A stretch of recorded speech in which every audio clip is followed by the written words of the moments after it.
A guy had been lying in one of the hospitals in Tokyo for a long time. He has been chained to this bed for 3 years now. His body is completely motionless, and only his mind is still functioning. The guy could neither cry, nor laugh, nor make sounds, only think about what was happening around him. His name was Ben, and his only entertainment was watching the TV that hung on the wall, where only boring sports matches were constantly shown. There were often people in his room, such as his mother, who often shed tears as she watched her son slowly die.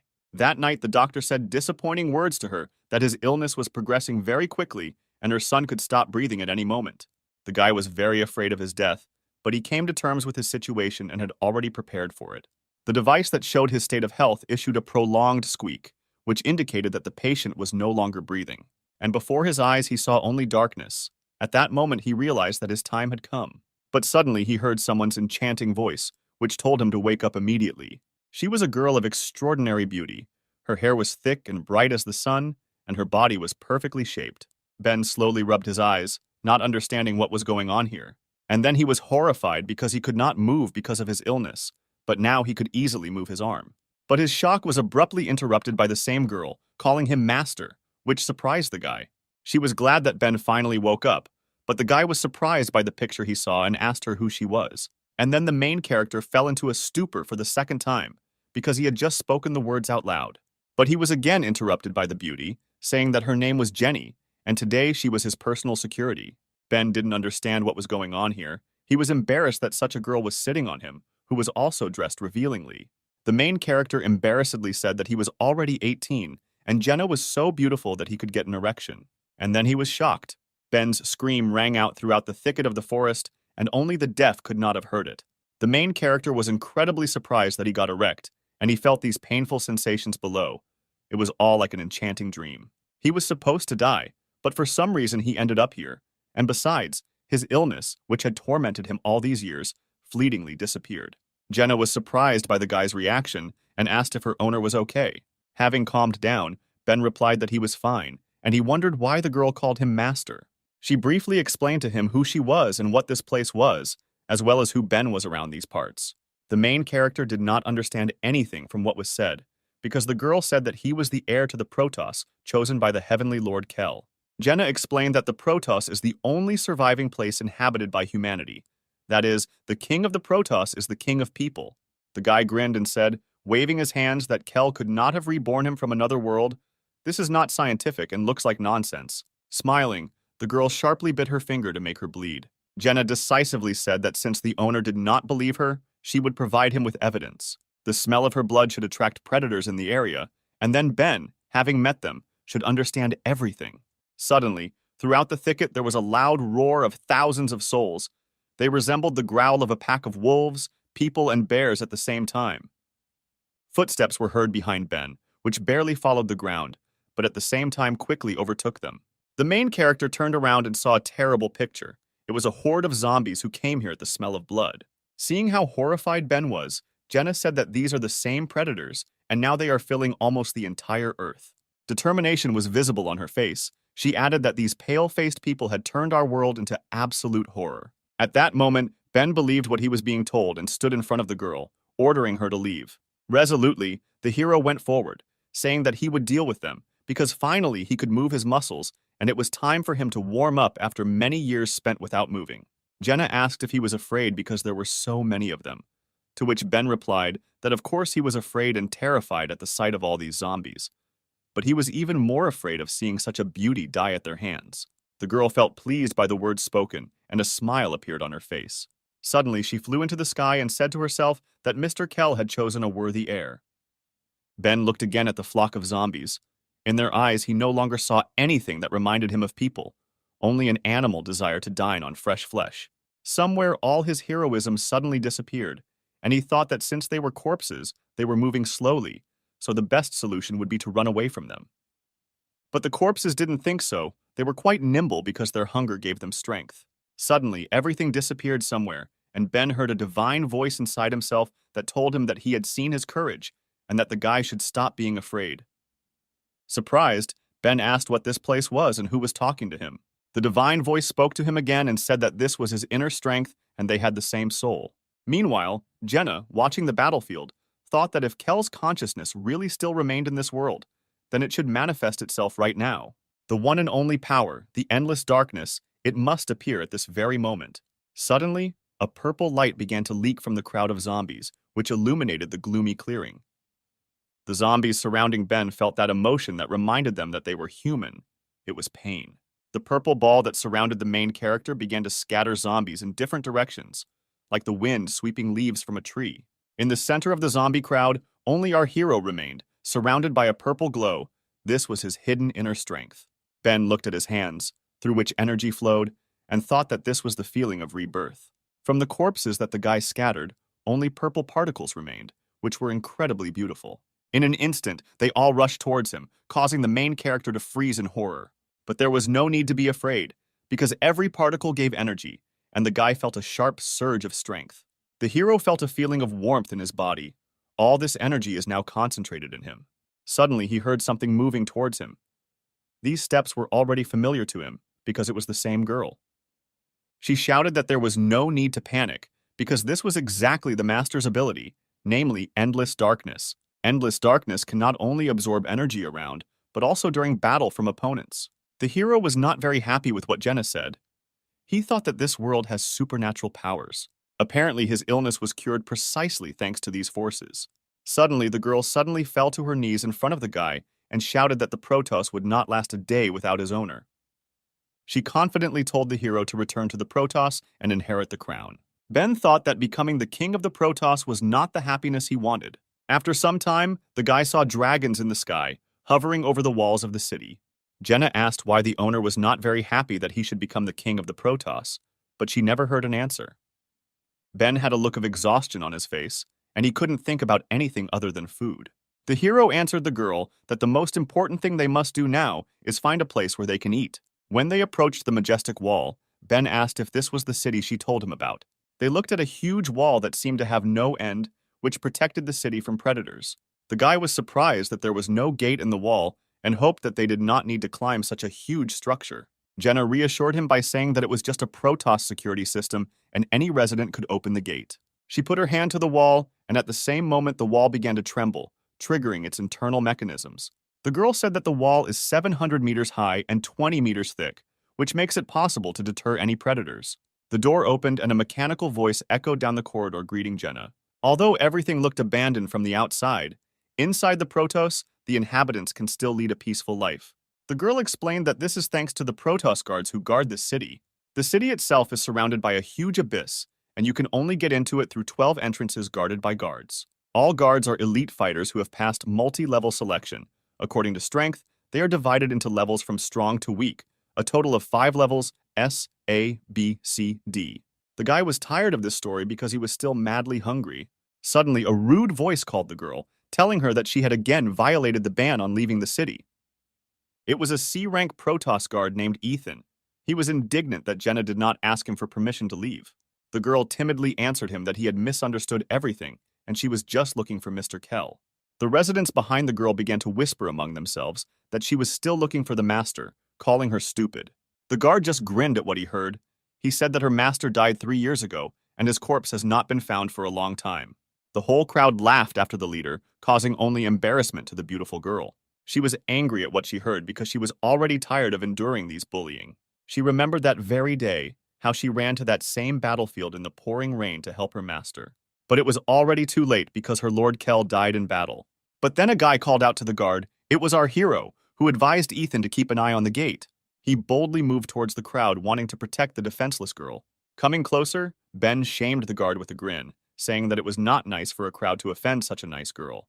From such impudence of some stranger, Ethan jumped out of his chair in rage, and our hero at that moment calmly began to stretch his muscles. The crowd began to whisper again, not understanding why some stranger dared to come out against the main guard at this gate. The guard sharply raised his fist, saying that the Protoss was not happy with strangers. But to his surprise, he missed, even though the blow was quite strong and fast, because our hero turned out to be faster than him. Ben just grinned in the face of the offender, and his legs sparkled from the rapid braking. The hero realized that his body had become so light due to his effect of absorbing energy from his enemies. Immediately, all the guards' minions rushed into battle to teach the impudent guy a lesson. But to their surprise, they all fell to the ground and could not move. It was Jenna. She decided to help Ben using her UR rank ability. She loudly told the guys that no one would touch Ben while she was here. Ethan was amused by this because it was the force pull ability, which creates Earth gravity in a radius, and it was too weak for his strength. He abruptly rose from the ground, saying that he felt nothing and headed towards the hero. At that very second, he was already above Ben and thought that this battle had already been won. But Ben was able to hold back Ethan's blow with his palm. From the power of the blow, the ground under their feet began to crack, but the main character did not even move. The guard did not understand what happened because the arrogant guy was supposed to lose after this blow. And then he began to understand what was happening because his strength began to leave his body. Ben chuckled because he understood how his absorption abilities worked. The guard was horrified and began to beg to stop, but Ben decided to teach the bully a lesson. Jenna was afraid for her owner because she did not fully understand what had happened and began to call him. The entire crowd, including the attackers who watched this fight, were shocked that some stranger was able to stop the guard of this gate. At that moment, a red aura shone around the two guys and suddenly a bang was heard. Meanwhile, somewhere in the Protoss in one of the mansions, a tall man in a red velvet robe was enjoying wine on the balcony when suddenly a girl called out to him. It was an A-rank Protoss guard. She asked if he felt what she felt. Count Dracula, S-rank guardian, looked at her with a tired look and said that he felt this power, the power of Kel. Ethan fell to the ground exhausted and whispered in fear that it was endless darkness, that same legendary force. The guard was exhausted and looked like a living corpse. In surprise, he asked the stranger who he was. Ben looked at the losing guard and said that he was his daddy. The hero called Jenna, who was happy about her master's victory, and asked if they could eat now because he was dying of hunger. They quickly walked through the surprised crowd, talking about how Ben's eating power was enormous, to which the girl replied that he could eat as much as he wanted. The shocked residents only whispered about who this guy was, how he defeated the guard so easily and was using such powerful abilities. But then two girls stood in the way of our heroes, who were dressed just as beautifully as Jenna. The girl was surprised to see them, because she knew who these girls were and did not expect to see them here. The first girl was dressed in a kimono and holding a long katana in her hand. She asked if Jenna had any problems. Her name was Leia. The second girl looked more like a scientist with short green hair. Her name was Sarah. Ben was surprised that Jenna had warrior friends. The girl suddenly pressed herself close to the guy and said that there was no need to worry because her owner had already helped her. To which the guy became embarrassed and told the girl not to do that because he remembers what happened the last time she sat on him. Leia was surprised that Jenna called an unfamiliar guy master because the last time she only called her master that way. To which the girl confidently said that there could be no mistake because Kel chose this guy and he is the heir to the throne. The girls were shocked by what they heard because they, like Jenna, were also Kel's protectors, and this means that now Ben is their new master. The hero was in a stupor because now two more girls will follow him in this world. After a long day, the newly minted team headed to Kel's residence. The girls finally fed Ben, and the bowls of noodles left one after another. Leia and Sarah were amazed at the guy's appetite. They had not seen anyone so hungry for a long time. Jenna watched Ben's meal with admiration. She still remembered how he stood up for her today. The hero put the last plate on the table and notified everyone that he was full. Ben's new defenders wondered how many years he had not eaten that he could eat so many plates of food, and Jenna asked whether the guy liked her dishes. Suddenly, Leia abruptly stood up from the table. All this time she had been thinking about the guy's abilities and wanted to talk to him about it. She didn't understand how the hero inherited the ability of endless darkness and who he was. The girl told Ben that if he really is Kel's hope, then there will be no mercy for him, and his life and training will be harsh. Sarah supported her friend and said that being the master of these girls is not as easy as it seems at first glance. After all, the guy will have to fulfill the last wish of Mr. Kel, namely to become the king of the Protoss and destroy all the corpses. Ben was outraged by another reminder that he should become king because he did not want this. After dinner, the hero went to his room, thinking about what the girls had in mind today and what kind of destiny awaits him. In his room, he began training because he had not felt what it was like to train for a long time due to his illness. After 100 push-ups, Ben began to think that everyone in this city was telling him that he should be the king of the Protoss. After all, why should it concern him? Suddenly, he heard a familiar male voice behind him, who calmly told him that this concerned him directly. The guy turned to the stranger because he was sure that he was alone in this room. The picture he saw amazed him. He did not expect to see this man here. The stranger had long white hair and a robe in golden tones, similar to how nobles dress. It was the Protoss King Kel, the same person everyone mentions when they see Ben.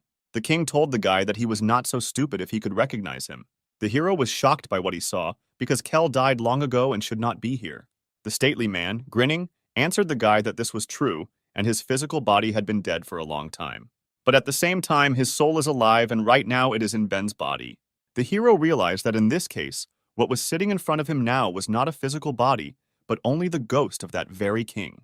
Kel said that this is so because now he is completely powerless and can only be in the form of a ghost, and only the hero can see the king, because he is directly connected with him. Ben was indignant at what was said, because the man brazenly pulled him out of another world, and also placed his soul into the guy's body without asking. The hero approached the king and was filled with anger. He assumed that the ghost wanted to use his body for its own purposes. Kel's calmness was amazing, because he didn't even move. He calmed the guy down by answering that he wasn't interested. Immediately, the king abruptly disappeared and appeared behind Ben, saying that he did not call him to the Protoss for this. The guy saw that the man was calmly sitting on his bed, and just as calmly he said that he had called him only to make one deal. The king explained that he gave the guy the strongest ability in this world, namely endless darkness. He also allowed the hero to have the endless riches that Kel had, allowed him to have the highest status in this world, and all so that Ben could become the king of the Protoss. And after he becomes one, he will need to find those who staged a palace coup 3 years ago and killed Kel. After listening to the king's touching story for a long time, the hero replied that he did not care and would not do this. The man did not expect such an answer, but he reminded the guy that he was in such a position that he could not refuse. Ben decided to have a snack and took a banana from the table, suggesting that since the king called him into this world, it means he definitely has a method to subjugate the guy's will to himself. While he was peeling a banana, he asked Kel to tell him what trump card he had to subdue the hero. The king jumped out of bed and grinned and replied that the guy was smarter than he thought.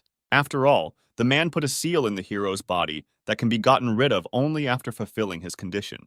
Ben was not happy with what was said, and he asked what kind of seal was installed in his body. Kel explained that this seal is quite cunning, and whenever the hero becomes attracted to a woman, he will feel unbearable pain. It is better to die than to live like this. And if the hero refuses, then his life will be like an unsuitable man. These words struck the guy to the core. His body seemed to be pierced with 1,000 needles. He really didn't expect the Protoss king to blackmail a pawn like this. Ben asked why Kel chose him because he is an ordinary guy, and the king could have chosen a more suitable candidate for revenge. He also suggested that apparently the man could only choose him and not anyone else. Kel was amazed at how the hero guessed everything, because due to an incurable disease, the hero's muscles had completely atrophied, and he was like a blank sheet of paper, the guy best suited for endless darkness. Ben continued his conversation. He said that he was very grateful that the man gave him a second life. But he is a living person and not someone's toy for revenge. After listening to the guy, Kel, with a grin on his face, said that at first he greatly underestimated the hero. Meanwhile, someone's silhouette was sitting on the roof of the house directly above Ben's room. It was Leia, who was surprised that the main character was talking to himself in the room. After talking with the ghost, Ben went to bed. He assumed that it was not a fact that the seal really existed, because then he would wake up every morning in pain. Suddenly, the door to his room opened and an unfamiliar girl appeared on the threshold, dressed in fishnet tights. She was wearing a rather revealing outfit consisting of a bright jacket, unbuttoned wide open, and a daring collar around her neck. Also, part of her outfit was a large minigun which she pointed at Ben's face. Feeling something was wrong, the guy opened his eyes slightly to see what was happening. The picture that he saw shocked him. In front of him stood an angry girl who was ready to kill our hero at that very moment. Ben understood what a sad situation he was in, so he decided to try to talk before it was too late. He asked what the girl wanted to do with him right now. An unknown beauty with pink hair asked him if he had the power of endless darkness. The hero did not understand what to do. He asked the girl to calm down and remove this huge gun, but she was against it, ordering him to shut up. It was Kel's sister Lucy, who was nicknamed the Little Demon. She said that she was not as naive as Jenny, and that the main character used some kind of sneaky trick to take over her brother's power. The guy was struck by the girl's words, and he assumed that since she was the king's sister, she should be his personal guard, like the other girls he had met before. Suddenly, shots rang out, and the hero tried to dodge them, although it was useless in such a situation. The pillow Ben was lying on now looked like a sieve. From the adrenaline in his body, the guy began to shout at the girl because she could have just killed him. But the girl did not slow down. She demanded to tell her how he got her brother's power. Otherwise, Ben would end up just like this pillow. The guy briefly told the whole story of how he arrived in this world and how he received that legendary power. What Lucy heard made her cry because she thought her brother was dead, and now she finds out that his soul is still alive in the body of this guy. Ben hissed like a snake and told the girl to be quiet, because if anyone found out that Kel's soul was in his body, the king's enemies would kill the guy. Out of overwhelming emotions, Lucy threw herself into the arms of the hero, calling him her new brother. But her sudden outburst of love was stopped by the guy's hand, which confused the girl. But the girl did not stop and tried to hug Ben, to which the guy told her that he was not her brother and there was no need to cuddle up to him. If Lucy really wants to help the hero, then tomorrow she must take him to one place. Surprised by Ben's answer, Lucy asked what this place was. The next day, the girl sat outside the establishment, which was emitting pink neon light, and told all visitors not to enter if they still wanted to live. It was clear on her face that she was very embarrassed to be here. She promised herself that if the hero dared to order such a thing again, she would turn him into a sieve.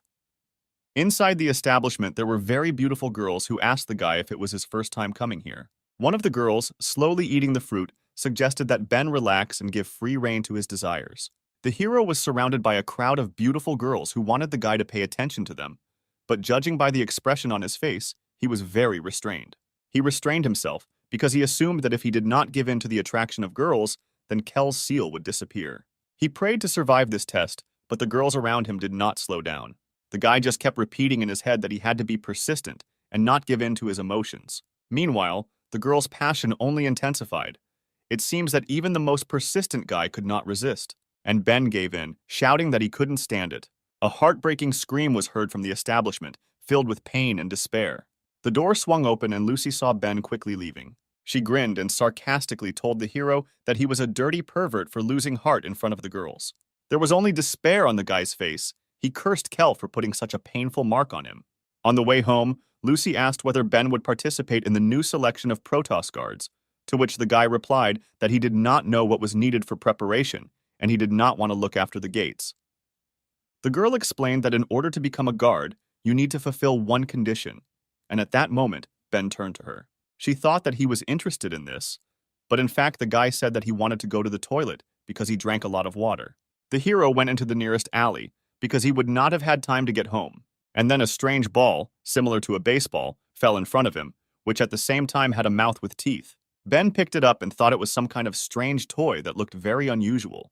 Suddenly, the same ball fell next to him, but of a gigantic size, which scattered all the trash cans in the area.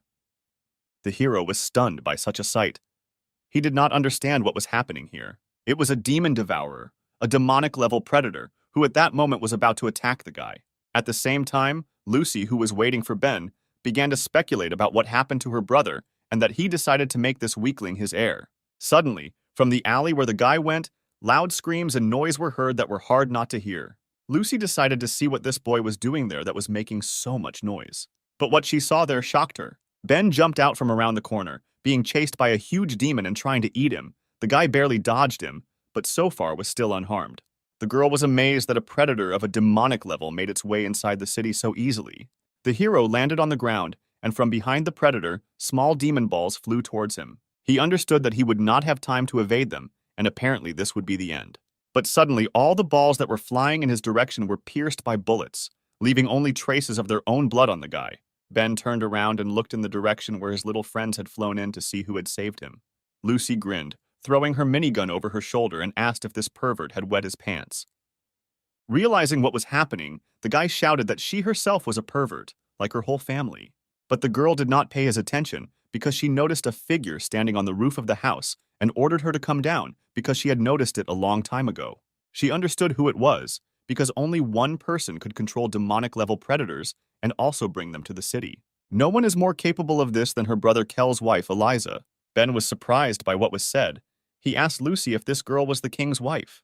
The little demon explained that this girl had a Protoss marriage contract on her body, and at the age of 20, she was supposed to become the king's wife. At first, Lucy thought that she would become her little sister, but now it seems that this girl is just a cheap cookie. Suddenly, the figure on the roof began to move and rush down towards our heroes. She landed on the demon's back with lightning speed and advised Lucy not to joke like that, because she could not marry such a loser as Kel. At this moment, Ben became very embarrassed because of the beauty he saw that had just appeared in front of him. And his heart, it seems, should jump out of his chest right now from such fast beats. The stranger straightened her charming black hair and said that she just needs to kill this guy, and then the marriage contract will be lost. At that moment, A girl flashed through his head, who was very similar to the king's wife. She told Ben to stay away from her because he was not her type. She turned around and left that day when the guy tried to confess his love to her. Ben couldn't move because he saw such a beautiful girl who was part of his memories. He timidly asked the girl who stood in front of them on a huge monster if she was his goddess. Lucy looked at the hero in surprise and thought that apparently this guy had moved his head after all. Ben still looked at the girl with loving eyes. He extended his hand to her and asked her why she came into this world. Was it really for him? At the same moment, the hero receives a strong blow to the face from Eliza, who was perplexed by the fact that he calls her a goddess. The guy made several turns before slamming into the wall, because the girl's blow was quite powerful. Lucy was furious that some girl hit her brother. She began to shout at her not to be arrogant, that she was a bride and could think that she was allowed whatever she wanted. To which Eliza replied that she could not marry someone who seeks entertainment in brothels. This did not calm Lucy. She shouted that the guy's life was her brother's last will, and if Eliza wanted to kill him, she would have to deal with her. Suddenly, a huge mouth of a monster appeared in front of the little demon, which everyone had forgotten about. The girl would not have time to react to how quickly he approached her. She only managed to notice him right in front of her, and it seems she understood how it would end. The demon instantly swallowed her, biting her minigun in half. Eliza told her that she would kill the guy before Lucy was digested in the demon's stomach. The girl was sure that after such a blow, the guy must have suffered greatly, and she hurried towards him to finish him off. Suddenly, from the smoke raised from Ben's landing, a hand reached out to the king's wife. She almost grabbed her by the hair, but the girl managed to quickly dodge by jumping back. Eliza couldn't believe that after such a blow, the guy still had the strength to answer her. A voice was heard from the thick smoke. It was Ben, who regretted that he could not catch her, although he was quite close to it. The girl quickly realized that he used endless darkness to repel the attack, but she was surprised that in just 2 days the guy was able to fully master this technique. The hero was surrounded by an aura of different colors, and it seems there was not a scratch on him. He told the offender that she could not be his goddess, because she had not visited him for all 3 years, and therefore could not come for him into this world. Because of the blow, Ben came to his senses and realized that Eliza and the girl from the past were simply very similar, and that's all. The girl answered him that since he already has a loved one, then even more so she will not marry him, so today he must die. The guy just grinned when he heard these words, because he hasn't loved her for a long time, especially if he becomes the king of the Protoss. Then many girls will want to be with him, including Eliza. She shouldn't hold on to him and she shouldn't be jealous of him just because he went to the hotel. Finally, Ben asked the girl if she liked him. From these words, Eliza fell into a rage. She could not believe that the guy was saying such nonsense. She only came here because she has a marriage contract on her body that she wants to break. Suddenly, the asphalt began to crumble under Ben. He realized that Eliza had used one of her abilities. Hundreds of demons flew out from underground, who instantly lifted him into the air and beat him from all sides. Flying up, they turned around and fell down in order to inflict maximum damage on the guy. From the force of the blow, there was a loud explosion, and the ground around shook. Eliza was sure that this time she managed to catch him. She said after the hero that it was all over, for her demons would not leave even a bone of him. The girl didn't want to kill him at all. The guy was just unlucky to get to this place and be her target. Suddenly, the smoke cleared, and our hero calmly exhaled. A multicolored aura was still visible around him, protecting him. He was sitting at the bottom of the crater that was formed after the impact. Ben agreed that he was unlucky with the place he ended up in. Eliza was horrified. She couldn't believe that this time the legendary power protected the guy. She was also horrified by the fact that her demons now looked like withered corpses. While the girl was trying to understand what had happened, the hero was already heading towards her with the words that in fact he was not going to become the king of the Protoss. Everyone insists that he go down a certain path, but no one asks him what he really wants. He had already died once, and it was this life that Ben decided to live for himself. The hero's words surprised Eliza, but at that moment some noise was heard next to her. Inside the demon that swallowed Lucy, a girl's voice was heard. He asked Eliza if she knew why the little demon uses a machine gun. All because the girl's power is too great, and if it is not controlled, then no one knows what can happen to the innocent. The two fighters were shocked by what they saw. Eliza thought that the compression force of this demon was 2 tons, and she could not open its mouth. Appearing, Lucy shouted that this was R-rank power. Changing her cells, her power became limitless. The girl flew out of the monster's mouth as if from a cannon and headed towards Eliza. If she hit with her blow, it would be fatal. The ground under the feet of the king's wife split into small pieces from the force of Lucy's blow, but Eliza still managed to dodge it. She quickly climbed to the roof of the building, realizing that she had greatly underestimated these two. Ben was amazed at how hot-tempered Lucy could be, although after what she did with the pillow, it wasn't surprising. Eliza knew that she couldn't defeat them at close range, so she decided to use one of her abilities since the two were standing so close to each other. Her eyes became like two blue moons, and her face became as tense as possible. Our heroes thought that this girl was running too fast, and they needed to come up with something to catch up with her. A huge blue ball appeared behind Eliza's back, which illuminated the entire surrounding area. It was the Blue Moon ability. Ben and Lucy realized that they could no longer move, and it was as if their minds no longer belonged to them. The strength of a blue moon rank SSR, just by looking into Eliza's eyes, she can control weak predators. But if you use the light of the moon, then her power increases significantly, and she can control people for a short time. Suddenly, behind me, I heard the sound of a blade being taken out of its sheath, and someone was quickly approaching. Eliza only managed to see the shine of the blade in front of her. She understood that she would not have time to dodge. The heroes again felt themselves in their bodies. They could not understand what happened to them. It was Leia. With her sweeping blow, she hit the girl and interrupted the use of the ability. Eliza was only able to spit out the blood that formed after the blow. It seems that the battle ended at that moment. Leia calmly told the girl that if she wants to kill Ben, then she should first ask her permission. Due to the strong blow, Eliza lost consciousness and fell from the roof of the house. Ben was not taken aback and at the same moment hurried towards the falling girl. He caught her in flight, preventing her from dying from falling from the roof. The guy started screaming at Eliza to wake up. He didn't want her to die here. But the girl's mind has already become clouded, and it seems she has stopped hearing what the hero was trying to tell her. A little later, our heroes went home, namely to the house of Mr. Kell. Eliza suddenly woke up. She did not understand what was happening because she thought that she had died on the roof. The girl looked around, trying to figure out where she was. There was no wound on her ample chest. Eliza was sure that Leia had pierced her with a sword, but there was not a scratch on her body. The girl tried to remember what happened at that moment and why the battle was lost. Before her eyes, there was a picture of Leia drawing her katana with lightning speed, and it seems Eliza saw a demon behind the girl's back. The king's ex-wife got out of bed to inspect the place. She thought that if Ben's protector was nearby, she would not be able to reach him. Suddenly, approaching the terrace, she saw the same guy who was sitting peacefully and talking with someone. Ben talked to Leia, asking her how she managed to find them. The defender reminded that it was her duty to provide security for the heir, and she must always know where the guy is, because not only Eliza is hunting for his head. Kell's killers are looking for Ben right now, and his every move is under threat. And don't forget about the other two heirs. They are Count Dracula, who has great influence in the Protoss, and Kell's older sister, the Archangel Mary. These two are also not happy about the appearance of the hero. Right now, Ben is coming across as a weakling, so anyone could try to kill him, and it would be stupid to let Eliza live. Ben chuckled and replied that he couldn't just watch such a beautiful girl die. Eliza remembered how the guy heroically caught her in the air and helped the girl. She couldn't even think that he was capable of such a thing. The Blue Moon ability had no effect on Leia. She could have easily killed Eliza, but the guy saved her. This touched the girl. Ben still continued his dialogue, saying that he didn't need a wife for nothing, although he was not going to be the king of the Protoss. That's why he didn't let her die then. Suddenly, the door swung open sharply, and Eliza came out onto the terrace, who seemed not to be happy with the guy's words. Ben realized that she heard everything and decided to play dumb by saying that he didn't say anything. Eliza was angry, but at the same time embarrassed. She shouted to the guy that she would not become his wife just because he saved her. Ben, out of shame, did not know where to go, and the girl firmly declared that she would never marry the guy. The hero was shocked by the girl's straightforwardness, once again receiving such a cruel refusal. The two seemed to have forgotten that there was a third person on the terrace. Leia called out the girl's name loudly. The defender was already preparing for battle, drawing a long and sharp katana from her sheath.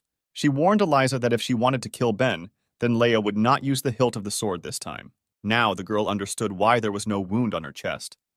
Last time she was hit not with a blade, but with a handle, and only lost consciousness from the force of the blow. Eliza was even more horrified by Leia's strength, and understood that if the defender was next to the guy, then the girl would not be able to defeat him. Suddenly, the girl flew into the air with lightning speed. Her speed was still as high as during the battle. She loudly shouted the name of some creature, which surprised everyone who was on the terrace at that moment. Suddenly, out of nowhere, a huge bird appeared in the sky, heading towards the house. She instantly appeared above the heroes, and her size was so huge that the shadow of her wings covered the roof of the estate. Ben was afraid that Eliza could summon such creatures. This bird was completely different from the demon that she summoned. In flight, the girl did a deft somersault and landed on the creature's head. She deftly maintained her balance, and now it seemed that she had an advantage over the heroes. It was a huge mythical black bird, a blue glow flowed from its eyes, and the air around it shook due to the span of its huge wings. Leia was not afraid of the picture she saw. She knew that, judging by the ancient scriptures, this was a high-level beast. This fight became more and more interesting for her. Having prepared her katana, she decided to cut this beast together with the girl. But at that moment, Eliza turned to the guy asking if he wanted to marry her. If his answer is yes, then she is ready to discuss the engagement with him, but only in private without strangers. The guy realized that the girl wanted Leia to leave and he was a little scared. But he decided to give the girl a chance and talk to her. But the defender firmly replied that she would not leave.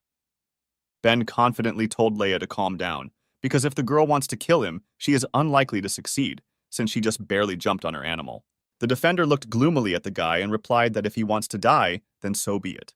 She sheathed her katana and prepared to leave, and the guy still reassured her by saying that he could stand up for himself.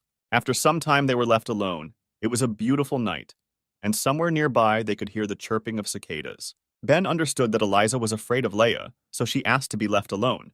He asked the girl what she really needed. Eliza abruptly interrupted him, saying that she admitted that the guy was not as bad as she thought.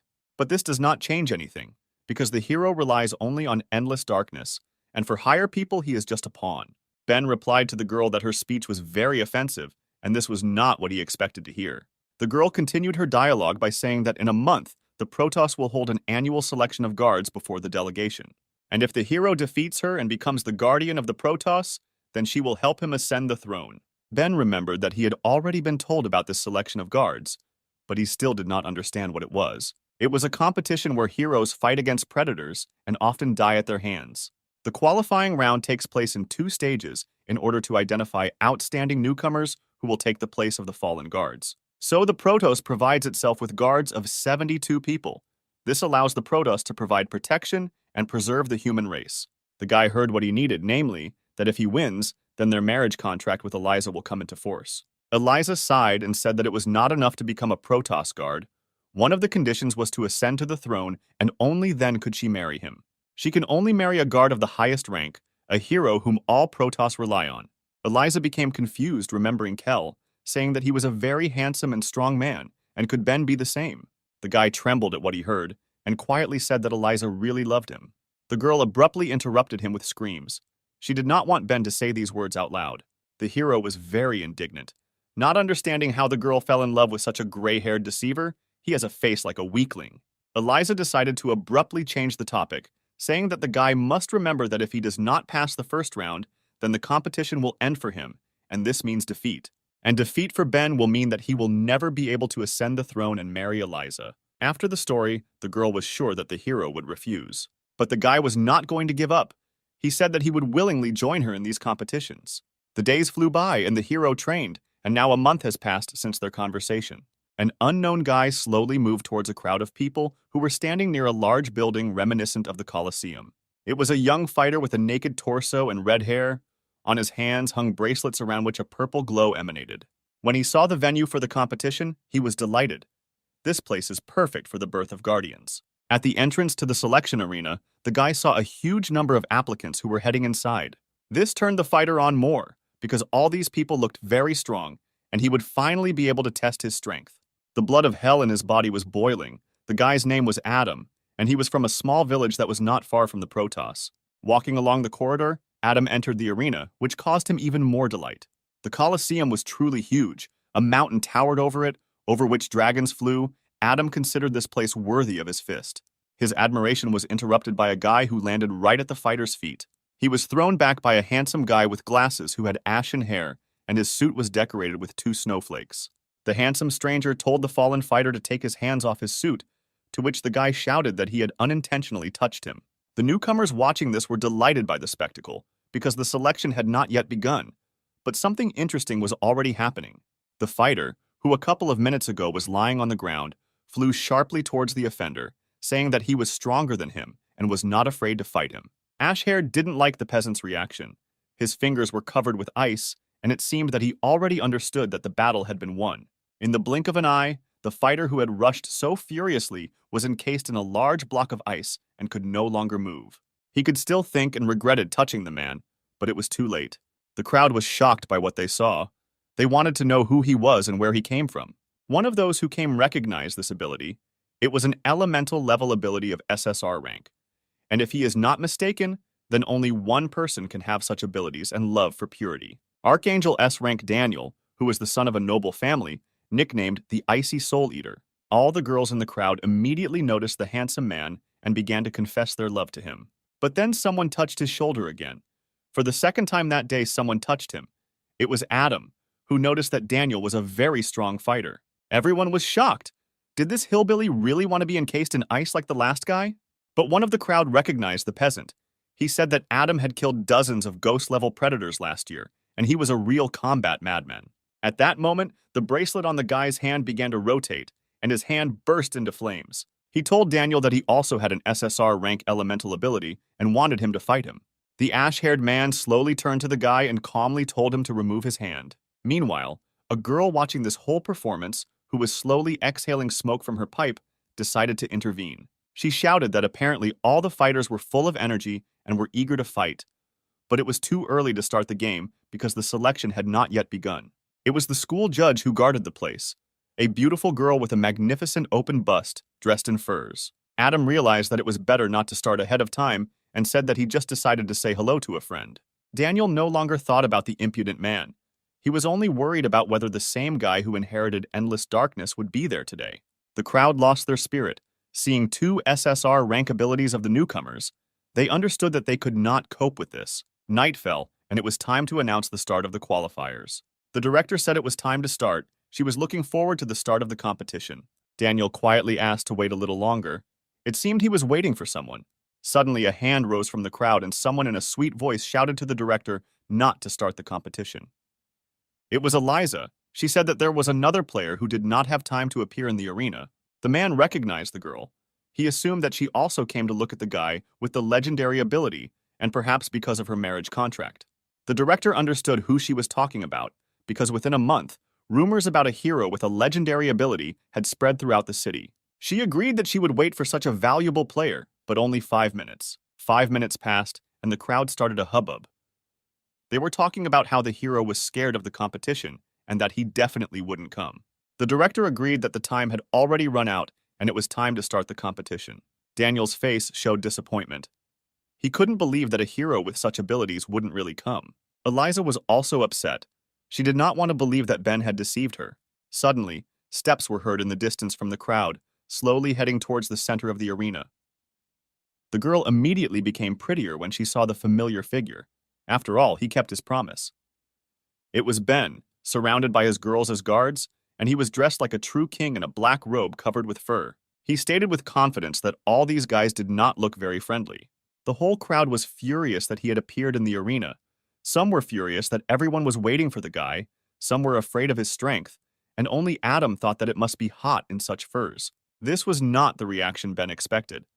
He promised the crowd that he would deal with anyone who stood in his way. Eliza seemed to like how the hero had changed over this month. He looked like such a confident man.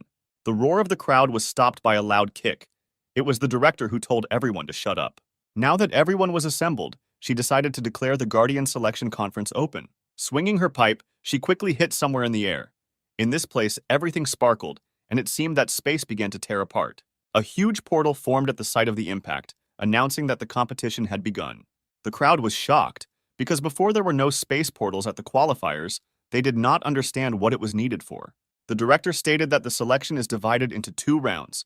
In the first, newcomers should go through the portal, which will send them out of town. All they need to do is stay in the designated area, and the fighters must live in these places for 5 days. Only those who survived have the right to participate in the second round of selection. The crowd began to panic because it was impossible to live for 5 days outside the city, and it was unknown where this portal would send them, perhaps straight to the lair of the monsters. The director stated that it is the duty of the guards to protect the city, and if newcomers are afraid, they can refrain from participating and try next year. Hands immediately reached out from the crowd. Many did not want to take part in this and decided to try next time. Some time passed before there were anyone interested in the arena. Many left the place without trying. Now that only the brave remained, the director asked who would decide to go first. Ben, without thinking twice, said that he would go first. Apparently, he had some kind of plan. Eliza and Daniel were surprised by what was said.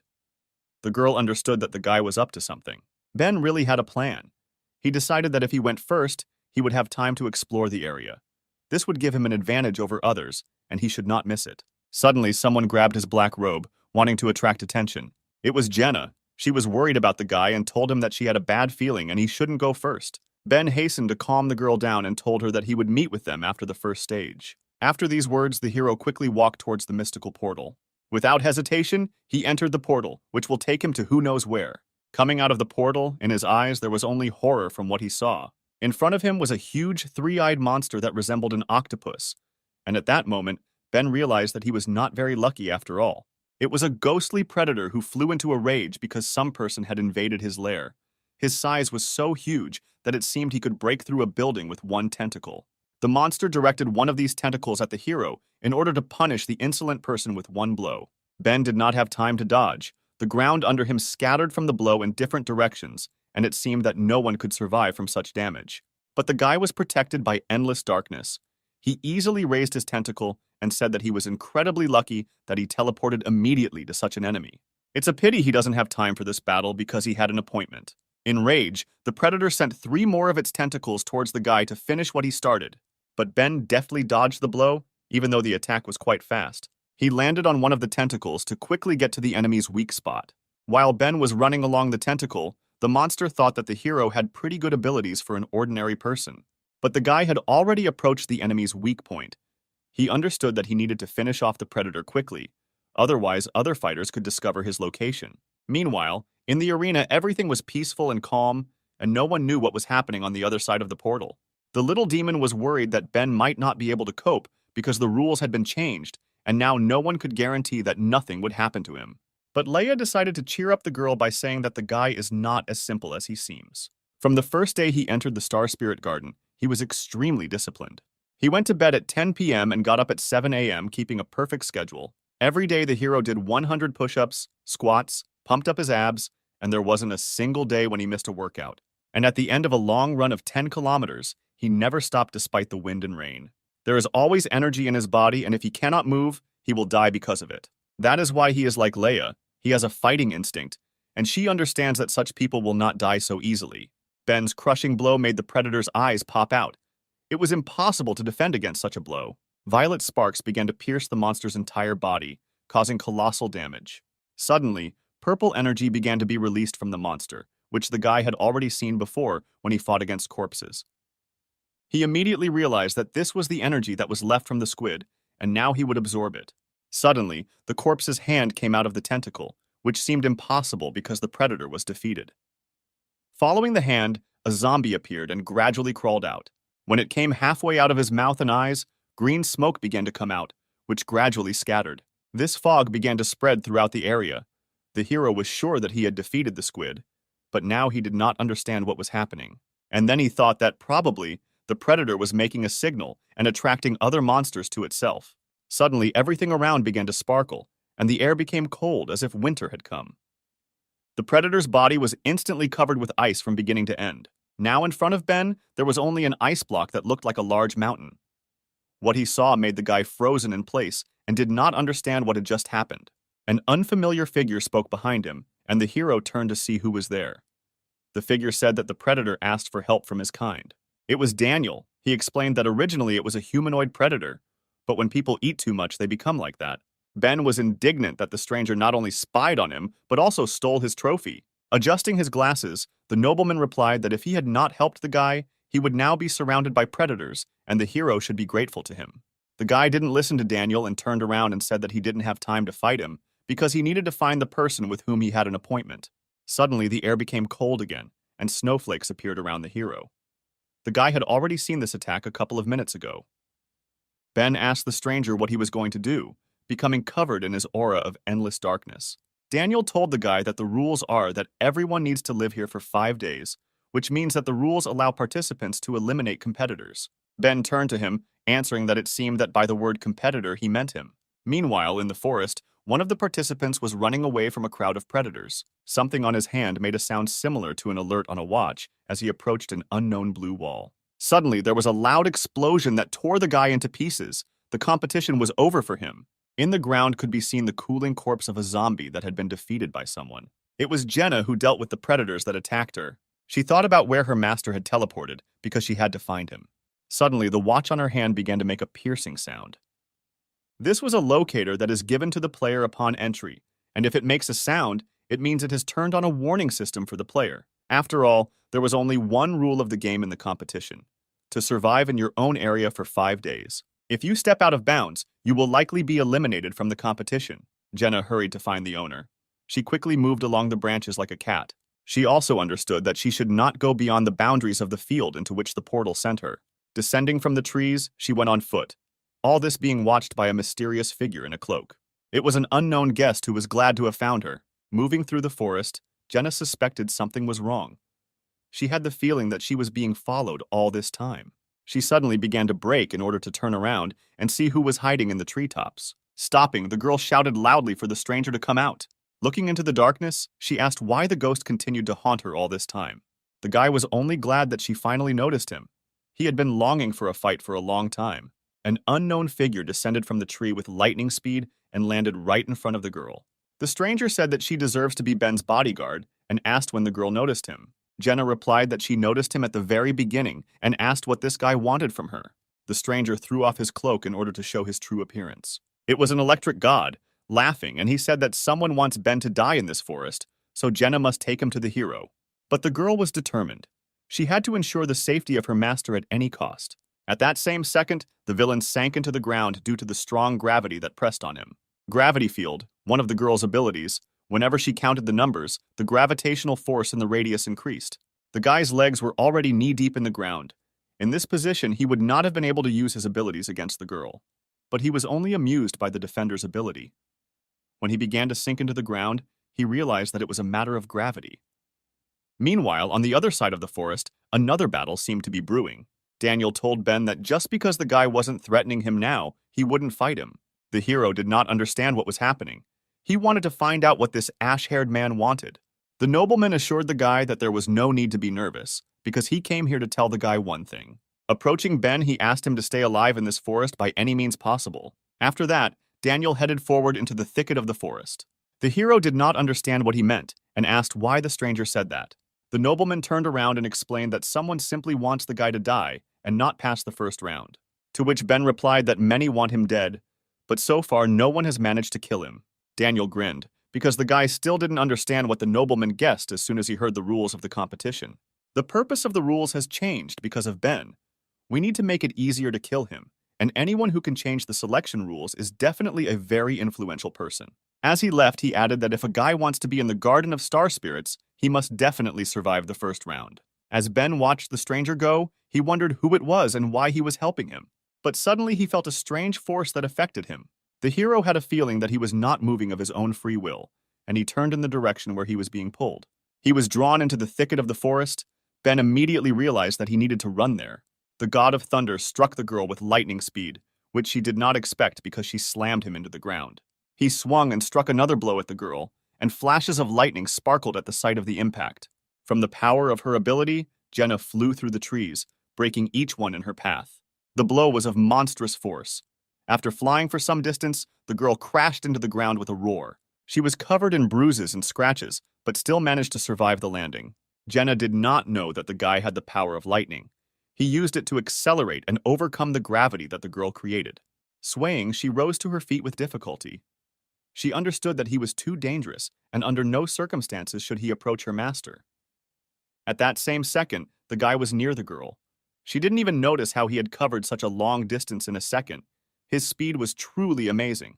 From behind his back, he began to take out a knife, which was also filled with lightning, like its owner. Laughing, he said that if Jenna did not lead him to Ben, he would find him himself along with the girl's corpse on his shoulder. But the defender did not lose her confidence.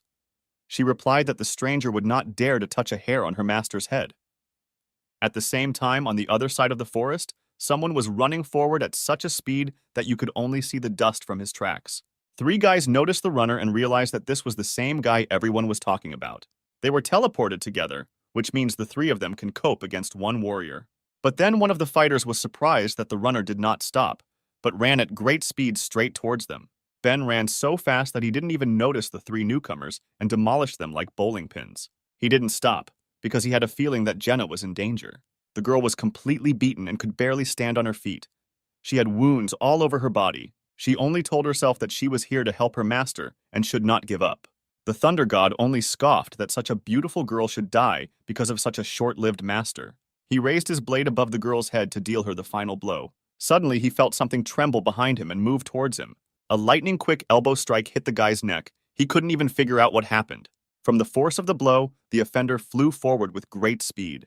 On his way, there was a stone into which the God of Thunder crashed with such force that the entire thicket shook at that moment. Jenna turned around in surprise because she had already prepared herself for the fact that she was about to die. Her owner stood near the stone where the offender crashed, who arrived just in time. Ben stood near the stone where his opponent crashed. The force of the blow was so great that a crater formed in the place where the God of Thunder flew. The guy was hit in the neck, so he no longer showed signs of life. The hero was glad that he was on time, because if he had been late even for a minute, then Jenna would have come to an end. After some time, the heroes were sitting in a clearing. The guy apologized to the girl for the fact that because of him, she went to these competitions. Jenna reassured the guy she was sorry that she, as a guard, could not protect her master, and he himself had to protect her. She was also surprised how he could find her in such a large forest. Ben said that he felt that the girl was in danger and even sensed where she was. The girl was amazed that her master had such an ability. Although he did not have such an ability, it was just sensations. Meanwhile, in the place where the battle ended, strange things began to happen. The DNA in the body of the defeated warrior began to rearrange itself, and by some miracle he began to come to life. The body, dead a minute ago, began to move little by little, trying to come to its senses. A strong wind blew and Jenna began to cough. Her wounds were very deep. The guy, without thinking twice, took off his robe and gave it to the girl so that she would not freeze under the tree. He told the defender to put it on and rest well after the fight, while he would look after her. The hero added that the girl took care of and looked after the guy for the last month. Now it's his turn to take care of her. These words touched her very much, and despite the severe wounds, a sweet smile shone on her face. It got dark outside. The girl fell asleep recovering from the battle, and the guy, as promised, sat and guarded her. Not far from their small camp, strange tentacles began to stir. They stuck into the ground in order to attack our heroes unnoticed. Emerging behind Ben, they headed straight towards him in order to kill him before he understood anything. But with a quick movement of his hand, the hero grabbed the tentacles and tore them apart, stopping the enemy's attack. He had long realized that the God of Thunder was pretending to be dead, because if he died, Ben would begin to absorb his life energy. The guy explained that he would really be dead from such a blow to the neck, but he was injected with a drug that turns him into a predator, so it is not so easy to kill him. The attacker also thought that the hero had absorbed the power of the gate guard he had fought with earlier, and he had been training hard for the last month. Perhaps Ben could reach level B. Suddenly, the God of Thunder began to curl up, and an ominous aura mixed with lightning discharges began to emanate around him. A bunch of other tentacles that were on his arms suddenly burst out from his back, and his skin color changed to the gray of corpses. Ben didn't expect to see such a spectacle. He also didn't understand what was happening to this guy and who he was starting to turn into. It was the highest form of a thunder god, the strong body of a predator, and SSR rank lightning. He laughed hysterically, shouting that the hero was about to die because the predator was at the top of Class B. But Ben did not listen to the offender for long and immediately hit him in the face, ordering him to shut up. From the force of the blow, the God of Thunder flew towards the forest, but Ben moved to where the guy was flying in order to finish him off. He slammed him into the ground with all his might, holding his face with his hand. Due to the speed of the impact, the ground under the guy broke, forming another crater. This time, energy began to be released from him, which the hero was ready to absorb in order to gain the ability of a fighter. Enraged, he stood over his opponent, saying that if the Thunder God is the best in Class B, then the hero is the top of Class B. But the enemy did not listen to the guy. He only thought that the most terrible ability in the endless darkness is that it drains the energy and abilities of the opponent. He did not understand how Ben was able to master such power in just a month. Life flashed before his eyes. He remembered a man in protective overalls who warned that the drug was experimental and whether the guy really wanted to inject it into himself. The future God of Thunder was chained to the wall. His heartbeat was monitored by doctors so that the experiment was successful. Through severe pain, he grinned and told them to continue because the guy could stand it. After the experiment, the gray-haired old man explained to the guy that he had received the strong body of a predator, but the fusion of cells was insufficient, and he never received any second ability. He was disappointed in this, because despite the fact that the soldier survived, the experiment was a failure. The unknown man continued to say that in order to create an artificial predator body with double strength, they were still missing one thing. This is Ben's body, the Dark Infinity Crystal. Preparing for the blow and concentrating energy in his hand, the hero asked the enemy how he managed to take the form of a predator and remain sane. He also wanted to find out who the guy's boss was and what their goal was, but the warrior, resigned to defeat, refused to tell Ben the truth. He just said that according to his calculations, the hero cannot be his opponent, and he is very curious why he is so much stronger than expected. Ben only replied that he simply had an extraordinary talent. It seems that the conversation was over. But suddenly the clouds thickened and rain began to fall from the sky, signaling that a thunderstorm was about to begin. The guy was surprised by this phenomenon. He realized that today, God is on his side. Feeling a surge of strength, the predator asked Ben if he knew why lightning strikes when it rains. But the hero did not listen to him. He was preparing to strike the final blow by asking what the guy's last words would be. A crack of lightning was heard in the sky. At that moment, the god of thunder attracted the natural elements to himself and directed his strike. Suspecting that something was about to happen, Jenna headed to her owner. She shouted to her master that it was dangerous and for him to leave. There was a roar and a huge bolt of lightning struck from the sky, directed towards where Ben stood. The lightning did not hit him because something pushed him away, and he fell to the ground without being hurt. A crater formed in the place where the lightning struck. If the hero had been there, his endless darkness would not have saved him. The dust kicked up by the impact began to clear, and Ben began to come to his senses. At that moment, he realized what had happened and saw a terrible picture that plunged him into horror. He saw Jenna in the place where the lightning struck. The girl defended her master by throwing him back and taking the blow on herself. Unfortunately, after that, she showed no signs of life. The god of thunder was already heading towards the hero, saying that the girl ruined his plan because she was ready to die for her master. The lightning gave him enough energy to recover. It seems that even the heavens helped him in this battle. Ben flew into a rage. An aura of endless darkness began to surround him. He could not believe that Jenna gave her life for him. The hero jumped to the offender with lightning speed, shouting that he would kill him. The god of thunder was not afraid of the guy, but only directed his electric tentacles in his direction to protect himself. The tentacles pierced Ben's body. Blood began to appear from all parts of the body, but the guy did not feel pain because he was intoxicated with rage. He was getting closer and closer to the enemy, and the tentacles were piercing more and more parts of his body.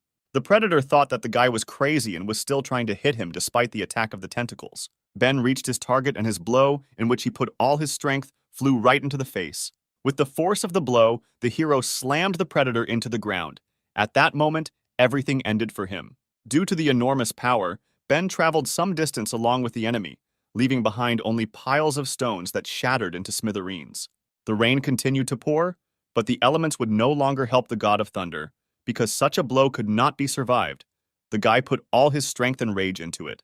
The predator was hanging on the wall of the crater, and its head was firmly pressed into the ground so that it could not get out of there. Finally, Ben told him that it doesn't matter who he is or who is behind this guy. After all, he will find them one by one until he completely destroys them. Purple balls began to appear from the guy's body. This was all his energy. She headed towards Ben so that he would absorb the power and abilities of his opponent.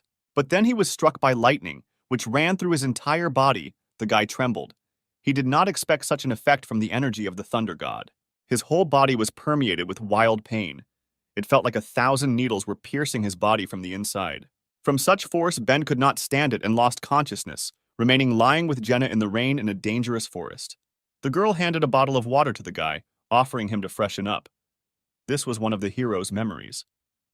She asked him if he really wanted to take part in competitions, because they could be quite dangerous. Ben was surprised by this question, because everyone was always talking about how he needed to become king. As a guard, Jenna wanted him to be sympathetic, but as a friend, she didn't want him to get hurt. The guy was shocked by the girl's confession, because he thought that everyone considered him a tool for Kel's revenge. He did not know that Jenna cared about him with all her heart. The girl stood up from the bench and stated that since she was not a Protoss guard, she could also apply to participate in the competition. And so Jenna will go with the owner, so she won't have to worry about him. Meanwhile, on the other side of the Protoss, two people were discussing something among themselves. The girl in the red velvet kimono said that their operation had failed, and the signal had disappeared. She thought that with the power that the Thunder God had, it was impossible to lose, if it was possible that they had the wrong information about Ben's power. The gray-haired old man slowly said that perhaps they were missing something. Most likely someone else went with the guy and is helping him in this competition. The girl was surprised because she thought that only 4 bodyguards were with him. The old man, angry at the failure, said that they shouldn't think about it now because there were 4 days left before the start of the selection, so the girl should go after the corpse of a predator who lost in battle. Suddenly, the girl's figure found 2 heroes who were lying at the bottom of the crater, exhausted. It was Eliza. She understood that while the hero was unconscious, this was an excellent chance to kill him and terminate the marriage contract. She slowly approached the wounded body of the guy. He still did not move and could not defend himself. Eliza prepared to attack to finish off the guy, but at that moment, she for some reason began to hesitate. It seemed to her that the guy was blaming her for what she was trying to do now. The girl struck and blood poured out in all directions. She pierced the abdominal cavity and grabbed the heart with her hand, which she then tore out. But not from Ben's chest, but from the chest of a zombie who snuck up on her from behind. At the smell of the blood of the heroes, a crowd of dead people came, eager to feast on fresh flesh. She turned to the guy and said that she was helping him only because he himself was not able to fight. Eliza began to fight the monsters. She killed the zombies one by one. They were not her rivals, so it was easy. After Eliza dealt with all the opponents, she said that it doesn't matter how many there are because they are too weak. But suddenly the ground shook under the girl's feet. It felt like an earthquake had started. A huge monster, the size of a 5-story building, emerged from the ground. On his head, he had a helmet that looked like a knight's, and he was emitting steam from his mouth. Eliza was shocked by the size of the creature. She wondered who it was. It was a demon-level predator called the Arbiter, and he was furious that the girl dared to attack his minions. He quickly raised his hand above his head, condemning the girl to death. The referee's hands fell on Eliza like a meteorite falling to the ground. Everything around shook from such a colossal force of the blow. But the girl was fast. As always, she managed to dodge the attack. Jumping towards the tree, Eliza sharply pushed off from it to fly towards the referee. She was faster than the giant, so she was sure that he would not have time to evade her attack. But the referee managed to put his hand in front of him, and the girl crashed into it. He threw her to the ground. It seems that the enemy was not so simple, and defeating him would be more difficult than a crowd of zombies. The arbitrator shouted so that the girl did not contradict him. She landed next to the crater where the heroes lay, but was not seriously injured. There were only a couple of bruises and scratches on her. Eliza thought about the fact that the level of a predator depends on how many people it ate. After eating 100, it will receive a ghost level, but this one was many times stronger than such predators. Was he really able to eat 1,000 people and reach the demonic level? The monster did not wait and rushed to attack. Attacking, he constantly repeated that he was condemning her to death. And then the girl realized that the attack was not directed in her direction. The Arbiter attacks the unconscious Jenna and Ben. A hail of blows, called divine punishment, rained down from the sky. The force was so great that the earth literally rose into the air, and the stones crumbled like cookies. The arbitrator shouted that no one could escape his justice and was preparing for a new attack. His rage knew no bounds. He struck for the last time at the place where our heroes were. That's all. The battlefield looked like a field after a meteor shower, and the referee was confident that he had won. But as soon as the dust settled, he saw the hooves of the creature standing over Eliza, who seemed unharmed by the blows, like the heroes who lay unconscious. The creature exhaled steam, and the Arbiter was surprised that he was able to stop its attack. This was a macho rhinoceros, a ghost-level predator, and he took pleasure in receiving fierce and strong blows. The more you beat him, the more he gets excited after all. He was useful to Eliza. The girl thought that she couldn't leave the heroes here because Ben once saved her, which means now it's her turn to help him. The rhinoceros provoked the predator to attack it more and more. The arbitrator was surprised by such an unusual creature. He immediately rushed to attack. But the rhinoceros just wanted this. He took pleasure every time the predator struck him. Eliza understood that although the macho man is persistent, everything has its limit, and over time they will lose. Therefore, it was necessary to act while there was time. She took out another creature card from her pocket. The referee continued to beat the defender. He longed for the death of the rhinoceros and hit him again. But at that moment, Eliza used the ability of visual exchange, inhabiting the body of her beast. The referee froze, because his gaze was directed into the macho's eyes, and now he was under the girl's control. He understood that he was much stronger than her, and therefore it would not be possible to hold him back for more than 3 seconds. Suddenly, a voice was heard behind the predator's back, shouting that 3 seconds would be enough for them to deal with him. A whirlwind flew into the arbitrator and passed through the creatures. It was Eliza's phoenix, which she summoned while the monster struck at the rhinoceros. He was not ready for this. Now there was a huge hole in his chest, because of which he lost his balance and his strength. The arbitrator fell to the ground with a roar without showing any signs of life. The girl was glad that they had won. It seemed that after such a wound, the monster would not be able to continue the fight. But the phoenix warned that it was too early to rejoice, because the predator simply fell, but did not die yet.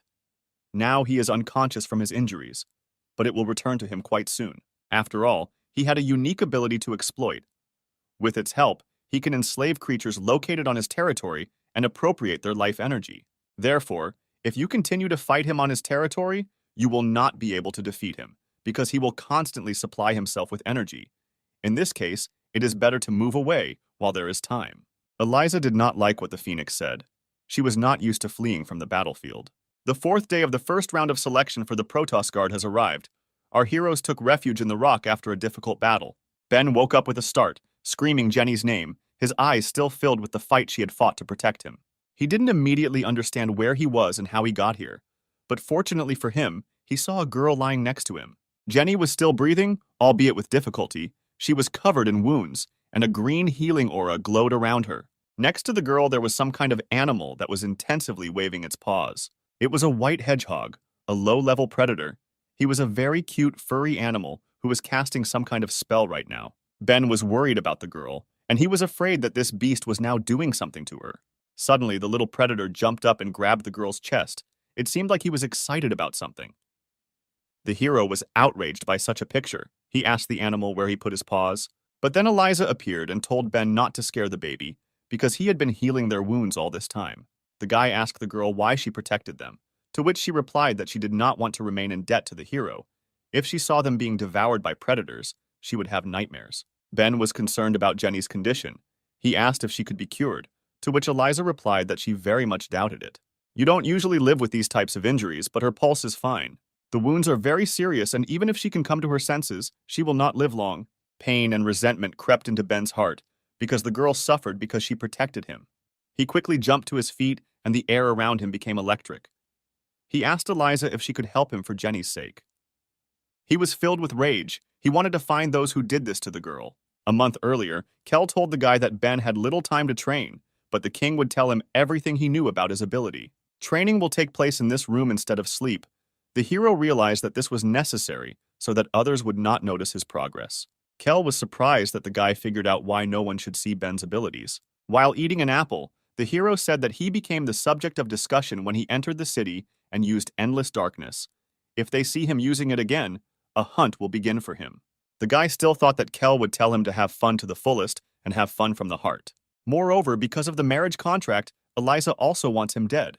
He assumed that the king knew this would happen. If he just goes to sign up for the qualifiers, then the guy's plan will be immediately figured out. Otherwise, the hero may not live to see the start of the qualifiers. He also added that Kel most likely expected that the guy would take part for the sake of a beautiful girl. After listening to everything Ben said, the king said that for an 18-year-old guy, he thinks very well. The end of the first round of selection for the Protoss Guard has come. The hero was sitting in ambush on a tree. He assumed that whoever was behind the attackers would want to remove the corpse and evidence in order to continue to remain in the shadows. His plan was to catch the person who would come for the corpse and interrogate him. And he was right. Suddenly, a refined figure of a girl appeared at the crater. She was wearing a very beautiful red dress, and in her hand she was clutching a weapon that looked like a sickle. It was Vanessa, the master-at-arms, who swung her sickle and directed its chain towards the corpse. The chain wrapped around the dead thunder god and pulled him out of the crater. The corpse fell next to the girl. She laughed at the deceased, because he was turned into a predator, and he was still weak. Still, she admired Ben's strength and wanted to get to know him better.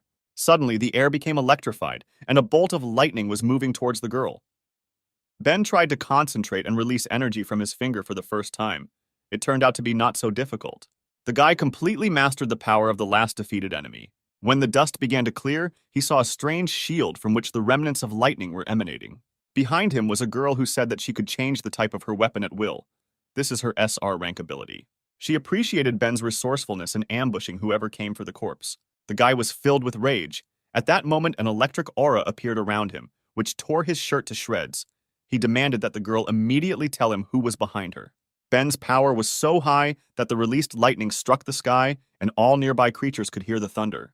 Vanessa realized that she had underestimated the guy, because he was able to master the ability of her former ally in just a few days, and release such a powerful electrical charge. This time she decided to more thoroughly test the hero's abilities, rushing into the attack. Her weapon turned into a dragon crescent. The girl shouted that if Ben wants to find out who she works for, he must force her. Swinging her spear, she delivered her first blow, which seemed to be intended to hit the unarmed guy. But Ben stopped the attack by creating a sword made of electricity. He shouted that since the girl uses weapons, he will use them too. Vanessa was surprised that the guy was able to create a weapon from lightning. Suddenly, the battlefield was surrounded by smoke. The girl turned her spear into a smoke bomb. The smoke cleared, and the hero stood all alone holding two lightning swords in his hands. He looked around in search of the enemy, but could not find him anywhere. The guy wondered where the girl who had just attacked him had disappeared. In the distance, he glimpsed the sight of a sniper rifle aimed at him. It was the Sky Seeker, the rifle Vanessa had transformed her weapon into. The girl was an assassin with incredible accuracy, and right now she was aiming for Ben's head. Vanessa acts without fear and without hesitation, and her smile hides her intentions. And as soon as her opponents relax, she will immediately shoot them in the head. A loud shot rang out, and the bullet headed towards the hero with great speed. Ben stood motionless, and suddenly he kicked the ground, lifting a small pebble into the air. The bullet bounced off the stone, and the hero was again covered in an electric field, because he realized where his enemy was hiding. The girl was shocked that he changed the trajectory of the bullet with a pebble. It seemed impossible to her. The guy combined his two swords into one and said that he knows how to stand against a sniper, and now it's his turn to attack. He swung his electric harpoon and threw it towards Vanessa with great force. The heavenly spear immediately overtook the stunned girl. Its power was so high that it plowed the ground behind it. She was taken by surprise. She realized that Ben was much stronger than last time, and all that could protect her was the sacred shield. There was an explosion, the noise of which spread throughout the entire area along with the sound of lightning. Vanessa was sitting on the ground. She was able to take cover with her ability, but her shield was broken, and there were no more weapons left. She trembled and experienced a new feeling that she had never experienced before. It was a feeling of humiliation. The girl thought that the guy was stronger than her, and at the same time Ben was slowly approaching his opponent. Suddenly he began to unfasten his belt. Vanessa did not expect this from the guy. She asked him what he was going to do right now. With a grin on his face, the hero replied that since she did not want to tell who she was working for and death would be an easy way out for her, then he would do something else. The girl trembled. Was Ben really going to do what she thought? He took off his belt and threw it on the ground, saying that they were alone here, and the girl was too charming. If he did something wrong, she would not be offended. Vanessa, embarrassed, began to crawl away from the guy, and he continued to say that his bodyguards say that he is the best of men, and the girls of the brothel cannot get enough of it when he comes. Various vulgar thoughts flashed through the girl's head about what was about to happen. Vanessa thought that today she would not only be offended by her defeat, but would also be defamed. She was very embarrassed. The picture she presented did not make her happy. The girl screamed when Ben began to unbutton his pants. Out of despair, she agreed to tell who she was working for, as long as the hero did not approach. She works for a mysterious old man, the dean of the Academy of Sciences, Mr. Herbert. The guy was surprised by the answer, because the Protoss throne should not worry the old man. Why then does he want to kill Ben? The embarrassed girl explained that it was not the throne, but the hero's ability. It's all about the origin of the ability Endless Darkness. The abilities of the Guardians and Predators originate from a meteorite, which is stored in the Academy of Sciences. The dean used it to turn guards into predators and create powerful warriors. But the experiment failed. They acquired the bodies of predators, but also adopted their bloodthirstiness, which means the transformation effect was unstable. Ben realized that one of these was sent to kill him. Now it is not surprising that he lost. The girl replied that the experiment was unsuccessful, not because of this, but because the power of the meteorite was imperfect, and the guards could not gain abilities. The hero assumed that since the dean was hunting him, it meant that Ben's ability could make the force perfect. Vanessa confirmed his guess. The dean found two cores in the meteorite, a core of light and darkness. The ability of light is radiation, and the ability of darkness is absorption, and if they are combined, the meteorite will gain full power. The endless darkness that is in Ben is the core of darkness. With this core, Dean will be able to create an artificial predator with a strong ability. Ben asked why all this was needed. The girl replied that in order to strengthen the Protoss Guard and resist the many predators outside the city. The guy did not expect to hear such nonsense. He could not believe that the girl believed this lie. After listening to the story, Benet stood up and buttoned up his pants. He said that he had a friend at the academy, and he had to make sure of Vanessa's words. The girl was surprised that the hero simply leaves and is not going to kill her. despite the fact that she is a witness. The hero noticed Vanessa's look and asked why she was against his leaving. Did she really expect Ben to finish what he started? Vulgar thoughts flew through her head, and she sheepishly replied that she didn't expect anything. Suddenly, a huge fist flew towards the guy, which Vanessa noticed, shouting at Ben to turn around. The guy turned around sharply and stopped the attack with one hand, as if he had been expecting it. It was the Arbiter who regained his strength after the battle with Eliza. He was surprised that the guy repelled the attack so easily, but Ben calmed him down by answering that the point was not that the Arbiter was slow, but that the hero was too strong. A purple aura concentrated around Ben, indicating that the guy had begun to use his ability to absorb the enemy's forces. The monster felt his strength leaving him. He hoped that his ability to restore energy would save him. But nothing could help him. He began to dissolve in the air, and his helmet fell from his head, showing us the true face of the predator. Vanessa was surprised that the monster couldn't even hit the guy. Now she saw how endless darkness works. And not only the predator is weakening, all the plants around began to emit violet energy and die at the same time. After using the ability, all that was left of the demonic-level predator was his helmet, and the plants in the area withered. An entire section of the forest had been depleted, and Ben had now become many times stronger, which amazed the girl. The guy turned around and began to leave, saying goodbye that he couldn't waste time here, because the last day of the qualifiers was about to end. Vanessa jumped up and stopped the guy, saying that she couldn't go back to the dean after telling about him, because he would kill her. Now she has nowhere to go, and she asked Ben to take her with him.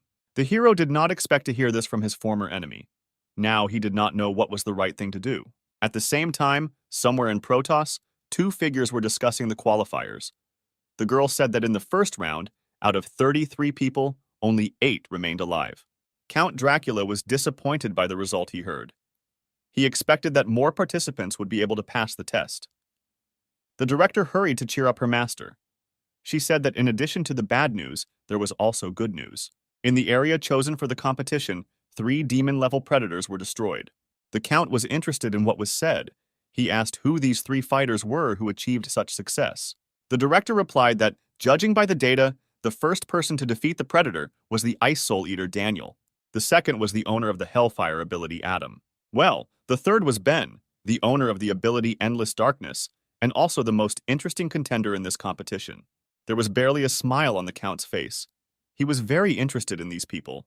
The clock on the tower made a sound, signaling that the first stage of the qualifiers was over and it was time to bring the fighters back. In the forest where Ben and Vanessa were, a portal appeared. The guy once again asked the girl if she wanted to go with him, to which she agreed. In the cave where Jenna lay unconscious, a portal also appeared. Eliza realized that time was up, and Ben never returned.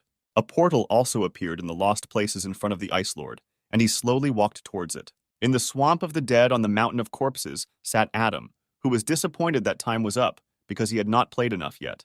Suddenly, a strange figure with a tail appeared in front of him, which was covered with designs reminiscent of tattoos all over its body. Adam was delighted with the new opponent. He thought that he was very lucky to fight again before the portal closed.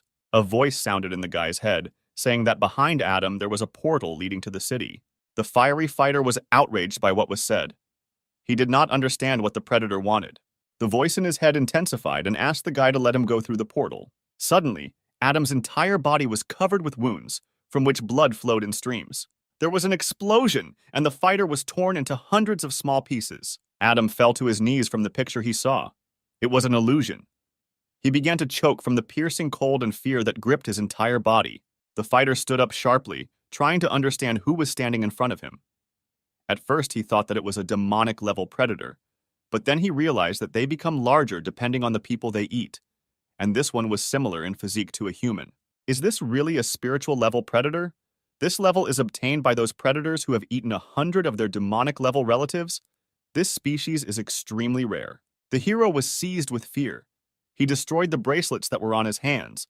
The guy understood that under no circumstances should he be allowed into the portal. Otherwise, the consequences would be difficult to imagine. In the places where the bracelets had recently been, Adam had dragon tattoos that began to glow with red flame. His hands caught fire and formed 2 fireballs, with which the guy rushed to attack. The legendary predator assessed the strength of the enemy. He thought that such power was quite great for such a boy. Adam joined his hands to carry out one powerful attack, and a wave of fire flew out in the direction of the predator. The stream of dragon flame was so powerful that all that was left of the trees in the path were burnt stumps, and the water instantly boiled. All that was left of the forest was a huge burning crater, and the guy was sure that he had defeated the enemy. This was his strongest ability, and no matter who he fought, this technique would turn everyone into ashes. But suddenly a fog began to thicken around Adam, looking like hundreds of ghosts. One of them began to fly into the unsuspecting guy's mouth. The fog dissipated, flying into Adam's body. His pupils turned white and he lost his mind. In place of the human pupils, the pupils of a predator appeared, which attacked the fighter. Now, this body belonged to the legendary monster. 5 minutes later, all the heroes gathered in the sacred mountain arena. Adam was the last one to leave the portal. He left as if nothing had happened. A screen appeared in front of the fighters in the arena, on which was Count Dracula. He congratulated everyone on passing the first round, but asked the participants not to rejoice ahead of time. After all, the second test will be much more difficult. The remaining 8 people will take part in a knockout competition, and only 2 of the participants will become Protoss guards. All fighters will be given 1 month to rest, and when the time comes, the whole city will gather to watch the fight of the candidates. Ben thought that Jenny would not have time to recover in a month, and Vanessa looked enviously at the girl who was hanging on the guy's neck. Count Dracula also added that the fighters had already been assigned to pairs and wished everyone good luck. The participants were surprised that they would not draw lots, and the organizers themselves chose who they would fight against. Everyone came to the screen to watch their opponents. Eliza saw that her opponent was Jenna. She was upset because victory over a wounded opponent would not do her honor. But in the semifinals, she will be able to fight with Ben. He seemed to have become stronger, but the girl believed that he had no chance against her. She also thought that if she suddenly lost, she would have to marry him. She turned around to look at the guy who stood there with a stupid look and picked his nose. Eliza turned away sharply, saying that the hero was watching her, but Ben did not understand why she was angry with him. Daniel also looked at the board. His opponent was Adam. Looking towards the guy, he thought that he had a strong opponent, however. The fighter's energy is now not the same as before. The predator in Adam's body turned around, sensing a strange aura that came from the far corner of the building. This scent was calling to him, and the source of this aura was far beyond the arena. Adam went outside. The monster inside him thought that he had been wandering for exactly 10 years. He traveled to every corner of the continent, but this aura was nowhere to be found. The only place where the predator has not been is Protoss, the surviving city which he could not get into due to a huge wall and defenders. The predator felt that he was really here, the source of the origin of his brothers and all abilities. A gift of light, a meteorite that fell to Earth long ago and is now in the Academy of Sciences.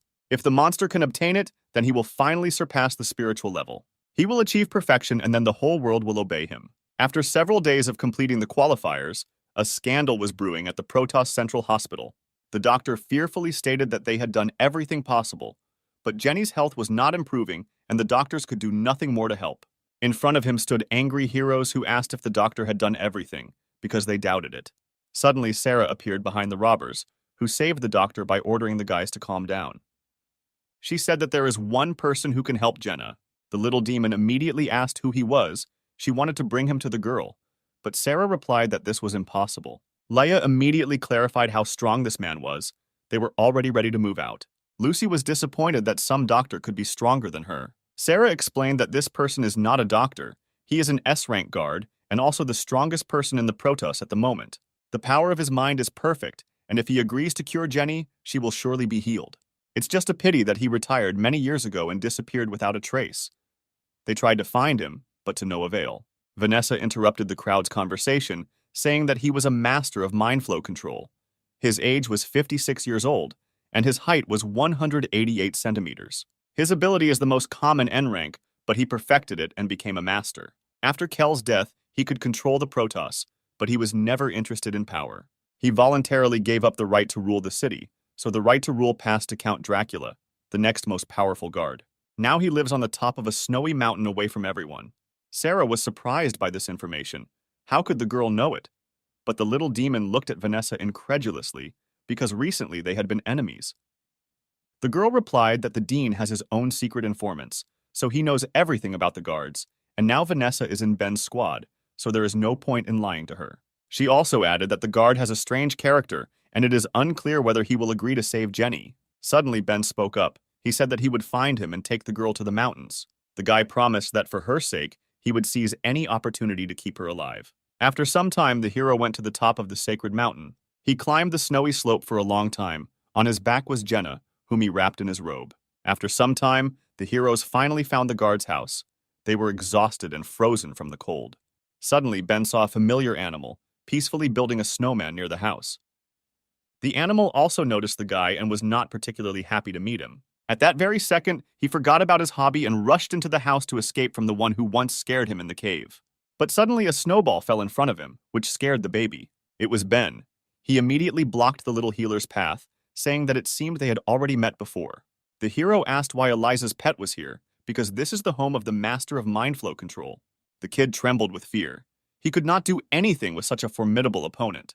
But then the figure of a man appeared from behind the house, who said that the guy not only broke into his house without an invitation, but also hurt his pet. The figure came completely around the corner, and Ben was surprised to see the snow underneath it instantly evaporate. It was an S-rank Protoss guard, master of mind flow control, Kevin. He was not happy with our hero and said that the guy did not belong here. Ben, at that moment, was amazed at the strength of the guard. He felt this aura, under which the snow was melting. It was as if the man was surrounded by a protective mantle, which if you touched, you would immediately dissolve. Suddenly, a girl appeared from around the corner and asked her father who he was talking to and who had come to visit them. It was Eliza, who was surprised that Ben came to her house. The hero was even more amazed that this was the girl's house, and this strongest guard was her father. Sometime later, Ben and Jenny were in the man's house. The guy persuaded the guard to help the girl because only he was capable of this. But Eliza watched this whole performance. She could not believe that Ben had come all this way for Jenny. The guy firmly stated that he would pay any price to save his girlfriend. Tired of listening to the hero's story, Kevin calmly replied that he refused to help him. Eliza chuckled. She didn't expect to hear a different answer from her father. Ben did not stop. He wanted to know the reason for the refusal. The guy suggested that perhaps it was because the guard's power would suffer if he helped the girl. Kevin replied that in fact, saving her was as easy as shelling pears. But these two were nothing to him. There was no point in helping them. Now he will help them. Then everyone will start turning to him for help, but he doesn't want that. Suddenly, Eliza stood up for the heroes, asking her father if he would help Jenna if his daughter asked for it. Kevin was surprised, but the girl explained that Jenny is her rival, and she does not want others to consider her victory undeserved. But the only thing that surprised my father was why Eliza was on their side. A couple of minutes later, Kevin and the heroes stood in the room. Jenna was on the bed. The man said that during the treatment, his ability would cause cell regeneration, which would cause the girl's temperature to rise, so she needed to be undressed. Ben immediately blushed. Images of Jenny without clothes flashed through his thoughts. A couple of minutes later, the girl was completely undressed. She was charming, but still unconscious. The master concentrated the energy in his finger and directed it towards the girl. He ordered her to comply and touched her head. At that moment, the girl began to come to her senses, and a green healing aura appeared around her. The guard had a strange feeling. At that moment, he felt that the girl was gifted. After a few minutes of treatment, Jenna began to come to her senses. Ben prayed that Kevin would be able to help the girl, and Eliza kept an eye on the guy so that he would not peep. Jenna began to sweat and began to move her eyes and jaw, looking like she was in pain, but she wasn't. The girl came to her senses and began to open her eyes. She felt that she was very hot, but at the same time very light. And then she saw herself completely naked, and she didn't know who did it. She screamed with all her might to the whole house. If not for the storm, her scream would have been heard in the city. Jenna asked what they did to her and why she wasn't wearing clothes, but Kevin decided to move away from the girl just in case. Having closed his eyes, the master said that Jenna was probably feeling better. Confused, Ben, who tried his best not to look, thanked the guard for his help. The heroes went to their rooms. Eliza showed Ben where he would spend the night, and the guy could finally rest. He turned to the girl and thanked her for helping to persuade her father to cure Jenna. Eliza did not understand why the guy was so tense for the sake of some bodyguard. She asked him about it. Even she cannot climb the mountain without the help of a phoenix, and Ben made this journey on foot, carrying the girl on his back. If a storm had started, he could easily have died. For her sake, the guy risked his future place on the throne. Eliza asked if it was worth it, to which the guy replied that it was worth it. He explained that Jenna is not just a bodyguard, she is his friend. The hero once had several friends, but they all abandoned him. And then he realized that those who care about him will always be on his side, even if the whole world turns against him. Jenna risked her life for Ben, and he did the same for her. Eliza turned around and hurried out of the room, saying that she would help them go down the mountain when the girl recovered. Ben thought that perhaps Eliza was jealous. Meanwhile, the recovered girl stood on the terrace and enjoyed the view of the snowdrifts. She did not expect that her master would do so much for her. The realization of this brought her joy. Looking at the snowy landscapes, she remembered how he courageously carried her on his shoulders. Her fantasies were interrupted by a male voice. It was Kevin, who asked if the girl would catch a cold in such cold weather. Jenna turned to him and asked why he was not sleeping yet. The master replied that he could not sleep, so he decided to drink tea with milk. Suddenly, he asked the girl if she knew who the gifted ones were. Anyone who is illuminated by a meteorite receives one ability, but there is a tiny chance that there will be two abilities. Such people are called gifted. Jenna is the second person in Kevin's memory who had such a gift, and the girl seemed to understand what the master was talking about. With such wounds, an ordinary person would probably have died, but Jenna was able to survive. The man suggested that one of the defender's abilities is immortality. The girl was embarrassed because she was taken by surprise. She replied that she could not die while the person connected to her was alive, but at that time, she was in agony. The master became more and more interested in Jenna's ability. He wanted to find out who this person was. The blonde replied that the ability itself chooses who it will become. It is directly connected with him. The girl senses when this person is in danger and can even sense his location. And since Kevin saved her, she will answer who it is. Only this secret must remain between them. But in return, Jenna will have a request. She asked the master to become Ben's mentor. Kevin was not very happy with what he heard. He replied that he was tired of teaching people and was too busy. Jenna looked away and quietly apologized. She didn't think before asking the master about such a thing. Kevin sternly said that he did not want to teach him, but taking into account the path the guy had come here, he would do him one favor. The next day, a phoenix soared in the sky and, despite a strong storm, flew somewhere quickly. Ben sat on the bird with the master. He asked where they were flying. Kevin pretended not to hear and asked if the guy received the ability from the meteorite. In Protoss, there are many people with abilities that are often similar to each other. Based on their rarity, they are divided into ranks. There are only 5 of them, namely N, R, SR, SSR, UR. Ben has 2 abilities. UR rank Endless Darkness and SSR rank Thunderclap, but they are not the guy's innate abilities. Therefore, today the hero will gain his own ability. Ben realized that they were heading to the Academy of Sciences right now, just in time to find out more about the dean. After some time, the hero and Kevin flew to the doors of the Academy of Sciences. But then they were met by security, who ordered them to stop and say for what purpose they wanted to visit this place.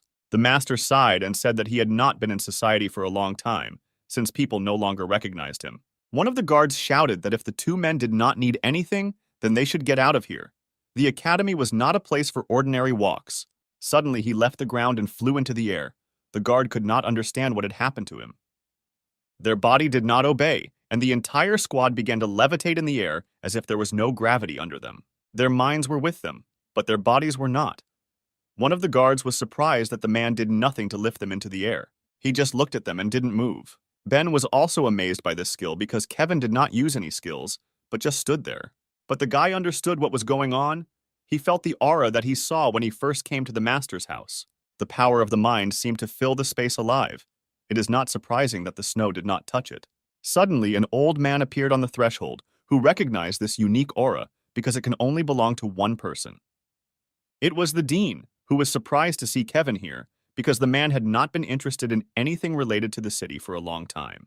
The master replied to the old man that his friend had not yet awakened his ability, and he thought that the dean could help with this. Kevin looked at Ben and ordered him to say hello to the dean of the Academy of Sciences. The old man was surprised that the hero, a friend of the strongest Protoss guard, wondered how he could find him if the master lived far from everyone. The blind man understood that the boy killed the god of thunder and kidnapped Vanessa. He probably knew that the dean was pursuing him because of the core of darkness. He also noted that it would not be easy to deal with Ben if Kevin supported him.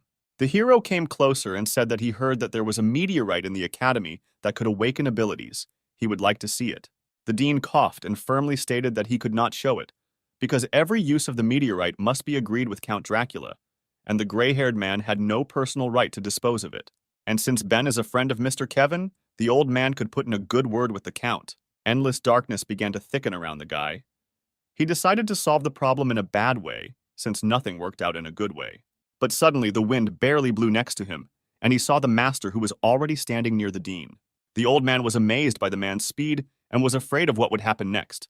Kevin looked at the dean with a gloomy look and in a sepulchral voice ordered them to let them through, because the old man would not contradict him. The dean's mind suggested that it was better not to resist this man. The blind old man smiled sweetly and asked the guests to follow him. The trio walked along the long corridors of the academy.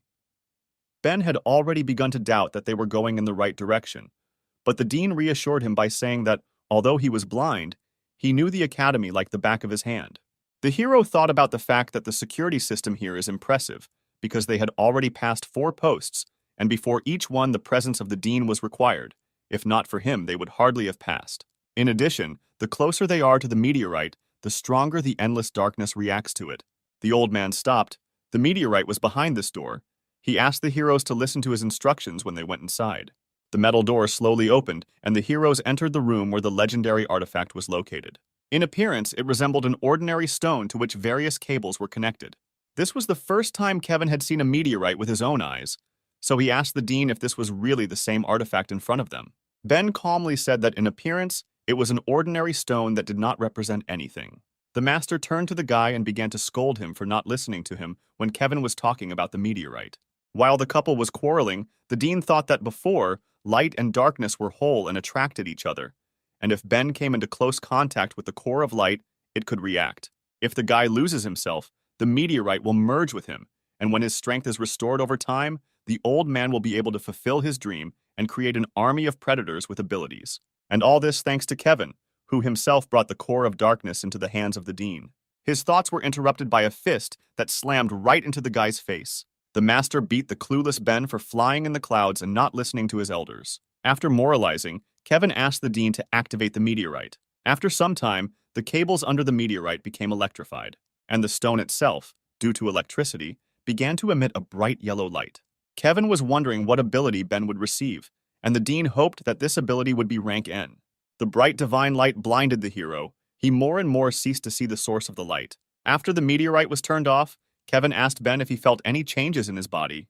The guy replied that apart from the fact that his eyes hurt from the bright light, everything was the same as before, and he didn't feel any abilities. He turned to the old man, saying that apparently the dean did not want the hero to receive a new ability, and therefore led them to a fake meteorite. The blind man was stunned by the boy's impudence. He shouted that it was not his fault, and if Ben uses the meteorite once, this does not guarantee that he will receive new abilities. The guy still pretended to be a fool and said that he still didn't feel anything, and apparently the stone was still a fake. The old man was not as stupid as it seemed at first glance. It was not for nothing that he was the dean of the Academy of Sciences. He assumed that Ben probably had a rare ability, so he did not want to show it. The guy said that they were leaving. He suggested that the mentor go to a place nearby where they make excellent tea with milk. These words pleasantly surprised the master. He replied that he only drinks tea with sugar. Ben also added that they would order coconut pudding. The old man was furious at the hero's impudence. He wanted to kill him right now, despite the fact that the guy was accompanied by the best guard.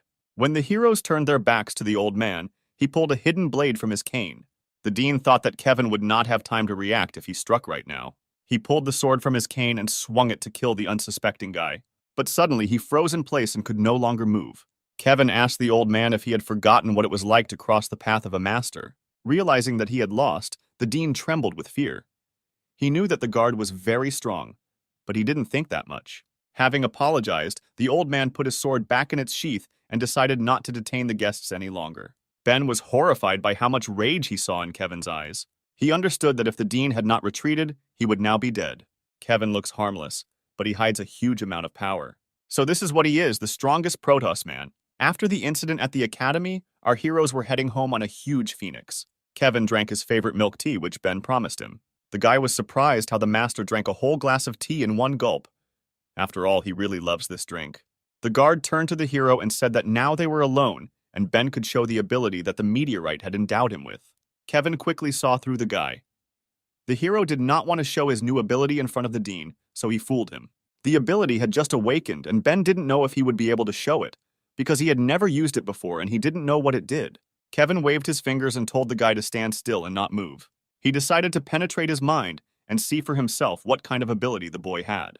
The master concentrated to find the place where it was hidden. Inside the guy's mind, he saw hundreds of demonic eyes that were watching him. Kevin suggested that the place where Ben's ability was hidden was connected to an evil spirit. The ability to control evil spirits is extremely rare, but what rank it is depends only on the rank of the spirit.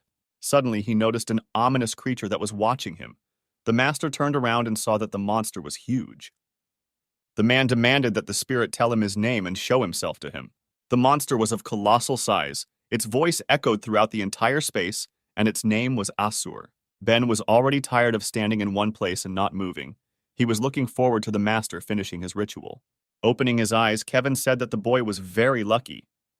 Ben was delighted at these words and suggested that the meteorite had given him the ability to the gift of light. The master just grinned, because this ability is the treasure of the Protoss. But the guy's ability is also extremely rare. It is not only strong, but also associated with evil spirits. So Kevin lingered in the guy's mind and taught the demon a lesson. This ability is SSR rank and is called Asura Spirit. Ben was disappointed by the simple name of his new skill, to which the master replied that it was a cool name. He also added that this spirit is extremely strong, as are his thoughts, and if you resort to its help, he can rebel against Ben. Therefore, unless absolutely necessary, the master advised the guy not to use it. A month has passed since Ben awakened his new ability, and today, all the Protoss residents climb the sacred mountain to get to the arena. After all, this is the most important day of the year, but not only because of the final competitions. What is more important is that in addition to the contenders themselves and the spectacular fights, they will also be here. S-rank Protoss guards will be present in the arena. 2 guards had already arrived at the performance. It was Count Dracula and the director of the competition.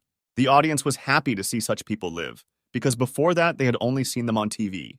The director asked why the Count arrived so early. After all, he is the most important person in the Protoss, and it is common for him to be a little late. The Lord drank blood-colored wine, the same as his robe. He answered the girl that he did not like to wait. It reminded him of waiting for the moon to appear from the clouds. Suddenly, the Count heard something move above him. He immediately realized that someone was sitting on top, because it is difficult to remain motionless while sitting on a canopy. The fabric began to boil like boiling blood, and the Count's crown appeared from it. Going upstairs, he noticed Kevin and said that he expected to see him here, despite the fact that such events were not interesting to the old master. The Count suggested that this was probably due to the fact that his daughter was taking part in competitions. Kevin was still calm and answered the bishop that this was not entirely true. There's just a tea discount today, and they also have a giant pearl milk tea.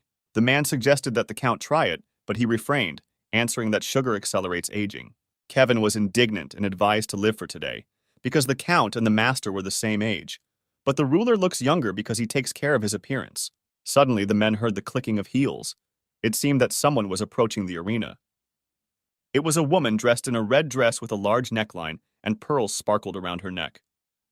Coming closer, she asked what her old comrades were chatting about, and it seemed the head mistress was not happy about the lady's appearance.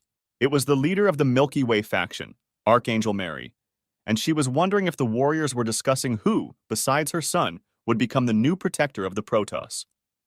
Smiling evilly, Director May asked if the woman was confident in her son, because it was unknown how her presence would affect him. Mary said that she was his mother, and her presence would not harm her son, to which May sarcastically replied that she had once abandoned him with his father, and he was unlikely to be happy to see her. The Count and Kevin, watching the spectacle, simultaneously wondered why these women always quarrel. Mary was seriously angry and ordered the headmistress to keep her mouth shut. After all, May is no one to her, and she doesn't dare judge her. The girls exchanged gloomy glances that showed hatred for each other, after which May replied that she simply decided to remind her of what she had done. They raised a cry to the entire Colosseum. One said that the director had so much to do that he couldn't get a promotion to S rank. The second asked what was wrong with this, and was Mary really proud of her rank. The men just listened peacefully to these cries, and were silent. One of the spectators asked her friend why these two were arguing, to which she replied that she only knew the rumors that were circulating about Mary. They say that she abandoned her child and seriously ill husband to become the leader of some faction. Many in the city call her corrupt. Besides, she doesn't seem to have any abilities, and she got S rank with the help of Kel. The girl felt sorry for Daniel because he is so handsome, but has such a cruel mother. Suddenly, the voice of a guy was heard from behind them, who only heard the word beautiful in their conversation. It was Michael, an S rank guard, the personification of the 7 sins. He asked the girls if they were talking about him. Suddenly, the girl was hit in the head by a heart that came from the handsome man. At the same moment, she felt her heart beat faster and she became hotter. She was overcome by passion, and unnecessary thoughts began to arise in her head, which made the girl feel awkward. The girl's friend did not understand what was happening, and it seems that the spectators sitting nearby also noticed that something strange was happening. And the guy just smiled, thinking that the girl was still very lustful. Suddenly, a woman's voice behind him told him to stop bullying the girl. He turned around, seeing his old friend, and asked if she wanted to feel real pleasure. The heart that made the previous girl beat in agony crashed into the face of an unknown woman and broke without having any effect. It was Kathleen, a guard paladin of S rank, a sweet girl with purple hair. She held a sword in her hands and was dressed in knight's armor. She told the guy that his charms wouldn't work on her. Yet again he tries, but still doesn't understand it. Disappointed, the guy turned around and snapped his fingers, canceling the effect of his love spell to free the girl. He also reasoned why his spell did not work on the paladin. The charming girl menacingly asked what the guy was whispering. He awkwardly turned around and said that he simply admired the beauty of the girl. Kathleen got a little embarrassed and told Michael to shut up. The guy also noticed the girl's slight embarrassment and smiled sweetly back at her. An hour later, May asked for a minute of attention in order to make a ceremonial speech. She announced the start of the qualifying competitions. The crowd screamed enthusiastically at the same moment, and the entire Coliseum began to roar. The headmistress asked the participants to enter the arena, and 8 contenders appeared on the battlefield. The crowd rejoiced because an unforgettable sight awaited them ahead. All participants slowly entered the arena. Many were waiting for this fight, and some wanted to finish the competition as soon as possible. Ben was supported from the stands by the girls who were on his team. The guy wanted to wave at him, but then the little demon shouted that if he loses, he might not return home. This phrase confused the hero. He was not expecting such support. Ben asked Jenna where Sarah was now because she was not in the stands next to everyone. The girl replied that she could not come because she was on duty at the academy. The guy thought that most likely the dean deliberately detained her at work because he knew that the girl was his friend. Not only did they come to cheer for Ben, Daniel's mother saw her son and thought about how much she missed him. They locked gazes, the cold gaze of the son and the enthusiastic gaze of the mother. The woman was glad that her son looked at her. They had not seen each other for a very long time, and perhaps he had already forgiven her. But Daniel turned away as if he didn't see anything, and his mother chanted from the stands that he would succeed because she loved him. May began to explain the rules to the participants. Firstly, the opponent must either lose consciousness or be immobilized for 10 seconds, and secondly, he must admit defeat. If there is a threat to the life of a participant, the headmistress will interrupt the fight. Ben began to yawn while listening to the rules. He asked if he could start the fight already. He had had enough of showing his abilities. Jenna was worried because the guy looked tired. Maybe he didn't get enough sleep. Kevin was also worried, but for a different reason. He assumed that the hero was tired because he did not listen to the master's advice. The headmistress announced the first battle between the owner of the Endless Darkness technique and the Protoss warrior James. The contenders entered the arena and prepared for battle. A gong sounded, announcing the start of the fight. A little boy on the podium asked his mother if the uncle in the raincoat was strong, to which the woman replied that he was a frequent guest at the qualifiers, and among ordinary people he was the strongest. The warrior in armor, warming up, said that he had been taking part for exactly 5 years, and every time he encountered a very strong newcomer as an opponent. He thought that this time he would be defeated by the new prodigy Daniel, but oddly enough, the god sent Ben as his opponent. The hero fell asleep as he walked, and the warrior speaking to him declared that his ability would overcome endless darkness. At that moment, Ben's eyes glowed purple, and he replied that he would not use infinite darkness this time. James was indignant at the guy's impudence and replied that he was not afraid of being absorbed, and besides, Ben's hero ability was quite recent. Therefore, he was the first to decide to launch an attack, shouting to the hero that he could not cope with him because the warrior was already battle-hardened. And suddenly James disappeared. He moved so fast that he was invisible. Some spectators were amazed, while others had already seen this ability. It was called Flying Dragon. The guy ran around Ben at such a speed that it was impossible for a normal eye to follow him. There are 2 ways to absorb energy into endless darkness, either when the enemy is dead or unconscious, or he needs to be caught. But James was so fast that it seemed impossible to catch him, so he was sure that victory would be his. Ben didn't even watch his opponent. He just stood and yawned in the middle of the arena. James stopped behind the guy and realized that this was the best moment to attack. Suddenly, the hero turned around, and 1,000 eyes appeared around him, looking straight into the warrior's soul. The guy jumped away without striking. From the outside, it seemed that he simply retreated. His whole body was covered with sweat. It was an animal fear of the abyss that he saw with his own eyes. The spectators were shocked. They did not understand why the battle-hardened warrior retreated and succumbed to the newcomer. There was only fear in James's eyes. He saw something that filled him with only horror. For just a moment, he was surrounded by 1,000 eyes that pierced right through him. The guy thought that he was imagining it. The hero looked weak, and therefore the warrior did not understand why he had such fear of his strength. Ben grinned and asked why he gave up. The crowd started howling. They began to shout that the warrior should not be afraid, and most of them came here to see how he would become a guard. James knew that if he gave up, his image as a brave man would be destroyed and all his fans would turn against him. So he decided to take a chance and use his trump card. He wanted to leave it for Daniel, but first he had to win this fight. Ben was tired of waiting. He realized that he was much stronger than his opponent. All this time the guy was provoking the enemy to attack. James got angry and only replied that the hero would not even have time to blink an eye before the warrior would defeat him. He moved from his place with such speed that only jumps were visible in the arena. This ability was called supersonic bounces. The downside of this skill was that the stones began to crumble if you overdid it, but the technique was excellent.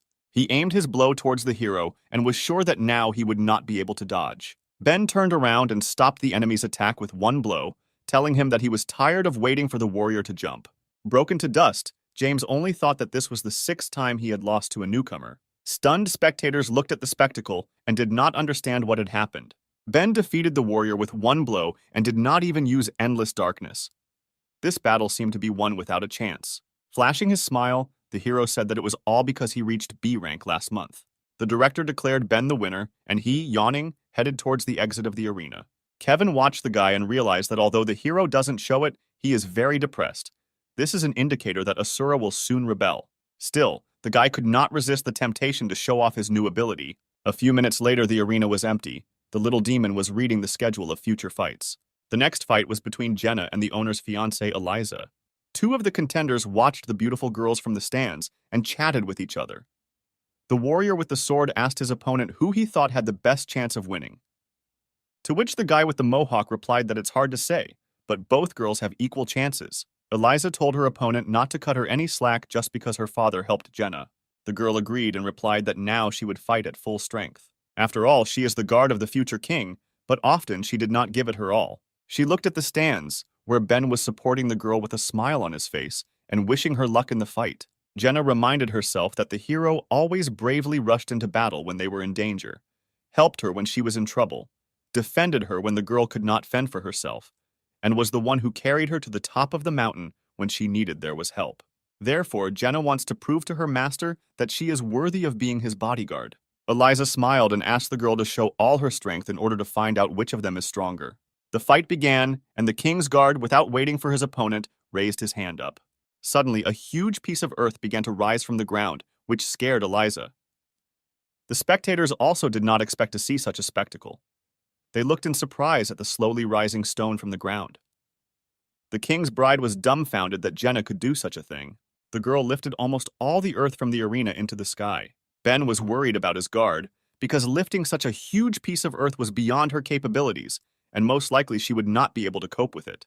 Kevin calmly sipped his tea and thought about Jenna's strength. He understood that this was her maximum, and apparently she decided to finish the fight with one blow so that Ben could see her victory. But he was confident that Eliza could withstand such a blow. The bride also understood that the girl had put all her strength into this technique, and even though the area of land was huge, she would have time to dodge. Jenna levitated in the air while controlling the earth, and at that moment, she increased gravity 100 times. Eliza felt as if the whole building was pressing on her. This did not allow her to move anymore. She fell to the ground and understood that the girl had figured out her plan and increased gravity so that she could not move, and admitted defeat until the block fell. Suddenly, the block began to move. It was a meteorite strike, and under the force of gravity, the stone began to move towards the ground. With great speed, he flew straight at Eliza's head, who was chained to the arena and could not move. The meteor crashed to the ground with such a roar that it seemed that the entire Colosseum would now shatter into small fragments. The block broke into small pieces, and they flew towards the spectators who were trying to protect themselves from this colossal blow. No one believed that the girl survived after this. Ben looked at the sky and worried about Jenna, and Kevin at that moment worried about his daughter. The dust from the impact began to clear, and all the spectators could not believe their eyes when they saw the silhouette of the king's bride. Eliza stood up and began to caress herself. She was charming and moaning and insisted that strong and ferocious blows were her favorite and how pleasant it was for her now. Kevin realized that the girl had teamed up with the macho rhinoceros. During the union, she adopted both his strength characteristics and his manner of communication. Eliza continued to get turned on and begged Jenna to hit her again. All the guys in the stands liked this spectacle from the warrior. She not only survived, but also provoked her rival.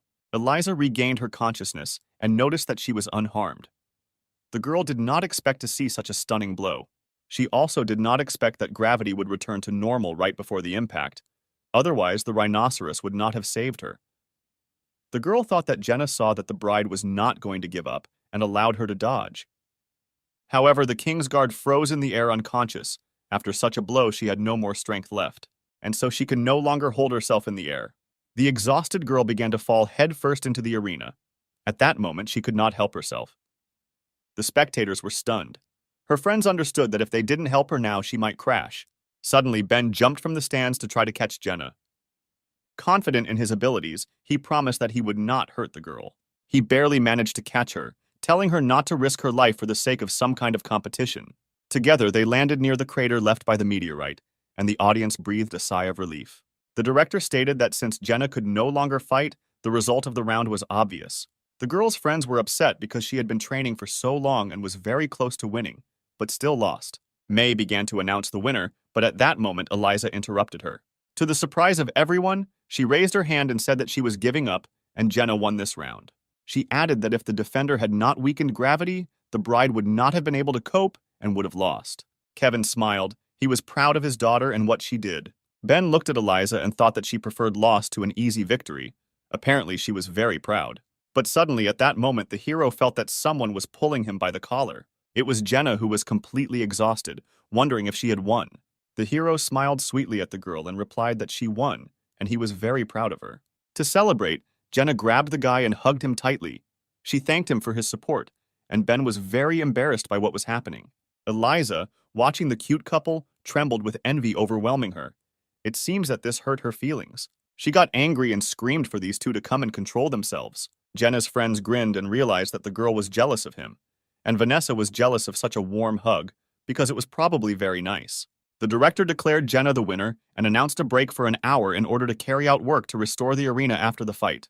After some time, Ben sat with the girls and discussed their fight. They bought a cool soda to catch their breath. The guy told the warriors that they shouldn't quarrel over some kind of competition. Eliza was upset by her defeat. She apologized to the hero for dropping out so early and not being able to fight him. The girl realized long ago that she was no match for him and would not defeat him. Therefore, she was not against Ben taking the throne, and Eliza also began to talk about the engagement. But at that moment, an old man appeared behind the heroes. It was the dean, who noticed that the guy was very successful with women. Ben was not happy to see his enemy. He told the old man that he would not believe him if he came to congratulate him on his victory. The blind man told him that the hero shouldn't talk nonsense. He still remembers how the guy humiliated him several times, and he just won't leave it like that.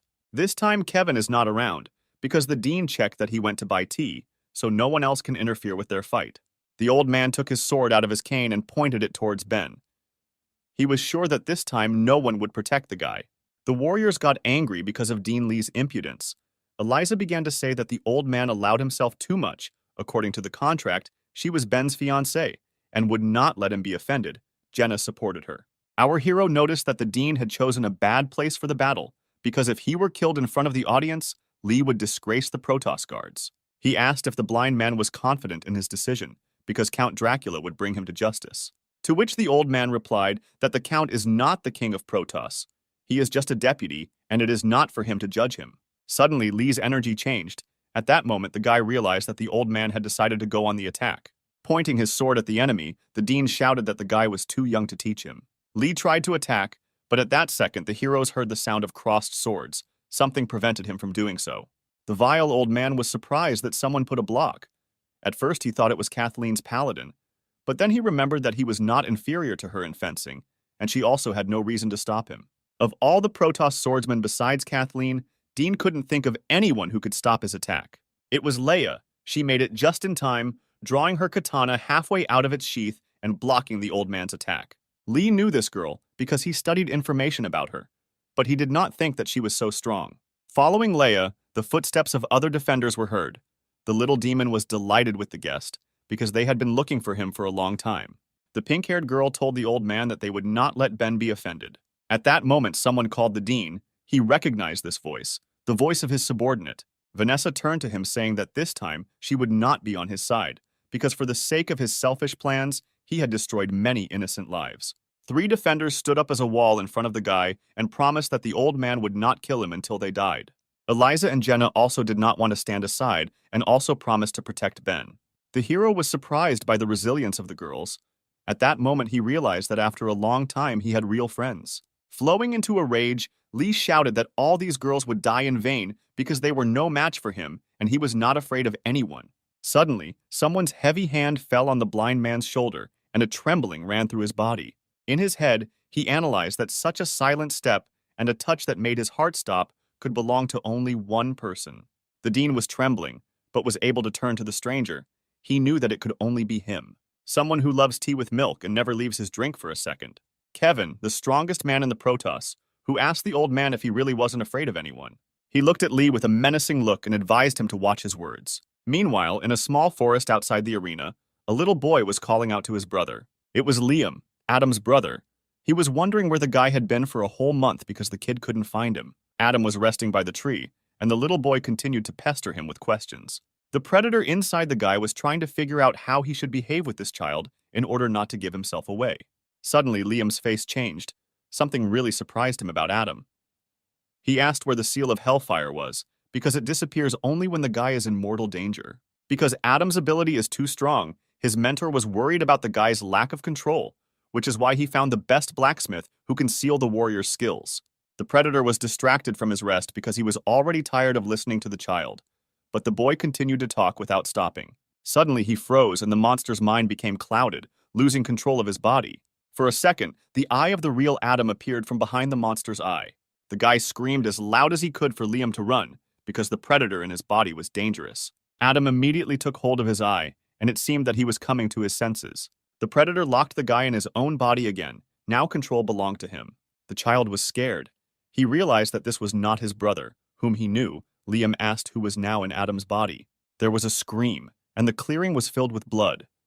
These were the last words that he uttered in his life. Meanwhile, renovation work was completed at the arena, which meant that the competition could continue.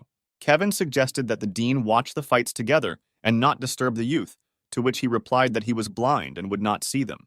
The master looked gloomily at the old man again and ordered him to watch the fights. Lee immediately agreed. The director announced that the fight would take place between the head of the Iroquois, Mason, and the owner of Hellfire, Adam. Mason said that he was not afraid of the guy. He heard that many wanted to see Adam fight, but the head of the Iroquois also considered himself a strong contender. After all, everyone would like to have his ability. It is one of the most amazing R-rank abilities. He promised that Adam would be shocked when he saw it. Having finished his monologue, Mason grabbed his hair and began to pull it up with all his might. Suddenly, the mohawk was completely torn from his head, but the guy didn't seem to feel any pain. In place of the old mohawk, a new one grew, and Mason added that in addition to the rapid growth of hair, the mohawks were razor sharp, and that is why he uses them as a weapon. Kevin was surprised and said that this was a pretty good ability, and asked the dean what he thought about it. The old man was not happy. Mason shouted, announcing that the fight had begun, as he would now use his deadly ability. A dry squall. At that same second, hundreds of Iroquois, which looked like boomerangs, flew towards Adam. Suddenly, the arena became hotter. The predator directed a barrage of fire towards the enemy. The leader of the Iroquois was covered in burns, and his unique ability burned away along with his victory. Adam looked at his enemy and calmly answered him that he was talking too much. Mason raised his hand and declared that he was giving up, his mohawk now resembling a scraggly bush. The spectators were shocked. This year the fights were very spectacular. Almost all of them ended with one blow. The director declared the owner of Hellfire, Adam, the winner of this competition. The next battle will take place between the Soul Eater Daniel and the owner of the Windsword William. After the announcement of the next fighters, May glanced at the stands. She was surprised that Mary was nowhere to be found, and her son was about to fight. With the sweetest smile, the woman suggested that her son go out to dinner after the competition, because they had not spent time together for so long, and besides, she had already booked a table in one good establishment. Mary exhaled. She was rehearsing her speech, which she did not like. The woman knew that Daniel was entering the arena right now, and this was a good opportunity to talk to him. She was still worried that he was angry with her, but Mary did not know that the guy was standing nearby behind the wall. He silently clutched a piece of paper in his hand, which he stared at intently, and the woman was still worried because her son was about to appear. All this time, Daniel was looking at the photograph where he was depicted as a child, sitting on his father's neck, and next to him was his smiling mother. Looking into the corridor, the guy decided to come up and just say hello, because it's not very difficult. Suddenly, someone slapped Mary on the butt, and she jumped up in surprise. The woman blushed with excitement and embarrassment. She thought that her son had done it. An unfamiliar man began to lecture Mary that she only thinks about the ungrateful child, because he does not want to pay attention to her, and she does not need to spend so much time on him. It was the eldest son of the head of the Milky Way faction, Benjamin. The woman was furious at the guy's impudence and replied that he was still too young and had no right to talk to her like that. Mary turned to the impudent man and whispered like a snake that even though Benjamin's father was her boss, this did not make her a guy's toy. The boss's son was not even afraid, but only slowly puffed on his cigar. Exhaling smoke, he said that in just a couple of years, his old man would die, and the woman should be more polite to him if she did not want to lose her job. Mary understood that this was so. She turned around and told him that he was a vile scoundrel. Suddenly, the corridor began to get colder, and small snowflakes appeared in the air. The son of the head of the campaign was surprised that there was snow here, but Mary knew what was happening. Daniel appeared in the corridor, pointed his hand towards the impudent guy, and used the freezing hurricane ability. Benjamin recognized the fighter and began to threaten him to stop the attack. But before he could finish speaking, an icy stream of wind lifted him into the air and carried him towards the arena. There was an explosion, and the impudent man flew out of the entrance to the arena, landing right in the center of the Colosseum. He fell in front of the feet of Daniel's opponent, who had already waited for his opponent. William did not recognize the man at first, but then realized that he was the son of the faction that controls all energy sources in the Protoss. Benjamin no longer looked so impudent. Now he looked like a pathetic coward who had been beaten a little. Daniel slowly walked towards the entrance to the arena, and at that moment Mary called him. Embarrassed, she told her son that she didn't expect him to stand up for her, which means he still loves his mother. The guy was silent for a while and replied that this was not true. Benjamin just stopped him from passing. After these words, the guy continued on his way. He entered the arena, where the audience was already waiting for him. The audience shouted his name. The handsome man was the son of an S-rank guard and the nephew of the former king. Everyone was already waiting for his fight. The girls in the stands wanted to see him most of all because they thought the guy was very handsome and many were in love with him. William thought that Daniel was popular with the ladies. He was strong and handsome, but still infuriated the swordsman, who had already figured out how to defeat his opponent. William raised his hand and told the judge that he had a complaint. The guy pointed at Benjamin and accused Daniel of beating an innocent spectator. Such behavior is a violation of the principles of the guards who protect their people. Therefore, he demanded that the judges disqualify Daniel due to a violation of the rules. The girls in the stands were furious. They considered the swordsman unscrupulous because he decided to cheat instead of fighting honestly. William grinned. It didn't matter to him what the public was shouting, because half of the costs of maintaining the internship were covered by Benjamin's campaign. And Count Dracula would not dare turn a blind eye to this for the sake of some fighter. The viceroy bowed his head and said that he did not see Daniel beating the guy. He also asked the director if she saw anything. May confirmed that nothing had happened, so it was decided to take Benjamin to the hospital and continue the competition. William was deeply disappointed. He did not believe that the Count was ready to ruin relations with his sponsor for the sake of some warrior. After hearing the words of the judges, Daniel realized that everything had been settled and began to prepare for the fight. The guy decided to act honestly. Since the swordsman uses weapons, he will also use his weapons made of ice. Having created a huge ice scythe, Daniel decided to start a fight and ran towards his opponent. William was still stunned by the judge's decision and did not have time to react to the attack. He could only ask the guy to stop. But Daniel did not listen to him. He struck his blow at the swordsman, which he called ice execution. The guy looked pretentious and ended the fight with one attack, saying that the fight was over. Ice spikes protruded from William's chest, and the guy himself was shaking from the cold he felt. The girls in the stands chanted the handsome man's name, and his mother became embarrassed when she noticed that her son had grown up. The director announced the semifinal. Ben and Jenna were supposed to fight in it. The guy looked at the girl and asked if she was ready for battle. The defender smiled sweetly and told the owner not to worry about her. Suddenly, she raised her hand. The girl told the judge that she was refusing the fight. Jenna explained to the guy that they were not rivals, and besides, she spent all her strength in the first fight and would not be able to fight. Ben decided that the girl was blatantly lying, and most likely she was planning to retreat a month ago, when the opponents were announced. Jenna was embarrassed and replied that apparently nothing could be hidden from her master. She straightened her hair and added that only two can become guards, so the girl wanted to provide an easy exit to the finals for the hero, so that he could definitely become a guard. The director announced Ben as a finalist, which meant he would be promoted to guard. James was touched by this act. The guy was jealous that the hero was very lucky because such a beautiful girl lost his victory. May announced the next battle. The Soul Eater Daniel and the owner of Hellfire Adam will fight in it. The one who wins will become the Protoss guard. The firefighter stood in the arena and warmed up. Then he raised his hands in the air. This surprised Daniel. He expected the guy to immediately attack and not prepare for battle. Suddenly, a huge pillar of fire flew into the sky from Adam's hands, which was so powerful that the ground under the guy's feet began to crack. A pillar of flame rose high above the arena and began to take on the shape of a dragon. Our heroes were amazed by such a sight, and by the fact that the guy's ability had taken shape. Count Dracula didn't show it, but he was also interested in Adam's skills. He noticed that he released too much energy for a beginner, only there was no surprise on Daniel's face. He was focused and confident that the fiery fighter started right away with his trump card. The Hellfire took on the form of a dragon, which was aimed at the Ice Devourer. A huge power was concentrated in Adam's body. The Predator began to wonder why the guy sealed it. The battle began, and a huge fire dragon opened its mouth and a red-hot ball of fire began to form in it. The spectators were intrigued. They did not expect to see such power and were afraid that the fire would spread to them. May was also amazed by the guy's strength. She asked her master if she should stop the fight, because the audience could get hurt, to which the Count refused. From the mouth of the fire dragon, a column of flame burst out, which was supposed to burn Daniel. The guy was not afraid of Adam's power, because he knew that he himself was quite strong. The Ice Eater raised his hand, and at that same second a high ice barrier rose in front of him.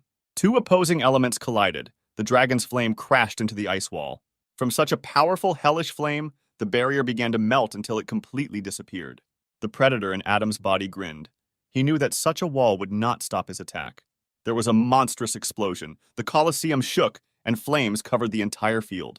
Frightened spectators tried to protect themselves from the flames that flew towards them. After the attack, the smoke cleared. Daniel coughed but was still alive, which surprised the Predator. All the clothes on the guy's body were burned. The nobleman said that such a blow could not cope with his barrier. But besides this, Adam did not take into account two more things. Firstly, because of the barrier, the firefighter could not see everything that was happening on the field. Adam was surprised. It seems that he began to guess that this was not the real Daniel in front of him.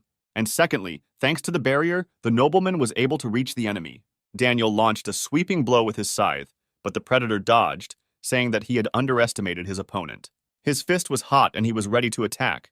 This time the handsome man would not leave. Adam shouted that this would all end and dealt a fiery blow to Daniel. The guy managed to dodge and land on the arena without much harm. Daniel spat out blood.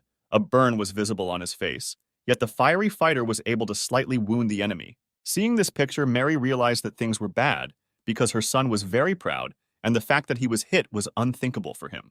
Now Daniel was furious. His vision clouded, and he was preparing for a new attack. Steam was coming out of the guy's mouth. He only quietly whispered that Adam wouldn't just leave here now. The noble swung his weapon and struck a chilling blow from a distance. A huge blade-like block was moving across the entire earth in the direction of Adam. But for the Predator, it was nothing. He caught the blade with his own hands right when it was supposed to hit him. From the fire that was concentrated in the guy's hands, the blade cracked and burst. Daniel was in shock. He did not believe that someone could stop his scythe with their bare hands. The noble knew that only an S-rank guard could do this. But the Predator was worried about something completely different. He understood that right now he was using his own powers to stop the attack. He needed to be more careful because there were guards everywhere and they might notice something was wrong. Kevin watched the fight with interest. He wanted to find out more about Adam. The monster was preparing to attack, thinking that he had not entered the Protoss in order to win the competition. He specifically chose Adam's body because he considered him the strongest participant. Daniel, blinded by rage, began to unwind his scythe in preparation for his ice attack. But the Predator was seriously angry because his plans did not include losing to some newcomer. The attacks of opposing elements again collided with each other, deciding which of them was stronger. Lucy at that moment was more afraid for Ben. She saw how strong both of his opponents were and was no longer sure whether the guy would win. Kathleen was also impressed by both participants in the semifinals. She believed that the two of them deserved to win. After the attack, both fighters were already exhausted.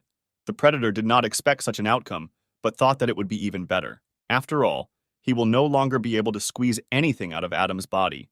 And if he gives up, then no one will suspect anything, and the monster can calmly go about his business. After all, his relatives could not attack the Protoss before because of his guards, which include the strongest S-rank guards, of which there are only 10. 6 of them are here now besides Kel, who died. 3 more are missing. And since they are not present at such an important event, something must have happened. The gift of light is now barely guarded. The predator can only give up and hide unnoticed in order to get it. Such a chance must not be missed.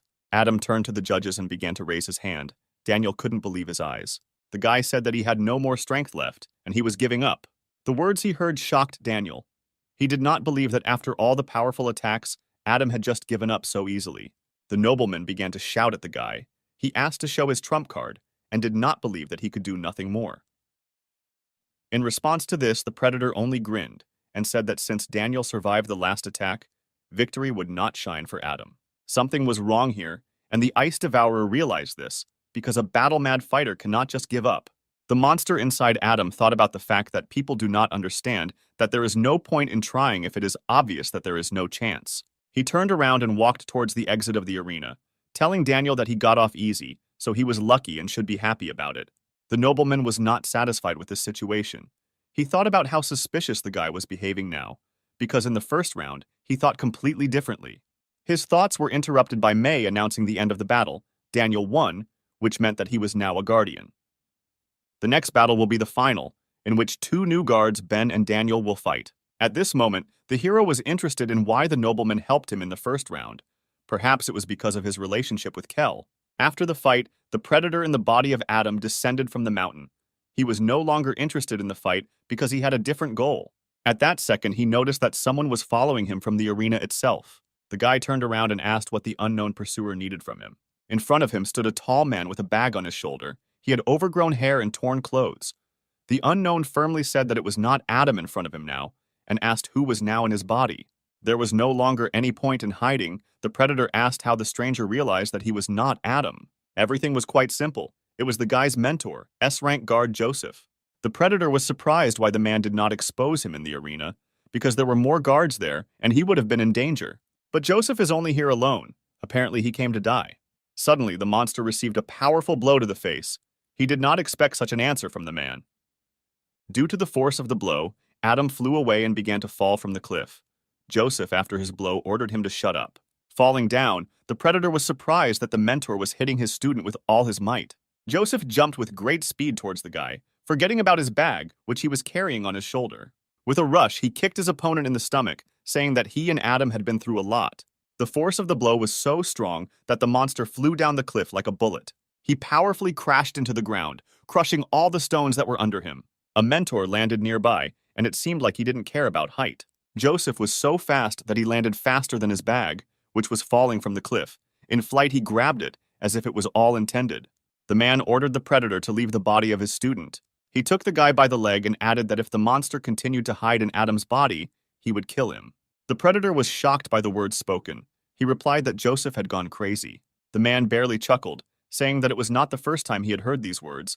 Apparently, Adam often said this during training. The monster began to concentrate power in its fist, around which a green aura appeared. He directed the attack at his mentor, ordering him to let him go. Suddenly, the man disappeared, and Adam fell to the ground, the danger to the predator having passed. All beaten up, the guy began to get up.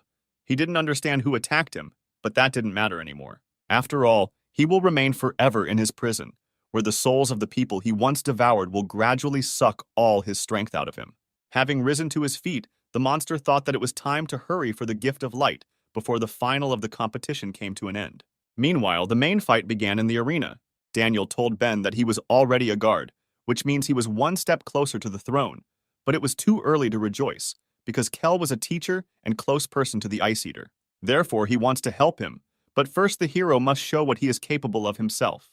Ben understood why Daniel helped him in the first round. The nobleman just wanted to make sure that the guy was suitable for Kel's place. Therefore, he decided to show all his power. A dark aura began to concentrate around Ben. Black lightning began to appear in the air and hit the sky with a roar. Daniel was shocked by what he saw. He didn't understand how the guy managed to make the lightning black.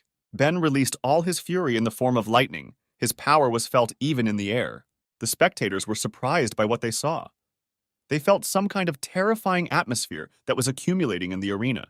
James felt this energy again, exactly the same as in their fight, as if someone was watching him. Dean Lee realized that this energy was similar to Asura, which means that Ben received for the ability. The old man asked Kevin if they had already summoned him. The master himself was surprised. He replied that they did not summon a demon, but he had no idea how the hero managed to use this power. Only one thing was clear: Ben was able to combine the energy of Asura and the ability of the god of thunder. The guy's eyes turned a frightening purple color. He asked Daniel if he was disappointed now, to which the guy replied that the hero is indeed special, because in addition to endless darkness, he himself has the ability. Ben was angry. A month ago, the nobleman considered him an unworthy opponent, but now everything is different, because in this competition, he will not use the ability given to him. The battle began, and the hero attacked first, jumping off the ground with such force that it cracked.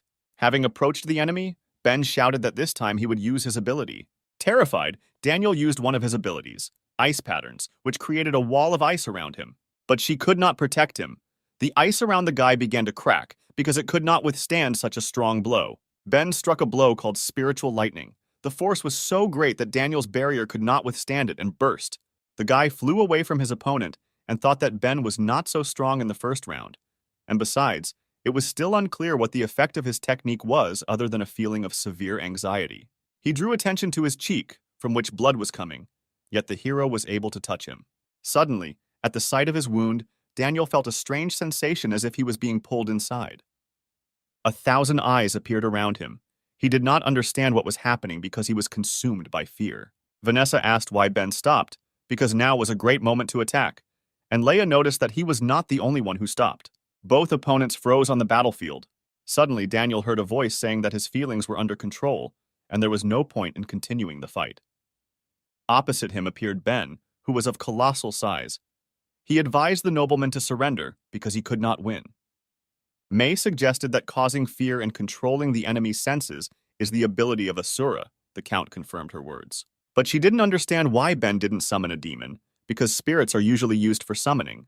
The Count stood up so that he could see better and said that Asur is an unusual spirit.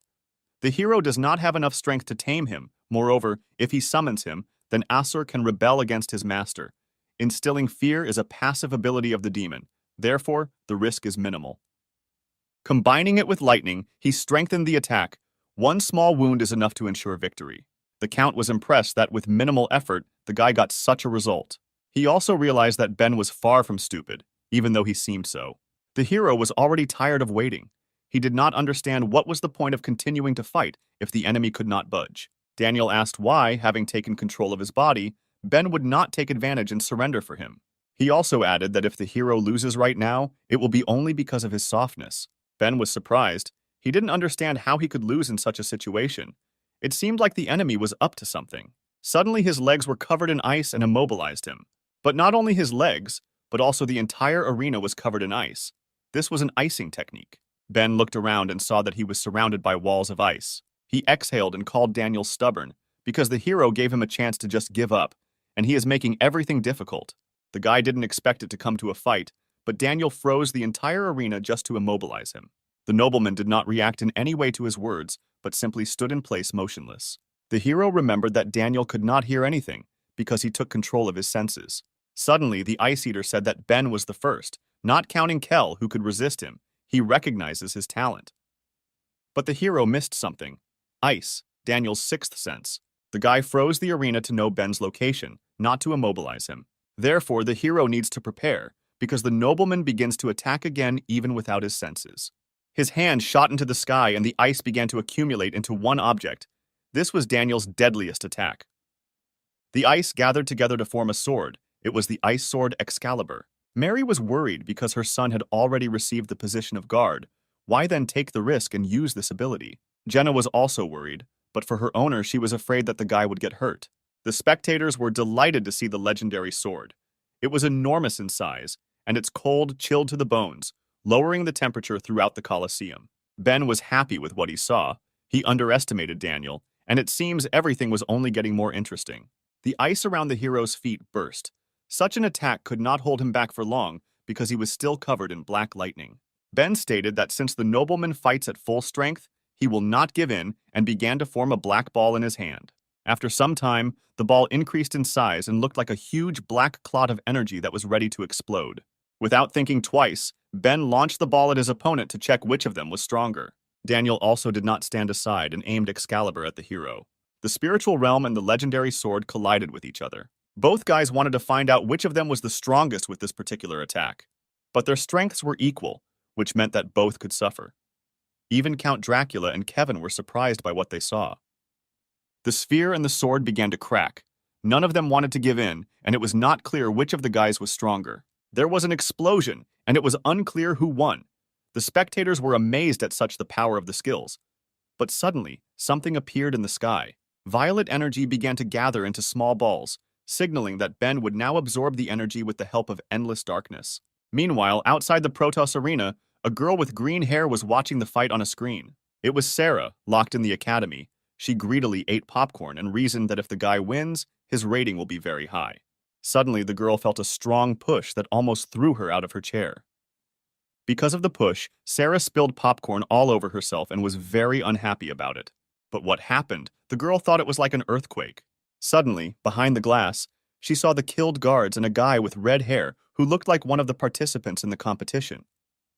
Adam walked forward, not noticing the enemies. He felt that his goal was very close. Suddenly, he stopped. The guy realized that the fragment was behind this door. Moving closer to the door, he swung his fist to knock it down. His strength was so high that the metal door with one blow shrank like a sheet of paper. The barrier was destroyed, and the Predator was in the room with the meteorite. Adam was happy that he had finally achieved his most cherished dream. His goal is the gift of light.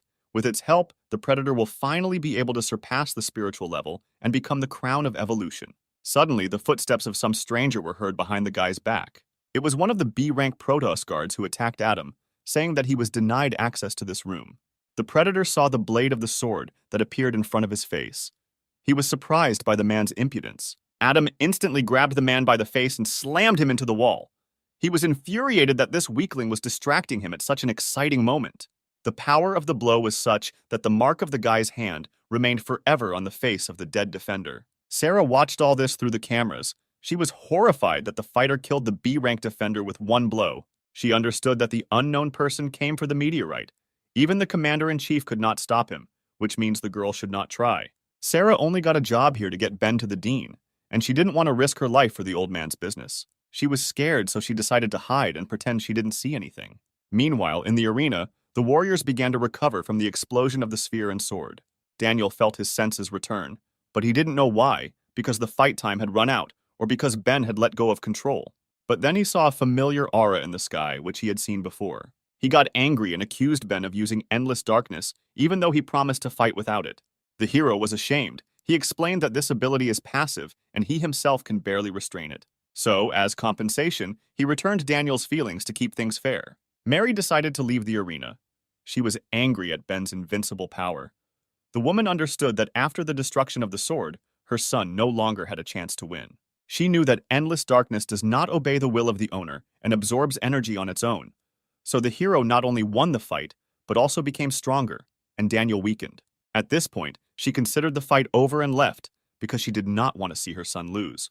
Suddenly, the heroes heard a strange sound that was like a roar. It could be heard throughout the city. Count Dracula and Director May were shocked. They seemed to understand what had happened.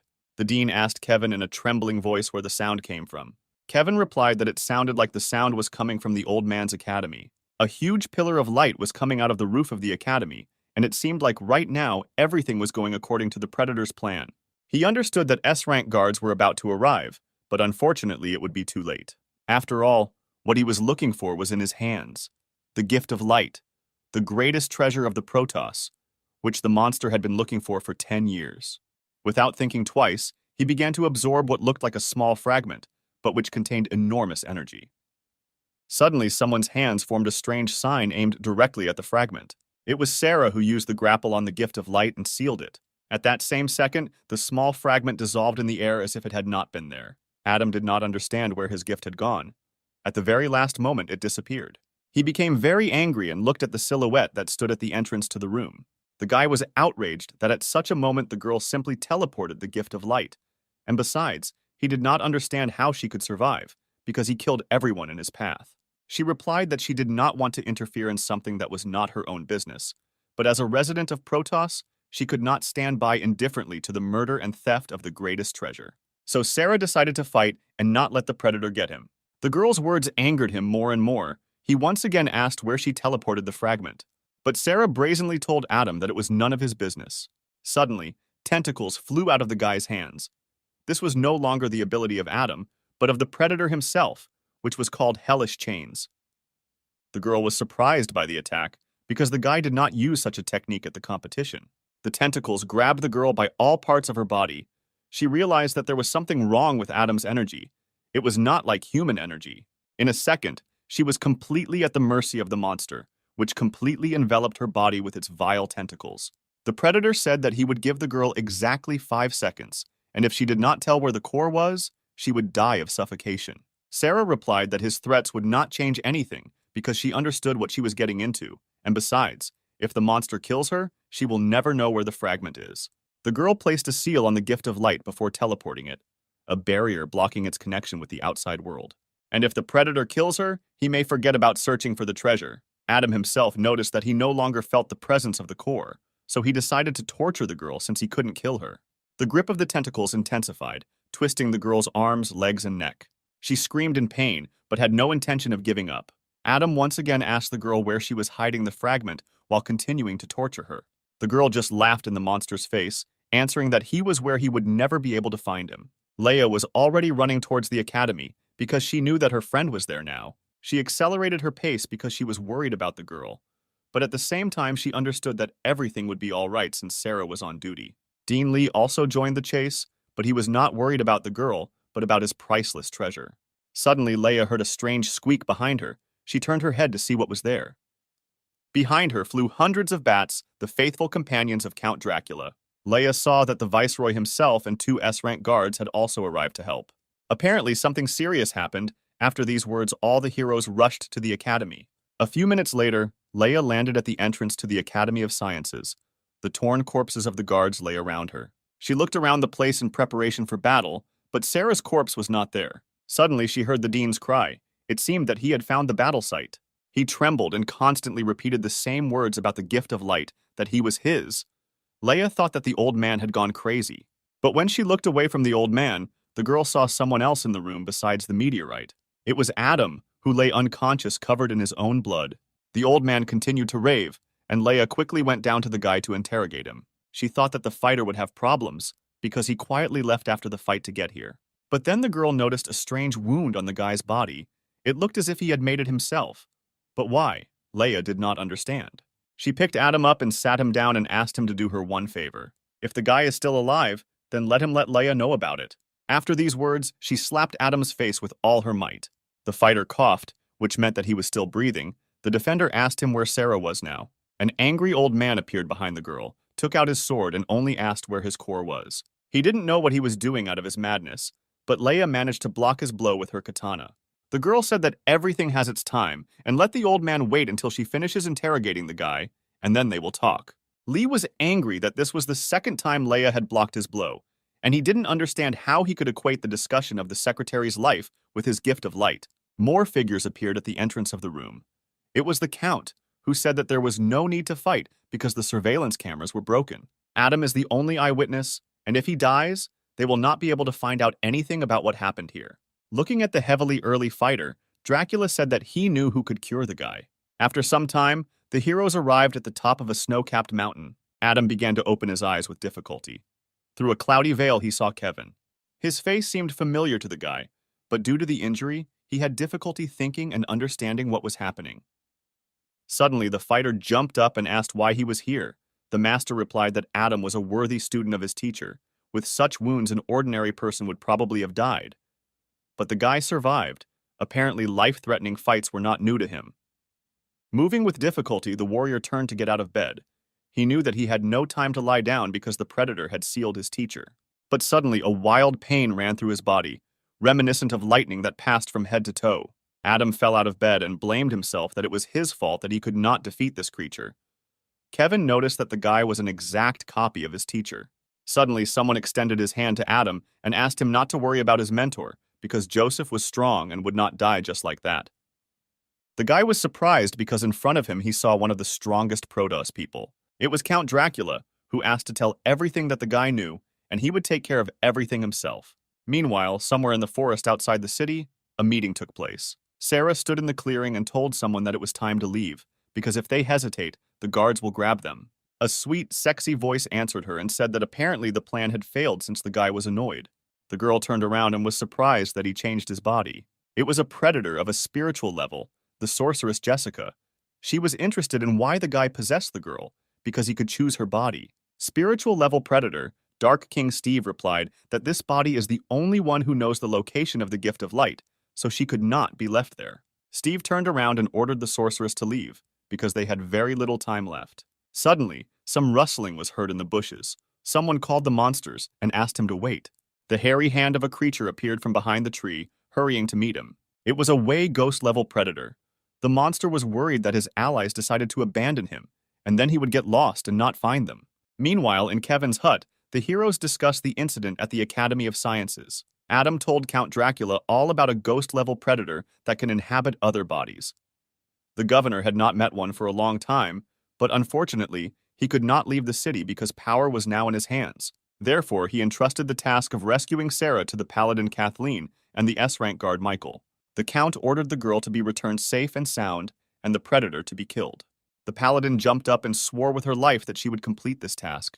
Michael finished reading his book, and with a grin on his face said that he understood the assignment. Suddenly, the door to the room swung open and Ben appeared in the doorway. He responsibly stated that he was also joining the task. Leia supported him and also wanted to help. Sarah was the hero's bodyguard, so the guy considered saving the girl his duty. Leia straightened her hair and stated that Sarah was her friend, so she would not leave her in trouble. Kevin was not happy with Ben's statement. Eliza was the guy's fiancée, and the master was afraid that his entire family would be guards and would always have to be watched. The old man was not happy either. He told the hero that his opponent was a predator on a spiritual level, and the guy would not be able to defeat him. Ben answered the old man that all the dean's thoughts are only about the core, and apparently he is not at all interested in the girl's life. Kathleen told the guy that this task was not so difficult, and she could handle it herself. There was no need to risk her life again.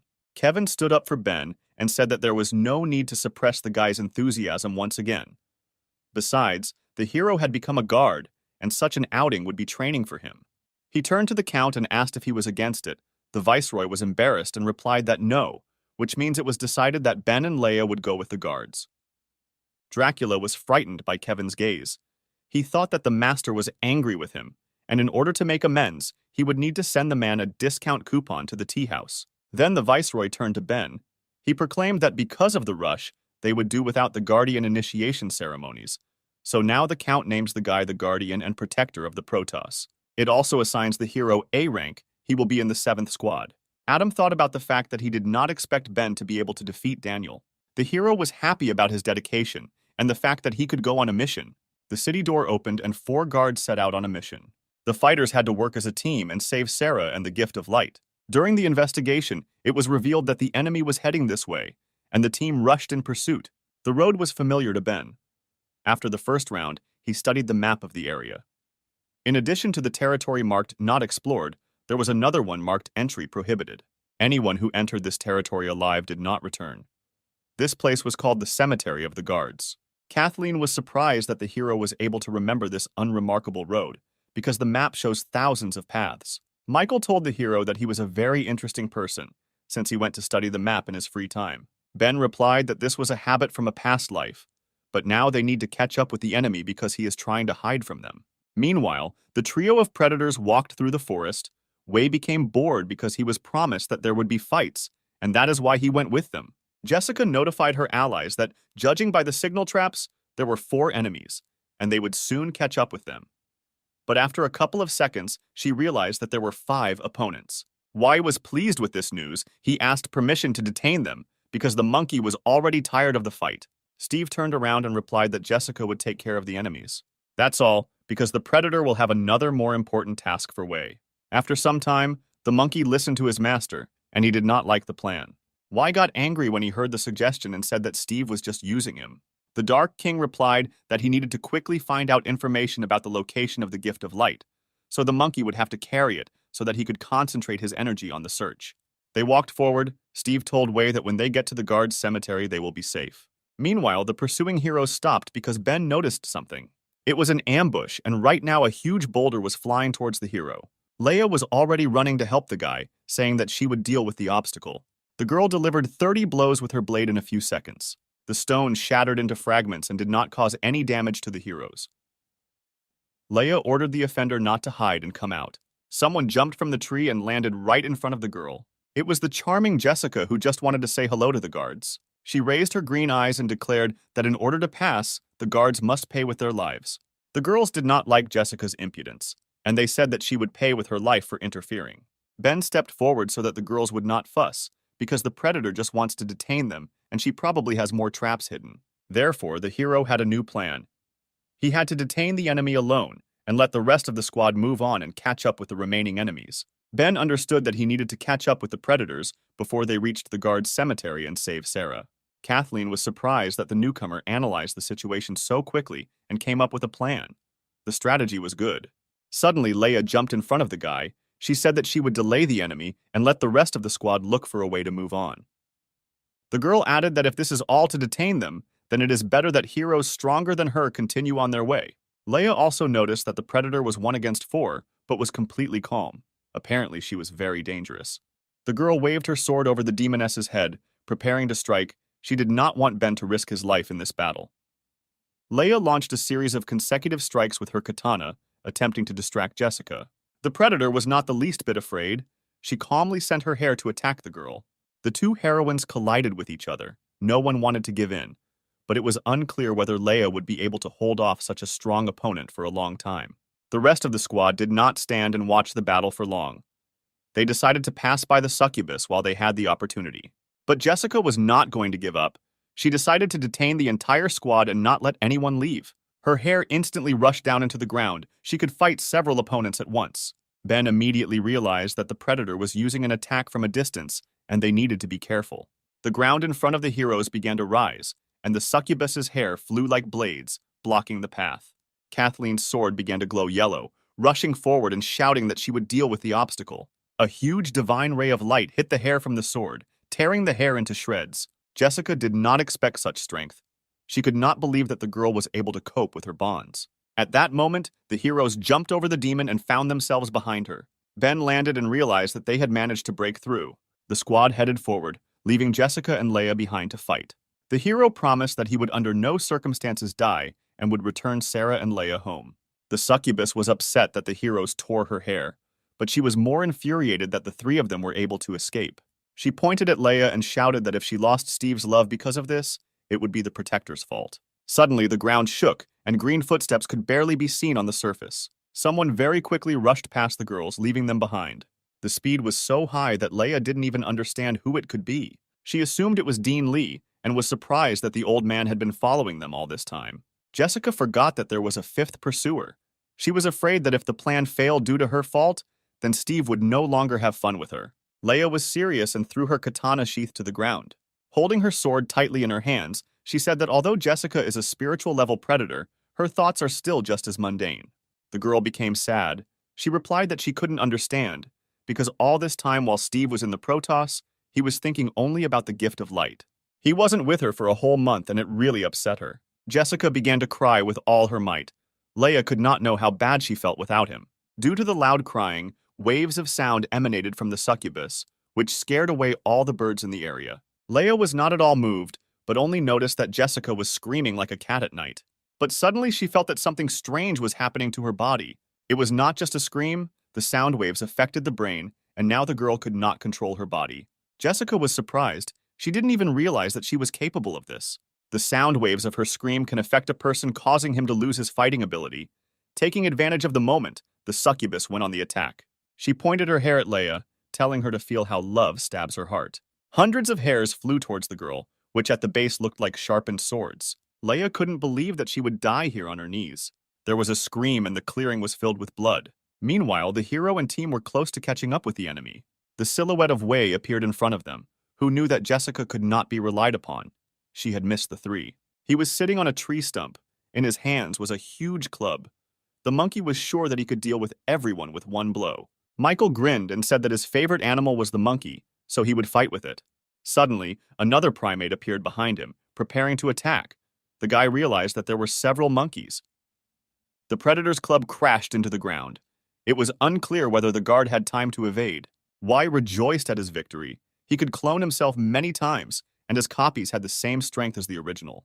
Suddenly, his joyful look changed to surprise, because he did not expect what he saw. Michael held his staff with one hand. He ordered the remaining members of the squad to leave, because he could hurt them. His eyes turned red inside the guy. One of the 7 deadly sins woke up. Michael's face changed. From a smiling guy, he turned into an angry man. It was a sin of anger. Michael's body released such powerful energy that the trees around him rose into the air. The monkeys were shocked by what they saw. Their anger was awakened, and they were ready to fight. The guy said that he would deal with the predators himself and then catch up with the team. Ben was shocked, because Michael seemed to have become a different person. Kathleen explained that 7 personalities live in the guy's body, so this is not surprising. Y was even a little scared. The guard had extraordinary strength despite the fact that he was human. The second monkey told Michael that his breath stank and that he should not open it. At the same moment, the guy began to float in the air as if gravity was not affecting him. Michael stopped in front of the monkey's face, who told him that he didn't scare her at all. In response, the guard slapped the predator in the face, saying that Wei was talking too much. The monkey was indignant, because even Steve had never hit him in the face, but some man dared to do it. But Michael continued to strike, saying that the predator would not do anything to him, even if he struck 1,000 more blows. Y received blows from all sides that he could not dodge. Suddenly, a second monkey appeared behind the guy's back, which reminded the guard that he had not one opponent, but several. He tried to hit the guy with his club, but to his surprise, it didn't work. Michael disappeared, and it seemed that he simply disappeared into thin air. But in fact, the predators simply could not keep up with the guy's speed. The guard stood on the very club with which they tried to hit him. It seemed that the opponents were not equal in strength. Y was surprised that the guard had such great speed, but the guy replied that in addition to him, the Protoss had at least 6 more equally strong people. He jumped and kicked the enemy, noticing that the 6 guards would even be faster than him. From the force of the blow, Wei landed on the ground and let go of his weapon. The strongest sin told the vanquished that he, like a domestic animal, would become docile with one blow. Meanwhile, the sun began to rise over the forest. The night was ending and a new day began. The original Wei ran as fast as he could to the guard's cemetery. He asked Steve if he had found the gift of light, because their pursuers were very strong. He felt the pain of his clones and added that if the guards caught up with them, he could not cope with them alone. The monkey wanted the master to quickly finish his ritual and find out where the core was, after which they could finish off Sarah. Steve didn't listen to him. Right now he was focused on finding his artifact. In Sarah's mind, the girl was beaten and exhausted. She sat on the ground completely exhausted. Sarah prayed for someone to save her. She didn't want to die in this place just like that. Suddenly, one of the zombies appeared from behind the wall and was already walking towards her soul. But just as quickly as he appeared, he was pierced through with a sword. It was Leia who arrived in time and saved Sarah from certain death. The swordswoman looked at the exhausted girl and said that if she wanted to live, she should go with her. Steve noticed that the girl with the sword seemed familiar to him because he had seen her in the audience at the competition, and she often appears in the depths of Sarah's memories. He seemed to begin to understand something, and by concentrating even more, he found the answer. In the depths of his memories, he saw the very artifact he had been hunting for all this time. The gift of light was in the chest of a lovely girl, Sarah's savior and loved one. Meanwhile, the sun had already risen high, and its rays began to break through the crowns of the trees. Leia was hanging bloody from Jessica's hair. She was unable to dodge the previous blow, and all this time the demon was beating her. The guard tightly clutched her sword in her hand, along which her blood flowed, and did not want to give up just like that. The succubus blade pierced her chest. The girl no longer had the strength to hold on. She asked the enemy if she wanted to end her life. Jessica was amazed at how stubborn the girl was, because even despite such critical wounds, she still continued to hold her sword in her hand. She answered the girl that the point is not that you can't resist her scream. It's just that it's difficult to deal with her because she's very strong. But she was tired of playing with her victim, so it was time to strike the final blow. Jessica aimed her hair for the final blow, saying she wanted to hear Leia scream in pain. At this moment, the guard accepted her fate and mentally apologized to Sarah. She closed her eyes, preparing to accept her death. This time she was unable to save her friend. Suddenly, a bright yellow light illuminated the entire clearing. There was a powerful explosion that scattered all of Jessica's hair like small torn threads. The epicenter of the impact began to narrow, forming a small yellow ball. In the center of this ball stood Leia. She was completely protected by this unknown force. Jessica was surprised by the power of the skill. She was sure that the enemy was without strength. The succubus did not understand where the girl had such a strong ability. The predator looked at Leia, who was surrounded by divine light. It instantly healed all her wounds, from which blood came out. All the power was concentrated in the guard's chest. It came from a small yellow fragment. Hidden inside Leia was the gift of light, which now gave her new abilities and strength to defeat her rival. Jessica couldn't believe her eyes. She was frozen in surprise at the picture she saw. The succubus realized that all this time the gift of light was in Leia. The predator trembled as if she was afraid of what fate awaited her. Leia noticed this and asked the succubus not to be afraid, because her blade was fast. Apparently, the heavens favored her today. But it seems that Jessica was not afraid. She was filled with joy, and she was trembling with delight, not fear. After all, the path to the happiness of her entire life is now right in front of her. If she can get the gift of light, she will receive Steve's love, so it was in the girl's imagination. At the same moment, Leia's blade began to glow with divine colors. Her power increased significantly, and now she had a much greater chance of victory.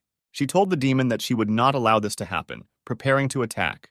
With a quick blow of her sword, she attacked Jessica, who, in her excitement, forgot about the fight. There was an explosion.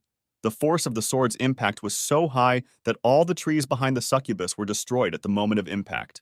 The fight was over with one blow, and the loser, Jessica, fell to the hard ground. She couldn't believe that she had lost, because the gift of light was so close. What a pity. Now the girl won't earn Steve's favor. Leia looked at this picture of unrequited love, and at the last moment she even sympathized with her rival. As she died, Jessica said that she still longed for Steve and wanted to get back to him. A few years earlier in someone's abandoned house, Jessica held her t-shirt, which barely covered her chest. She was in tears. At that time, she was 18 years old. The unknown man put on his pants and told the girl not to cry and to keep everything that happened a secret. He adjusted his glasses and added that if anyone found out about this, he would turn Jessica's life into a living nightmare. The girl began to scream hysterically that there was not a drop of humanity in the guy. In response to this, the man hit her in the face with such force that she began to bleed. There was rage on his face. The guy said that Jessica needed to understand something. If he had not sheltered her, then she and her mother would have become food for predators by morning. The man spent a lot of money to support Jessica, and she should remember his kindness. Therefore, the girl must pay off her debt with her body. It was raining outside. Loud rumbles of thunder were visible from the sky.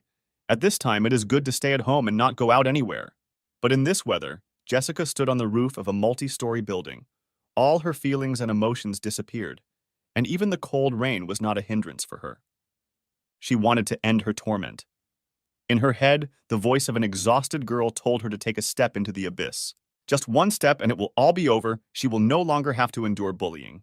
The beauty stood up on her tiptoes and had no doubt about her choice. She spread her arms to the sides and began to say goodbye to this unhappy world.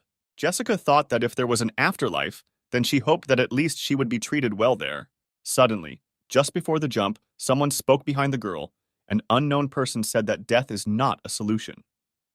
It was Steve who said that only power can change something. The girl was scared when she saw the predator, but she had nothing to lose. Steve asked the girl to come up and become his subordinate.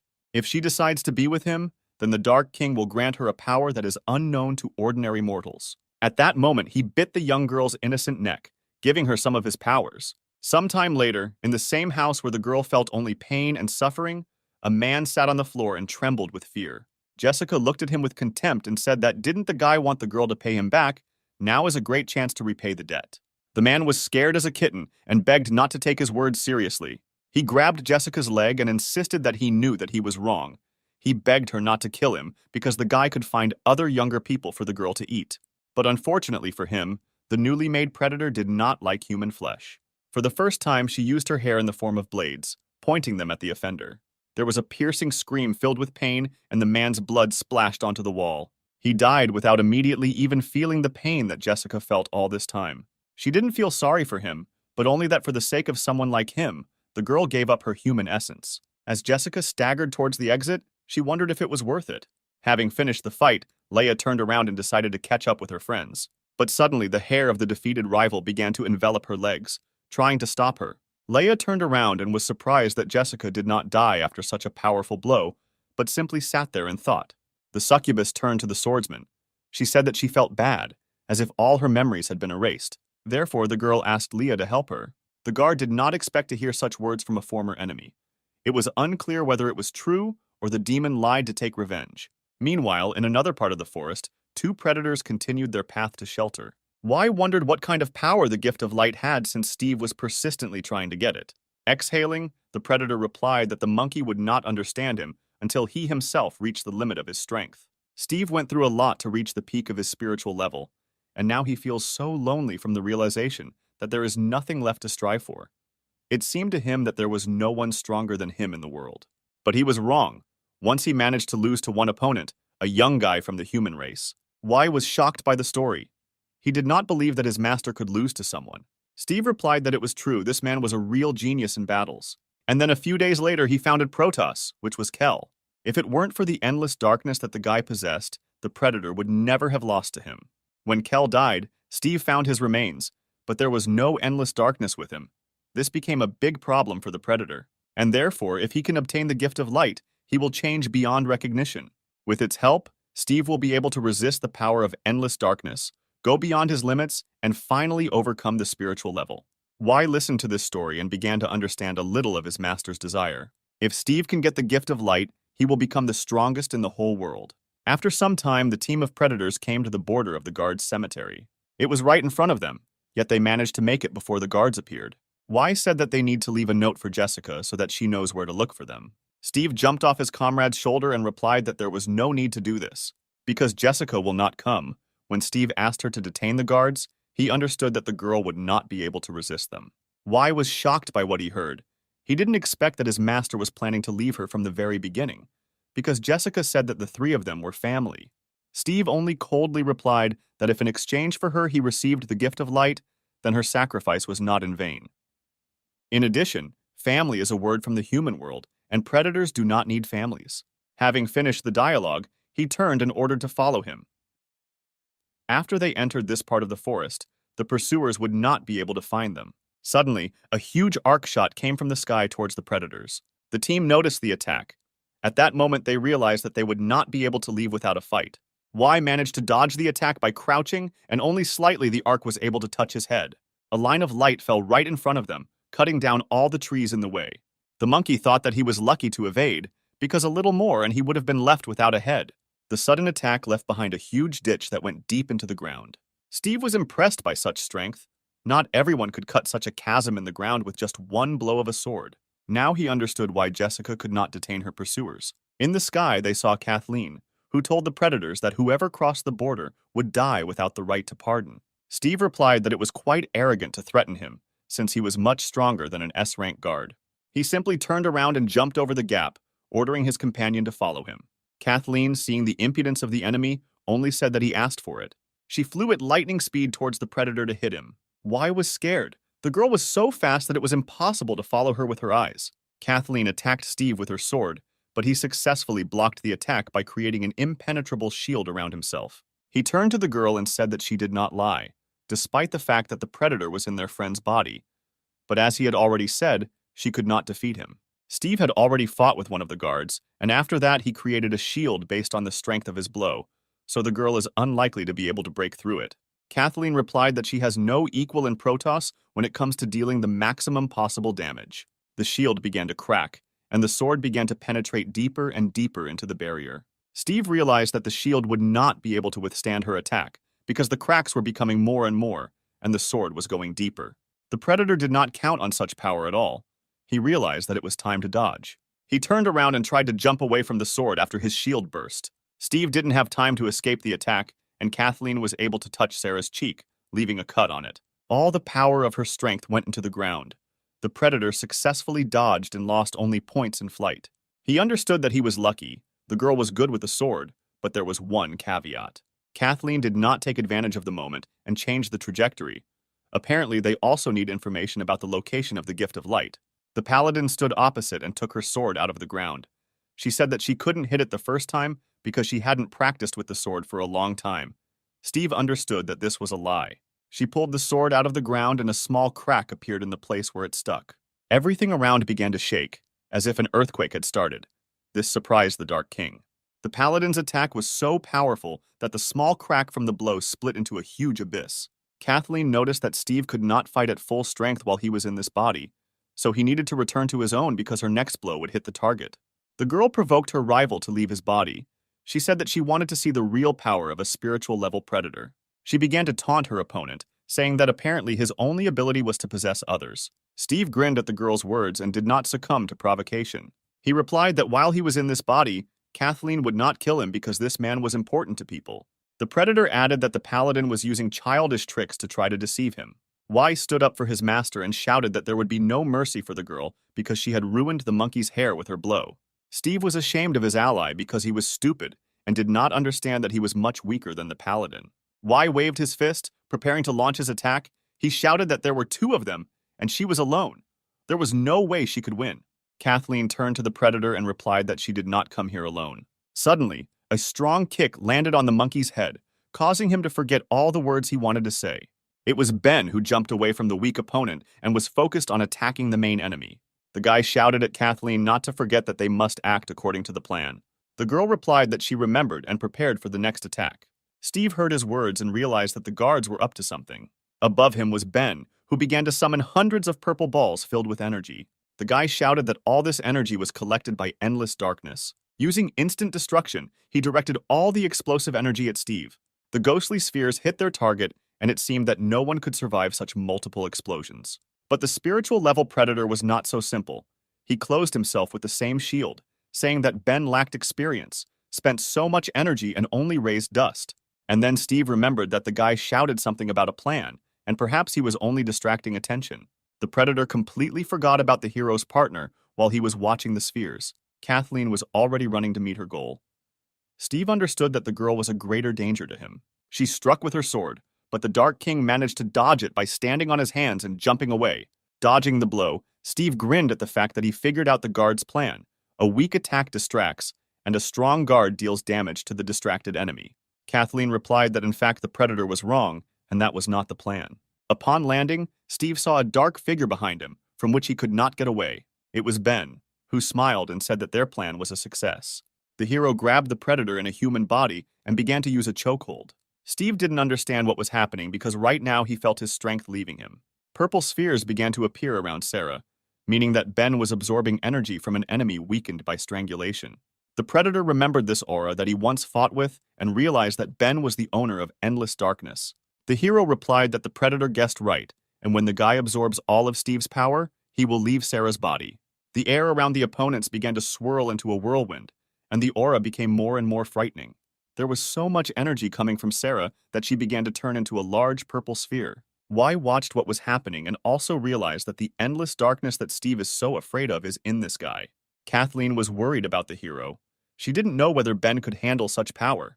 The sphere began to narrow, and a silhouette became visible in the cloud of dust. Ben emerged from the smoke unharmed, holding an exhausted Sarah in his arms. The paladin rejoiced at the victory.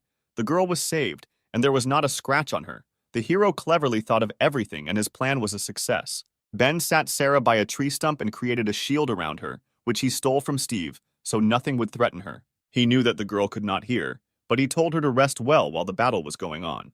The guy added that he would wait until Sarah came to her senses, and then they would all figure it out together. Suddenly, laughter was heard from the cloud of smoke.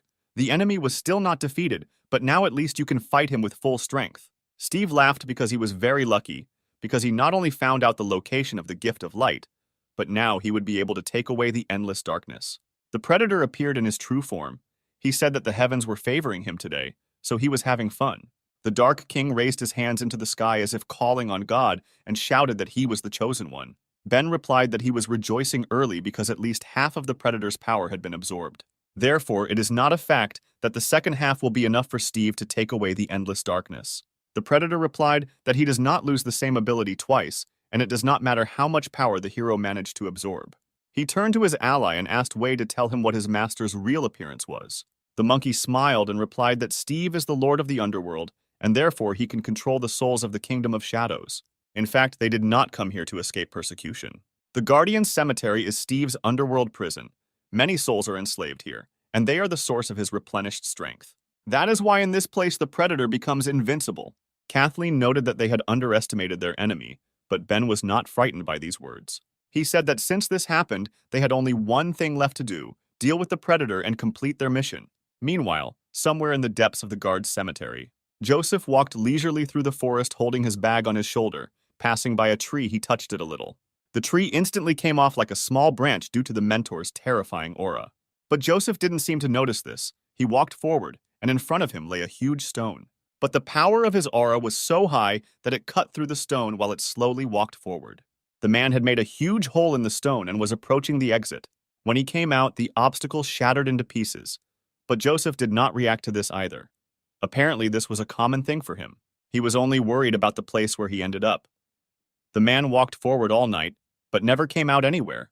Suddenly, he saw hundreds of souls flying in some direction. Joseph was surprised by this because he had already dealt with them before. He thought and said that apparently the educational process was not in vain for them, and now they decided to help him get out.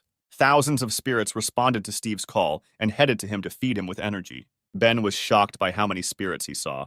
Apparently, the predator had killed a huge number of people. Kathleen understood that they could not allow the Dark King to devour them, because then they would not win. But it was too late.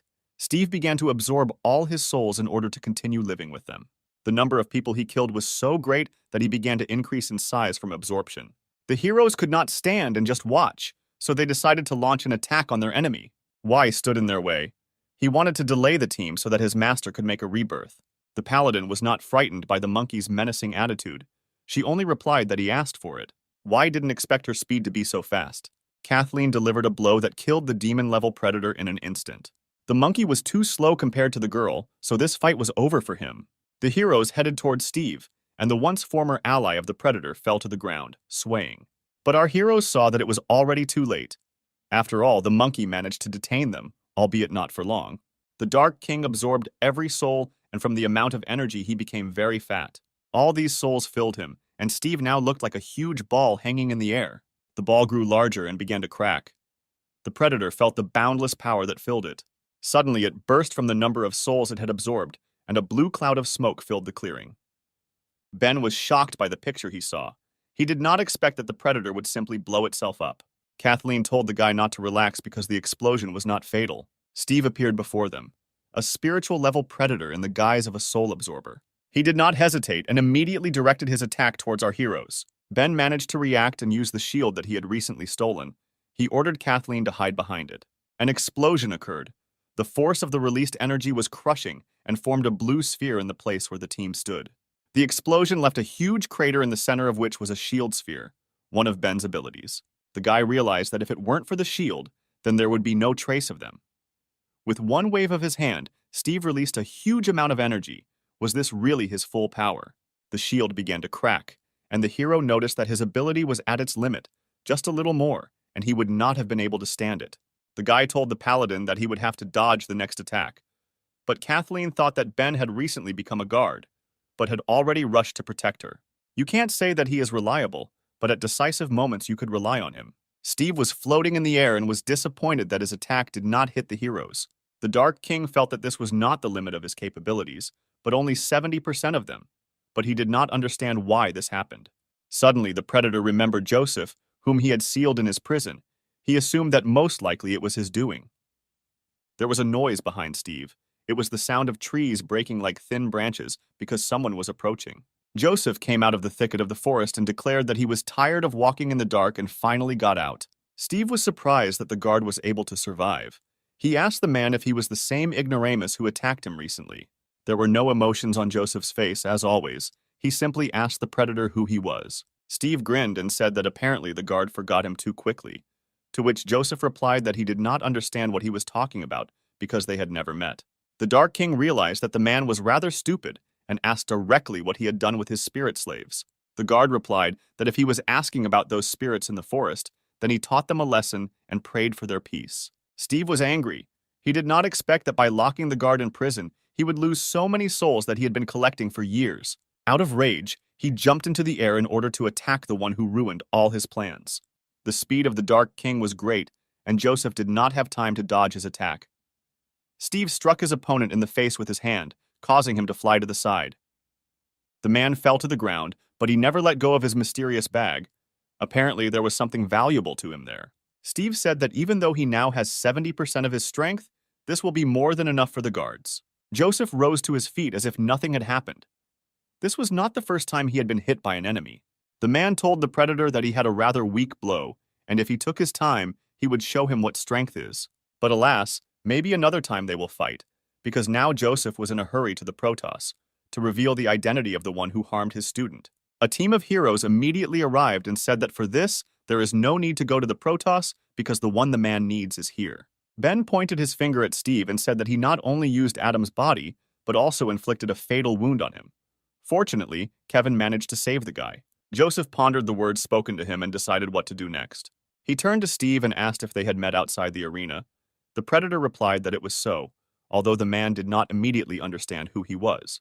The Dark King grinned, noting that it was not surprising that Joseph did not understand anything, because his head was empty. After these words, a bag instantly flew at Steve, which Joseph had not let go of his hands all this time.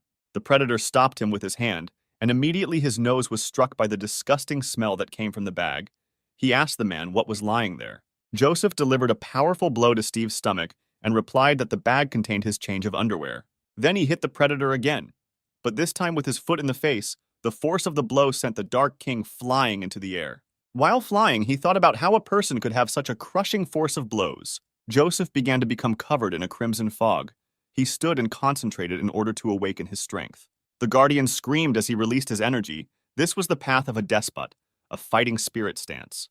The strength was so high that his rage could be seen in the pulsating muscles. He shouted that only he could beat his student.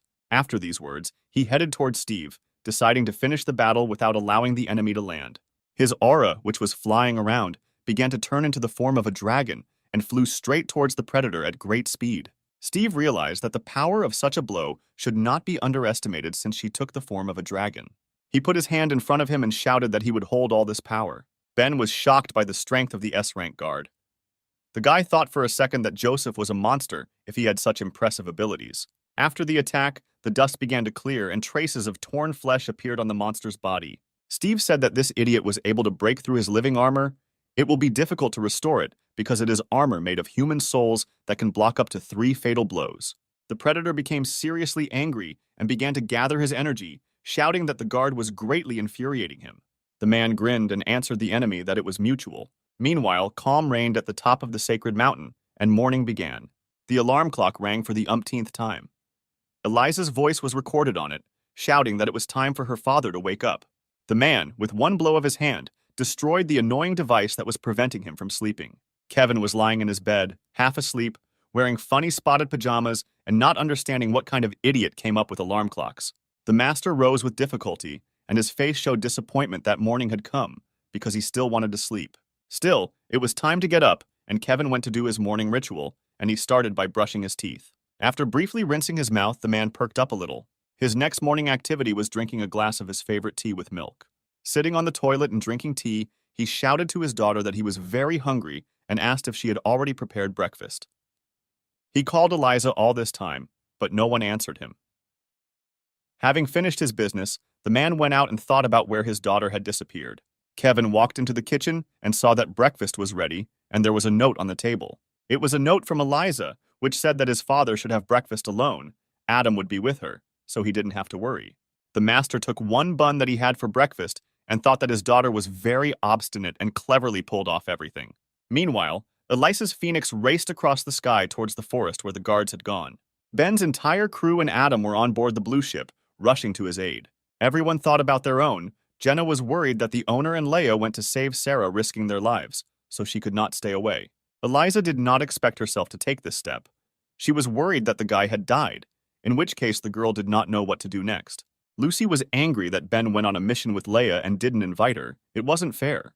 Vanessa thought that Dean Lee probably followed them, so the hero should be careful. Adam was embarrassed at the sight of beauties. He envied Ben because he was successful with the girls. After some time, the newly formed support team arrived at the first battle site. Adam was amazed that all the trees were cut down. He asked his allies if Leia's power could do this. Jenna replied that it was most likely not her, because it was not in the guard style. At that moment, they saw Leia, who was happy to see the bird of the king's daughter-in-law. Jenna landed in front of her friend and asked to tell her where the owner was and why they were not together. Leia replied that it was all because she was detained here. Jessica appeared behind the girls, who had been following Ben's guard all this time. Leia asked why the girl was pursuing her because she spared her life, showing leniency. Jessica replied that she was no longer interested in fighting, and it was because of her that she became like this. So now Leia is responsible for the succubus. Jenna was wary, because in appearance the girl looked like a predator, but a completely different aura emanated from her. Leia replied that Jessica was actually a predator, But after she defeated her, she did not die and is now following on her heels. Apparently, it's all about the stone that is in the swordswoman's chest. Because of it, the succubus lost her memory. Eliza descended from the phoenix, interrupting the girl's conversation. She explained that this was a purification effect. The bride heard her father talk about it. Such is the ability of the gift of light. Leia was surprised that the artifact was in her, and Eliza replied that apparently out of despair, Sarah decided to hide it in her friend. Purification removes negative effects, but can also erase memory, so now Jessica has gotten rid of the bloodthirstiness characteristic of predators. It turns out that now the girl is not a purebred predator since she was previously a human. Since now she has gotten rid of the main disadvantage, it would be wrong to call her a predator. Eliza turned to the unfortunate girl and suddenly invited her to go with them. Meanwhile, a snowstorm began at the top of the sacred mountain. Kevin was able to overcome his morning sleep deprivation and slowly walked out of his house. He thought that he would like to retire a long time ago, but there was no peace in his life yet. Meanwhile, the battle continued at the border of the guard's cemetery. Joseph continued to attack his enemy. Due to the high speed of the strike, only crimson sparks were visible in the sky. Sparks appeared at the moment when the man delivered his blow, and the monster blocked it. Kathleen also did not stand aside and tried to hit the predator with her divine attack, but everything was unsuccessful. Ben stood in the clearing and watched. The guy thought that something didn't add up, because at the beginning the predator could barely resist Joseph. But now Steve can calmly fend off the attacks of two guards at the same time. This could become a problem. The hero turned towards the monkey, which Kathleen killed with one blow. Ben realized that he had to come up with something and find a solution, otherwise they would lose the fight. Steve crossed his arms and pressed him to himself, gathering his soul energy for attack. He used a cursed explosion and knocked back two fighters at once that he had previously been unable to dodge. Joseph landed on his feet, barely able to maintain his balance. The man noticed that the monster was getting stronger. The girl deftly landed on her hand and replied that she thought so too. This was the first time she had encountered something like this. Steve provoked his enemies by saying that the guards must be wondering why his strength was increasing. The whole point is that there is a difference between genders. He is a predator, and it is inherent in nature that people are no match for him. Suddenly, someone shouted that the monster was lying, and in fact it was not so. Ben realized what was happening. Steve had absorbed a huge number of souls, but it took time before their energy was absorbed. If the part has been learned so far, the more the battle goes on, the more the monster will change. Steve answered the guy that he was not stupid, and he was interested in how he could guess about the predator's ability. Ben replied that he guessed because he himself had a demonic ability. Suddenly, two copies of the guy appeared behind Steve, preparing to strike. The monster released its energy with one wave of its hand and destroyed the two Bens. He asked the guy if Wei's cloning technique was that same demonic ability. After these words, the monster directed its beam of souls at the hero standing in the clearing. The beam pierced through Ben's stomach, burning all his organs from the inside. The two S-rank guards were shocked by what they saw. They did not expect the hero to die such a death. Steve pulled the guy towards him and said that he had to absorb Wei's soul, and since the hero was in such a hurry to die, he could help him with this. But the seemingly half-dead Ben raised his head and told the monster that where did he get the idea that this was the original? A copy of the hero disappeared into the air, stunning his enemy. Steve turned around, but it was too late. He realized that the guy had fooled him. Ben was already behind the monster, and at that moment he used his grab ability. Everything around him dissolved, and Steve found himself in an impenetrable abyss filled with thousands of eyes. He was furious because he did not understand why he could not move and why eyes were looking at him everywhere, from which fear arose. The guards also saw this abyss of fear. Joseph thought it was a mirage, but Kathleen replied that it was not so. She explained that these are the eyes of Asura. They say he is able to immobilize the enemy with fear. The girl did not even imagine that Ben had such power. The guy told the monster that he had never used this power, but Steve forced him to resort to it, because if he was not killed, others would suffer. He gathered all the demonic energy and ordered his power to appear. Suddenly, his clothes began to be torn to shreds, and a purple aura appeared from behind his back, taking shape. These were Asura's 6 arms, which were much larger in size than Ben himself. Steve couldn't believe his instincts. Suddenly, the thirst for killing the hero became stronger than that of predators. This was impossible for a person. An imperceptible fatigue appeared in Ben's eyes, and he ordered the predator to get out of the dungeon. At that moment, one of Asura's hands struck the monster's face, which could not move. Ben slammed his opponent into the ground, pushing him out of the abyss of fear. Steve felt hellish pain, but at the same time he realized that he was no longer under control and could move. The blow was so strong that it removed another layer of spiritual armor. Now the monster could only die once. He was furious that a pathetic man could do this to him. Steve shouted that he would kill Ben. But in response to this, he received a fist blow that finished off the enemy. Ben shouted that this is not the end, and Steve better take care of himself. A flurry of blows fell on the monster, which continued to beat him to the point of exhaustion. The predator tried to block the attack, but Asura's strength was much greater than his. Under a flurry of blows, souls began to fly out of Steve's body, fleeing. Kathleen was surprised that the souls of the dead fighters were leaving the monster. They feared Asura much more than the Dark King. After the attack, the monster rose to its feet. It had a huge number of wounds and abrasions. But they all immediately disappeared, because the hero also destroyed the last of the layers of the spiritual shield. Ben shouted that he needed to attack immediately because now the monster could be defeated. Joseph, without thinking twice, gathered his strength into the last attack. Even without words, it was clear to him that he needed to help the hero. The man used a tiger volley. A huge saber-toothed tiger made of energy rushed towards Steve. Kathleen also did not stand aside. She said that right now the Dark King Steve will pay for what he did. The girl instantly rushed towards the enemy and cut through his body, leaving behind only the blood of the monster. Two guards attacked simultaneously, leaving no chance for the monster to win. Kathleen exhaled and announced that the verdict had been reached and the fight was over. Joseph took revenge for his student and said that Steve crossed the wrong person's path. The dust from the blows cleared, and the blood of the monster could be seen dripping onto the ground. His leg and arm were severed, his body was cut in half, but he struggled to stay on his feet. All because he did not want to give up, because the gifts of light and darkness were right in front of him. But the predator understood that he had lost in this battle. He fell into the crater, saying that he would not retreat so easily. After that, he no longer showed signs of life. Ben was covered in sweat due to using too much energy. The guy couldn't believe that they won. Kathleen looked at the hero, whose power was gradually beginning to dissipate. She noticed that Ben's fortitude is so great that it seems difficult for him to maintain it. Suddenly, the hands behind the guy's back began to disappear, and he closed his eyes from fatigue. After Asura's hands completely dissolved, Ben lost consciousness and began to fall down because nothing else held him in the air. Kathleen, without thinking twice, jumped towards the hero in order to grab the guy before he landed. She managed to grab Ben, and this made the girl blush a little. Now the guy was very close to her face, and she could take a closer look at him. Embarrassed, the girl turned away and noticed that if you looked closely, Ben was very handsome. Joseph interrupted the awkward pause and asked Kathleen why she was blushing, if she really hurt herself when she caught the guy. The girl, as if nothing had happened, abandoned Ben and replied that Joseph was talking nonsense because she had the most ordinary complexion. The man was stupid, but not that stupid. He noticed that Kathleen couldn't lie at all. Ben woke up from hitting the ground. He realized that he had apparently lost consciousness since controlling Asura's power requires a lot of energy. It seemed that the battle was over, but the hero had a strange feeling. The guy did not understand what could be the matter. And then he finally realized a terrible thing that no one noticed. The endless darkness was not activated, which means Steve is still alive, Ben shouted to the guards to finish him off quickly. The monster opened its eyes, which were directed to the place where Ben was sitting. The guardians were too late, and Steve delivered his final blow, the beam of which emanated from his mouth at the enemy, because of whom he lost. Ben did not have time to react and only noticed how the beam of power was directed directly at him. The energy went straight into Ben's mouth and went deep into his body. Horrified, Kathleen realized that things were bad, and she needed to be more careful with such a difficult opponent. Steve exhaled for the last time to take over Ben's body and gain endless darkness. He laughed. His delight knew no bounds, because in the guy's body there was endless darkness and Asura, as well as other abilities that the hero absorbed.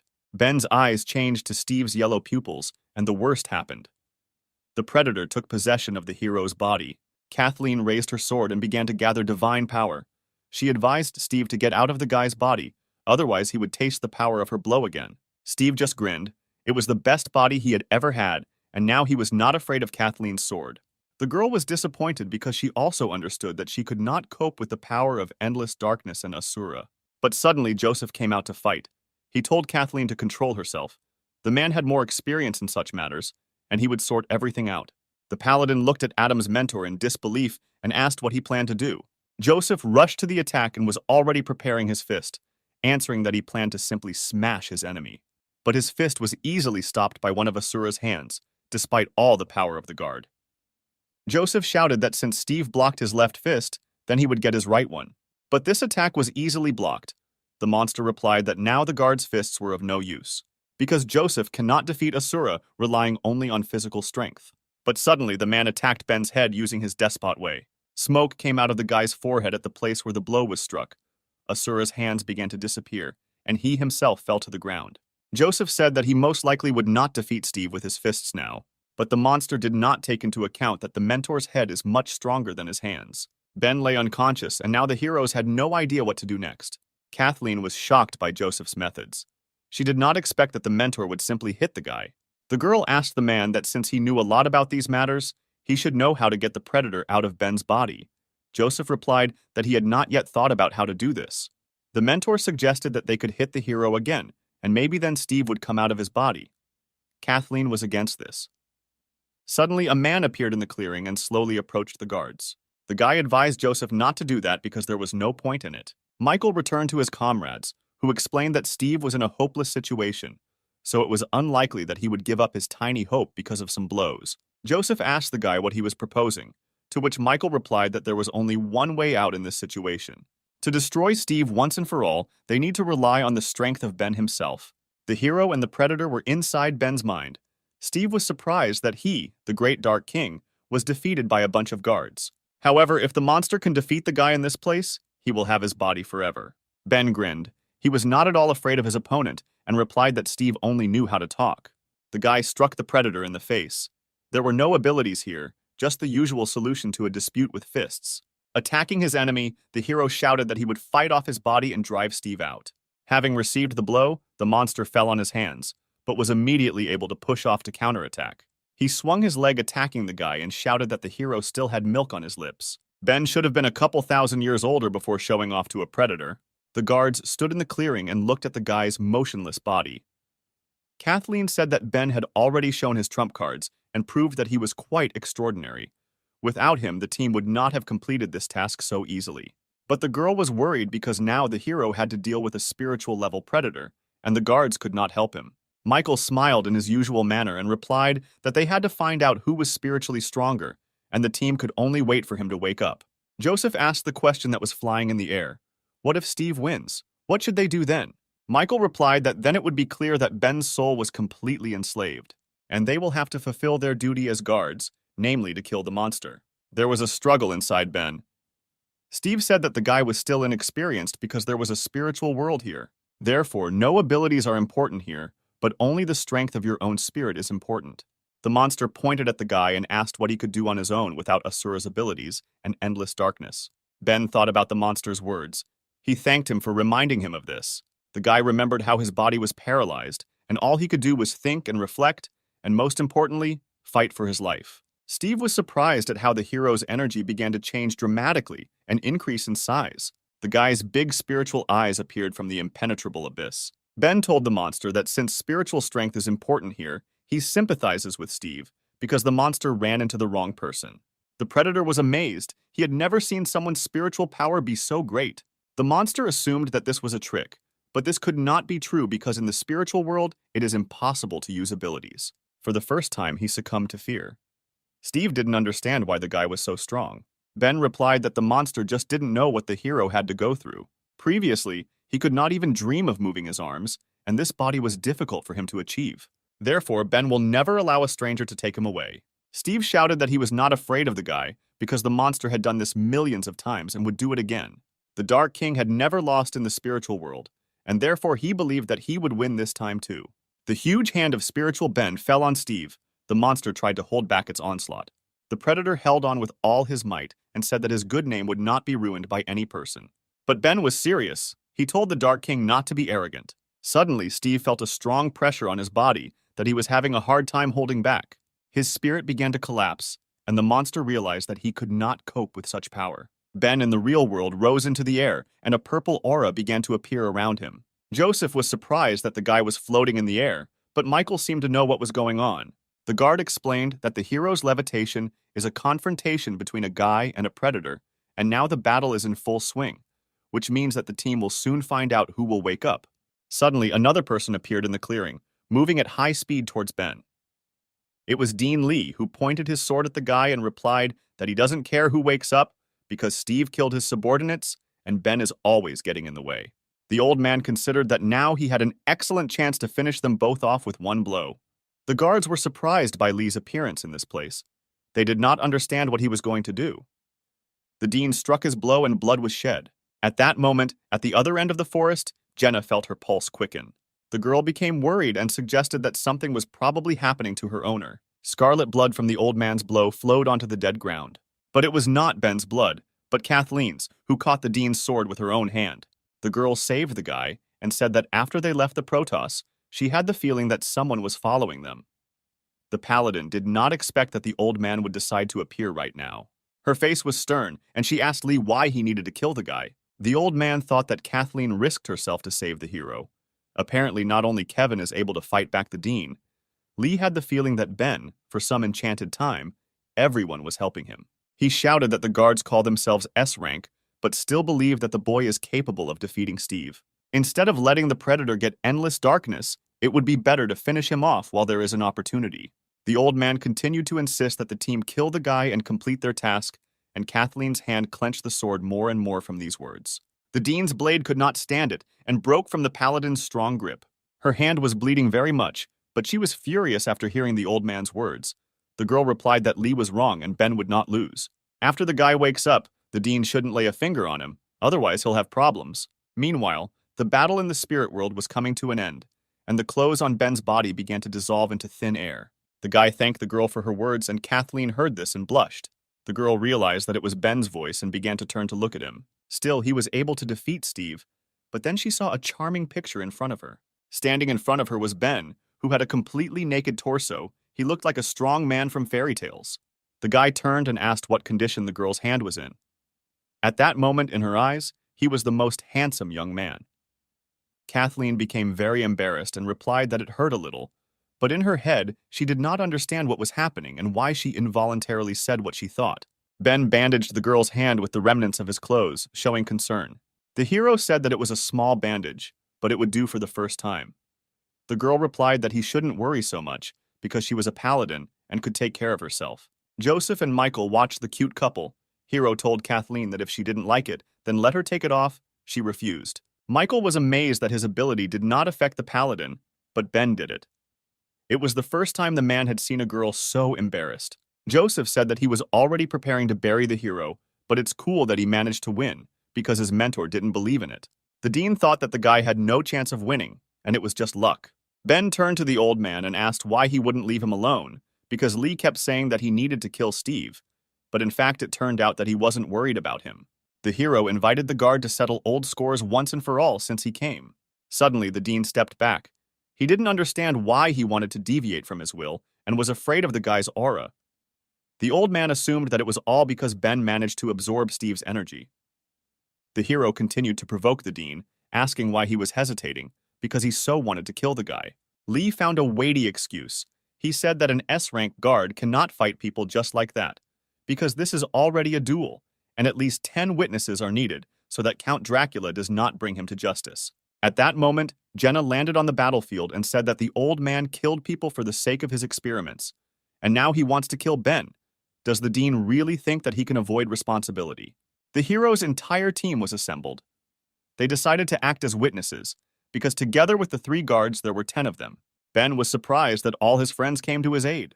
The old man was disappointed that the hero's assistants appeared at that moment. This thwarted his plan to avoid the battle. Adam noticed his mentor among the guards.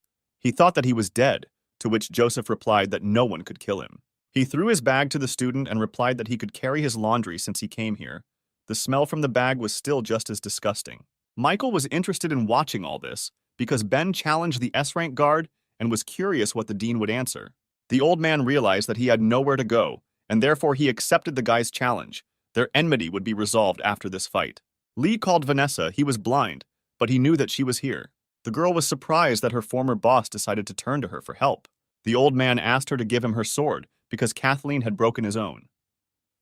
Lee didn't want to stir up the past, but simply get a weapon for a fair fight. Ben asked the paladin to also borrow a sword, but the girl was surprised by this because the guy had never fought with him, and the dean was no worse a swordsman than Kathleen. The hero replied that he wanted to defeat the enemy on his own field, because he had already performed the old man's techniques many times, and besides, The energy of Steve's souls was still being absorbed. He turned to the girl and told her not to worry, because the guy was confident in his victory. After some time, the two sworn enemies prepared for their decisive battle. The old man said that he knew that someday this day would come, but he didn't think it would be so soon. It wouldn't be easy to win, because the dean considered the guy no equal to himself. In addition, Ben does not know about Lee's real ability, because he has not shown it yet.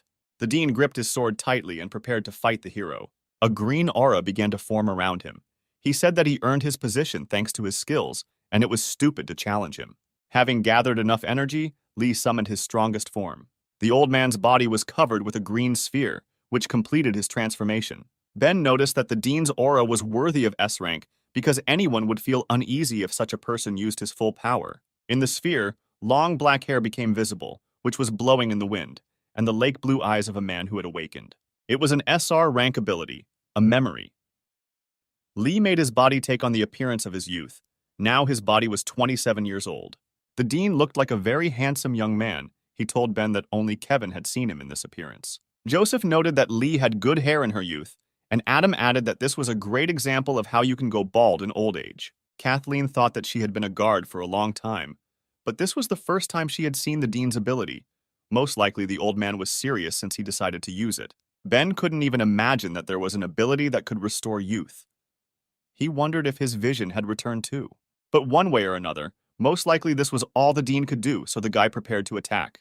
Lee was angered by the guy's words, because at 27 years old was the peak of his youth, in which he was at the peak of his strength. The old man started first and suddenly disappeared instantly. This surprised the hero. But it wasn't just Ben who was amazed. Jenna was also surprised that the dean had simply disappeared. Eliza had not seen anyone move so quickly.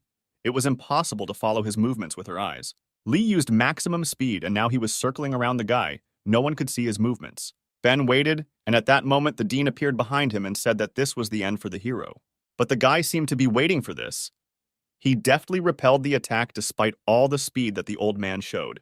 Lee was surprised that the guy was able to parry the blow. He couldn't believe that Ben was as fast as him. The hero turned to the enemy and replied that he had absorbed the energy of 1,000 souls of Steve. Now his capabilities have increased several times, and he sees Lee's every move. Kathleen blushed again. She seemed to like Ben. She thought that the guy had calculated his strength from the very beginning, and there was no reason to worry. You could still rely on the hero.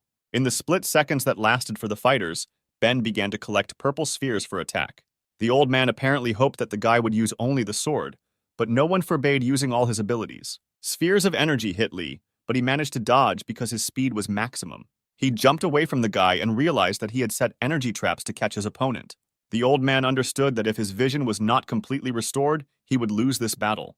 The dean hit the ground, which cracked and small stones rose into the air. Swinging his sword, Lee said that Ben was too cruel for a young man. After that, he struck with his sword the stones that had previously risen into the air. Seeing the attack, Ben began to collect air around him, concentrating the energy in his mouth. He then released a strong sound wave that flew towards the stones, saying that kindness was inappropriate in fights. The hero's sound wave completely crushed the Lie stones, turning them into dust. Jenna was amazed by the guy's abilities. She was even a little embarrassed, seeing the hero's strength. Leia also watched the battle and realized that Ben had become stronger while completing this task. The hero held the sword tightly in his hand and told the old man to face the truth. The truth was that Lee, even young, was no match for Ben.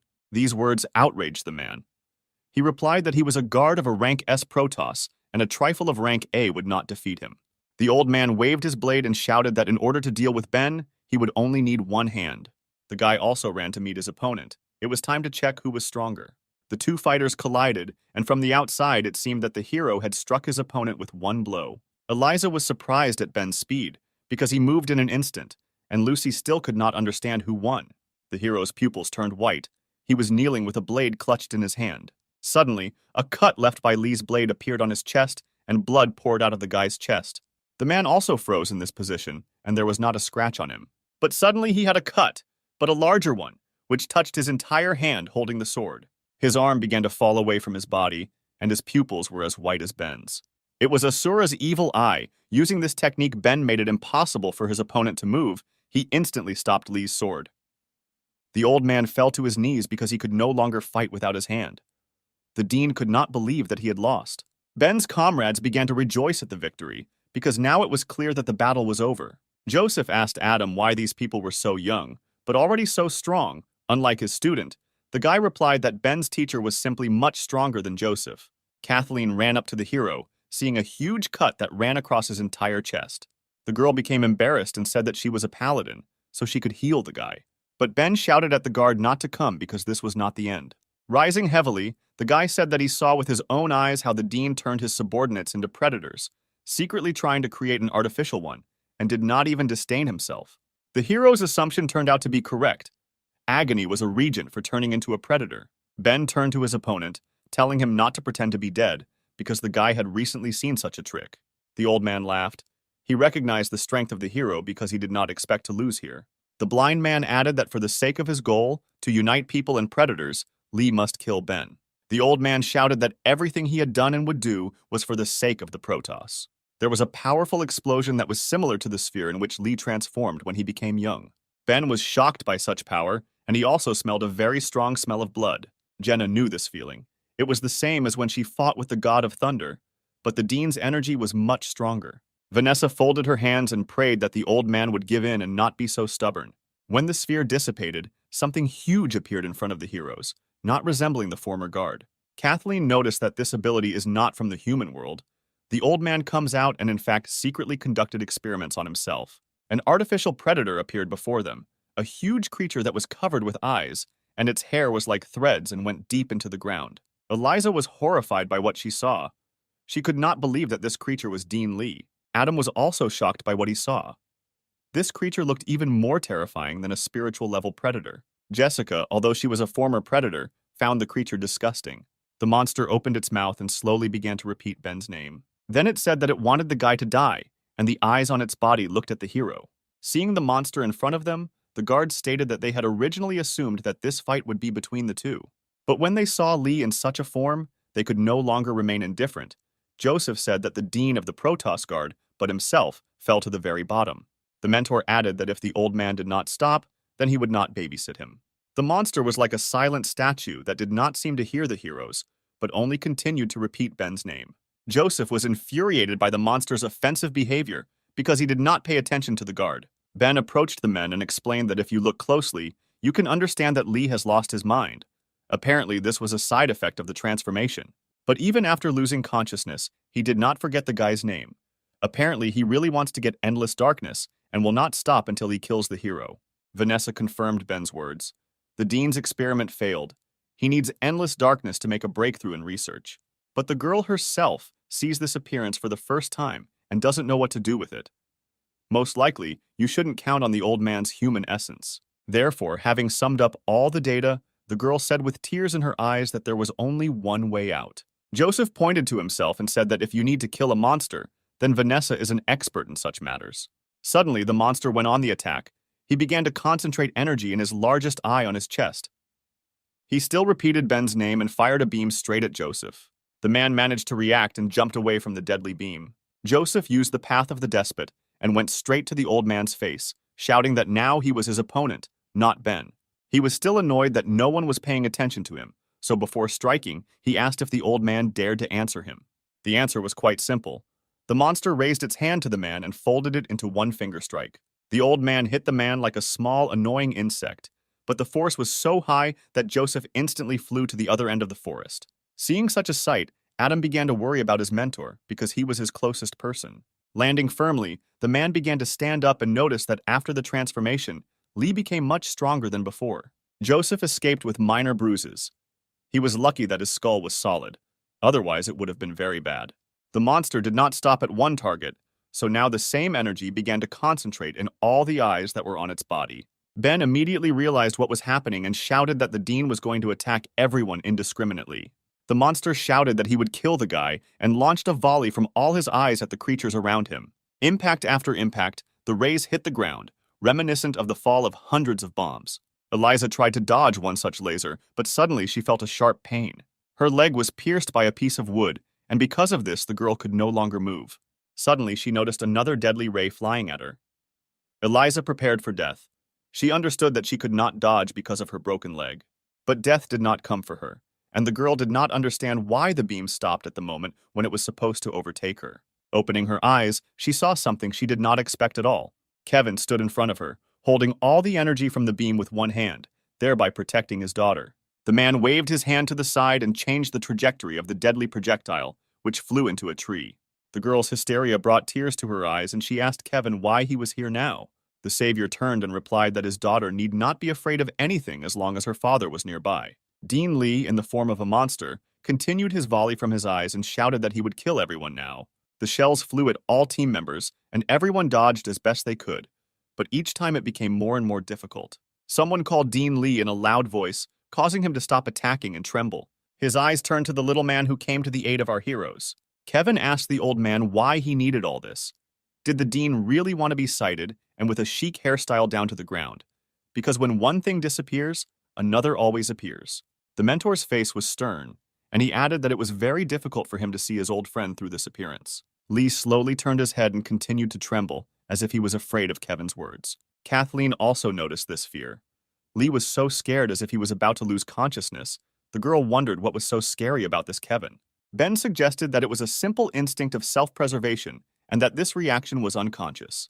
Kevin continued to lecture. He said that he was already a pensioner and did not expect that it was Lee who would disturb his peace. The man grabbed the tree with one hand, and the trunk began to crack from the strength of his grip. At that same second, the tree completely tore into pieces, leaving behind only a stump. Kevin held a whole tree with one hand and said that the old man had injured his daughter, and this was unforgivable. Therefore, he asked not to judge him because the dean asked for it himself. Michael had heard that Kevin was the strongest of all the guards, and for the first time saw him in action. The guy considered it a great success. The master pushed off the ground and instantly found himself in the face of a huge monster. In one hand, he held a tree, and the other hand was, as always, in his pocket. At that moment, he was preparing to attack. Kevin said that Lee gets this blow for injuring Eliza and hitting the monster's head with a tree. Unexpectedly, but from such a force of impact, the monster's head instantly crashed into the ground. Because of such power, the ground began to crack around the landing of the head, and huge vibrations began to emanate throughout the forest. Joseph was amazed by the master's strength, because with just one blow he slammed the old man into the ground. Michael could not believe his eyes. The guy considered the powers of these two guards to be incommensurable. Eliza looked at her father and smiled. The girl was proud that Kevin stood up for her. Suddenly, a blue shield formed around the girl, which scared her at first. There was no need to be afraid. It was Ben's protective barrier. The guy decided to protect the entire team. He also asked Kathleen to heal Eliza's wounds.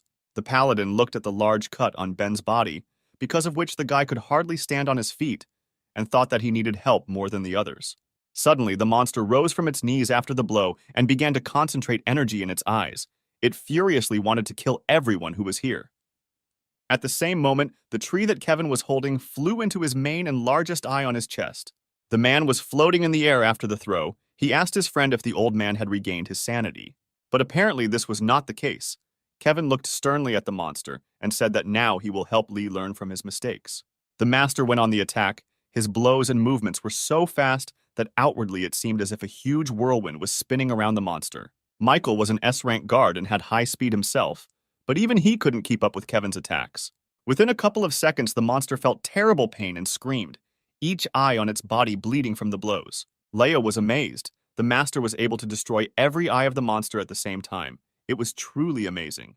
Ben had not seen Kevin's strength before. He was amazed that the man managed it in an instant, which is why he was nicknamed the strongest guard. The master carefully landed on the ground and said that he and the dean were colleagues, so the man did not want to kill him. The monster was on his knees bleeding, and Kevin turned around and told the old man not to do that again. But the exhausted monster did not want to give up. He said that everyone who was here would die. A green ball of energy began to form above his head, increasing in size. When the power has reached its maximum, Lee shot all that energy at Kevin. The sphere was approaching Kevin, who was peacefully walking forward, and it seemed that a couple more seconds and the strongest guard would die. Eliza shouted to her father to dodge the attack. The girl seriously panicked.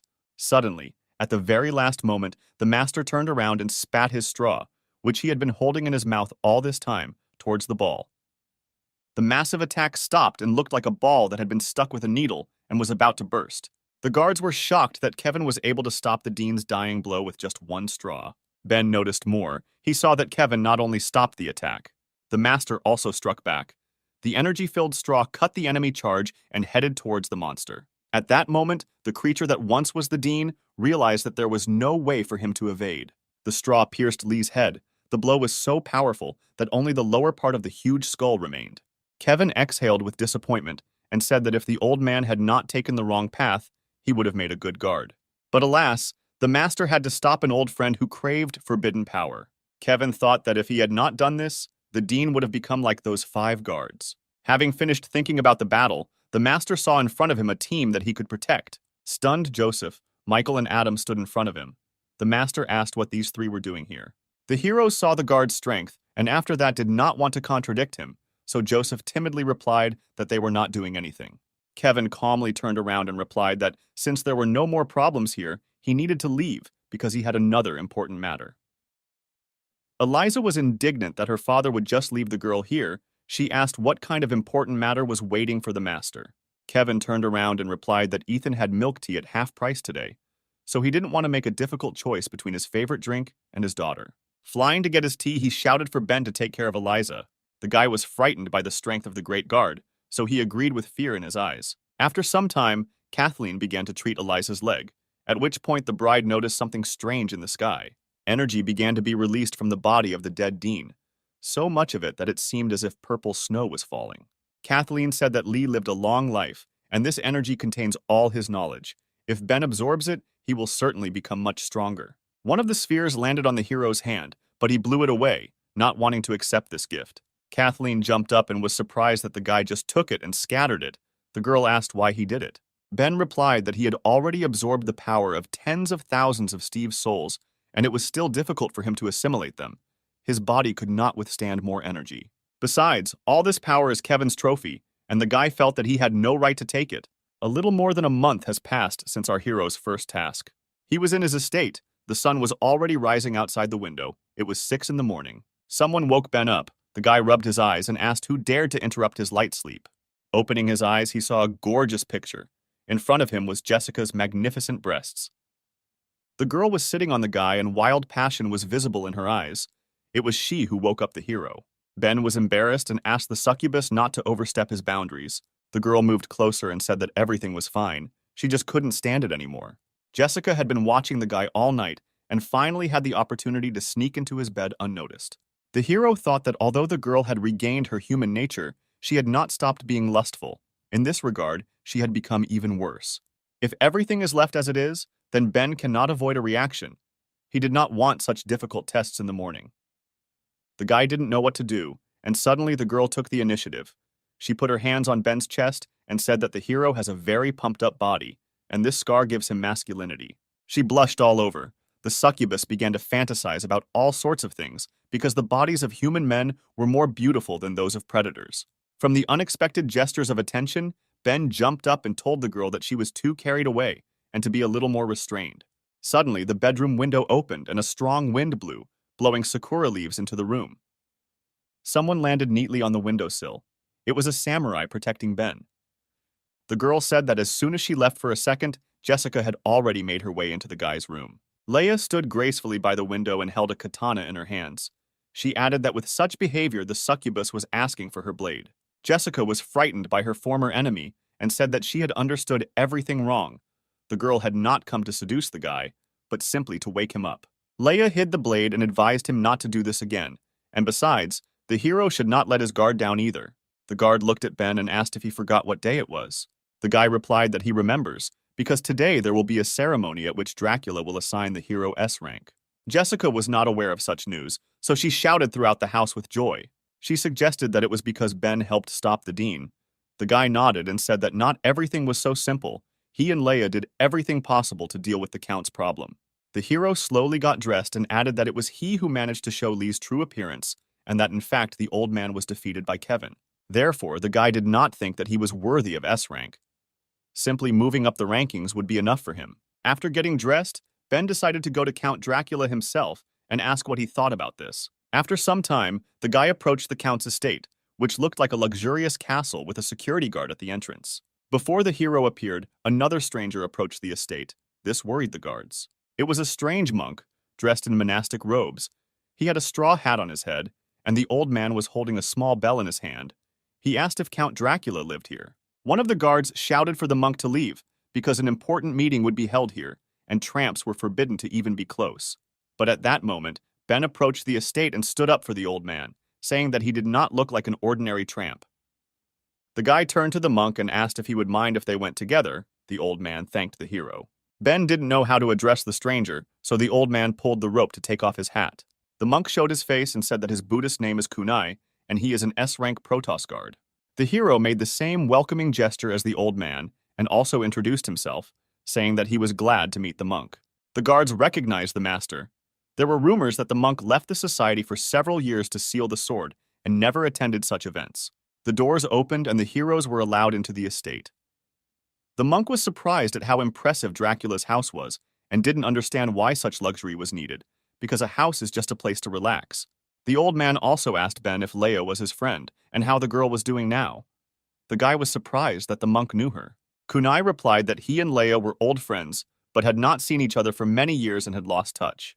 The hero was wondering if the old man had really changed his custom and came to the meeting only to ask him about Leia. Suddenly, their conversation was interrupted by a mysterious figure who called out to Ben.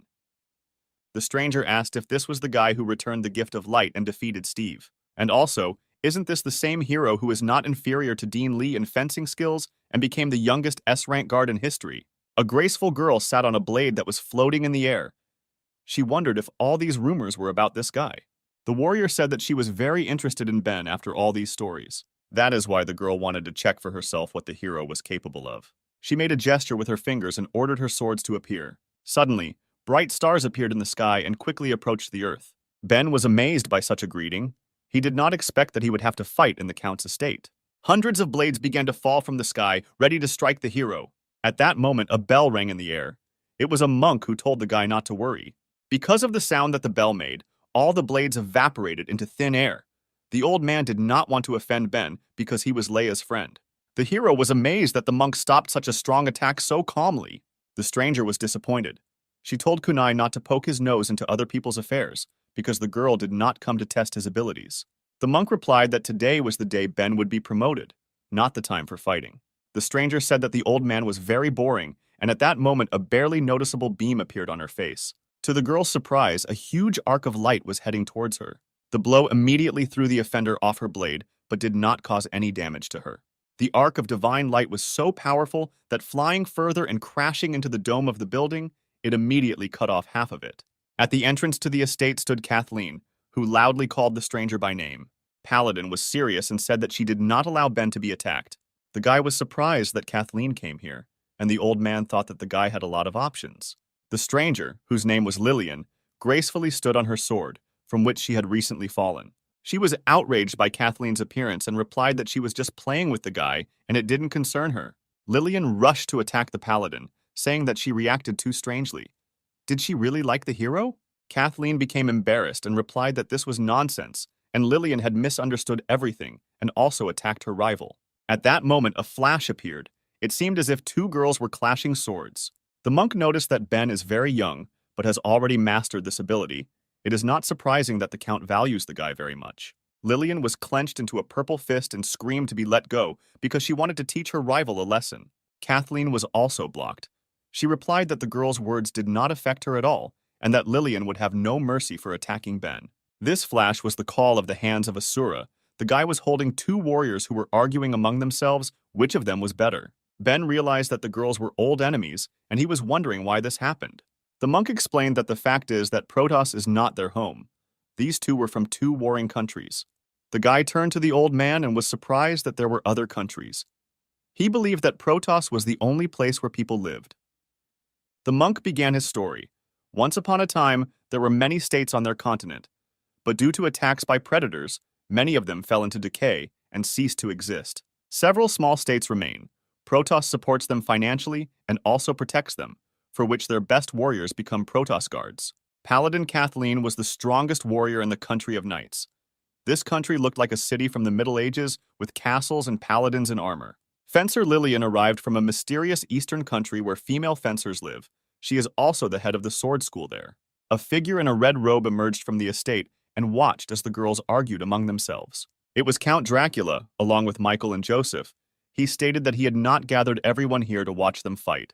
But the warriors continued to swear. This began to irritate the Count. He shouted for everyone to calm down quickly, which scared all 4 participants in the brawl. Suddenly, the Asura's hands split, and Ben was surprised by this, because the Count said only a couple of words. Not only the guy felt the pressure on himself, but other warriors too.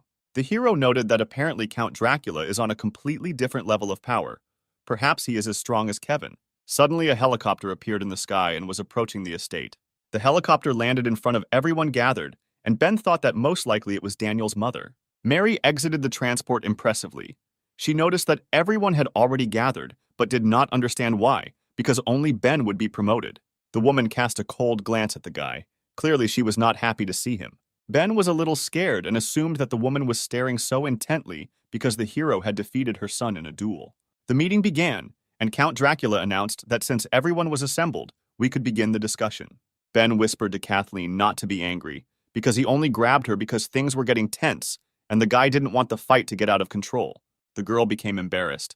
She thought that Ben was already gossiping with her, which means their relationship had reached a new level. It was too fast for the beauty. The Count continued his speech. He noted that Ben distinguished himself in the task of returning the gift of light, and also helped stop Dean Lee. Therefore, the governor decided to promote the guy to S rank and make him a guard of the 10th Squad. Mary was struck by this information because her son was in this detachment. The woman hoped that the hero would be enlisted in another detachment. The Count looked at those present and asked if anyone had any objections to his decision. Mary smiled sweetly and replied that there were no objections because she did not want to be at enmity with such a strong guard. Kathleen knew what the hero was capable of, and she believed that S rank was his level, especially since the guy is the youngest S rank guard in history. Lillian saw what Ben was capable of. The hero was indeed strong, but she didn't want to see him with Kathleen at all. Therefore, the girl decided to take the initiative and raised her hand, declaring that she was against it. Protoss guards protect not only Protoss but also small states. S rank is awarded for military merits, and the Count wants to promote a newcomer. The citizens of Lillian's country would be excited about this. Dracula explained that the guy's abilities were confirmed by Kathleen and Joseph, so there is no need to worry, but Lillian was against it because the residents of her country did not see what he was capable of. The Count thought about it and asked what needs to be done then to convince Lillian to recognize his rank. The warrior replied that in order to see his abilities, the governor must allow Ben to go with her to her country. If the hero defeats the students of her fencing school, then Lillian will certainly recognize his strength. Ben was struck by these words. The guy was not ready to see so many girls in one place. Kathleen was also not happy about this statement. She said that Lillian came up with this on purpose because the students are the main strength of the country of women, and even a paladin cannot oppose anything to them. The excited hero turned to the Count, asking him to reject this offer because it would be somehow dishonorable for one guy to be in such a country. Dracula declared that since Lillian had doubts, Ben would have to go with her to the Kingdom of Women and defeat the warriors there in order to demonstrate the strength of the Protoss Guard. Kathleen was shocked by the governor's decision. The girl considered the situation terrible. Lillian was glad that her plan was a success. She said that when the guy arrived at the place, she would understand that he had a high opinion of himself. The Count said that the issue of promoting the heroes was a settled matter, but there was still something that needed to be discussed. The second question was more serious, and that is why the governor invited all the guards to come. He asked to follow him. Ben was surprised that his promotion was not the main reason for the meeting. The guy was wondering why everyone was gathered. After some time, all the guards entered the palace and saw a bloodied man lying on the floor. Ben asked who this corpse was. Lillian replied that it was an A-rank guard from the 2nd Squad. He was far from a weak opponent, but he was killed just like that. The girl was wondering how it happened. Judging by the wounds, the killer is fluent with weapons, but who it could be was unclear. The Count replied that Lillian would immediately understand everything if she touched his wound. The girl didn't immediately understand what the catch was, but she decided to believe the governor's words and touch the wound of the corpse. She was suddenly overcome with fear from the bloodlust she felt. Lillian quickly crawled away from the corpse and realized that it was the bloodthirsty king who did it. The Count said that without any doubt it was him. The governor thought that he had been dead for a long time and did not expect to meet him again. Ben asked Dracula who this bloodthirsty king was. It was probably because of him that everyone was gathered here. Even Lillian turned pale with fear. Apparently, this was not an ordinary person. The swordswoman rose to her feet and said that the bloodthirsty king was not one person, but 5. But individually, they are extremely dangerous. Even from the corpse, one could see how skillfully they killed him. In addition, he was once a guard, but he was wanted for killing a comrade. Kunai, who stood aside, added that moreover the bloody king was once his student. He was one of the S-rank guards in the 5th Division and one of the 5 bloodthirsty kings. The king was sitting on the border of the kingdom of women. One of the figures in a cloak turned to him and asked if he had killed that guard. The masked man replied that he was interfering with him and therefore deserved death. The figure replied that the king had overdone it because killing the guard would attract unnecessary attention. The mysterious man said that he did not return to follow the stranger's plan. He returned only to reclaim what once belonged to him. The king returned for the demonic sword, which was now in the room hung with seals. After the meeting, the heroes began to disperse, and Kunai asked Ben to stay behind because he wanted to ask him something. The heroes stopped, and the guy asked the monk how he could help him. The old man clasped his hands together as if he was beginning to pray and asked Ben to tell Leah that the monk had opened a small temple in his hometown. If the girl is not busy, the old man invites her to come there and talk. Ben bowed before the monk and said that he would definitely convey his words to Leah. Their conversation was interrupted by Lillian, who called Ben. She reminded the guy that after he had talked, he must return to her and not forget what he had to do. Lillian will wait at this place and hope that the hero will not try to escape. Kathleen tensed from the warrior's excessive interest in Ben. The guy replied that he would win and would not run away from her students. The hero conveyed the monk's words to Leia, and an hour later he was already heading with Lillian towards the country of women. The couple flew on the sword of a warrior. Lillian began to talk about her country. She said that their country owes its origin to the ability of SSR rank. This ability is very unique and can be taught to others. But for some reason, only women belong to these others, so after a long time, only they remained in their country. The girl also added that, of course, she had met men in the Protoss, but this was the first time she was returning with one of them, so she asked Ben to be more gentle with her. But the guy sat and didn't seem to hear what Lillian was saying and didn't pay attention to her words. The girl was amazed that the hero did not react at all, because she was the first beauty of her country, and the guy could not help but pay attention to her. Ben was thinking about the monk at that moment. He noticed how the master spoke respectfully about Leia, and the guy was wondering what he wanted to talk about with the girl. Most likely this was connected with the past, and did this mean that the old man wanted to talk about his student? But suddenly the hero's thoughts were interrupted by something soft that touched his back. Lillian's lush breasts pressed against the back of the guy, who could not understand what kind of pleasant sensation he was experiencing. Ben was embarrassed and couldn't believe that the girl was clinging to him. Lillian hugged the guy and said that he was very brave once to ignore her words thinking about his own things. She wondered if he was thinking about Kathleen at that time. The girl asked what Ben found in the paladin, because the head of the fencing school considered herself much more beautiful. The hero was very excited.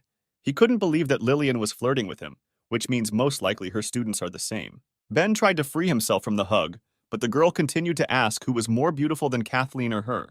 Because of this commotion, Lillian lost control of where she was flying and the couple headed straight into the river. The girl lost control and the couple fell into the water with a crash. Ben emerged from the water and was glad that he learned to swim in elementary school. But then he saw a picture that made him forget about the fall and the cold water. In front of him were mountains and houses of different sizes.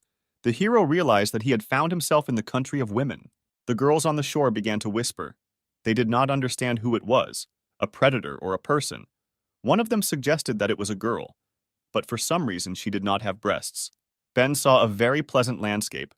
In front of him was a crowd of beautiful girls with long legs and magnificent breasts. So this is what the country of women looks like. The guy was glad of his arrival. Suddenly, a sword flew out of the water, followed by a bright figure. Ben watched the show as Lillian did a graceful somersault and landed on her weapon. The girls on the shore instantly recognized their leader, who had returned from a long journey. 2 students bowed to greet Lillian. These were her closest subordinates. The head of the fencing school said that so many honors were not needed. Ben noticed that Lillian was behaving completely differently. There was no trace of the previous flirtatious behavior. Perhaps this was due to the presence of the students. The woman pointed to the hero and told her subordinates to bring the guy who fell into the water to her. Tonight, he would be interrogated. The girls standing on the shore unquestioningly obeyed the mistress's order. They turned towards the hero, assuming that he was the guy who fell into the water. Suddenly, they were stunned that the man in the water was a guy. They had never seen a man before. All the students were shocked that the head brought a guy to their country. The girls began to look at Ben like he was an animal in a zoo. One of them was surprised that the guys were people without breasts. Some girls liked the hero. They didn't understand why. When they saw him, a pleasant shiver ran through their bodies. It turns out guys are very wonderful creatures. The girl with blue hair said that men are rare in their area. It's a pity that they have to grab him. But before that, they need to take him to the city square so that everyone can see. The women's excitement was interrupted by the head, who ordered her subordinates not to be fooled by Ben's beauty. Although they flew here on the same sword, once in a foreign country the guy began to pester Lillian. The hero was outraged by what was said. He shouted that everything was the other way around and the girl was lying. But the crowd believed their mentor more. The girls wanted to grab the guy and make him a eunuch, because all men are debauchees. Ben was outraged at how easy it was to deceive these people. Soon night came and our hero was already being led to the mistress. Ben was tightly tied, and he had a blindfold over his eyes, because of which the guy did not know where they were going. So the hero decided to ask the women about it. The girl in pink said that the head forbade talking to him. Her friend confirmed that all men are dangerous and they are not yet strong enough to contact them. After a couple of minutes, they stopped and told Ben to wait here, and Lillian would pick him up. After the guards left, the hero immediately freed himself from the rope. The guy suspected that Lillian knew that this could not stop him. Apparently, in fact, she was not planning anything bad. Ben took off the bandage and thought about the fact that the head had made a lot of effort to bring the guy here. But he didn't understand why. Suddenly, the hero heard some sounds next to him. This sound was like the splashing of water. The guy decided to sneak up unnoticed and check what was happening nearby. Having approached a small lake, Ben hid behind a stone so that no one would notice him. The hero began to turn around a little to see what was the source of the noise. Lillian, who was completely naked, washed herself in the water. The girl reached out and asked if Ben had seen enough of her body yet. The guy quickly hid and didn't understand how the head of the school was able to notice him. The girl just grinned sweetly. Ben became very worried. He said that he was unintentionally peeping, and because of this, he felt awkward. The guy apologized, who knew that Lillian would wash here. The girl began to swim up to the stone where Ben was hiding. She said that she might not be as innocent as Kathleen, but much more feminine. Therefore, since Ben saw her naked body, he will now bear responsibility. The guy stood behind the stone and was silent. The girl wondered why he said nothing to her proposal. She was a little upset and asked why the hero didn't want to be responsible for her. Was he really one of those who enjoy themselves and immediately leave? Ben thought for a long time and replied that he did not understand what responsibility Lillian was talking about. The girl suddenly jumped out of the water and said that she would not force the guy to marry her. The hero was surprised, and he asked what she wanted from him then. Lillian became embarrassed and replied that she wanted the guy to spend the night with her, and in the future she would not reproach him for this. The hero got excited and replied that he seemed to guess that the girl's words were a trick. Lillian tried very hard to bring Ben here and also didn't want him to talk to her students, but in fact she was just thinking about herself. The girl thought through everything well, but it's unlikely that spending the night together is her true desire. Ben started to come out from behind the rock to talk to Lillian and started talking about geckos, but he was immediately dumbfounded when he saw a completely naked girl in front of him and forgot what he wanted to say. He looked away and asked her to get dressed first and then finish. Suddenly, the beauty took the stupid guy by the collar and pulled him towards her. Lillian took the initiative and kissed Ben to show the seriousness of her intentions. The hero froze for a second in pleasure. This was his first kiss, and he could not believe that this was happening to him. After some time, Lillian asked the guy what he wanted to say about geckos, to which he replied that he had already forgotten. The girl grinned and asked why the guy had a strange expression on his face. She assumed that the hero was very worried. Ben could hardly restrain himself and replied that he was fine. Lillian noticed that the guy was too nervous over a trifle. Apparently, he and Kathleen were making slow progress. Suddenly, a yellow disc flew into the sky at great speed, distracting the cute couple. The disc exploded, and a large fiery sign appeared in the sky. The hero asked what this meant. Lillian shouted that this was a signal for help. Probably the predators had attacked, so she urgently needed to go help. Suddenly, Ben's hand appeared in front of her, blocking her path. This was unexpected, so Lillian asked the guy why he blocked her path. Ben replied that the girl could not go to fight in this form. First, she needed to get dressed, but for now, the hero would help the others. Panic reigned in the city. The girls ran away as fast as they could because predators attacked the country and broke the gates. One of the girls got very tired while she was running and asked her friends to wait for her. While running, she did not notice a stone that was lying on the road and tripped over it. The dark figure of a predator appeared behind her, and the girl understood that she could not get away from him. It was a boar, a demonic-level predator. He said that his information was correct, and there were really only women in this country. The girl trembled and crawled a little away from the monster. She begged the predator to spare her. The boar bent over the beauty. The frightened girl asked what he needed from her. The boar was a little embarrassed and replied that she had a very beautiful figure, and he liked them like that. From pleasure, saliva appeared from his mouth, and the predator asked the lady to become his wife. The girl was dumbfounded by such a proposal. How could she marry a monster? The boar slowly licked his lips and said that silence was a sign of consent, so it was time for them to go to the newlyweds' room. Suddenly, a purple beam of light pierced his long tongue. The boar did not follow what happened. He did not understand what exactly flew at him from above. The demon-level predator looked at his tongue and saw a huge hole in it that the beam had made. At that moment, he instantly felt all the pain and screamed throughout the entire area. Ben landed in front of him. The guy wondered if today, boars are getting married too. The hero raised his head and looked at the predator with a stern look.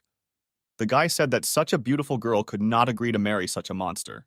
The boar was outraged by such impudence, and Ben told the girl not to be afraid because he would deal with the offender.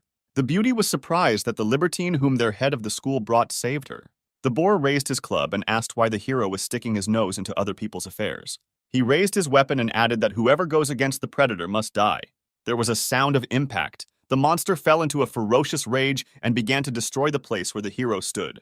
The monster shouted that such a pathetic person could not stop him, so this is where he will die. Having finished the series of attacks, the predator thought that not even the slightest piece was left of the guy. The boar was sure that the offender was finished, so it was time to return to his victim. The predator said that he needs more than just one beauty, but also all the local girls. But suddenly his fantasies were interrupted by someone's voice, who said that the boar apparently flies in dreams. It was Ben, who stood on his club and was already preparing his blow. The hero said that he would help the boar wake up and face reality. The monster was surprised that the guy survived his series of attacks, but it was too late to dodge. Ben shot his energy from his fist at the monster. Due to the power of the ability, the predator's head instantly came off. The girl whom Ben protected was amazed that the hero was able to defeat him because this predator killed several guards, which means he was very strong. The failed husband fell to the ground with a roar and could no longer disturb anyone. Ben asked the girl if she was okay, to which she replied that she was a little hurt, but nothing serious. The beauty smiled sweetly and noticed that the hero did not look like how Lillian described him. She was wondering who he was. The guy turned to the girl and replied that his name was Ben, and he was the new Protoss guard. The shocked girl was very happy to see the hero, because he was the same Ben who defeated Dean Lee. She didn't think that she would be able to meet this guy, much less that he would save her. The girl considered herself very lucky. Ben did not expect such a reaction. He was surprised that someone here knew him. After some time, the hero asked the girl if she knew how many predators had attacked the country. The beauty replied that at least 100, and they also had their own leader. Skeletons appeared in front of the couple in torn rags that resembled people's former clothes. It was a horde of skeletal predators who were already standing on the threshold of the country, and behind them stood a huge figure of a skeleton wearing a crown. The skeleton in the crown had 3 faces. It was a spiritual-level predator who asked Ben if he had killed the head of the boars. The guy grinned. He was clearly not afraid of his opponent, so he replied that it was his doing. The skeleton king shouted to his minions. He gave the order to gnaw the hero to death.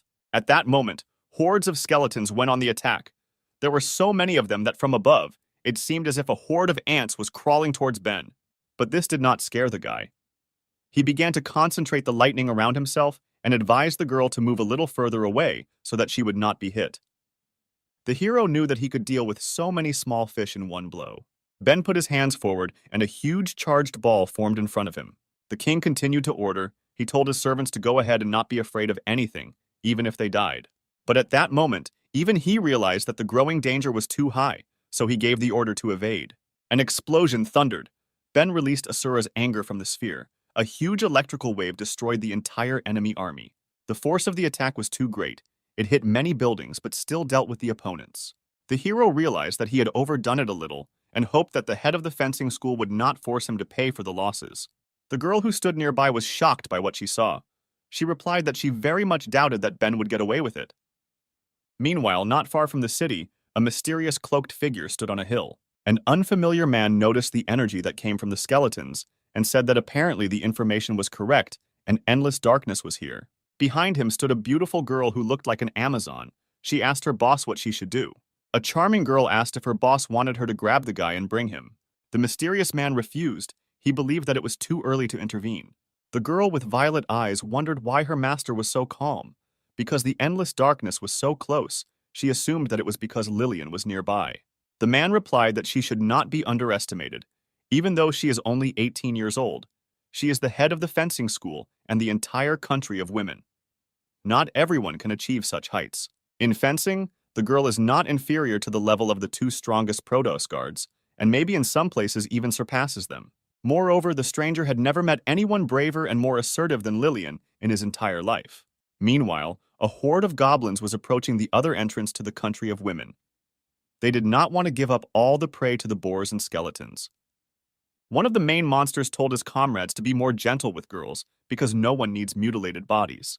But as soon as he stood on the entrance step, one of Lillian's swords fell in front of him. The girl landed right next to her blade and began to examine the surroundings. Next to her, she saw only bloodied and mutilated students who had fallen victim to the attack of predators. The picture she saw seriously angered Lillian, who was already ready to show her enemies what she was capable of. The enraged girl shouted that if the monsters want to enter her country, then let them try to defeat her first. She stood in front of a huge horde of monsters and vowed that she would personally slaughter each of them. These words made the crowd of monsters laugh. They could not believe that such a fragile girl would interrupt them. One of the ghost-level predators said that this time there are several tens of thousands of them here. She cannot defeat such a number of monsters. The predator added that even if the head of the fencing school was here now, they would eat her alive. But because the girl was very beautiful, the monster offered to become his wife in exchange for life. He asked what the woman thought about this, but at that moment he received a lightning strike with a sword. Feeling a sharp pain, the monster realized that it was not an ordinary student standing in front of him, but the head of the school herself. Lillian was unperturbed. She was not afraid of the blood that gushed from the monster. The horde began to panic. The predators were sure that the head of the school was not in the city, and there was no one to defend the country. The girl was serious. She said that the monsters should not even think about running, because she would catch up with everyone and kill them. A battle ensued. The monsters' heads flew off one after another. They could not match Lillian's speed. The predators who stood behind the crowd saw a fountain of blood shooting into the sky. They were wondering what was happening on the front line. Some monsters realized that they could not cope with the girl and shouted to their brothers to run away as quickly as possible. The girl continued to crush the opponents and shouted that the entrance to the country was under the protection of Lillian. The horde of monsters, once confident of victory, rushed to run, thinking that the girl had gone crazy. After some time, Lillian stood around a mountain of corpses. She dealt with everyone who wanted to enter her country. In total, she managed to cope with 80,207 monsters alone. Footsteps were heard behind her. Someone was coming down to her from the entrance to the city. Ben said that Lillian held up well, was able to fight off so many monsters on her own, and even counted the dead. The guy added that it's not for nothing that the girl is famous as a virtuoso fencer. But it seems Lillian was not pleased with the hero's support. She asked the guy not to flatter her. The girl believed that because of her negligence, the country was now in devastation, and many of her students had died. In addition, the city is full of predators, and you shouldn't linger any longer. You need to deal with everyone who entered the country. Suddenly, Ben grabbed Lillian's hand as she was leaving, preventing her from leaving. The girl immediately blushed at the hero's touch. She was wondering what he needed. Ben said that it is not necessary to kill predators in the city. Lillian was surprised by such words. The hero explained that he and her subordinates dealt with them, and the sanitary detachment had already taken care of the wounded. Besides, he had already developed a thorough plan for protecting the city. Ben simply realized the trouble of this country, and he wanted to help the head of the fencing school with her problem. Lillian was amazed that the hero dealt with all the monsters so quickly and already made decisions on every issue. The guy headed into the thicket of the forest and called the girl with him, saying that they had one more important matter. Lillian asked what kind of business awaits them. Ben replied that they need to avenge the dead and destroy the lair of monsters. The girl stopped the hero and said that she could not go with him now. The fact is that she is the head of a country of women and is responsible for her students, so she cannot just leave somewhere. Ben replied that he understood her concern, but she only had two reasons to worry at the moment. The first reason, if the predators attack now and she leaves, then who will protect the city? And the second reason was the terrain. So the girl is not sure that she will be able to find the refuge of the predators. Lillian was amazed. Everything really was as Ben said. She thought that the guy could read minds. The hero explained that he cannot read minds, but this is already clear judging by the fact that Lillian wants to stay here. But wealth and honor are achieved through risk. Lillian did not understand these words. She had not heard anyone say that. Therefore, Ben suggested that there were only 4 options for the development of further events. The first option, that they defeated the predators, will not give them the opportunity to return here in the near future, but others will want to take advantage of the current bustle. But if they see that Lillian has returned, they will not dare to poke their noses in. The second option, judging by the outcome of the battle, both sides suffered losses, so the enemy will believe that they stayed here to recuperate, and in the meantime, the team will reach their lair and suddenly attack. The third option, Ben can specifically release one of them to follow him, so the heroes will know where the predators live. The fourth option, predators are herd creatures. They need to feed on people or weaker relatives in order to become stronger. Therefore, you can rarely find them in large numbers. They must have some common reason to unite. Having described all the options for the development of events, the hero said that the choice remains with Lillian. Will the head of the country close his eyes and follow his heart? Because she probably wants to take personal revenge on the culprit of what happened. After listening to Ben's story, Lillian said that he was right and that she had underestimated the guy. Therefore, it was decided to go into the thicket of the forest, find the den of predators, and kill each of them. After some time, not far from the country of women, a conversation was heard in a small cave. One of the predators trembled before the leader and reported that during the round, he saw with his own eyes the head of the fencing sect. The monster followed her, and she went to the Protoss, but who could have known that the girl would return so soon?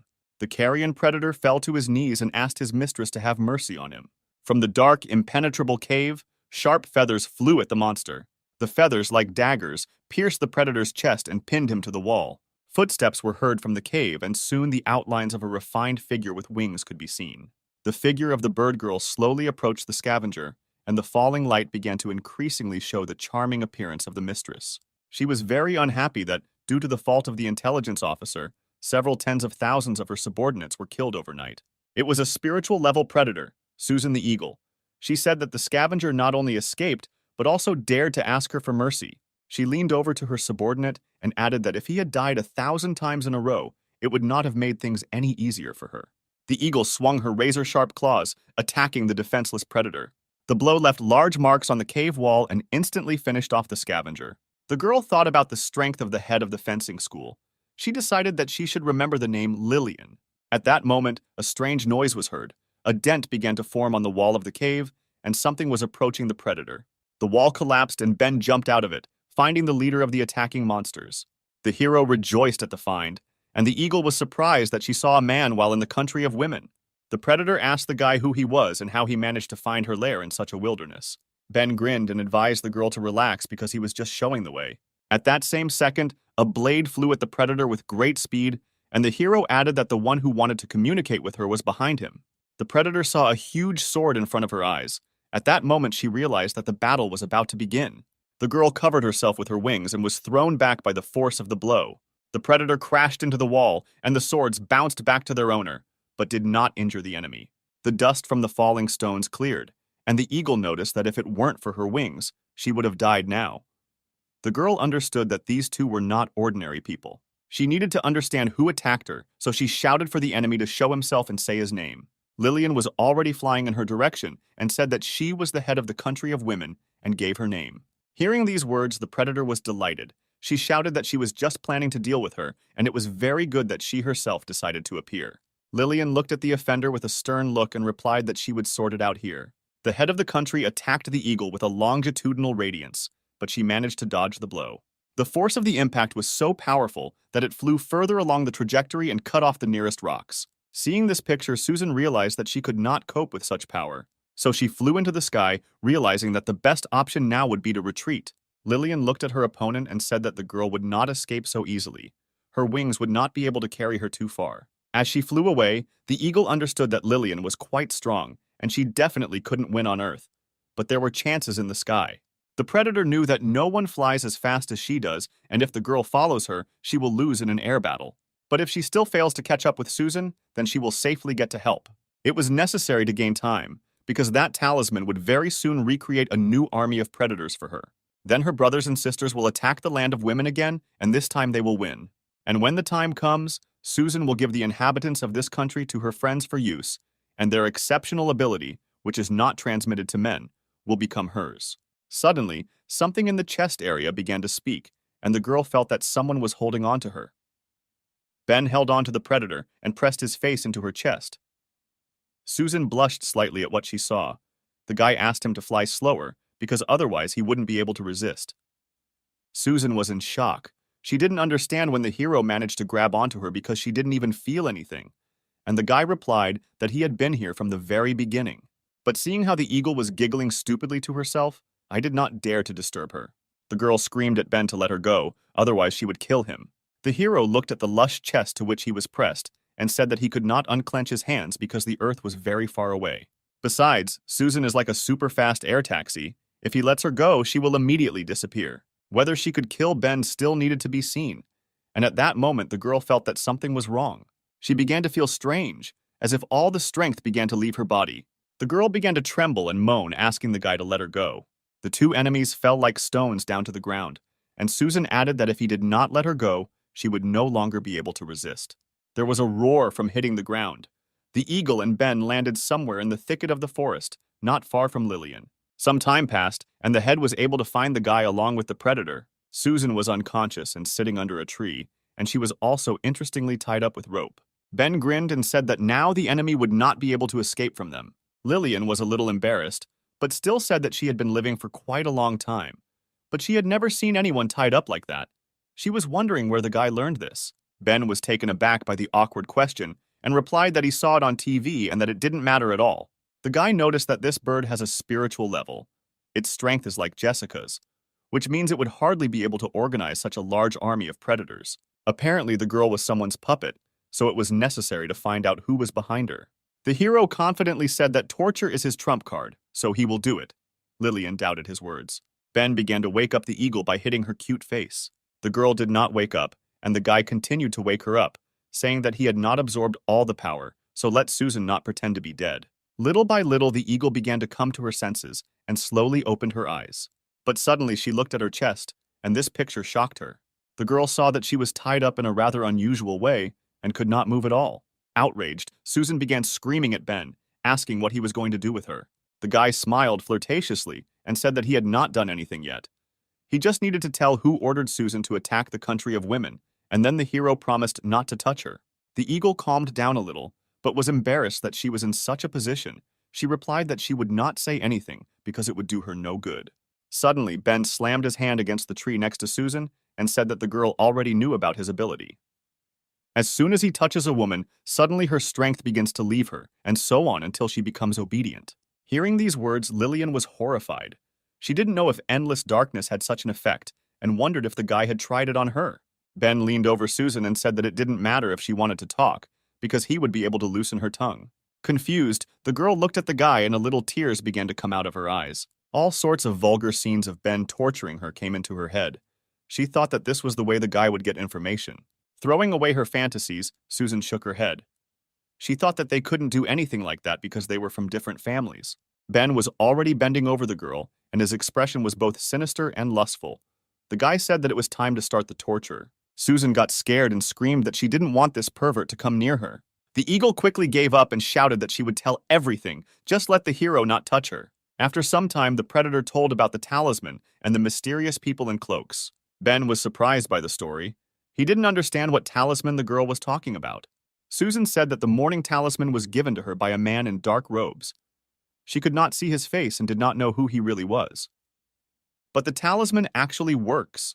It requires blood to activate, after which it will summon predators at a level lower than the creator. Ben theorized that the black-robed figure had caused Susan to attack the land of women. The girl replied that this was not so. She believed the words of another predator and voluntarily went against the country of women. Ben thought that this predator was most likely a demon of the mountain pass, and the guy in black wouldn't just give the eagle a talisman. She was simply used, and she had no idea. The hero told Susan that he did not notice any talisman in her home. Where then is it now? The girl was a little embarrassed and replied that he was with her, but since she was tied up, let Ben look for it himself. The guy didn't understand where exactly the talisman was. Most likely it was some kind of trick. Susan shouted that she was tied up, so there could be no tricks. The girl said everything she knew, and it was up to the heroes to believe it or not.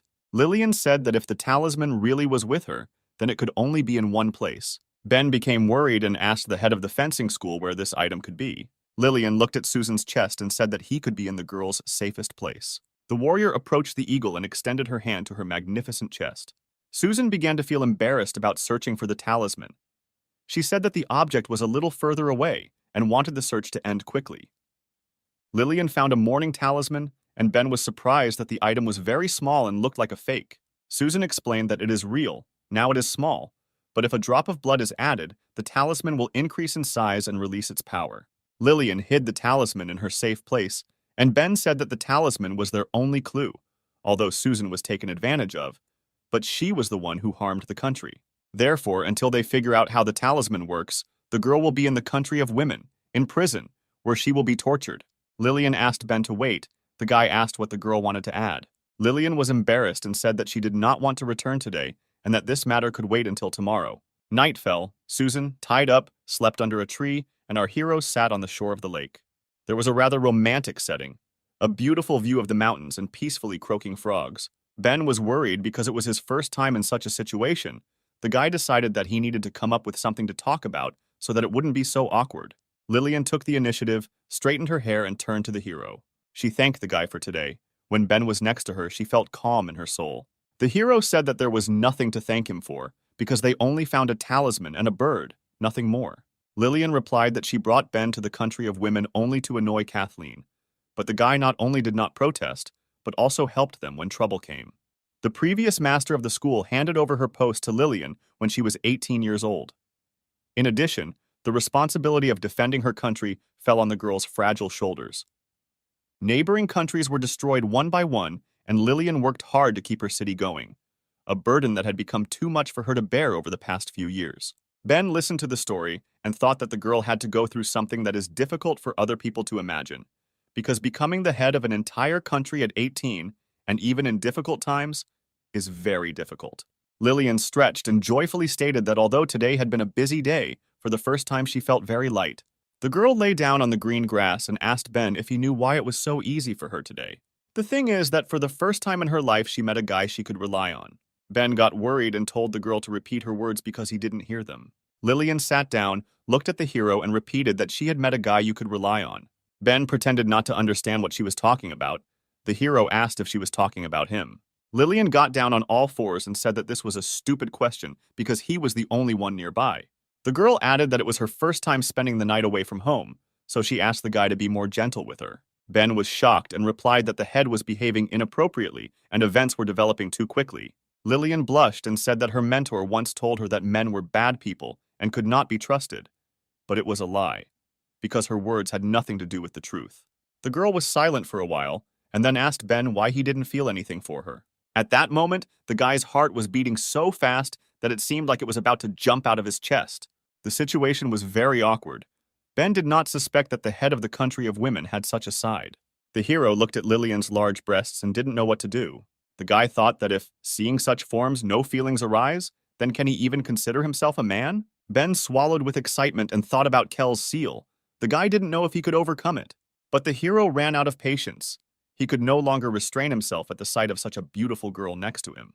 At the same moment, he was struck by a hellish pain that swept through his entire body. Ben fell to the ground and began to sway from side to side, holding onto his most important place on his body. Seeing this situation, Lillian said that it turns out that a guy, when he thinks about something vulgar, his body is pierced by pain from which he wants to die. The girl suggested that the hero was affected by the seal of the lizard's technique. Ben was surprised by what he heard. He asked Lillian how she knew his symptoms, because people don't talk about such things left and right. Everything was quite simple. The lizard technique was developed in the country of women by mentor Lillian. She was as strong as Dracula, and in her youth she had extraordinary beauty. However, one day a certain Casanova deceived her feelings and left her alone. To settle the score, she not only blinded him, but also invented the lizard sealing technique. Ben remembered the only blind person he knew and assumed it could only be him. Lillian confirmed that it was Dean Lee. He relied on his natural beauty and deceived his mentor, which is why all the residents of the country of women hate him. Now Ben understood why the girl he saved had her eyes sparkling at the sight of the hero. It was because he killed Dean Lee. Lillian added that according to the tradition of their country, every girl who has reached the age of 20 must leave home and find a groom. If she gives birth to a boy, then she will take care of him herself. And if she has a girl, then she is obliged to send her to school for education and training in fencing. To prevent the same thing from happening to the residents of the country as with her mentor, she developed a technique and passed it on to Lillian, so the guy was lucky that he met her. After all, the head of the fencing school could remove the seal of the lizard's technique from the hero. Ben couldn't believe his ears. Could he finally be freed from this nasty seal? Lillian said that in order to remove the seal, the hero needs to undress so that the girl can look at him. After a couple of seconds, Ben jumped up and took off his pants, exposing his valuable device. Lillian examined the guy and said that the technique works. It is a little different from the one that her mentor taught her, but the principle is the same, so she can handle it. The girl took her striking sword in her hands and told the hero not to worry because everything would pass quickly. The guy panicked and asked why she needed a sword. Lillian replied that the seal needed to be cut and that the hero should not worry because her blade was fast and swift. Lillian swore that she would not hurt Ben and struck several times with her sword. After the ritual, the guy realized that he really wasn't hurt, but it just seemed that his blood and energy were starting to boil. The strength from all over his body accumulated together and seemed about to burst out. Ben was all on fire. He told Lillian that he had a high fever and the guy couldn't control himself. His body felt like it was about to burst. The hero began to boil more and more, and suddenly all his clothes were torn, and his muscles became much larger than they were before. Lillian dropped her sword at the sight. She did not expect such an effect from removing the seal. The girl blushed all over. She assumed that all the sealed power of the guy had escaped. At the same moment, Ben knocked the head of the fencing school to the ground. Intoxicated with his thirst, the hero asked Lillian for forgiveness because he was unable to control himself. The girl tensed from such a surprise and told Ben to do as he wanted with her. Having come to his senses a little, the hero asked if it was really possible to do this with her. Lillian replied that she was ready. Susan sat by the tree and heard passionate moans from the couple, who succumbed to pleasure. The eagle was wondering what they were doing there and had they forgotten that she was still here and heard everything. Meanwhile, in the Protoss, Kathleen sat on top of the wall and thought about what had happened. The girl was worried about Ben, and she was wondering what he was doing there right now, and whether he missed her. Kathleen was worried that the hero was alone in a country of women, and whether they would do something bad to him. Discarding vulgar thoughts, the paladin decided to save the guy from this hell into which he was dragged. Kathleen jumped off the Great Wall with lightning speed and went straight to the land of women. The girl wanted to save her lover at all costs, so she flew at maximum speed. Meanwhile, in the clearing where our heroes were, day came and a scorching sun appeared in the sky. Naked Lillian rose to her feet, reached for the sun, and was glad for the new day. She enjoyed the warm rays and noticed that her mood was much better today than before. The girl looked at the sleeping Ben and thought that she had not imagined that the guy was so good. Perhaps it was because he had been sealed for a long time. At night, the hero was like a tiger, and for a very long time they did not go to bed. Ben began to wake up and held in his hands the soft silk that felt like the skin of a goddess. Having come to his senses, the hero looked at the fabric and realized that he was holding stockings in his hands. Memories of how he filmed all these things with Lillian immediately came into his head. The lovely girl was already lying next to him and told Ben that last night he completely satisfied her. Ben became worried and replied that it was all because of the removal of the seal. The power surged and his mind became clouded. For some time, he was not at all aware of what he was doing. Lillian sat closer to the hero, saying that nothing bad had happened and that the guy should not worry. After all, now the beauty believed that she belonged to him and the hero could not deny it. Therefore, if the hero deceives her and leaves for another, she will again put that seal on him. Meanwhile, in the vicinity of the Protoss, an orange car was racing along bridge number 7. Jenna was sitting behind the sports car, driving Leah somewhere. To avoid getting bored on the road, Jenna decided to talk to Leia. She asked how long the girl had known Kunai, because she had never heard the warrior talk about it. Leia was not particularly happy about where she was going, and replied that the monk had once been a servant in her family. Jenna was struck by what was said, because the old man was an S-rank guard. It turns out that Leia was from a rich family. But the girl replied that this is an old story, and he was not yet a monk. The fast car stopped at the foot of a small temple where old man Kunai lived. The girls got out of the car and Jenna said that they would wait for the master here, and then go to the head of the country of women. Leah had no face. Jenna noticed this and asked if her friend was okay. The girl noticed that the warrior was somehow sad, despite the fact that they had arrived in her native land. But suddenly, Jenna saw a terrible picture of the area, and everything immediately became clear to her. The village where the girl lived as a child was completely destroyed, and now resembled only an abandoned area. Leia closed her eyes and old memories that she had long forgotten came flooding back to her. In her memories, the girl saw her parents, who were killed and lay bloody on the ground. Little Leia sat near a mountain of dead relatives and begged them to wake up. Suddenly, a man began to approach the little girl, holding a blade in his hand that exuded a dark aura. A tearful Leia heard footsteps and turned to the strange stranger. The guy was covered in the blood of his victims and said that he needed to kill all his relatives to sharpen the blade in battle, and the girl remained the last victim. Therefore, the warrior waved his sword and said that it would not hurt because his weapon was fast. Leia's thoughts about old memories were interrupted by a monk who greeted the guests. The old man did not believe that Leia would come to his temple. He said that he had been waiting for her here for a long time. Jenna was glad to meet the master and also greeted him, but Leia dryly asked why the old man was looking for a meeting with her. Kunai replied that his life was coming to an end, but he still had one business left in this world, and therefore he wanted to entrust it to Leia. Meanwhile, in the clearing where the cute couple was, day had already come, and the heroes had to return to the country of women. Lillian made shorts for Ben out of feathers, which at least somehow hid his dignity from the eyes of other girls. The guy was not particularly pleased with his outfit because he was quite embarrassed to look like that. Lillian said that the guy was to blame because he was so overwhelmed with strength that his clothes came apart at the seams, and the beauty could not afford for the hero to walk naked in front of her students. The head blushed and said that she couldn't wait for them to return, and she would take measurements of future clothes with her own hands. The girl wanted to measure the neck, chest, waist, hips, shoulder width. Susan looked at the dreaming girl and assumed that, judging by the flowing saliva, she did not hesitate to paw him for the sake of it. After some time, our heroes were already heading to the city. Ben was leading the captive, and Lillian was flying nearby on a sword and telling Susan not to even think about resorting to her tricks. Otherwise, she would subdue her for the blow. Approaching the borders of the country, a voice was heard asking the students what they had done with Ben. The guy thought this voice was familiar. Kathleen was serious and said that if she didn't see the hero today, there would be a conflict. The students replied that he had left with the head and was out of town. Suddenly, a man's voice called out to Kathleen, which immediately made her feel embarrassed. The girl blushed all over and realized that it was Ben. It was his voice. The beauty turned around to make sure that it was the hero, and then she saw a pleasant sight. The girl saw beautiful, strong muscles that were like those of the guys from her imagination, and beads of sweat flowed down the hero's expressive six-pack abs. Ben stood as if nothing had happened and asked why Kathleen had come. Was she really looking for him here? Kathleen did not hear him. She was increasingly boiling with love and thought that she was dreaming all this. After all, she saw Ben's naked body, and at that moment blood began to flow from her nose. The paladin trembled and fell to the ground, covering her face with her hands. The hero became worried when he saw the blood and thought that the girl was wounded.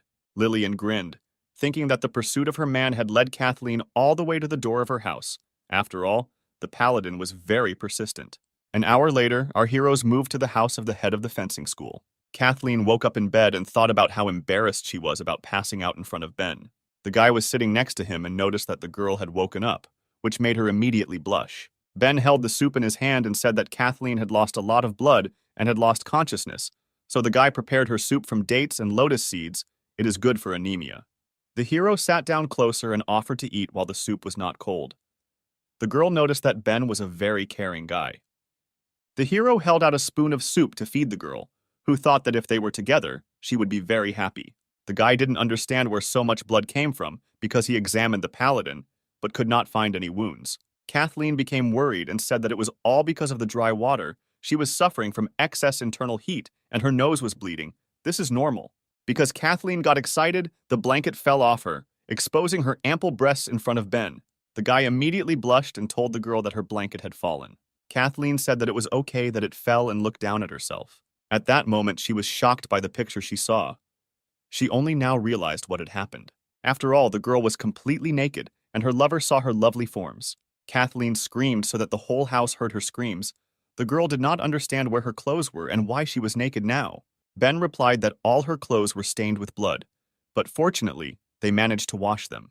Kathleen covered herself with a blanket and asked the hero if he had done anything to her when he saw her naked body. Ben turned away and replied that he had simply made her soup and had no other intentions. It seems that these words disappointed the beauty. Deep down, she still wanted the guy to do something with her. Lillian came into the room and told Kathleen not to make things up. After all, she personally asked the maid to take her clothes to be washed, so the girl may not be inspired once again. Lillian threw her clothes on the bed and told Kathleen to quickly get dressed, to which the girl asked why she was so kind to her if they were enemies. The head replied that she was not as petty as the girl thought, because she was her guest, and therefore Lillian would not offend Kathleen. In addition, there are currently problems in her country, and they have already attracted someone else's attention, so most likely the heroes will need the help of a paladin. A couple of minutes later, our heroes were already walking down the corridor. Lillian needed to give instructions to her students, but she would prefer to be alone with Ben now. Suddenly, someone's gentle hand pulled Ben by his clothes. The guy turned around and asked Kathleen what the girl wanted. The sweet beauty asked if Lillian had caused him trouble, because he had already proved to them everything they needed. Ben blushed and thought that Lillian was right when she told him why she actually brought him here. Kathleen even came to him, and the guy realized that she really liked her and did not want to upset the girl. The hero smiled and replied that he had already figured out how to settle everything here, so Kathleen needn't worry. Jealous Lillian turned to the cute couple and asked what the two of them were whispering about. Kathleen stated that she asked Ben if the warrior was using her powers as head to complicate his life as a guard. Lillian replied that she would never do that because she loved him dearly. Kathleen was indignant and asked what kind of expression Lillian makes when she thinks about Ben. Is she really up to something? Lillian got angry and said that she thought about what she wanted and that Kathleen should not interfere in her own affairs. Ben put his hand to his face, disappointed that the girls had not lived in harmony for 5 minutes. After some time, our heroes left the house, where Lillian's students were already waiting for them. The girls noticed that Ben was also here. Yesterday, he helped them a lot, and besides, the hero defeated Dean Lee, and it was not clear why the head called him dissolute because he looked like a very good young man. Many girls liked the guy. They thought he was very handsome and strong and wanted to be closer to him. Lillian interrupted the whispering by ordering everyone to shut up and listen to her. The head said that not long ago they were attacked by a huge number of predators. Victory was theirs, but there were many wounded, so they couldn't relax. The girls must unite and defend their country because it is small, but the students must not allow others to push them around. If they are attacked, they must destroy the enemies. The students raised their hands and shouted that they would defeat all the offenders, and they would never return to their country. Ben noted that Lillian deserves to be called the head of the country because in just a moment, she raised the morale of her subordinates. One of the students approached the hero and asked the guy to pay attention to her. The girl embarrassedly asked if Ben remembered that he saved her yesterday. It was the daughter of the elder of the fencing sect, Alex. Suddenly, the woman who was lighting the cigarette advised the girl not to get close to the guy, and besides, the stranger wanted to discuss something important with the head. Lillian turned to the woman and asked if she had found any clues in the case that the head assigned her. The stranger slowly exhaled the smoke from her cigarette and replied that she had found everything she needed. It was the elder of the fencing sect, Betty, who said that the morning talisman was associated with the legendary Grand Master Harry, who committed suicide. Lillian frowned when she heard the name and demanded to know everything Betty knew about it. After some time, our heroes were already sitting in the head's house and listening to the report. Betty said that the previous chapter had already fought with him, so she knew something about the man. He owned the most complex ancient Western techniques. His strength was the creation of magical artifacts, which are now commonly called talismans. He possessed an extremely nefarious SSR rank ability that allowed him to take away people's abilities and then put them into a talisman item. To make the talisman special, he looked for unusual abilities, and as a result, every country put him on the wanted list. Harry was not only a talented master, but also a collector of talents. The better the ability, the more interesting he was. Lillian understood what the elder was getting at and assumed that based on what was said, they could only attack because of one person. Disappointed, Ben pointed at himself and realized that everyone was referring to his abilities. Betty replied that it was because of the hero that the predators attacked, and it was he who brought trouble to their country. Yesterday's attack could have been entertaining, so Ben needs to leave the country as soon as possible. Otherwise, they will be in even greater danger. Kathleen was indignant and asked what was the point of dragging the guy here then, and now driving him away. Betty calmly replied that she was telling it like it is. Dying because of one guy is a bad trade for the country. Lillian sternly asked the elder if she thought that the leader was a coward who would cling to her life. This does not even take into account the fact that Ben protected them from predators yesterday, and besides, he is her man. It doesn't matter who the master is. Even if God himself comes, no one will lay a finger on the hero. Kathleen supported Lillian and said that she was also ready to swear on her life that she would protect Ben. Alex also did not stand aside and said that Ben is their benefactor and her mother is mistaken. The guy needs to be protected, and they cannot turn away from him. But suddenly the two girls understood the full words that Lillian had said. Kathleen turned to the head and asked when Ben managed to become her man. Lillian grinned and remembered that the paladin still did not know what happened. Kathleen asked what she needed to know and where the chapter had already dragged the hero. At that moment, Ben realized that a massacre was about to begin. Lillian turned to the hero and said that last night she and him did what husband and wife should do. The girl added that after such a night she can consider the guy hers. The story told to Kathleen was like thunder, shattering her dreams of a bright future. The girl silently turned and, like a robot, to the surprise of the heroes, headed to the other end of the room. There she sat down on the carpet and constantly repeated to herself that Ben and Lillian were engaged in marital affairs. Following her to the other end of the room was Alex, who also had plans to get closer to the hero. She sat down next to Kathleen and said that she shouldn't have come here and that it would have been better if the King of Boars had eaten her yesterday. Ben turned to Lillian and said that he seemed to have broken several girls' hearts without knowing it. This whole situation with love triangles was interrupted by Betty because they had much more important things to do. She asked Lillian whether her decision was final, because their guards had already suffered many troubles, and whether the girl was ready to be in danger for the sake of the young man.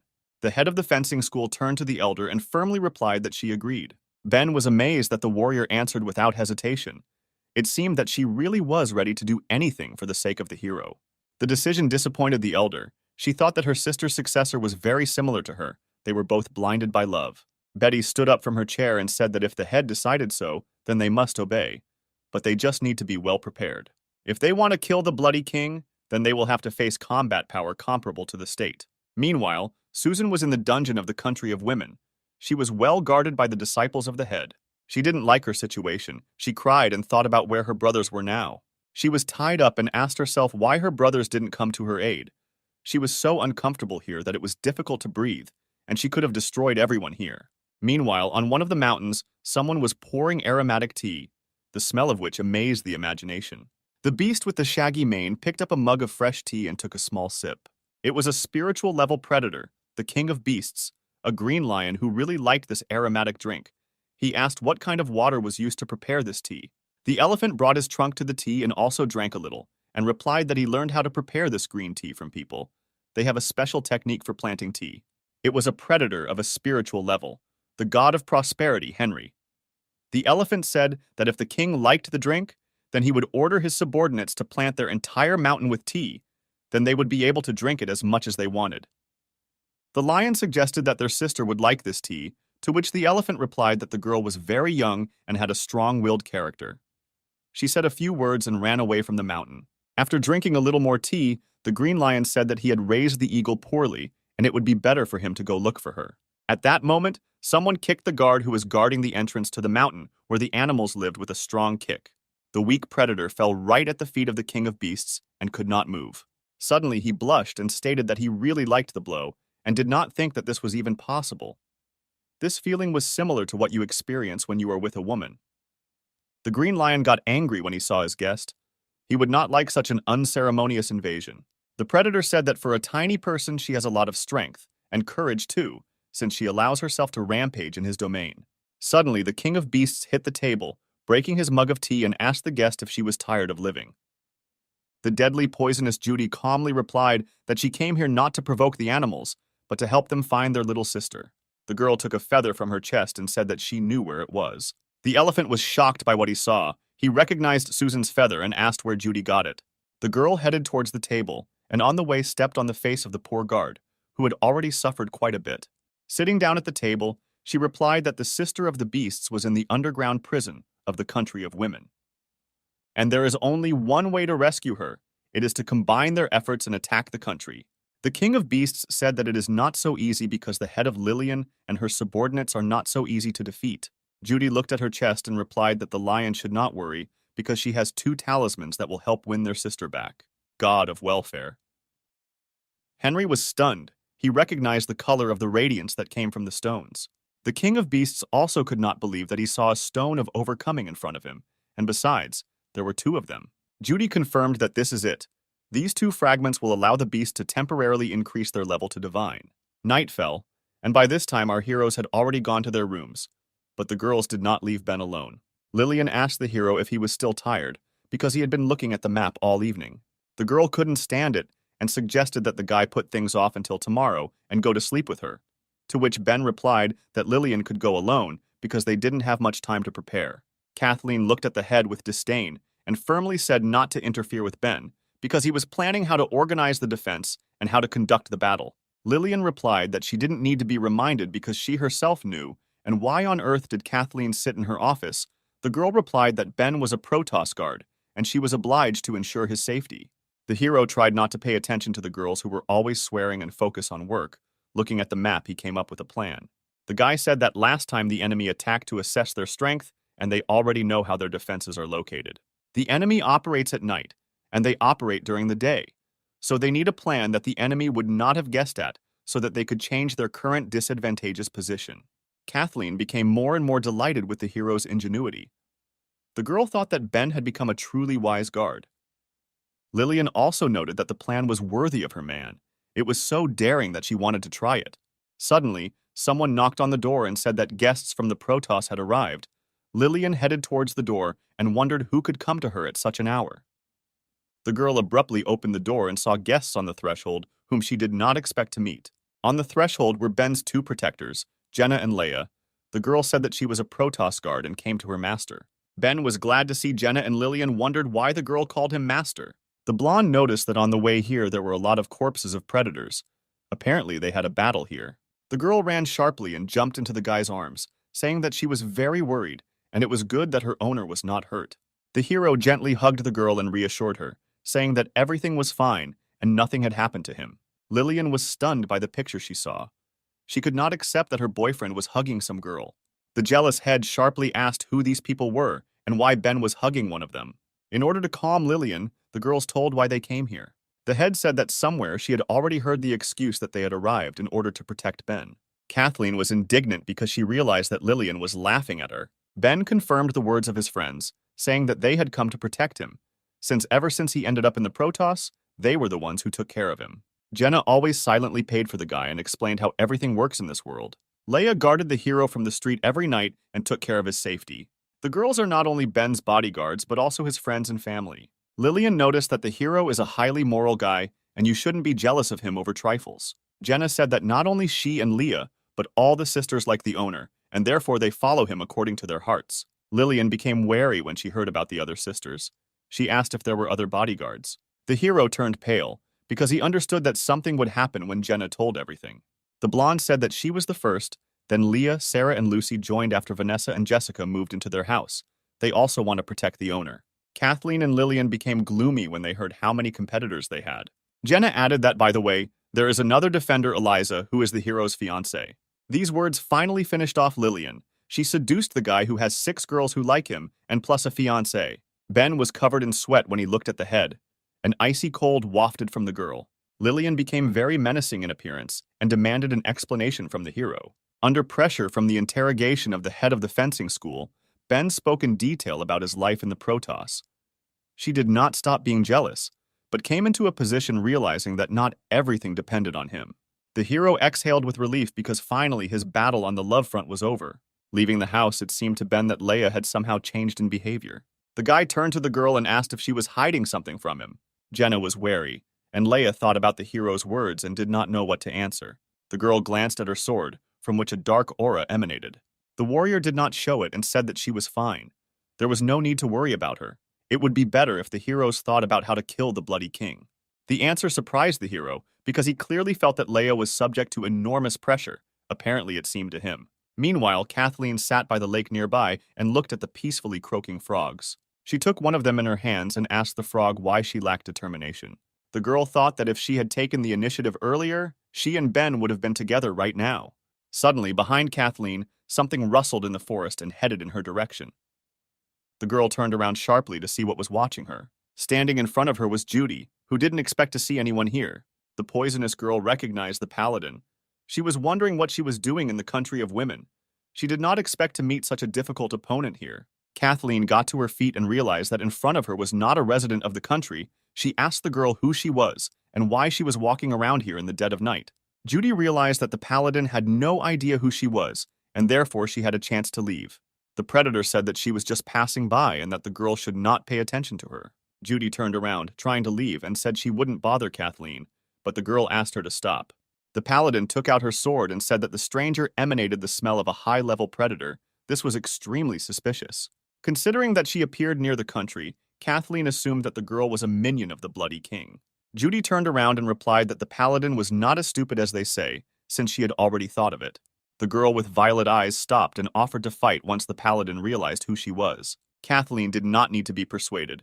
The girl rushed to attack her opponent first. She struck twice with her blade, forming 2 divine arcs. Kathleen's blow crossed the ground, and the force of the blow created 2 deep ditches resembling a cross.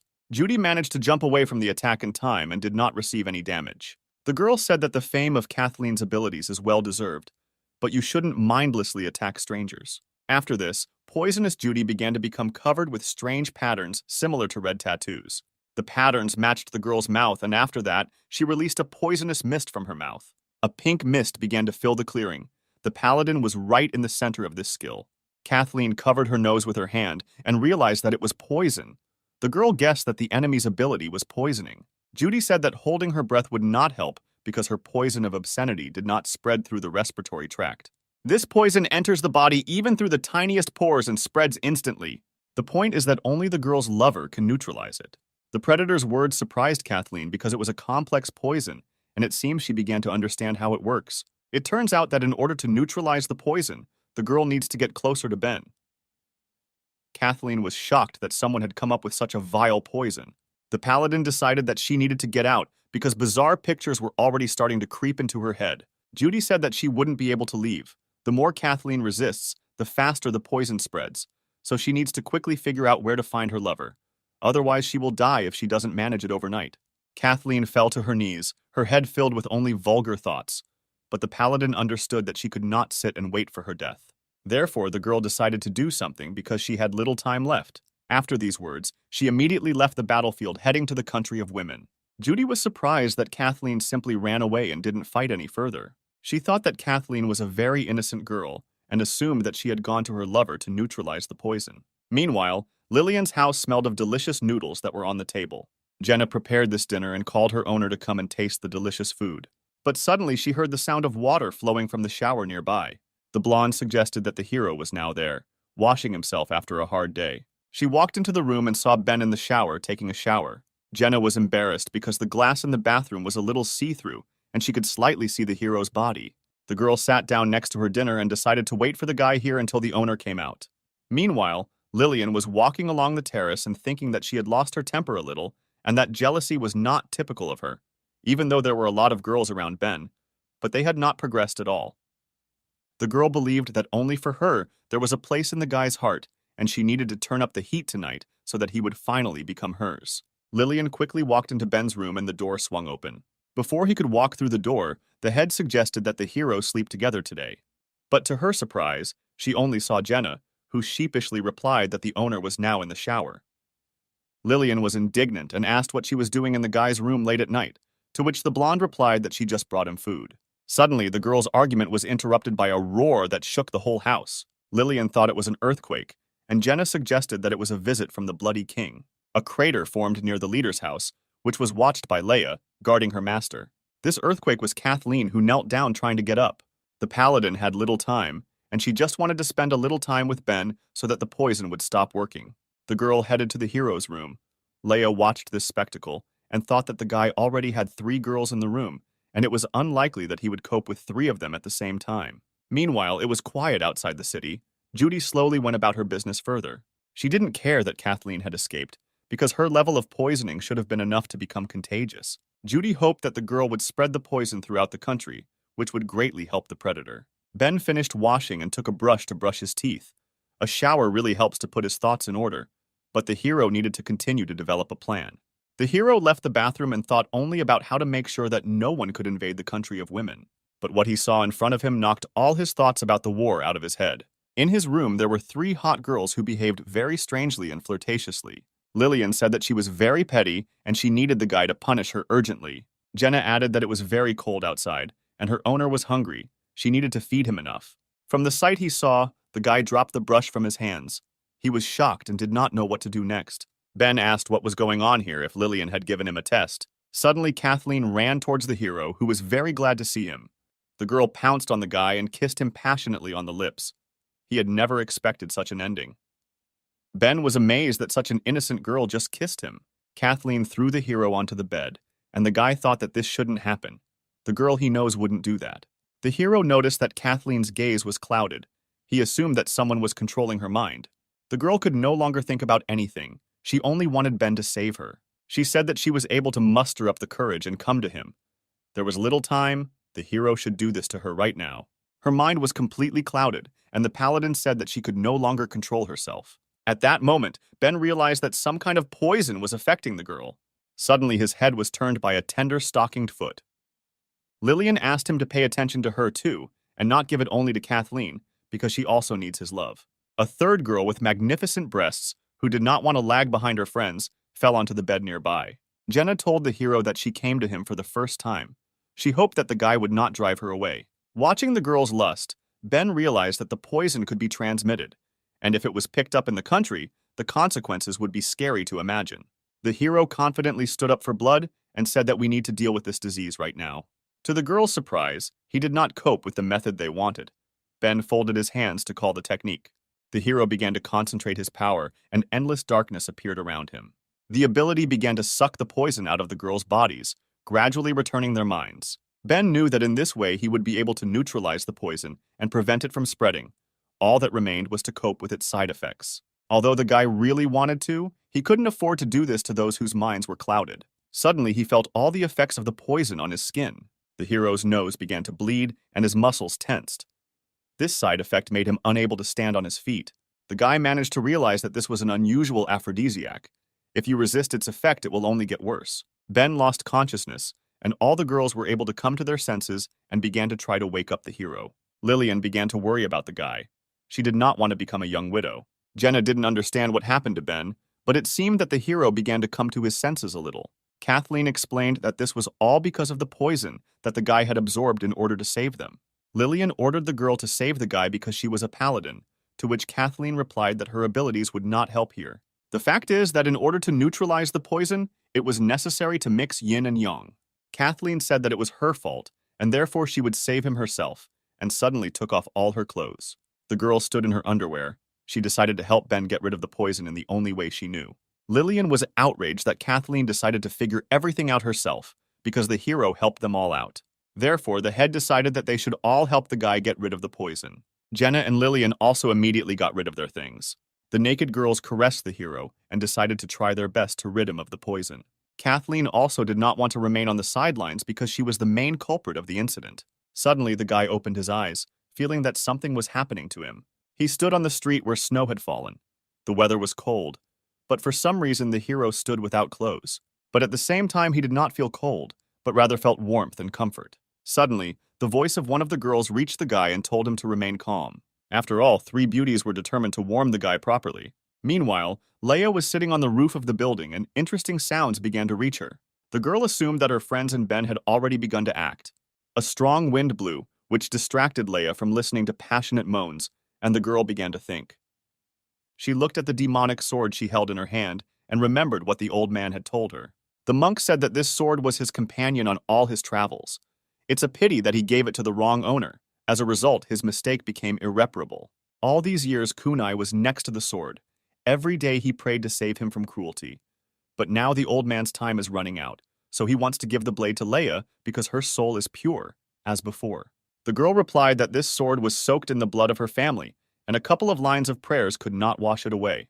Leia believed she could still talk some sense into her brother, just like when she tried. The warrior turned around and said goodbye to Kunai, advising him to get rid of the sword. The monk said that it cannot be destroyed because it contains the souls of Leia's family members. The old man's words interested the girl, and she asked to tell him what he meant. The monk said that the sword was nicknamed Evil Spirits, not because it is capable of leading astray. The most important reason is that the souls of those who died from him will fall into his slavery, but nothing can grant eternal life, so gradually they will become the source of the sword's power. Kunai said that there was only one way to save the innocent souls sealed in the blade. One can only rely on the gift of light sealed within Leia to help purify evil. The best solution would be to give the blade to the girl so that it can be cleaned over time. Leia lay and thought about the words that the old man said to her. She thought about whether she could control this blade. Meanwhile, an unexpected guest visited the master's temple. The tattooed guy with the blade behind his back took his mask with his hand to show his face. The unknown warrior greeted his mentor and said that they had not seen each other for a very long time. It was Leia's older brother, the bloodthirsty King Blake, who asked the monk to return what belonged to him. The old man sat in the lotus position and replied that after so many years of exile, the guy finally came to him, but still held the wrong judgments. Kunai firmly told his student that if he wanted to get the sword, he would have to go through it. Blake began to take out his blade and replied that he would not want to fight with his teacher because he was already old, and the old man should take care of his health. After these words, the guy directed his attack with his blade at the monk. The purple arc of energy that the sword released crashed into the monk's divine shield and began to crack, trying to break through it. Blake said that this is a worthy answer for his teacher. It is not easy to pass such a defense with a sword strike. The arc burst, and the old man replied that his once momentary human weakness led to the guy going astray. For Kunai, now was the opportunity to correct the mistakes of the past, and most likely this opportunity could be the last in his life. The monk's eyes glowed with yellow divine light, and the old man asked Rebel Blake to die again. The teacher and student stood opposite each other and prepared to fight to the death. Blake noted that this was the first time he had seen such power of vision in his mentor. Apparently, the old man was determined to kill him. Kunai replied that since the rebel came and found him, no other outcome was foreseen for him. The old man began to concentrate his internal energy and said that this time his hand would not tremble. The monk waved his hand towards the rebel, from which a sign of power flew out. Blake was not afraid of the attack because he knew what his master was capable of, so he put his hand forward to hold it back. A huge golden figure crashed into the guy, but he could hold back the force of the attack. Blake didn't put much effort and told his teacher that he was weaker than last time. The shine in the monk's eyes intensified, and he replied that the guy was too arrogant and should not be like that. The golden figure doubled in size and the pressure on Blake became much stronger. The guy's face changed. He realized that this was the Arhat of the Buddha. Apparently, the old man still had something to surprise the rebel. The monk's attack began to put more pressure on the guy. From such force, he began to move back, and the cracking of bones was heard in his hand. At that moment, Blake could not withstand the pressure and fell from the mountainside. While the guy was falling into the water, he thought that his arm was broken. But it's good that it was his left hand, which means he can still control the blade. The monk did not want to let Blake go. He followed him and said that his student had deviated from the fighting style he had previously followed. The old man hung in the air and said that real martial arts do not depend on the sharpness of the blade. All the power of martial arts was contained only in the heart. A huge amount of energy was concentrated around the monk, which he released. Kunai added that only when the guy realizes these words will he be able to worthily bear the title of warrior. After that, the old man sent hundreds of Buddha signs to attack the place where the fighter landed. The mentor understood that Blake wanted to resort to his water technique, so Kunai decided to evaporate all the water around. Golden figures fell into the lake and evaporated the place where they landed. After some time, all the water in the lake evaporated, and the old man watched his opponent from the air. Bloody Blake lay at the bottom of the lake. The guy noticed that the technique of the SSR rank teacher was extraordinary. It took him a huge amount of energy to evaporate all the water in the area. Although Blake lacked the teacher's instructions to some extent, he still managed to absorb a certain amount of water. So he raised his sword and fired a huge barrage of water at Kunai. The old man defended himself with his ability and said that today is the day of Blake's death, so he doesn't even have to try to win. The Bloody King was disappointed that even this attack could not hit his teacher. The kunai slowly landed on the bottom of the lake and walked towards Blake. The monk said that it was time to finish what he started. He advised the student to die and become part of the land of his homeland. This was the last good deed that he could do for his teacher. The kunai said that the guy had harmed 206 people and 7 Protoss guards in his life. His atrocities could not be forgiven, and in the name of the Protoss representative, the old man sentenced him to trial. Before pronouncing the sentence, the monk asked if the rebel had any last words before dying. Blake smiled because the monk seemed too pompous when he made his speech. The student asked his teacher if it was he who made him so cruel. Blake pointed to the village and asked the old man to take a closer look at it. The rebel said that he alone could not do this. If it weren't for the old man's words, he would have lived like any other person. He would have had the opportunity to inherit his father's business, as well as fulfill his duties as a brother. But unfortunately, everything went wrong when Kunai handed him a demonic sword. Blake asked the old man if it was fair that he alone was blamed for the destruction of the village. The old man exhaled in disappointment and said that he was mistaken when he assumed that the guy could resist him. It was his fault. And in order to pay for his mistake, the monk decided to commit suicide after the death of his student. Blake grinned. The guy laughed at the fact that the monk was confident in his victory. Behind Kunai, a hole appeared in the ground, in which something was moving towards the old man. Blake said that the monk's self-confidence would destroy him and attacked him with his sword from behind. The old man did not expect such an ambush and did not have time to dodge. The blade pierced his chest. The Bloody King stood still and laughed at the fact that he managed to outwit his teacher. Kunai turned around to see what hit him. He didn't understand what happened or who did it. Behind the monk stood a copy of Blake that looked like dark matter. At that moment, the old man realized that from the very beginning of the battle, he had 2 opponents. The copy of the rebel pulled out his sword, revealing a mortal wound, and the monk fell to the ground, swaying. Blood gushed from his mouth. The monk could not believe that this would be his end. The old man lay on the ground in a pool of his own blood.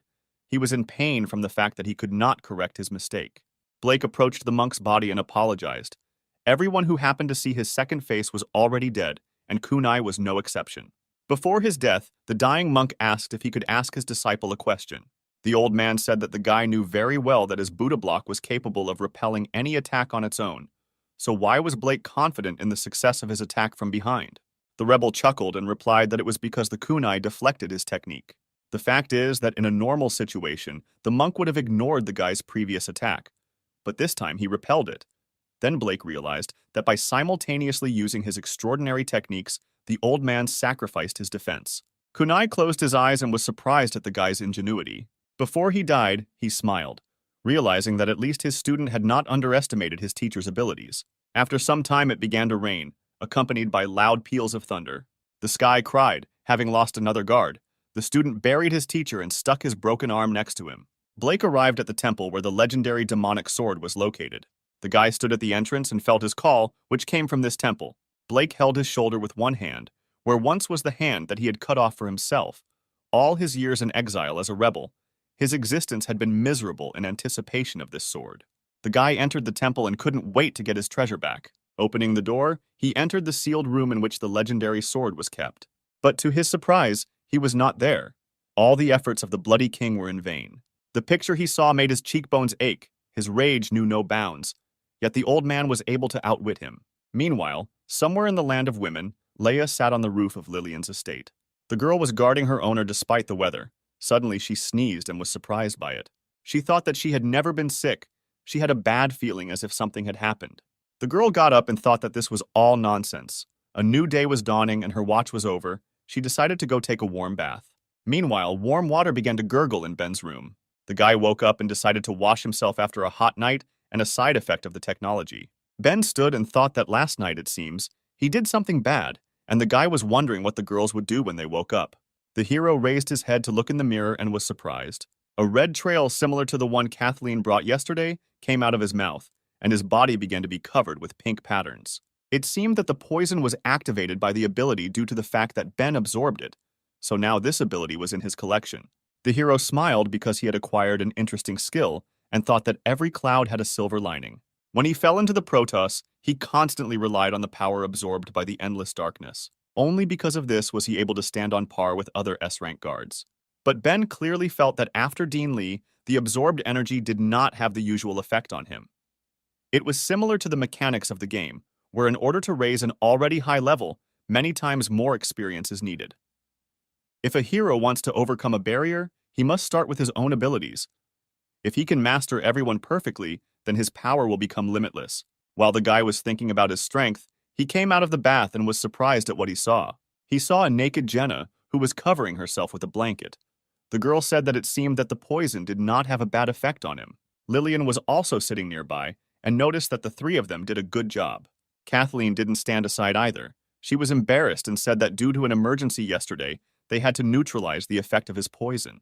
And although there was a reason for this, since it happened so, the girl decided that she should become his. Ben blushed when he heard these words and replied that they could all become his girlfriends at the same time if they wanted. Lillian didn't like the hero's plan, and she called him an animal.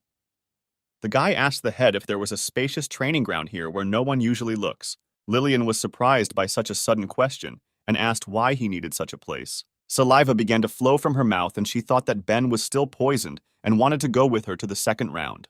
The hero said that everything was fine with him. He just wanted to find a secluded place for his practices. Although there was little time left, even a little training could increase his chances of winning. Lillian smiled and replied that he deserves to be her man because the guy is still just as reliable. The head decided that they would all need to try. A week passed. A chilling aura wafted from the Western Sea Island. The Grand Master of an isolated island sat in his abandoned castle. Countless bloodthirsty monsters gathered here, and at the head sat a man in a cloak on a throne. Next to him stood 4 subjects close to him. The man said that the time had come, and it was time for them to move forward to battle. The cloaked stranger extended his hand and concentrated sinister energy into it. Behind the horde of predators, a portal began to appear that led to the land of women. It was the void cycling portal that the Grand Master created. The man ordered all the predators to enter him. It was time to take over this country once and for all. His eyes glowed with a violet light. He ordered his warriors to destroy every single one of them. The master's words invigorated the hearts of the monsters, who were preparing to attack. A horde of predators began to enter the portal, behind which an impregnable country awaited them. One of the master's companions said that the predators were full of zeal. Even he was inspired by the master's words. The unknown man threw off the black robe that hid his identity. He was a beefy man known as the fist-crushing Eric, and he was eager to get into action and test out his new gear. Eric had a Buddhist rosary hanging around his neck, enchanted by the Grand Master. He wanted to try it on the S-rank guard Lillian. The huge fighter jumped into the portal and said that he wanted to fight in the vanguard. The second unknown figure also threw off his robe and said that Eric was a fool. She was a sophisticated little girl with black wings, nicknamed the Fallen Angel Sif. The girl was upset that such a strong and simple-minded man like Eric was also known like her. The angel flew into the portal and said that a fierce battle awaited them today. The girl hoped that her comrades would not die in the battle. Blake was stunned by what he felt. He couldn't understand whether this feeling seemed to him or whether everything was really as he thought. The guy felt a weak aura on Eric's body, which seemed familiar to him. His thoughts were interrupted by Judy, who called the guy by name. The girl said that the guy's thoughts were on his face and asked if his wounded arm hurt. Blake coldly replied that he was fine, and that Judy should not poke her nose into other people's affairs. Such a firm answer left the girl dumbfounded. Judy considered Blake arrogant because he took her gesture of goodwill for interference in his affairs. The girl could not understand why he was so cold to her, because men usually cannot resist her beauty. The couple's quarrel was interrupted by the Grand Master, who said that they should also move forward. Meanwhile, in the country of women, at first everything was quiet and calm. The sun set behind the horizon, and night fell. But the peaceful silence was interrupted by a portal that appeared out of nowhere, from which predators emerged. The Grand Master's puppets have already scattered throughout the country of women. But what was unusual was that there was no trace of people's presence here. This place turned into a ghost town.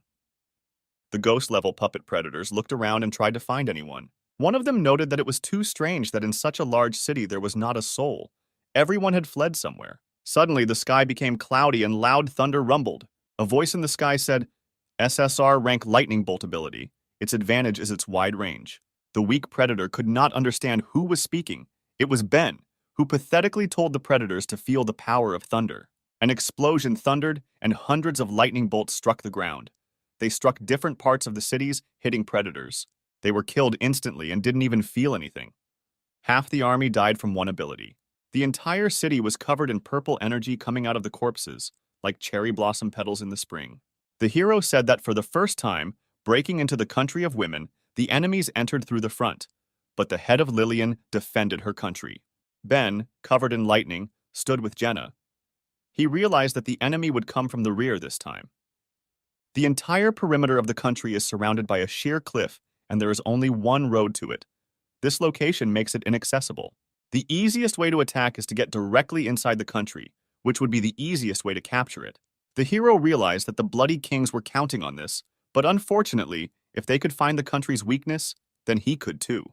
Judy grinned and told her master that he had miscalculated, and the guy had fooled him around his finger, to which the Grand Master replied that victories and defeats are a common thing for warriors. The Blood King had just lost his ghost-level puppets in large numbers. However, he still had other fighters, such as demonic-level predator puppets, Tauren. The monsters ran towards the heroes, and Ben asked his friend if she was ready. The girl replied that there was no need to worry about that. The blonde rose into the air and began to concentrate her energy to increase gravity. The Tauren stopped and were surprised that they could not move. Their bodies seemed to weigh a ton. Ben summoned 2 lightning swords and said that he trained every day under the pressure of this technique, and now he does not feel it. No matter how many demon-level predators came, they were no threat to the guy. The hero jumped towards his opponents, and his speed was so high that it was similar to the speed of lightning. The Tauren also noticed that the guy was quite fast. It was impossible to follow his movements. Ben instantly appeared on top of one of the predators and swung his sword to strike. Lightning flashed from the blade, and the unaware predator was cut in half. The guy was standing on the corpse, but suddenly a second Tauren appeared next to him, who was ready to strike the hero. The predator said that the guy was used to such pressure due to training, but now he would die. And at that moment, Ben cut his opponent's stomach with a quick blow. The Tauren fell to the ground, showing no signs of life, and the hero noticed that his opponent was talking too much. Ben stood on the corpse of a monster, which dissolved into the air, releasing energy. The guy understood that the council's fears were not in vain, because bloodthirsty kings could really destroy an entire country. They have a lot of demonic-level predators under their control. Such combat power is comparable to the military power of an entire state. If they had not evacuated civilians, the consequences would be scary to imagine. Ben continued his battle and jumped on his next opponent, a huge demon-level centipede. There were a lot of them, But this was not a problem for the hero. He swung his blades to attack in the air. The guy decided to use an electric surge in order to hit more opponents than just attacking them with blows. The hero's lightning passed through the monsters, cutting each one into two parts. Thanks to the endless darkness, he could feed on energy while in battle. The longer he fought, the stronger he became. The number of predators did not matter. They were just food. Jenna was happy for her master. She saw the fruits of his training. The guy became much stronger. Ben sat on a mountain of corpses. All the predators that came out of the portal were destroyed by one person. However, despite the fact that the hero absorbed their energy, he was tired and could hardly catch his breath. He understood that although he had absorbed a lot of energy, it seemed that it was not enough to make a breakthrough. Moreover, the hero was physically exhausted. Ben remembered that the ability to control the earth was a useful thing, that Predator could feed on the life force of the flora and fauna around it to continuously supply itself with strength. Therefore, the hero decided to also use the SR rank ability, Exploitation, because he once absorbed it too. His plan worked, and the guy's strength began to return. Even his wounds began to heal. Looking around, the hero did not see any more enemies, which means they had dealt with the consumables. Kathleen and Leia joined Ben, and now it was their turn to deal with the bloodthirsty kings. 5 dangerous enemies stood at the portal, and hundreds of swords were pointed at them. It was a squad of heavenly sword riders. Lillian said that they could restore the houses, but she only had one man. The leader turned to her enemies and said that today, this place will become their cemetery. The Grand Master told his allies that they were surrounded and completely defeated. This was a first for the bloodthirsty kings. Eric replied that it was even more interesting. That guy had been a vessel of endless darkness for a long time, and he was tired of holding back. The thug decided to finish off Ben first, and then find the head of the fencing school. A mysterious figure in a cloak forbade him to touch the hero. Eric was surprised and asked why he shouldn't do this, because he is their target. The Grand Master slowly began to lower his hood and said that their goal was endless darkness, but its energy was not enough. It needed to be recharged. His face opened. It was Grandmaster Lloyd. He replied that the guy's ability now would not be able to awaken the ancestor level. Ben stood and looked at one of the 5 bloodthirsty kings and for some reason froze in place. The hero plunged into himself because a voice inside him said that this man was the same person. He remembers his face. Ben turned around and noticed that he had not heard this voice for a long time. It was familiar to him. It was Kel's voice. Kel said that although he could not remember the specific situation, he did not forget his face. It was the face of the very man who killed the former king of the Protoss Kel. Ben realized that his enemy was Lloyd. The guy remembered their agreement to help take revenge. Kel said that the master was strikingly different from the hero's previous enemies. He was an extremely dangerous person, and even at the peak of his abilities, the king was no match for him. And alas, Ben was far from the peak, so in his current state his chances of winning were 0. The guy was amazed to hear such words, but he knew that if one cannot win, then there is another way to do it. They need to join forces to win. This battle is not for the sake of him alone, but for the sake of preserving the entire country of women. Moreover, this time the hero will not fight alone, but together with his defenders. Kathleen was heading towards the enemy and thinking about what already belonged to Ben, so she was ready to give her life protecting him. Leia was interested in another enemy, her brother. The girl decided that today would be his last. Lillian began to concentrate her ability and ordered her swords to attack. Suddenly, out of nowhere, stars appeared in the sky and seemed to be starting to fall to the ground. Lillian sat on her floating blade as hundreds of swords flew towards the bloody kings behind her. It seemed that so many swords could not be repelled, but suddenly the sound of blades hitting the wall was heard. All the swords that Lillian aimed fell to the ground without hitting their opponent. The head was disappointed. The kings used an unexpected technique that was similar to the ability of her friend. A protective sphere of wings formed around the bloody kings, which repelled the attack. These were the black wings of a fallen angel that were as strong as steel. Eric said that since he couldn't touch the bearer of endless darkness, then he would take care of Lillian. Lloyd replied that he could do what he wanted with her. The brute prepared to attack and said that everyone who is in the sky is his prey. Let the rest not interfere in this battle.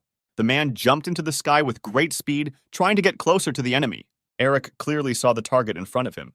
He shouted to the leader that it was time for her to taste his fist. Suddenly, a strange object flew next to him, which he could not immediately notice, which is why he let it come so close. Eric assumed that it was a secret weapon since it flew past him, but then he realized that it was not so. It was a cigarette that someone threw at him with great speed. Unexpectedly for the king, the cigarette butt exploded, and the power of the explosion threw him away from the head.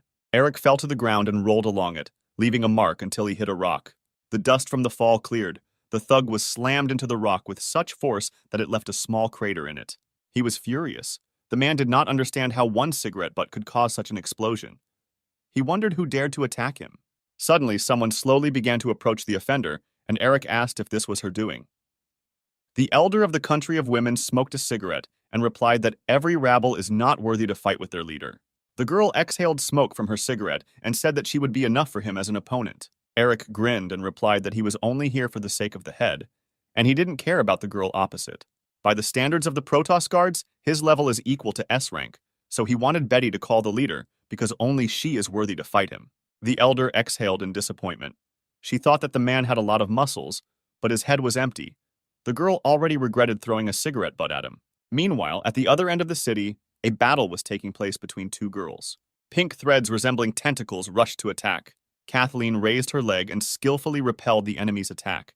The paladin was serious and wanted to protect her loved one. Suddenly, a mysterious figure greeted the girl she had fought with earlier. It was Judy, the fatal poison, who noticed that Kathleen was alive and well. She wondered who was lucky enough to neutralize the poison.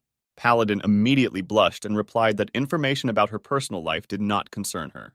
The girl with violet eyes grinned and said that in the whole country there is only one man, this is Ben, and there was no one to help except him.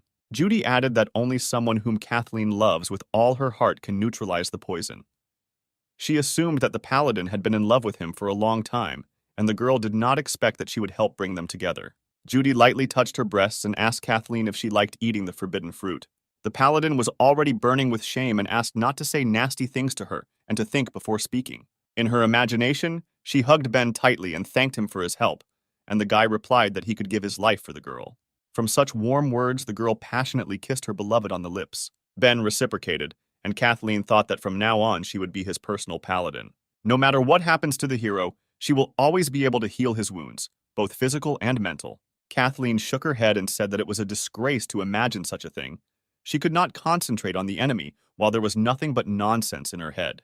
Meanwhile, in another part of the field, the battle was already in full swing. Two warriors crossed their swords. In battle, Leia collided with her older brother Blake. This battle was destined for them by fate. Blake told his sister that they had not seen each other for a long time, and the girl had grown a lot.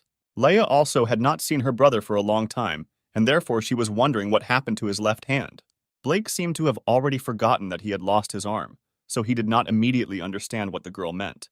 But then the Bloody King replied that he had demonstrated to his teacher what he had learned from him. Hearing these words, Leia was stunned. It turns out the old man knew that this day would someday come. The warrior called the guy an animal because Kunai had so many hopes for him, and he killed him, like all the innocent people before. Blake replied that he himself was sorry, but he didn't have to choose because he was already going his own way, and there was no turning back. The girl tightly grasped the cursed sword in her hand and said that because of this piece of metal, her brother renounced everything. She got into a fighting stance and said that only today would she use it to take her own brother's life. A battle was also flaring up in the sky. Lillian and her students looked at the fallen angel flying up to them. The girls mentally compared the most important advantage of women. Lillian's breasts were full and large, whereas Sif's were rather small. The leader sarcastically told the girl that apparently she had problems with physical development. She probably didn't eat enough. The dumbfounded Sif replied that large breasts are not a reason for great conceit. Ben also had his own opponent. The guy stood on a mountain of corpses and waited for the strongest enemy to attack. The guy understood that 4 bloodthirsty kings had already found opponents, and only he was inactive. His target was Ben, but the mysterious man did nothing. Lloyd just stood and waited. The guy began to be annoyed by his opponent's calmness. Suddenly, the man opened his mouth and sound waves began to come out. From a great distance, the words of the Grand Master reached Ben. He said that the guy should not worry, because he would only have one opponent. Ben was horrified that Lloyd understood his train of thought and answered him at such a distance. The guy assumed that the master could read them. Elder Betty once talked about Lloyd's abilities. He received a disgusting ability of SSR rank, ability theft. He is able to remove a person's ability and infuse it into an object, thereby creating a magical talisman. It's no wonder Kel was so wary of him, because Lloyd just needs to collect more talismans. In theory, he could have countless abilities. The Grand Master has already shown a couple of impressive abilities, the first being teleportation over vast distances. The second ability, but no less terrible, is the control of a huge number of predators. The man has now demonstrated a third ability, transmitting voice over long distances and possibly reading thoughts. The worst thing was that Ben didn't know what other abilities Lloyd had. In principle, little was known about him. He was a rather difficult opponent. Suddenly, the whole earth began to move. The hero thought that an earthquake had begun, and perhaps this was one of the abilities of the Bloody King. But this earthquake turned out to be the destruction of a rock, exactly where all the civilians were located who took refuge from the invasion. Ben assumed that this was where the enemy Lloyd had told him about was located. A huge elephant's foot appeared from behind the mountain, walking slowly, destroying everything around. It was a huge white elephant, the height of a whole mountain, on which the king of beasts sat. The elephant smelled the scent of young maidens and wanted to find them quickly. The green lion suggested that not only their girls were hidden here, but also the women living in the country. The frightened girls saw a huge monster from which a strong, overwhelming aura emanated. They understood that all their warriors were on the front line, and they themselves could not defeat these monsters. But suddenly, a fragile girl came to their defense and told the residents not to be afraid of predators. After all, the leader ordered her to protect them, and no matter who her enemy is, she will not retreat. The brave girl vowed to protect all the women in her country until her last breath. The huge white elephant praised the ardor of the young protector, saying that she was a worthy follower of her teacher. However, if she longs for death, then the divine beast will gladly help her with this. The white elephant blew towards the girl. From the force of the blow, trees were uprooted from the ground, and all the earth in the area rose into the air. The green lion said that his brother had gone a little overboard, and he should be careful, because he could hurt their ladies. The elephant replied that he had spent a lot of effort to destroy the mountain and was not yet used to his new strength. However, when the dust cleared, the warrior was still alive, although she had suffered quite a bit. The girl repeated that as long as she remained alive, the predators would not harm her people. Residents of the country cried because the girl was sacrificing herself for their sake. She deserved to be called the head's bodyguard. The white elephant did not expect that the warrior would master his signature move, so he attacked again. The elephant reared up and used its trunk as a weapon to swat the girl like a fly. The bodyguard understood that things were bad, and she needed to use all her strength to survive the blow, but she was unable to even raise her hand. The girl closed her eyes, preparing for death. She understood that she could not die without completing the leader's task. There was a roar that could be heard throughout the edge of the forest. The elephant hit the place where the girl was with its trunk. The beast was confident of victory because no one could physically survive such a blow. The green lion praised his relative and said that he is cool. It's not for nothing that he calls him his brother. The girl stood in the same position and thought that she had already died. However, the sensations were strange. For some reason, the bodyguard did not feel pain before her death. Suddenly, she heard the voice of a guy who thanked her for her help. Ben held the predator's trunk with his swords and said that only thanks to the will and efforts of the girl, her people were saved. Now the beauty doesn't have to worry about anything, because the hero will take care of the monster next. She was a little embarrassed by the guy's heroism and thanked him for saving her. The residents recognized Lillian's boyfriend, and the girls breathed a sigh of relief when they learned that he had come to their rescue. Ben addressed his opponent, calling them animals. The guy said that if the monsters want to fight, then he doesn't mind making a campaign for them. After these words, he struck the predator's trunk. The elephant screamed from his injuries and suddenly raised his trunk, forgetting that his brother was sitting on his head. Due to the elephant's clumsiness, the green lion fell and landed on the ground. The king of beasts knew that his relative's trunk was as hard as metal, however. The boy cut through it effortlessly. Probably, it was all due to the sharpness of the blades. Suddenly, he saw a strange picture in front of him, which made the king of beasts a little embarrassed. There was a bird hanging on the tree, which was tied up and furiously trying to move. The lion saw a familiar silhouette, but could not see who it was. Looking closer, he realized that his little sister was hanging on the tree, begging the lion to save her. But there was a gag in her mouth that prevented her from saying anything. The animals were brothers in spirit, and not by blood, so they could understand each other without words. Susan said that the guy standing in the clearing kidnapped her from the cave and tore her away from her relatives. He tied her up and left her here, stealing her inner energy day after day. The girl suffered so much from his abuse that it was painful for her to even live. She begged her brother to save her and save her from this torment. In the imagination of her relatives, Ben beat Susan with a whip while she was tied up and told her to scream louder because he got pleasure from it. The animals were angry that this libertine dared to insult their dearly adored sister. Ben was surprised when the animals called her sister, but then he realized that the goal of the monsters was not to capture the inhabitants of the country, but to save this vulgar girl. Hearing how the hero called his sister, the enraged green lion roared with maximum volume, calling his comrades into battle. The eyes of the elephant and the bird turned red, and instantly they felt a surge of strength mixed with rage. Susan broke all the ropes that bound her and spat the gag out of her mouth. The bodyguard was surprised that the eagle's strength was restored, because Ben took her energy every day, leaving only what was necessary to maintain life. Susan asked Ben if he expected her to instantly be filled with strength and freed from captivity. The guy suggested that the lion's roar helped her recover. Hawkgirl replied that it wasn't just about recovery. His roar raised the morale of his allies, increasing their combat power in a short period of time. Ben chuckled, noting that it looked like a dope or buff from the game, a good skill for a support hero. Susan stated that she and the lion surpassed the spiritual level, and no matter where the hero came from, he had no chance against them. The eagle was embarrassed and told the guy to prepare for death. She would double the pain that he caused her. After these words, the girl rushed to attack Ben, saying that the hero would now feel all her anger. She struck the guy in the stomach with lightning speed. The speed received from the lion's roar was so high that the hero did not even have time to react. Ben skidded across the ground and crashed into a rock, stopping him in his tracks. Dust rose from the plowed ground, in which the guy stood and coughed. The eagle was surprised that the hero had no reaction to her attack. Susan went mad and screamed that as long as she was mad, the guy had no chance of winning. The dust began to clear and Ben appeared in it. He was protected by his blue barrier, which he stole from Steve. The guy smiled and said that the girl was quite fast, but her attack power was weak, and the hero was even faster. Ben gathered dark energy in his hand and sent it towards Susan. The black comet instantly overtook the girl. She noticed that the guy also had high speed. However, her speed was also on par, and Susan easily dodged the deadly projectile. The comet landed next to the eagle. A loud explosion was heard due to the force of impact that was put into this attack. Susan was stunned by the power she saw. She noticed that the hero's damage was very high and was not inferior to Lillian's attacks. Ben's ability to absorb energy was not as simple as it seemed to her at first glance. While she was thinking about the guy's skills, he disappeared. The girl was surprised that she didn't even have time to notice the hero.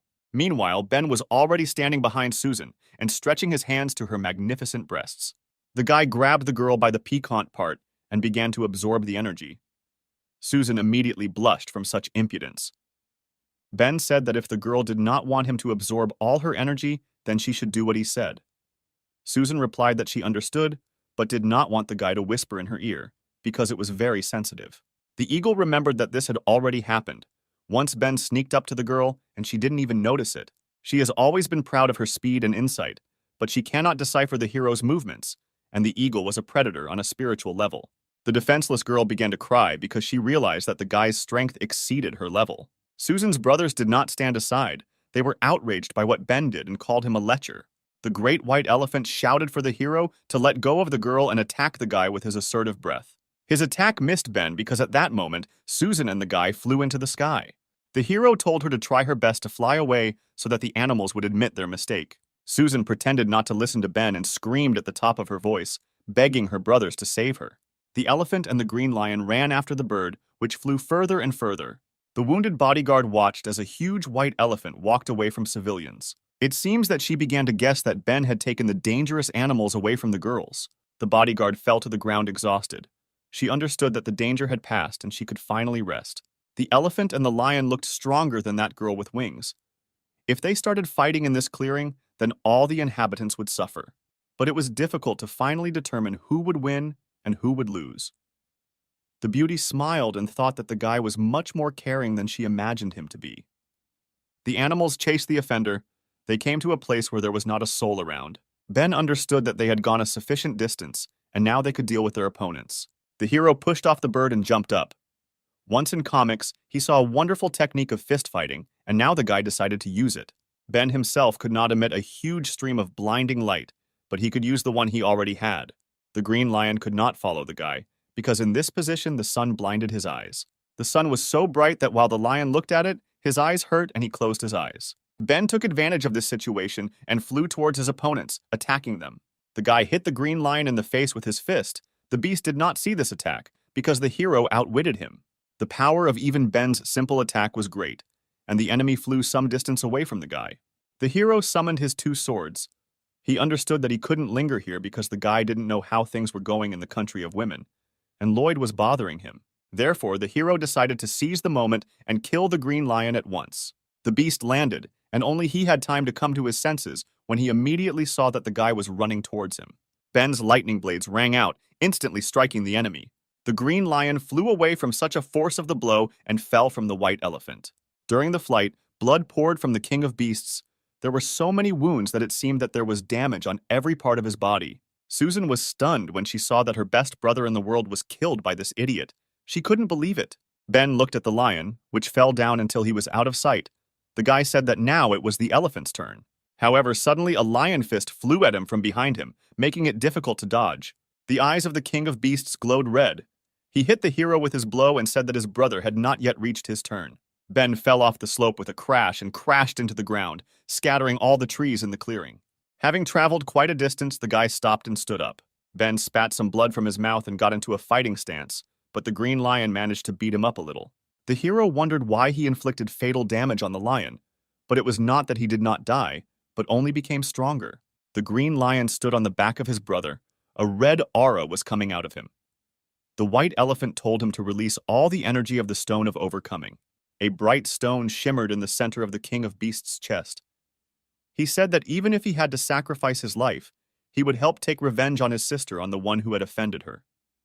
The stone of overcoming sparkled more and more brightly. It filled the king of beasts with strength and promoted him to a higher level. The white elephant also had such a stone, and they both began to release their power. The elephant said that the lion had long been carried away by tease and forgot about battles, but for the sake of his sister, he would sacrifice his principles. Hearing these words, Susan burst into tears. She was proud that her two brothers stood up for her. The bright red aura grew larger and larger. It looked like a huge scarlet flame that was flaring up and was about to burn the entire forest. The hero noticed that the power of the stone was so great that the forest began to tremble from such power. The last time Ben had such a similar feeling was during the battle with Dean Lee. The green lion charged all his power and was ready to attack. He addressed his opponent, calling him a libertine. The king of beasts told Ben that he assumed that the hero had never encountered a predator that had surpassed the spiritual level. So today, the green lion would teach him a lesson in manners. Suddenly, the beast felt a piercing pain that ran through his entire body, his strength running out. He fell to his knees and blood poured from his mouth. The lion realized that Lloyd had deceived them, and there was something wrong with his stone. Ben and Susan were stunned by such an unexpected outcome. Right now, the hero had lost his opponent, and the sister of the animals had lost her protectors. Following the green lion, the white elephant fell to the ground. Susan did not understand what was happening and what happened to her brothers. The bloody king watched the scarlet aura that was in the sky. He realized that the time had come. Lloyd wanted Ben to kill the animals, and then 2 doses of energy from predators that had surpassed the spiritual level would become his. The white elephant shrunk in size and lay next to the green lion. Susan flew up to them and asked why her brothers suddenly changed their shape. The green lion croaked that it was all about Lloyd. He deceived them all, despite the fact that they had surpassed the spiritual level. This power, when released on the contrary, injured them. Now the animals were powerless, and that libertine would easily finish them off. Before the hero understands what happened, Susan needs to escape. The lion did not want them all to die here. The white elephant supported his brother. He told the eagle to listen to her brother and save herself. The animals wanted the girl to live her life for the 3 of them. Susan watched her dying brothers and tears appeared in her eyes. The girl began to sob and said that because she was eager to attack the country of women, her brothers died. Therefore, she firmly decided that if her brothers were in trouble, she would not abandon them, but would protect them. The hero came close, and the eagle noticed him behind her back. He was terrible in the eyes of the animals, a real monster who would bloodthirstily cut them in half right now. The eagle was frightened by the guy's stern look. She assumed that Ben realized that her brothers had lost their powers. The girl sat on the ground and began to beg the hero to let her brothers go, because they only wanted to save her. They were not interested in the country of women. Susan was embarrassed and said that if the guy did not harm them, then she would agree to any demands. The green lion told his sister not to agree to anything, because Ben is a libertine and has vile thoughts. In the lion's brother's imagination, Susan sat in an indecent pose in a maid costume and prepared to repay her debt to Ben. The guy asked the eagle if she really agreed to any demands. She firmly answered that she would do whatever he wanted, as long as the animals remained alive. Suddenly, the hero said that he wanted the animals to unite with him against Master Lloyd. If Ben understood correctly, then the lion and elephant lost their shape precisely because of him. The guy realized that he gave them the opportunity to transform, to help him absorb their energy, so he did not attack. waiting for him to become stronger, or rather not he, but his endless darkness. Susan would have agreed to this demand, but she said that her brothers were seriously injured and would not be able to help in the fight. Ben snapped his fingers and said that it was okay, because he had prepared for this battle in advance. A blue fog began to appear above his head. Susan was surprised by the appearance of this colorful energy. The blue mist transformed into the form of a beautiful girl, who asked if the new master was calling her. It was the spirit healer from the energy of thousands of souls, the sacred light of Lin. Ben explained that Lena is one of the spirits he freed from Steve. As long as the spirit is attached to the physical shell, it is able to use abilities. After these words, the guy ordered the spirit to move into him. Susan could not understand where the hero had so many abilities. The guy looked at his former opponents, then at the spirit. He ordered his subordinate to cure the animals. The beautiful spirit immediately obeyed its new master. While Ben treated his new allies, the battle continued in the land of women. Judy chased Kathleen, who ran away from her by jumping through the trees. The poisonous lady laughed because the invincible paladin suddenly rushed to run away. She was wondering what the girl was so afraid of. She assumed that it was because she was making her remember shameful things. The dear paladin closed her eyes and tried not to think, because every time she saw Judy, her mind became cloudy, and her thoughts began to get confused. She understood that in such a state there was no point in fighting. She needed to get rid of obsessive thoughts. While she was thinking about the battle, she didn't notice where she ran. She was surprised by what she saw. Kathleen ran to a small lake and flew straight into it. The paladin realized that the water would help her come to her senses. The girl dived into the water with acceleration. She sank deeper and deeper, trying to hide from the enemy. Kathleen didn't think about anything. She didn't even understand how to fight, so now she was simply drowning, trying to get rid of Judy's poison. Suddenly she opened her eyes and realized that the water had helped, and the vulgar thoughts began to recede. The girl began to stay near the surface of the water, but she realized that water was a temporary measure, and she had to come up with a way to resist the poison beyond it. Otherwise, the paladin would not win. Kathleen saw bubbles rising to the surface of the water. At that moment, she figured out how she could win. Her thoughts were interrupted by Judy's spiked whip breaking the surface of the water and heading towards Kathleen. The girl was surprised when she saw that her sweet, tender neck was wrapped as if with a rope. The noose tightened and the thorns pierced Kathleen's neck. The more the whip was compressed, the more damage the thorns caused. Judy stood on the shore and, as if she was catching Kathleen with a bait, she shouted that she would get the paladin even in the water, and she could not hide from her. The girl pulled out Kathleen, whose neck was bleeding and unable to breathe. The paladin fell to the ground, and the whip released her. The girl immediately coughed up blood, greedily swallowing air. Judy approached the wounded girl and asked why she wanted to oppose the bloodthirsty king for the sake of Ben. Was this guy really worth it? The poisonous lady mocked her and advised Kathleen not to let herself be deceived by a man, calling her a fool who fell in love for the first time. The girl was breathing hard and began to heal her neck. At that moment, her gaze became stern, and she told Judy not to speak badly about him. Judy said that Kathleen couldn't even save herself, but she was still thinking about Ben. There was poison everywhere here, so the paladin couldn't even hope to gather her strength. The poisonous bloody king swung his whip and said that now Kathleen will die a miserable death. The spiked whip slammed into the sweet girl, striking her again. But suddenly, Kathleen was not injured. She caught the enemy's weapon with her hand, and her hand began to bleed from the sharp thorns. She looked menacingly at Judy and asked why she thought she couldn't win. The poisonous king was surprised that the girl was able to stop her attack, because this is not how they usually react to her poison.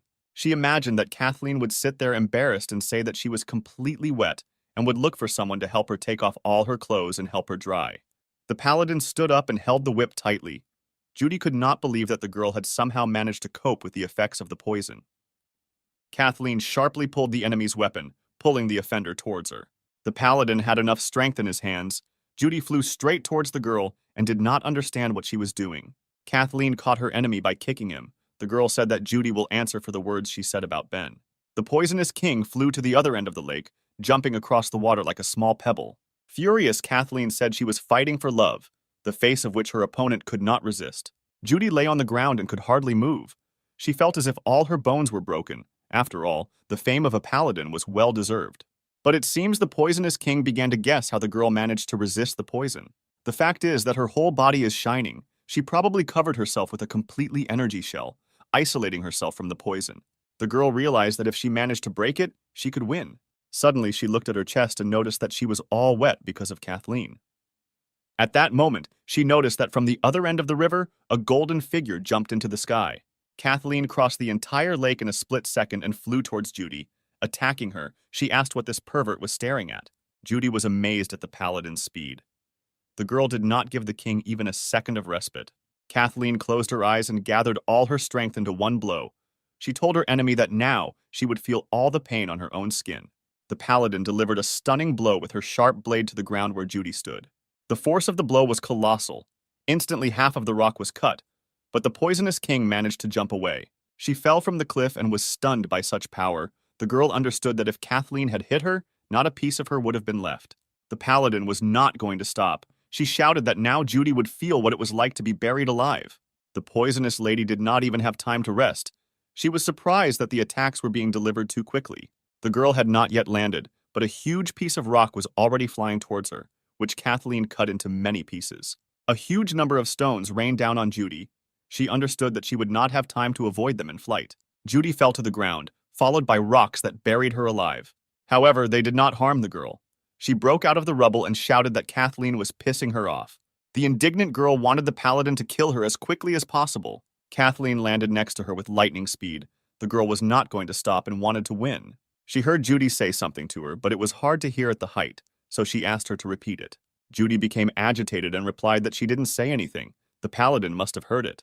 Suddenly, the bloody king began to tremble. She was surprised by this and did not understand why she was seized with fear at the sight of Kathleen. The girl could not believe that there was another person besides Lloyd whom she feared. Not long ago, Judy drove her to despair, and now in front of her stands a woman who is full of strength for battle. Wasn't Kathleen lying, and it's all about love, which gives her the strength to go forward and not stop. In desperation, Judy threw her whip to the ground, not wanting to fight anymore. She fell to her knees and thought that because of her ability, she got to see the disgusting side of people. Therefore, she always neglected men and never believed in love, did not even talk about it. Judy has been alone for as long as she can remember. It's hard to even imagine that there is a cozy and familiar feeling of love. Only thanks to Lloyd she was able to continue to live. At that moment, the girl decided that she had had enough of murder, blood, greed, and constant darkness. She wanted to be like Kathleen and live happily. The paladin watched the trembling Judy and did not understand what was happening. She assumed that the girl had lost all her fighting spirit. However, based on the experience of fighting the poisonous king, Kathleen assumed that she was up to something, so it was impossible to show pity. Kathleen charged forward. For the sake of Ben and her happiness, she wanted to continue to fight with all her might. Judy asked to stop because she had given up and did not understand why the paladin still wanted to kill her. Kathleen waved her divine sword and said that this was probably a trick, and she did not believe the girl's words. The blade glowed with a bright light, and the paladin launched her final attack on her opponent. Judy did not move and simply closed her eyes to accept her fate, however. To her surprise, she did not die.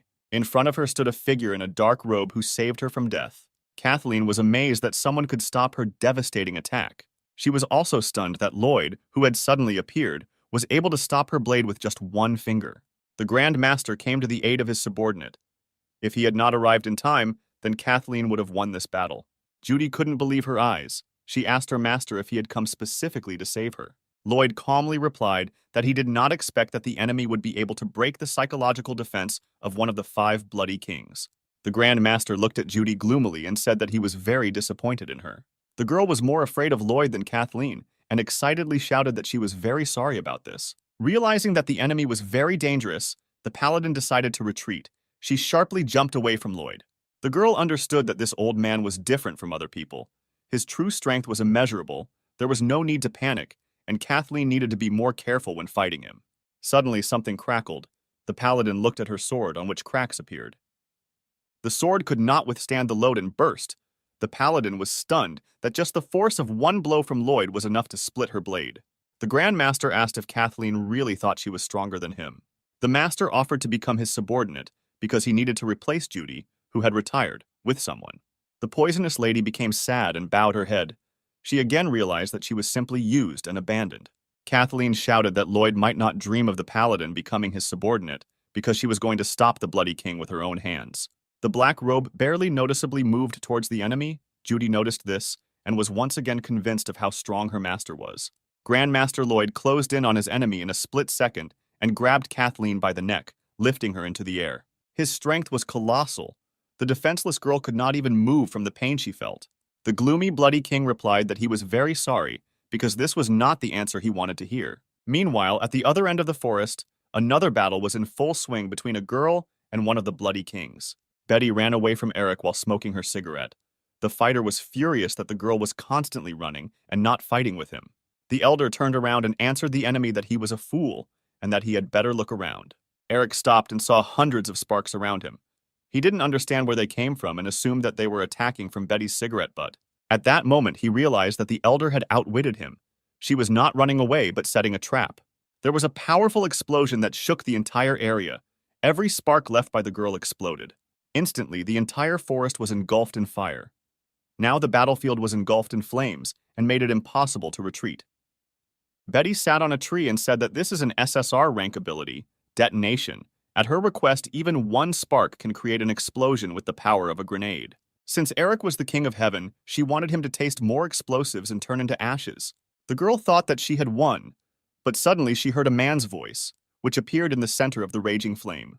Eric said that such vile methods may work against small fish, but they do not work on a real man like him. Betty only set his clothes on fire.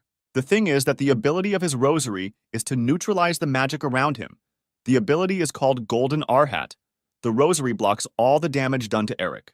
Betty was dumbfounded because she knew that this was the ability of the kunai master, and Lloyd's ability, Dispelling, was only released if the enemy was dead, which meant that the great monk was overtaken by the bloody kings. While the girl understood what happened to the S-rank guard, Eric was already approaching to attack her.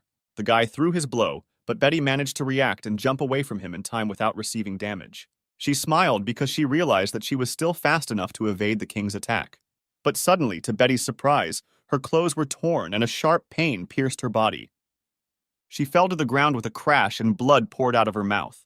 The elder felt that all the organs in the area of her abdomen were torn apart, but she did not understand why this happened, because she definitely dodged the blow. She was horrified by the man's appearance and assumed that Eric owned more than just what Lloyd had given him.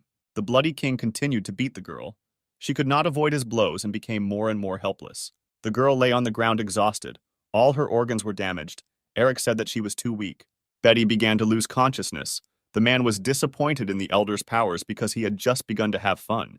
He approached the girl and kicked her in the stomach, telling her to wake up if she was still alive, because he wanted to play with her longer. The girl could not move and only coughed up her blood, which came out of her nose and mouth.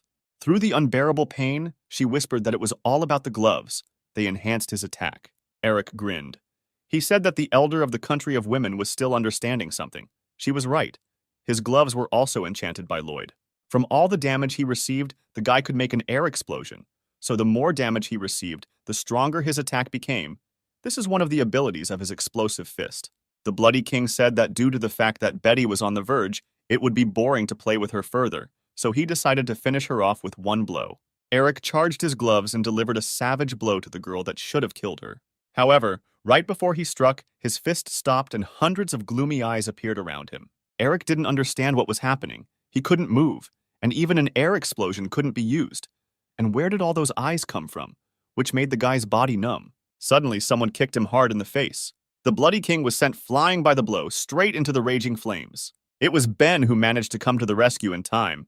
The guy told Betty not to move and to rest. The hero added that he himself would deal with the bloody king, and only then heal her wounds. The elder looked at the guy in surprise. His aura was very calm, as if the guy was confident in his victory. Eric stood up after such a blow and said that this was outrageous. Even the golden figurine of an Arhat was powerless. Ben still managed to hit the man on his beautiful face. Although the bloody king had no idea what the hell the guy was doing, but from the moment he left a mark on his face, he was destined to die.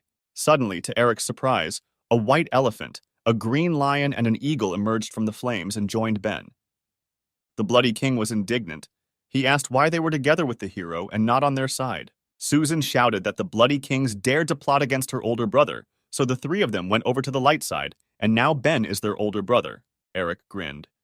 He said that now they have 3 traitors. Apparently, Uncle Eric will have to take good care of them. Ben asked Brother Leo to strengthen him with his furious roar. The king of beasts replied that he understood the order. A loud roar of the beast rang through the thicket of the forest, which filled all his comrades with strength. Ben's eyes turned red, and he felt the buff of the lion's roar. The blood throughout his body was simply boiling, and the thirst for battle was incredibly intensified. Now that the guy is in this state, The one who will die today is Eric. The gloomy eyes of the Asura appeared around the bloody king. The man again could not move or use his abilities. At that moment, Ben dealt him a crushing blow, which left a second mark on the enemy's face. The force of the blow sent Eric flying into the air, his impenetrable rosary once again unable to protect him.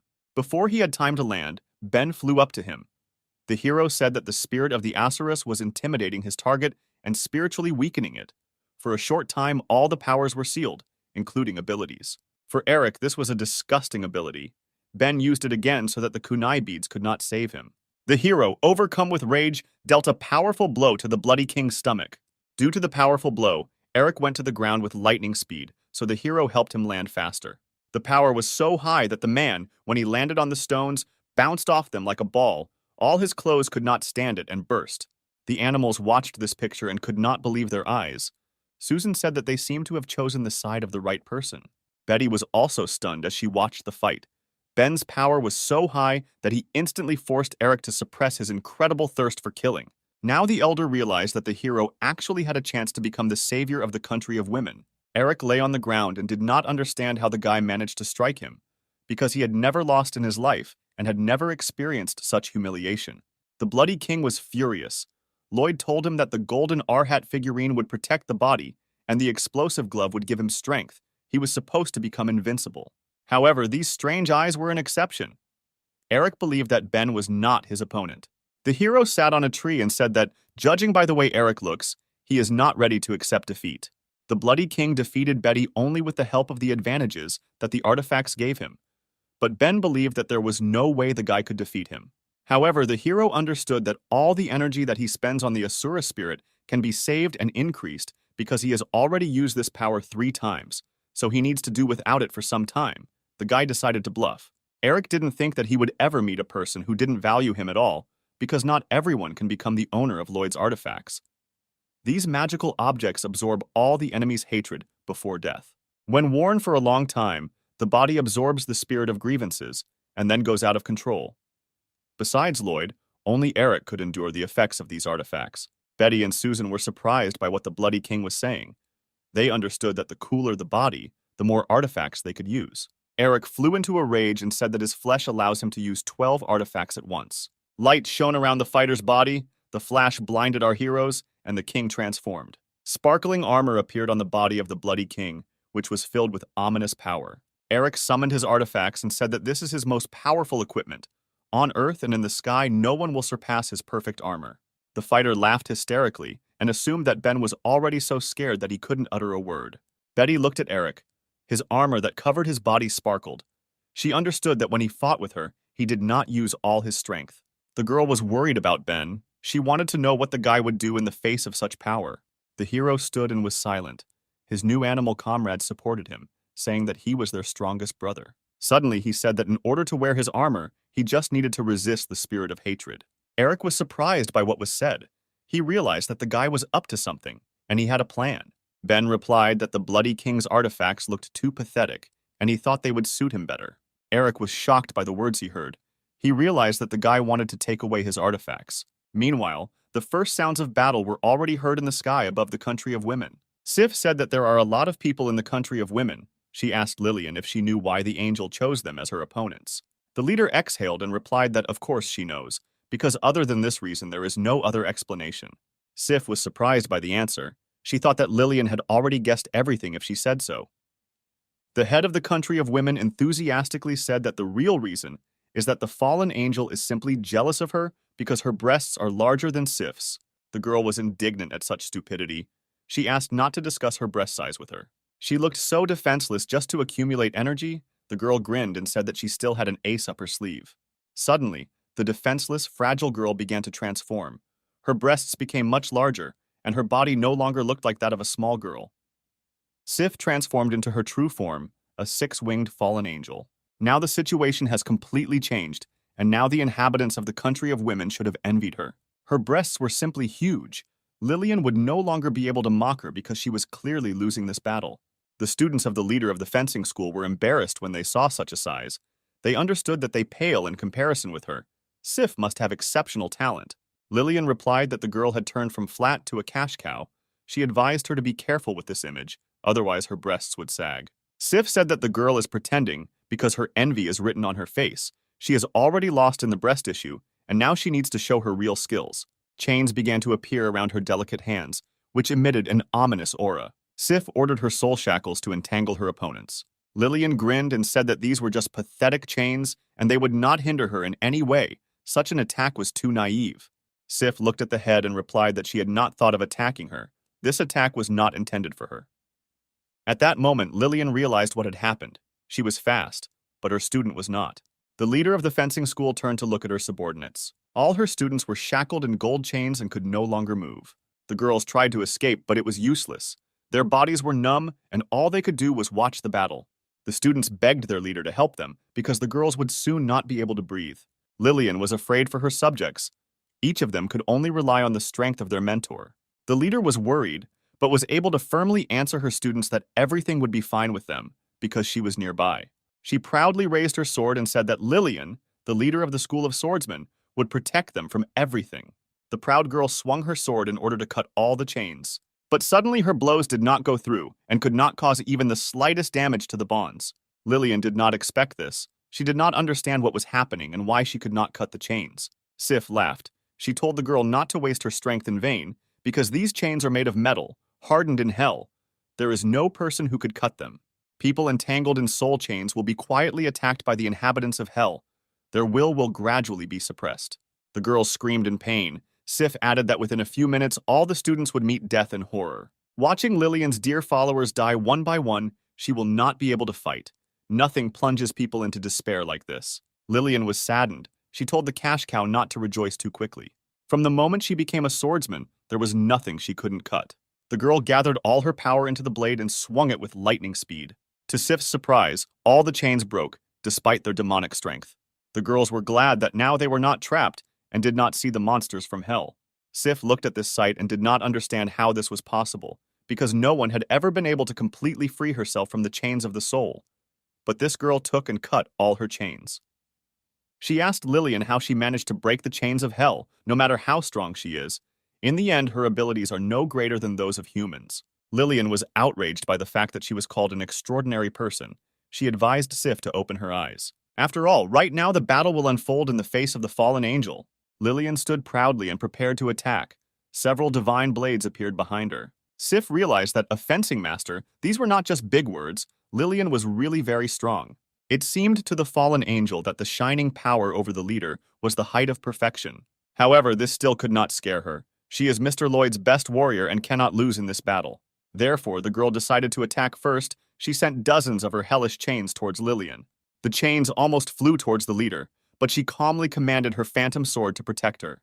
Once again, all the chains broke and did not have time to overtake Sif's rival. The fallen angel was surprised that Lillian didn't even move, but simply used her power to repel the attack. Suddenly, the girl disappeared along with her swords.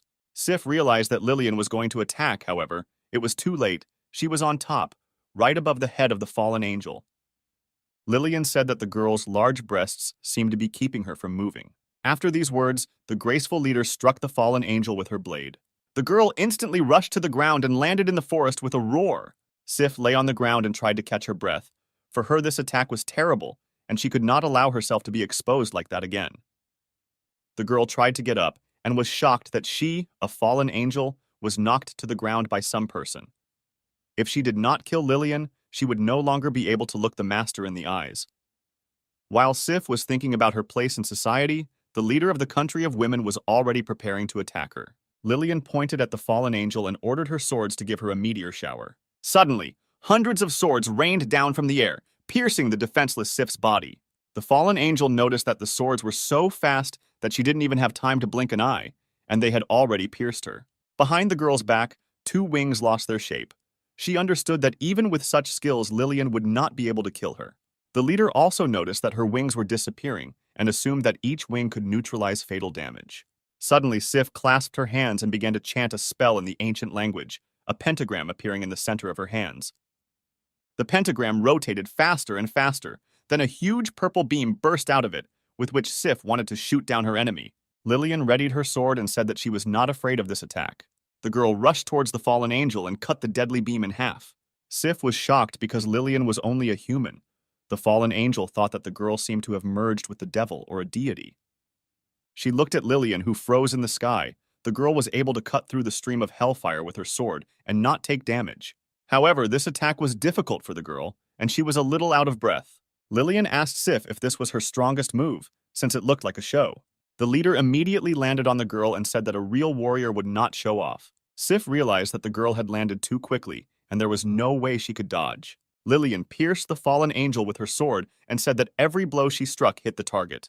The leader looked at the wings and noticed that another one had disappeared, which means she was right, and each of them neutralizes the fatal damage. She only has 2 more fatal blows left. Suddenly, chains appeared around the warrior, which instantly tied her up. Sif pulled Lillian towards her, and they pressed each other together, chained together. The 2 girls' breasts collided, and they felt a pleasant sensation. Lillian was embarrassed. She did not understand why the fallen angel tied them together. Sif replied that although they looked a little shameful, the leader's techniques would no longer work. Suddenly, one of Lillian's swords began to move behind the girl's back. The leader began to guess what Sif was going to do, raising one of her flying swords. The fallen angel replied that the girl was right. She was going to pierce both of them with this blade. The fact is that Sif has 1 more wing left, so she will not die even if the sword hits her heart. But Lillian would not survive such a blow and would die on the spot. The girl did not understand how she could allow this to happen and lose to this cash cow. The leader closed her eyes. She couldn't believe that she would die here. She shouldn't have died because she still had a lot of unfulfilled things to do. She wanted to live happily ever after with Ben and meet old age with him. Her cherished dream was to give birth to a child to a hero. Suddenly, Ben appeared near the girls, who was stunned by what he saw. The guy asked what they were doing here. Sif was not happy to see the hero, but Lillian, on the contrary, was happy to learn that her boyfriend had come to save her. The fallen angel said that saving the girl would be difficult. At that moment, Ben opened his mouth, from which he breathed a spell, and said that there would be no difficulties. Sif realized that he was using depraved poison. She was surprised that Ben could also use Judy's trap. The beautiful angel blushed. She realized that she was losing control, because this technique works flawlessly on girls. After a couple of seconds, she lost control and only lust was visible in her eyes. Ben was like an archangel in her mind. She asked him if he would pull her out of the abyss of loneliness. The girl was interested in how she could repay the guy. Sif offered to serve her archangel. Ben watched the squirming girl and thought that the effect of this depraved poison was very cruel. His allies arrived to the hero. He ordered them to tie the girl tightly while she is delirious. Her thirst for murder can be very dangerous. Susan replied that there would be no problems, because she upgraded her binding technique by spying on it from Ben. The girl added that even the European obeyed her technique. Eric was glad that he was not the only one who lost the battle. In the end, if you think about it, the guy was hard on himself because losing to Ben was forgivable. Since he is as strong as Lloyd, they are real monsters. About 5 minutes ago, Eric stood beaten in front of the hero. He felt a trembling when he saw Ben raise his hand. The hero told the enemy that he could not even dream of victory, because now they would finish, because Ben could not spend so much time on the thug. Eric got scared and shouted that he was giving up, because his strength was already running out. Ben began to approach the Bloody King. Seeing this, Eric panicked and said that the hero could take his artifacts in exchange for his life. The Bloody King fell to his knees. Ben said that he did not need his armor because it was broken, but he would take the rosary. Eric agreed with this decision and said that his earrings were still intact. The fighter held out his hands, in which were the kunai master's rosary and magical pink earrings. Ben did not expect that after the death of the kunai master, Lloyd would begin to use his things. As his friend, the guy wanted to help his soul find peace. The hero took the rosary in his hands and called upon the power of 10,000 souls. The soul of the kunai master, freed by the technique, appeared in front of the guy. The monk greeted the hero and said that he did not think that their next meeting would look like this. Ben told the old man that his soul was already freed from Lloyd's shackles, and he could safely go to heaven. Kunai replied that he could not go to the Western Paradise yet, because his soul still harbored grievances, and he needed to finish one thing. Ben told the monk that he could do whatever he wanted, and if he needed to finish the job, then so be it. The master's spirit began to dissolve into thin air, and finally he thanked Ben for helping him. Suddenly, the hero noticed that something was also happening to the earrings. They began to emit a blue glow. A voice was heard from the earrings. He asked Ben to help free himself too, because the guy had just helped the old man's soul. The accessory contained the soul of a sweet girl, Joanna, who asked the guy to also free her and let her go. She told the hero that he is the owner of the power of 10,000 souls and controls all souls that are not included in the cycle of reincarnation. As soon as the hero says the word, the girl will gain freedom. Ben asked her if she was a sorceress, although the guy was not the type who liked to force women, but he could not let her leave just yet.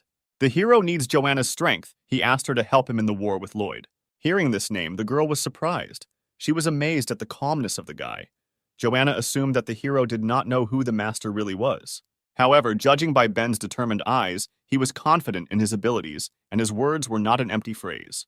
The beauty smiled and said that she understood Lloyd. This is the man who imprisoned her in pink earrings, so she will help the hero. Joanna made him more resistant to the forces of darkness. The hero would be able to suppress most of the magical damage he received, and the girl also knew many forbidden spells that could be used in battle. Earrings sparkled on Ben's ears.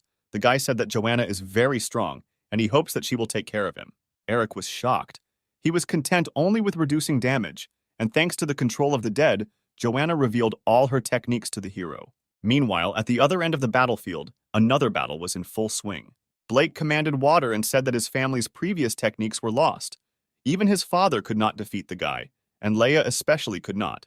The Bloody King said that in an age when everyone has their own talent, there is only one path for the mediocre, and that is death.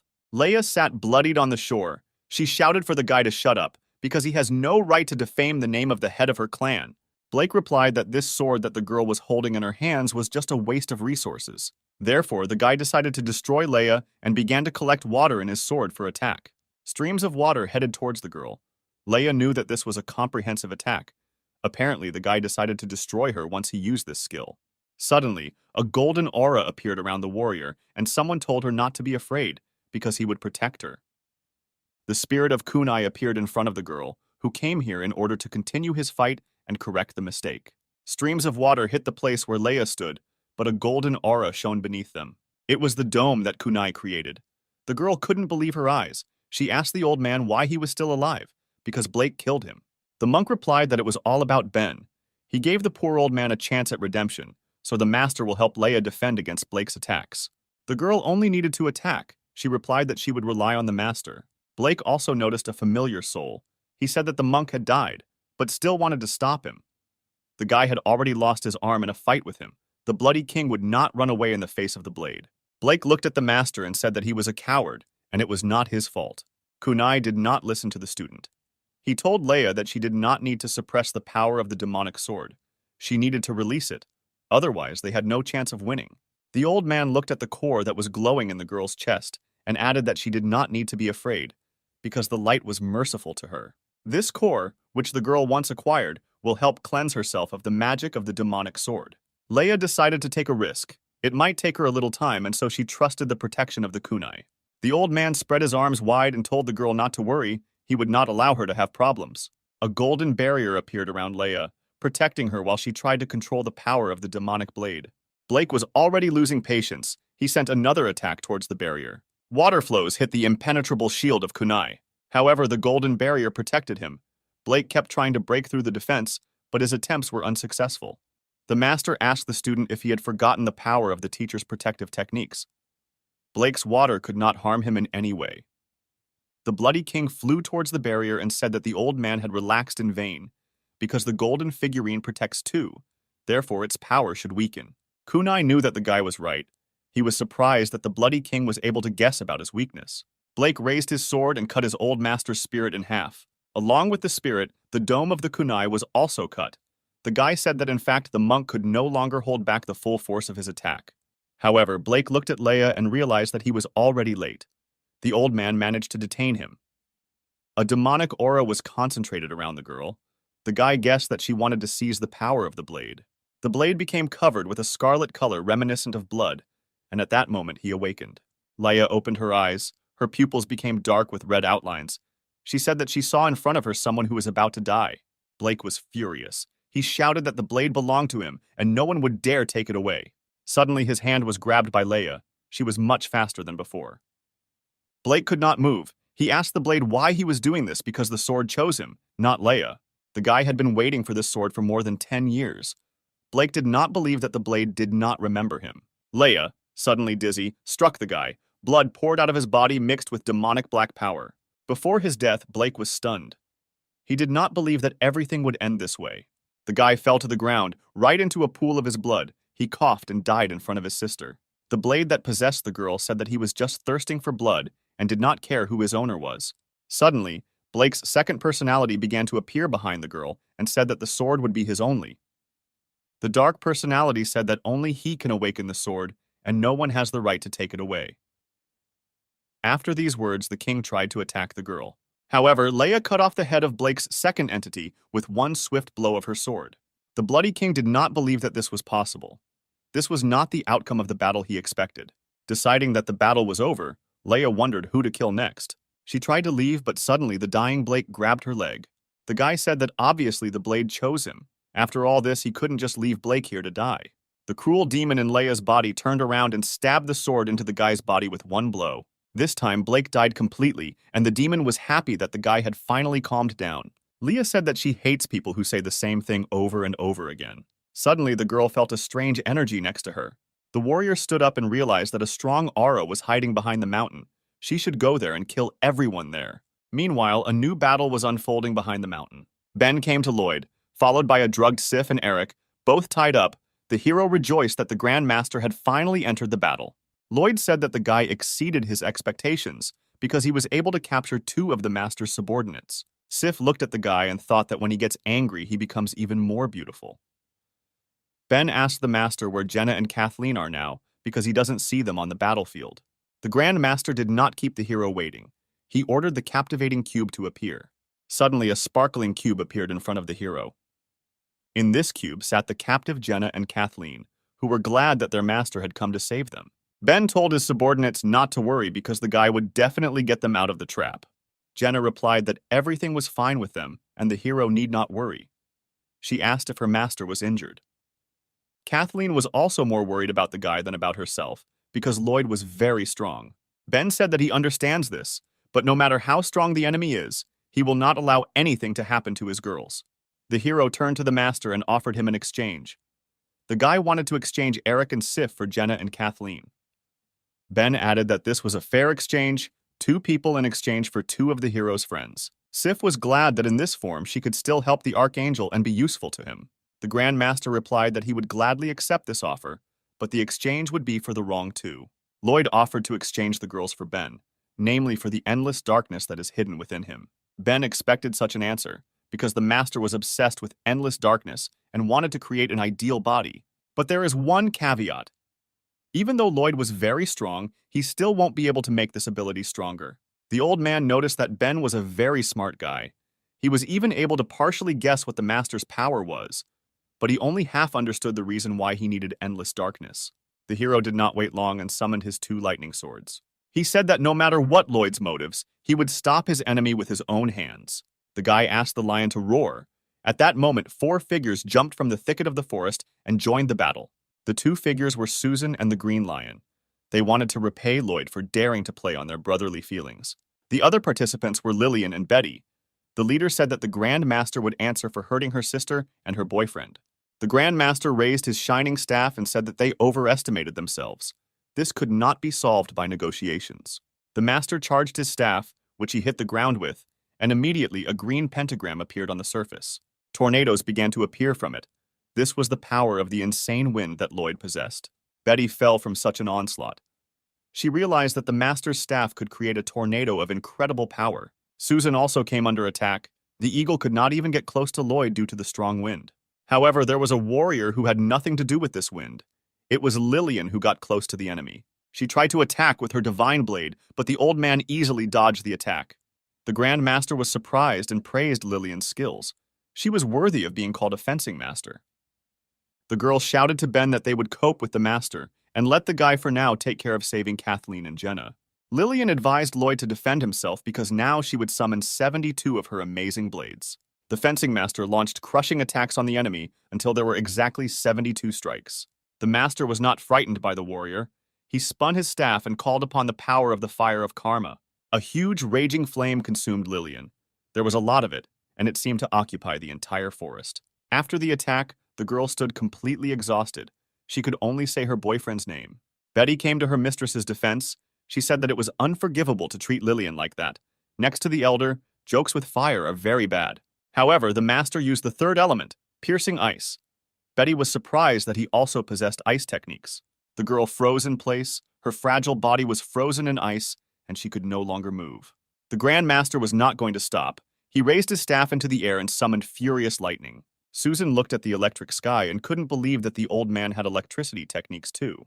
Thunder roared and crushing lightning struck the animals. Susan and her brothers could no longer continue the fight, their forces overwhelmed by such a powerful attack. The Grand Master stood around the four elements and declared that his warm-up was over. Judy was amazed at the Master's abilities. At first glance, it seemed that the heroes had no chance. Perhaps Lloyd was even stronger than Kevin from Protoss. Suddenly, the girl's thoughts were interrupted by a crash and flying glass shards in the air. She turned around to see what was happening and couldn't believe her eyes. The captivating cube, the highest-level containment technique, was destroyed. Ben just took it and broke it. The guy stood and hugged his girlfriends, who were very happy about such hugs. Kathleen was embarrassed because their breasts were glued together, and there were still people here. The girl was burning with shame. Jenna noticed that her master was not the same as before. Now he was more reliable. Lloyd explained that the guy could not break the cube. He simply absorbed it with his endless darkness. However, this was the Grand Master's plan. He was glad that the guy fell into a trap. Lloyd put a lot of magic into the cube. Ben could not cope with it, so he solved the problem in his own way when he realized that he could not destroy the magic cube. His endless darkness has already accumulated at his solar plexus. That's all he has in his body. Such people are only good for being fooled. The Grand Master rejoiced that the endless darkness would finally return to him. Ben froze in the air and looked around. It seems that he did not even listen to what the Grand Master was saying. The hero examined the battlefield. On one side lay a defeated green lion and a white elephant. Susan was also barely breathing and lay unconscious, sparks from the lightning still running through her body. Lillian lay burned in the middle of the raging flames and could no longer fight. Ben assessed the situation and asked Kathleen if she could heal the wounded. The guy decided to entrust this task to the paladin. The girl was glad that she could help the hero. She said that her healing abilities were more than enough. The guy turned and told Lloyd that his abilities were not enough to defeat Ben. The Grand Master replied that he was tired of talking, and it was he who allowed the hero to go so far. Ben decided to attack first. He instantly got close to the Master to launch his attack. Kathleen barely noticed how the guy disappeared. She understood that she was very far from his level because he was very fast compared to her. The main battle began. Ben stood opposite Lloyd and their gazes crossed. The guy asked the old man if he had enough strength to defeat him. The hero did not think that the great master would succeed. Lloyd grinned and said that the guy was getting arrogant ahead of time, and he would be very surprised when the fight started. Ben attacked first. He used the explosion to damage the enemy standing nearby, but Lloyd jumped away in time.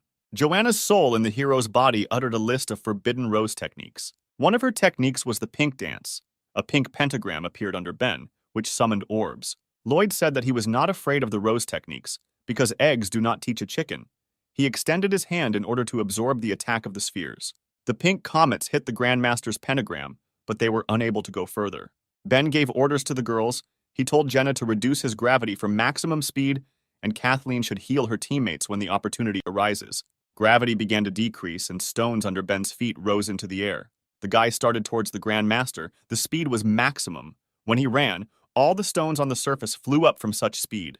The hero instantly got closer to the enemy. Even Lloyd was surprised at such speed. Ben said that magicians are not very good in close combat. A purple fist, larger than the master himself, flew into Lloyd's face. The old man instantly fell to the ground from the colossal force of the blow that Ben had. The guy's silhouette was hidden behind clouds of dust. He said that the Grand Master had overestimated his capabilities. After all, the guy had 2 more trump cards unknown to Lloyd, besides the Spirit of Asura. Judy was amazed that the hero was able to slam her master into the wall. She could not believe her eyes because this had never happened. Suddenly, the girl felt a chill run down her spine. Standing next to her were Kathleen and Jenna, who were not very happy to see her and were closely watching the poisonous king. Jenna was embarrassed and said that the girls were going to heal the wounded. Then they better let her go, because she understands everything and won't interfere. The old man lay slammed into the rock, but he was smiling and did not seem to feel any damage. The Asura spirit was a small problem for him. The Grand Master laughed hysterically like a true villain. He instantly jumped away from the rock and headed towards the hero. Although he was a magician, he also had impressive abilities. The Grand Master quickly overtook the hero. He hit the guy in the stomach with his staff, and at that moment, magical explosions swept through the guy's body. The master explained that now about 100 magical explosions thundered in Benet's body. The hero was doomed. However, his magical earrings activated a special power. The guy's immunity to magical damage was increased by 50%. The hero was bleeding, but could still fight. He told his opponent that he was doomed. One of Asura's hands took the Grandmaster's head, and the old man immediately felt staggering pain. The hero ran towards the cliff, holding Lloyd by the head to inflict maximum damage. The guy was furious. He shouted that Grandmaster Lloyd would die today. The old man realized that things were bad, so he summoned an ice crystal shield. Ben threw the master into the rock. From such a force of impact, the explosion was visible at a great distance. The stones in the rock were crushed while the hero beat the old man with his purple energy and Asura's hands. The Grand Master was covered in blood. The damage was colossal, and any other enemy would not have been able to withstand this and would have died. Sif watched the battle and was amazed at the incredible power of the Archangel. All that was left was to kill the strange man, and the girl would be free. Ben stopped his attack. The Blood King's robe was torn and blood was visible all over his body. The hero froze in the air and prepared the sphere for the last attack. He said that the master lost because he created a person who should not have existed, so the old man's next stop is death. Suddenly, the Bloody King opened his eyes and shot a beam at the guy, shouting that he was still alive. Ben was preparing to bring down the purple star, but suddenly his body was pierced by pain from a ray that passed through the hero. Suddenly, Jenna felt some sharp pain in her fragile body. She had a bad feeling. Her heart was squeezing and as if it was about to jump out. The girl realized that something might have happened to the gentleman and looked in his direction. At that moment, Ben's attacks began to dissolve into thin air.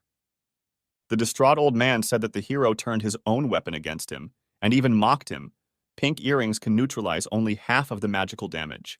However, if you concentrate and hit twice as hard, then absorbing half the force will no longer help. The girls in love wanted to kill Lloyd because he did something to Ben.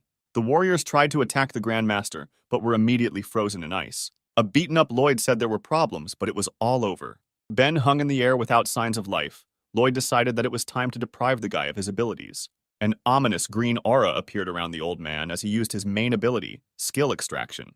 A dark green aura crept up to Ben's heart, who seemed to be already dead.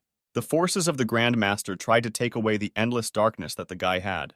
However, immediately a dark aura bounced off the stone in the hero's heart. Lloyd was surprised that his ability did not work even though the guy showed no signs of life. The Grand Master was angry that he was about to kill the guy, but still couldn't take away his power. Lloyd whipped Ben's corpse again in an attempt to extract power, but to no avail. The Grand Master realized that it was useless, which meant there was only one way out. The hero was dead, but not completely. The old man did not understand what was happening. Therefore, he decided to save the guy's body and then return and carefully study what the reason was. The master placed Ben in a ghostly cube. However, suddenly someone approached him. It was Leia, who was preparing to attack. The girl said that the master was the same strongman whom she felt. The warrior wanted Lloyd to fight her. Leia laughed hysterically. She wanted to hack the Grand Master to death. Lloyd grinned. Today he was twice lucky, because in the girl's body there was a second stone that was interesting to him. The Bloody King summoned many green pentagrams, activating his battle magic. Green spheres flew from the pentagrams towards Leia. This ability was called a destroying array. The demon inside the girl was happy to see such power. He was very interested in looking at her power. Each sphere crashed into Leia and caused a crushing explosion. Lloyd bombed the rock trying to hit the enemy. The Grand Master said that she did not know who she was dealing with. Probably only ashes remained from the warrior. However, Leia suddenly jumped out of the green fog and said that the old man was quite strong for a human. The girl dealt damage to the Grand Master with her blade. Lloyd was dumbfounded by such impudence. The Bloody King managed to dodge, but his cheek still suffered from the blow. Leia was surprised that he not only dodged, but was able to strike back. The demon said that their battle is becoming more and more interesting. He will not stop until he kills him. Leia and Lloyd clashed in battle. Ben frozen in the cube and Jenna, frozen in ice, watched this. While Lloyd and Leia were fighting, they did not notice that Ben was gradually regaining his strength at this time. Lena said that although she had no idea how the guy remained alive, she could heal all his wounds. Jenna realized that the whole point was in symbiosis. Her ability saved the master. Only the girl's breath was needed to save life. Because of this, Lloyd could not extract the power. Ben opened his eyes. The fire of revenge was lit in them. The hero will be the one who laughs last. Lloyd told Leia that he admired her eyes, filled with a lust for murder. In addition to the ability to extract power from the dead, he wanted to make her his servant. The demon bowed her head and said that the master was lying, because after they exchanged blows, she realized something. The girl became embarrassed and said that the real strongman she felt earlier was not Lloyd.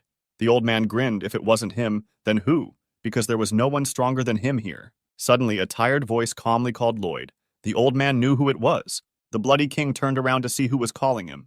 Suddenly, he was surprised by what he saw. The old man did not understand how this happened. In front of him was Ben, who was completely healed. Purple dragons were already flying around the guy, eager for the death of the master. The hero's eyes were filled with power.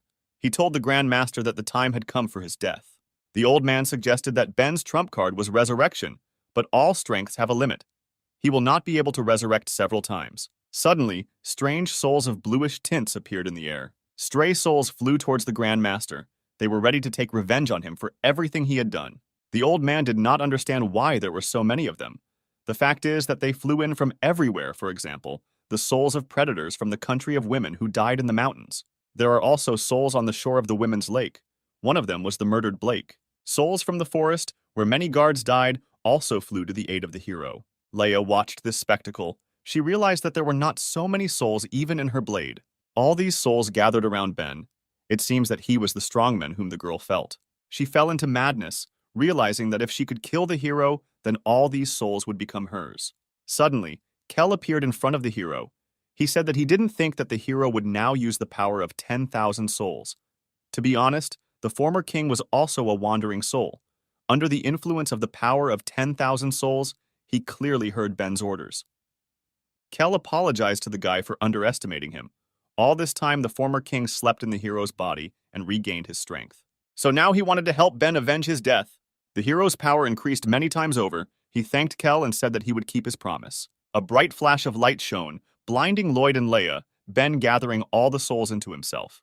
The demon inside the girl could not help but tremble because he saw in front of him simply incredible power that he craved. Lloyd couldn't believe that the hero had seized the power of the dead. It infuriated him that he didn't know about such an ability. Ben replied that the Grand Master himself endowed him with power and never paid attention to obvious things. All that remained was to scour the darkness alone. This was the guy's last trump card, the power of 10,000 souls. All these 10,000 souls, combat experience and skill had already merged with the hero's body, so Lloyd's chances were zero. The Grand Master grinned because he thought that Ben was bluffing. Having summoned several stupid souls, he hardly became much stronger. Suddenly, a bright iridescent sphere flew towards the old man. The sphere touched the Grand Master and exploded, causing him enormous damage. Ben, who shot at the enemy, said that he did not hear the words of the stupid old man. Suddenly there was an explosion as if something had broken the sound barrier. The hero instantly rushed towards his enemy, flying past Leia. The demon inside the girl was a little scared when he saw such speed. He understood that he was no match for the guy. Ben's rage went off scale. He wanted to take revenge on the bloody king for all the atrocities that he had committed. The beaten king stood up and shouted that the hero was just a puppy and could not laugh at the Grand Master. Lloyd raised his staff and commanded a giant ice dragon to appear in front of him. Instantly, a huge dragon appeared from the ice pentagram and rushed towards the quickly approaching Ben. The hero was not at all afraid. He said that anyone who stands in his way will die. The dragon quickly flew towards the guy in order to hit him. Lloyd laughed hysterically. He shouted that he also mastered summoning techniques. The giant ice dragon was his most powerful summoned animal. The dragon opened its mouth to fire a blast of ice, however. A purple beam hit its mouth. The animal did not understand what had happened, and suddenly it felt something strange happening to its body. The ice giant dragon's body began to explode in all parts of its limbs. Ben did not pay attention to the beast. He gathered strength in his fist, saying that this blow would not only be for Kel, but also for all the inhabitants of the country of women. Lloyd was scared and understood that now it would not be sweet for him. He asked the hero to stop and talk. However, it was too late to talk. Ben dealt his crushing blow to the old man's body. The Grand Master felt the full pain of the blow and involuntarily spat out a large amount of blood from his mouth. However, the attack did not end there. A huge purple ball burst out of Ben's fist, which inflicted many wounds on the bloody king. Leia was thrown away from the explosion. She was amazed, watching the power of 10,000 souls. She wondered if the old man could withstand such a blow.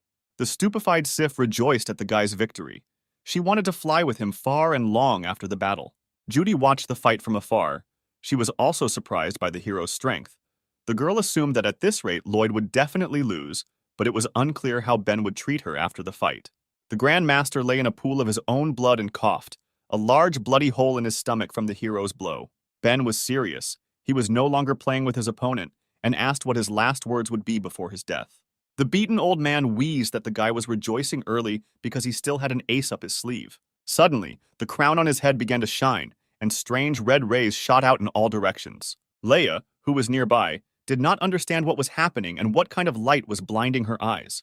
Suddenly, her mind was clouded by the rays that Lloyd was emitting.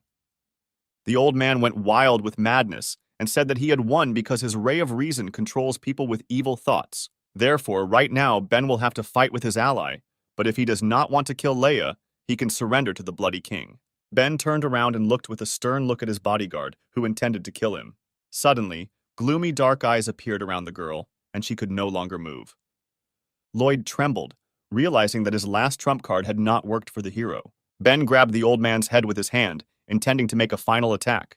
The Grand Master began to beg not to kill him, because he knows the secrets of endless darkness. If the hero saves his life, then he will tell Ben everything, and he will be able to become stronger.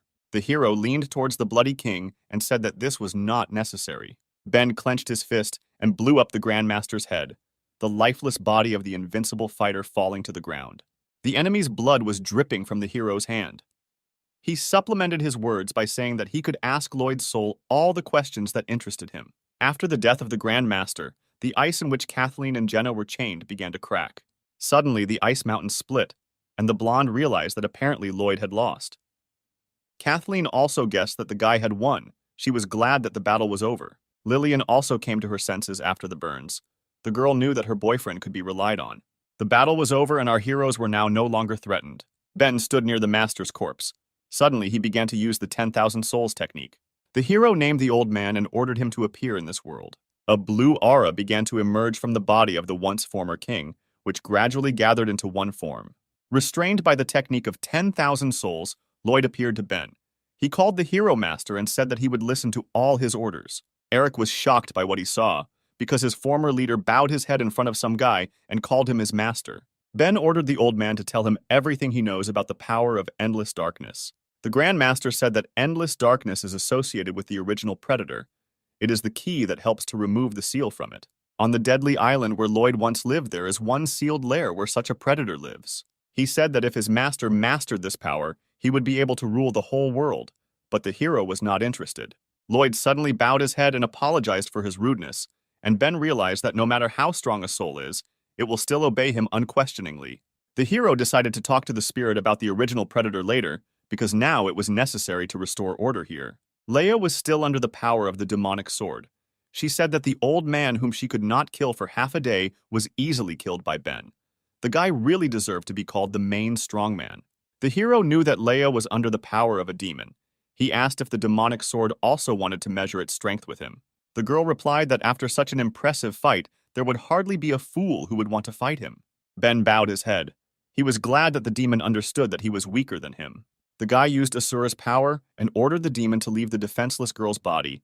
Otherwise, the hero would use his power. Blade was in ecstasy at the sight of the hero's power. For him, it was the best sight to witness colossal power. The demonic blade fell to the ground. The voice of the sword said that it could change its shape endlessly. Therefore, the hero just had to wait. The blade promised that the next time they met, he would definitely finish him off. Suddenly, Leia's pupils turned white and she no longer looked distraught. The girl fell to the ground unconscious, and the blade stopped shining with a dark aura. Our heroes gathered their strength and left the battlefield. By evening, they were already in the country of women. The heroes decided to take a break at Lillian's residence and recuperate before heading to Protoss. Leia, who was unconscious, was lying in a bed in one of the rooms. Suddenly, she woke up. The girl got out of bed and didn't understand why her head hurt, where she was, and what kind of strange clothes she was wearing. Ben was in the room and watched her sleep. He explained that all her clothes were ruined, so she had to borrow things from Mrs. Lillian. The girl was embarrassed. She asked the guy if he had dressed her in these revealing clothes. The hero replied that Leia understood everything wrong. Jenna changed her clothes and washed her. Ben saw that the girl had woken up and was fine, so he decided to leave, but suddenly Leia stopped him. The girl repented. She said that she didn't remember much, but apparently she drew a blade against the guy, so the warrior asked for forgiveness. Ben smiled and replied that there was no need to apologize because she was under the control of a demon. The hero left the room and closed the door behind him. Leia needed rest, so the guy decided to take a walk. On the way to the garden, he met Jenna, who asked her master if the demon from the blade could appear again. Ben didn't know the answer to this question, but he knew that if they wanted to defeat the demonic blade, then most likely they could only rely on Leia. The hero turned to the spirit who was standing nearby and said that he leaves the protection of the girl to him. If something goes wrong, then Ben will destroy the soul. Restrained by the technique of 10,000 souls, Blake replied that he would not let his master down and would carry out the order. Ben continued his walk with Jenna. The girl told the guy that during the fight with Lloyd, he used her ability, symbiosis. Kevin told the blonde the secret of this technique. She did not expect that the master told the secret of this ability to Ben too. The hero replied that Mr. Kevin would not tell such a secret to everyone. The girl wondered how the guy found out about it then. Suddenly, Ben pushed the girl against the wall, which made her feel embarrassed. He said that he learned about the ability in a different way. The guy pressed himself against Jenna and replied that he guessed about her, just as he guessed about the girl's intentions. The sweet beauty was embarrassed because Ben was so close that she could feel his breath. From excitement, the girl did not understand what to do next. Her heart rate was rising, and she decided that in this situation, she should just close her eyes and wait for her master's kiss. But suddenly, Ben replied that he was leaving, because he still needed to renovate the houses of the country of women. However, Jenna was determined. She said that she did not want it to end this way. The beauty boldly approached the hero and kissed him on the lips. She began to hint to the hero. Jenna said that it seemed to her that she was injured, and she wanted to go to Ben's room so that the guy could examine her injuries. Ben froze in amazement. The guy realized that he could no longer resist. The hero opened the portal that he stole from Lloyd and led the girl into it, saying that she would be safe with him. The portal led straight to Ben's bed. The couple fell on it, and Jenna was surprised that the hero could even use the magic of teleportation. Ben asked the girl where her wound was. She was very embarrassed, but replied that she did not know, so let the gentleman find it himself. The hero did not have to be forced for long. He took off all the clothes from the girl and began a thorough examination of her. It was a beautiful night outside. Blake was guarding Leia, who had already woken up. The girl thought that the old man Kunai told her that the gift of light would help resist the demon, but he did nothing except cleanse the jade of sincerity. The girl did not understand how to use this power, but suddenly she felt something strange in her chest. The stone of light began to tremble. Leia noticed that as soon as Ben left, her chest began to ache. Apparently, thanks to the hero, the gift of light manifested itself. The girl was determined to find the guy, then she would be able to understand what was happening to her. Meanwhile, sounds of things falling could be heard from Lillian's bedroom. The girl was looking for something and couldn't find it. She was trying to find an elixir handed down by an ancient teacher. Suddenly, she found what she was looking for: balls of bear bile. This medicine not only protects blood vessels, but is also very invigorating. It was especially useful for men because it was considered an aphrodisiac. The girl blushed and thought that her boyfriend needed a good rest. Now she wanted to send this medicine to Ben so that he could improve his health. Kathleen was walking near Ben's room, thinking that although the hero had a ghost healer, she was not confident in her abilities. The girl was worried that the guy had received a wound that the ghost could not handle, and therefore she needed to go to the hero to help him heal his wounds. Suddenly, two figures appeared on the balcony near Ben's room. Judy asked her friend in a whisper why they climbed here and escaped from the dungeon. Sif said that she doesn't know when she will see the Archangel next time, so she wants to say goodbye to him. It will be enough for her to look through his window to see him. Judy was outraged. She couldn't believe that her friend had spent so much effort escaping from the dungeon just to come here and take one look at Ben.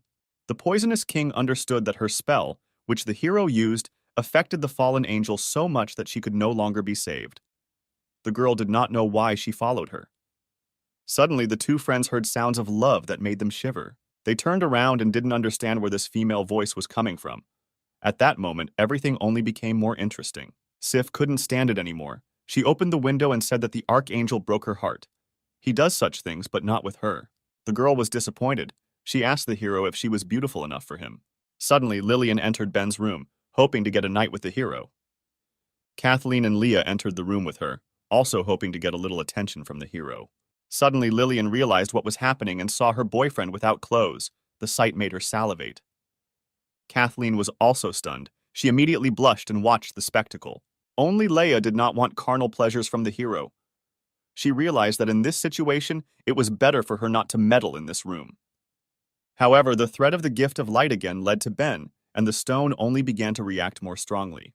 Suddenly, the sparkling stone in the girl's chest began to glow brighter and brighter.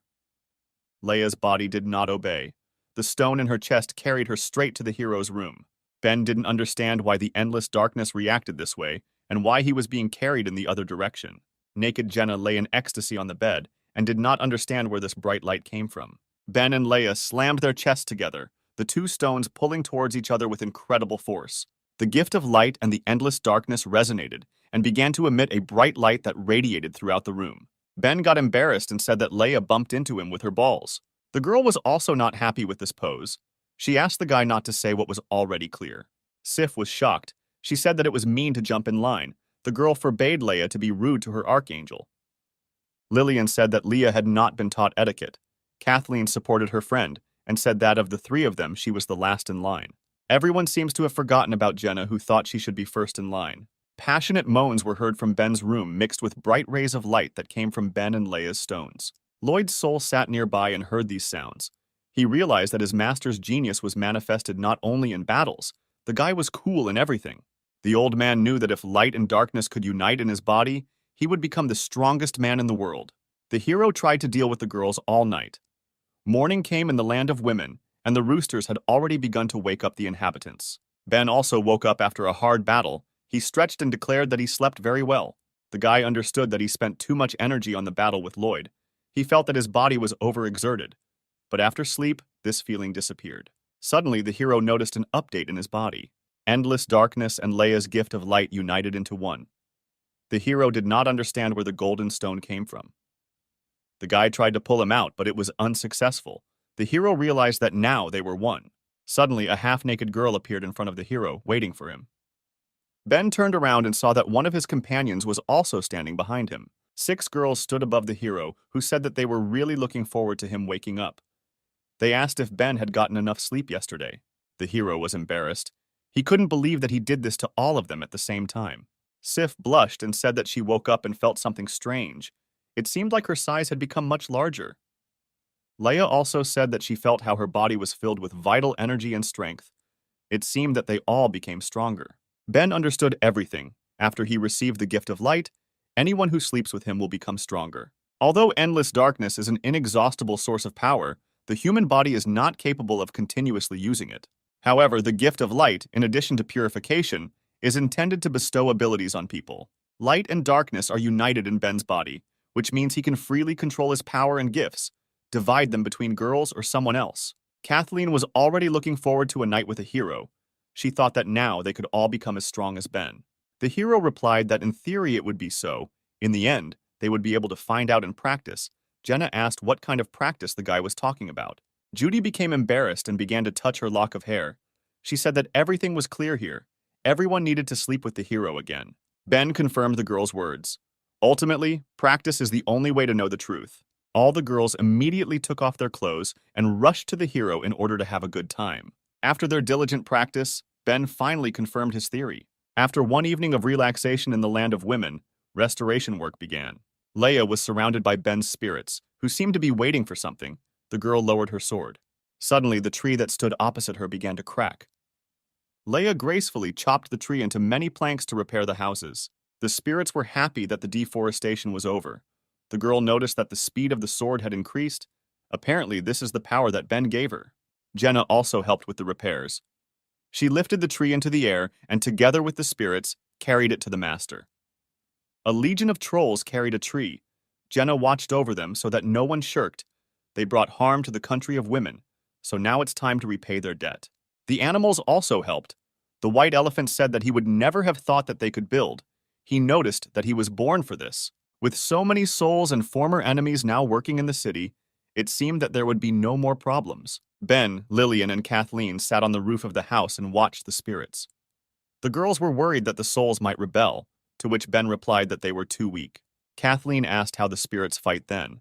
Ben replied that they have only 2 options.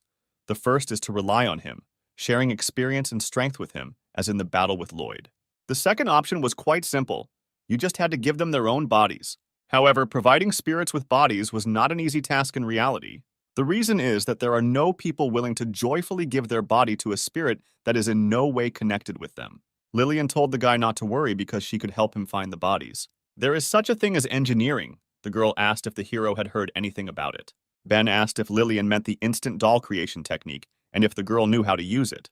Lillian replied that her mentor had mastered engineering technology, but due to the fact that she devoted herself entirely to fencing, she ignored engineering training. However, this rare book was always with her. Kathleen was surprised that the place in her chest was suitable for storing books. Lillian gave the book to Ben.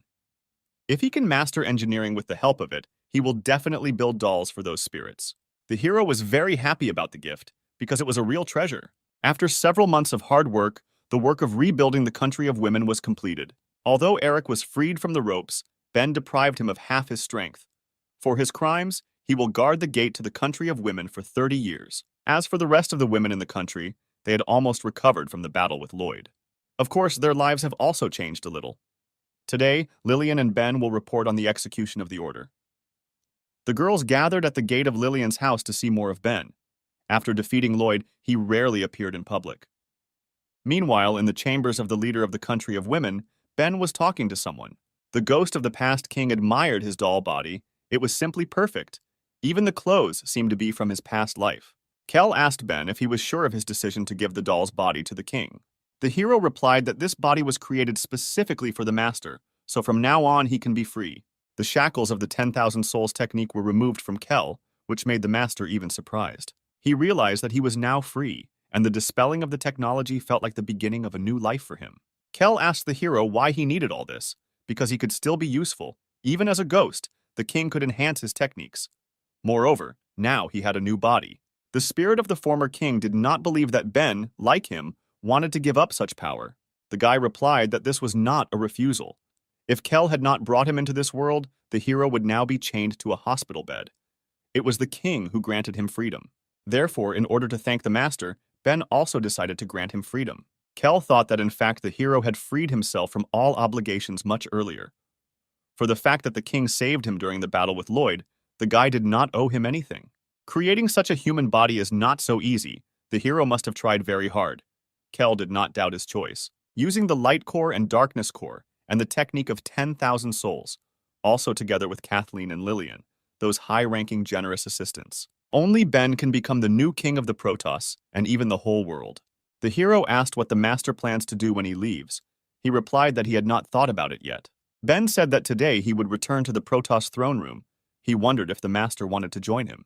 Kel calmly exhaled and replied that he would not go to the Protoss, because he had already died and did not want to return there anymore. Therefore, the king simply thanked the guy for giving him freedom. Since Kel begins to live again, he decided to become a monk. The master said that he would go and thoroughly enjoy this world. Meanwhile, at the top of the sacred mountain, Eliza was thinking about the hero. She looked into the distance and thought that a lot of time had already passed, and Ben still had not returned. His task should have already ended. The girl was worried that the guy liked it in the country of women, and he did not want to return. Eliza said that she was giving the hero one more day. If he did not return, she would be furious. Kevin overheard his daughter's conversation. He clutched his tea tightly and decided that if the hero did not return it today, then he himself would get it out of the country of women. Meanwhile, hard work was going on at the Protoss Research Center. Sarah noticed that work was going worse lately. The fact was that she was very worried about Ben and Jenna. Another guy's girlfriend at his house screamed that she was very bored. The little demon was offended by the hero, because without him she had no one to play with. She decided that when he returned, she would definitely teach him a lesson. Weapons Master Vanessa confirmed the girl's words. Without Ben, it seemed to her that life had lost all its colors. Suddenly, the girls heard some passionate moans. Lucy didn't like this lecherous voice. Vanessa noticed that it was coming from the second floor, and there was Ben's room. Someone in the guy's room was making lewd noises. It was Jessica who smelled Ben. So much time had passed and she could still smell his scent. It was enough for the succubus to inhale the guy's scent, and she immediately began to shine. Suddenly, a bright portal began to appear at the other end of the room. Ben came out of the portal and watched as Jessica enjoyed herself while lying on the bed. The hero asked the predator what she was doing on his bed. The girl did not expect to hear this voice right now. Jessica turned around to make sure that the voice she heard belonged to the one she was thinking about. Ben and his girls arrived in Protoss and successfully completed their mission. Jessica jumped into the guy's arms. She said that she suffered a lot while he was gone. She couldn't wait to continue where they left off. Suddenly, someone else jumped out of the portal towards the girl, leaving dark feathers behind. An enraged Sif collided with Jessica's chest. The predator did not understand what was happening. The fallen angel shouted that Jessica was a libertine and she would not allow her to take her god away. The succubus was not happy to see this lady. She told her that if she grew breasts, this does not mean that everything is allowed to her. Judy was worried that Sif had just arrived in Protoss and had already quarreled with a family member. The girl wanted to figure out how to reconcile them. The poisonous king decided to use her trump card and began to cover herself with pink patterns. The girl ordered her depraved poison to activate and spread it throughout the room. Jessica didn't understand what was happening to her. She felt as if she had been hit by a weak electric current. Vanessa came into Ben's room and asked Jessica if she was doing something strange in the hero's room again. She entered the room filled with Judy's poison and was surprised. The feeling was strange. Her body seemed to be paralyzed. It was the first time she felt this and asked Ben to help her. Jessica also asked the hero to help her because she also needed to be saved. Ben slapped himself in the face when he saw this picture again. He didn't want to play with the girls to death. The hero worked all night to neutralize the effect of the poison. After diligent efforts, the girls were finally freed from the spell and united with new family members. Ben sent Dracula a detailed report about what was happening in the country of women. The three vouched for Sif and Judy and spared their lives. On that day, two major news was announced in Protoss land. Unfortunately, Master Kunai died in battle with Lloyd. Leia found the old man's grave and came to say goodbye to him. The girl brought a beautiful bouquet of flowers and said that the monk's will was not forgotten, so he could sleep peacefully. She left flowers on the hand of her late brother, whom she defeated in battle. The news told of a large-scale battle. All of Master Lloyd's subordinates who wanted to kill the king were defeated in the country of women. Thanks to the endless darkness, Ben became a celebrity in the Protoss overnight. The girl watched the news, where they praised the hero. She realized that the guy had risen from rags to riches. Mary, Daniel's mother, drank wine and could not believe that even Grand Master Lloyd had fallen at the hands of a hero. It seemed that the girl was unhappy that Ben had treated her younger brother Kel worse. Joseph sat on a mountain of garbage and read the news. He could not believe that someone had killed the 5 bloody kings. Adam said that the one who was able to defeat them was truly great. He was sure that it was Kevin's student, or someone even cooler. Joseph raised his head and replied that the guy was wrong. It was Ben who graduated with his student. Adam was shocked by the news. He realized that he was very far behind his opponent in development. Meanwhile, throughout the Protoss, videos were played of the hero fighting the 5 kings. Passers-by began to pay attention to Ben. The whole city already knew the hero by sight. The guy walked accompanied by Eliza. Passing girls began to say that the hero had become prettier and was not at all like the one who was at the selection meeting. The crowd also began to whisper when they saw the girl nearby. They were wondering why they were walking together, because it looked like a date. The girl was embarrassed to feel so many eyes on her. She just asked Ben to go out with her for milk tea, although it was just the two of them, which means it was actually a date. The hero looked at Eliza and said that she was blushing. He asked if she was hot right now. The girl immediately became worried and replied that she was just hot and not at all red. Suddenly, a fast sports car drove up to the two heroes and stopped next to them. A girl in red heels and with ample breasts got out of the car. It was Principal May who asked if Ben remembered her. The hero recognized the headmistress and asked what she needed from him. The girl apologized for interrupting their date. The fact is that one person wanted to see a guy and he needed to follow the director. After some time, our heroes arrived at the residence of Count Dracula. The Count apologized for distracting the hero, to which he replied that nothing bad had happened, but Eliza was disappointed that her date was interrupted. The king's deputy said that he would not waste time. The position of the kunai master was now free, and he had been thinking about it for a long time. The Count believed that Ben was the best candidate to pass on the title of S-rank 4th rank guardian to him. Eliza couldn't believe her ears. No one in Protoss history had ever become guardian from number 10 to number 4. Ben replied that he had little experience and therefore could not take this place. Kathleen or Lillian would be better suited. The Count replied that for a bodyguard, it is not experience that is important, but real strength. The potential of endless darkness was clear to him. During the last meeting, he noticed that the hero was stronger than the two girls he was talking about. Ben only needs to pass one test, and then he can rightfully take the place of number 4. The Count said that although he knows that the guy is strong, he does not know how far Ben could go, so Dracula wants to see it with his own eyes. Ben did not understand the governor's words.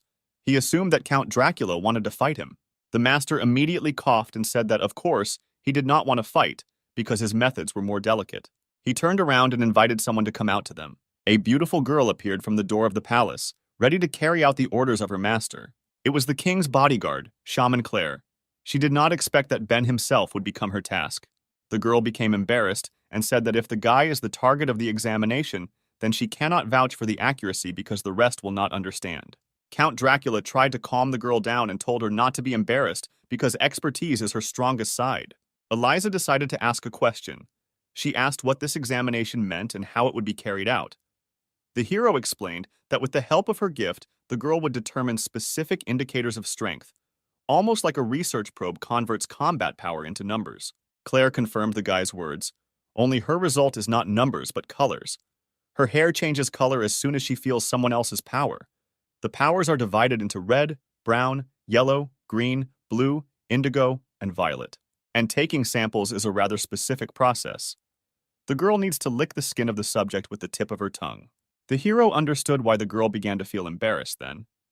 Eliza didn't like Claire's words. In her imagination, Claire will lie in bed with Ben and she will lick his entire body. The girl thought that she had never had such intimacy before. She considered herself too uninitiative. After some time, our hero prepared to find out the power of his abilities. The girl timidly said that if the guy was ready, she would lick him. Ben replied that there was no need to be embarrassed because it was just a job. The girl opened her tender mouth and her tongue shone like a bright star. She touched Ben's body and began to lick him gently. Eliza could not observe this picture. She noticed that the girl was carried away and was licking his ear. May, on the contrary, watched what was happening with delight. This picture excited her. Suddenly, the girl said that the hero had amazing strength and she had not come across such abilities for a long time. She felt Ben's strength and her hair began to react to the guy's strength. The girl was beating in ecstasy. Her hair turned black. It was beyond her test limits. Claire could hardly stand and said that she could not continue. Ben was too strong and she needed to come to her senses. Count Dracula was shocked to hear these words because he was the strongest in the Protoss, but his color was red. He was scared because the examination, Claire is never wrong, and this meant that Ben's true strength already exceeded the Count's. The hero asked the governor, since black is not included in the sample, does this mean that the attempt failed and he needs to try again? Claire said that this was not so because there was a person whose sample matched Ben's sample exactly. This person was Kevin, who retired. The hero and girl looked towards the Count, who seemed depressed and did not say a word. Dracula thought that he was acting as the king of the Protoss, but most likely he would retire soon. From that day on, Dracula began to feel more tension, and in the meantime, the rating of the Protoss Guardians was updated. Lord of Endless Darkness. Ben was number 4 S rank, and Nine-Tailed Fox May became number 10 S rank. Passers-by were surprised that the guy was able to rise in rank so quickly. They were also happy that the director was able to get S rank. Meanwhile, in one of the Protoss houses, the sweet beauty decided to relax. Kathleen tied her hair and it seemed that all the fights were behind her. Now nothing threatened her. After so many years, she could finally relax. These minutes need to be enjoyed, and the girl decided to spend them on herself. She sat in the bath and enjoyed the pleasant foam that touched her body. However, she wanted Ben to be here. The girl looked out the window and suddenly noticed something while looking at the moon. In the moon, the girl saw her city where she was from, a land of knights, where there were warriors in armor and beautiful castles. Kathleen said that her eyes were dazzled. The girl had not been in her homeland for a long time and was very homesick. She thought that it would be good to return home with Ben. Queen Lisa would be very surprised to see them. The hero held the drink in his hand and said that he took this strawberry bubble tea for Kathleen. However, he did not see the girl here and was surprised that she was not here, although usually she was always here. Kathleen took a bath and put on slippers to leave the bath and go to her room. She opened the door and saw the hero, who was very surprised by the picture. In front of him stood a naked Kathleen, who asked the hero why he came. It seems that she was not embarrassed in front of the guy, but Ben was amazed to see her in this form and did not know what to do. Seeing the guy's reaction, Kathleen was surprised. It seemed to her that she had missed something. The girl lowered her head and seemed to understand what was the matter. She again did not notice that she had no clothes on and was now completely naked. A couple of minutes later, Kathleen was dressed and sitting on the couch with Ben. The girl drank delicious tea and told the hero about her home and how she misses him. From the moment the girl became the guardian of the Protoss, she was always at court and had not been at home for many years. Most of all, she wanted to go back now and see what her homeland looked like now. The guy understood that Kathleen was sad and he was familiar with this feeling. The hero stood up and said that he would return the girl home. Kathleen was surprised and said that she must ask Dracula for permission to leave the city. Ben said there's no need to sweat the small stuff. Suddenly, the hero grabbed the girl by the waist and pulled her close to him. He told Kathleen that all she needed to do to leave town was give him a big hug. The girl asked to wait a little, but Ben had already opened the portal that led to her house. The heroes left the portal. The girl was embarrassed because she still hadn't gotten dressed. Ben apologized for this.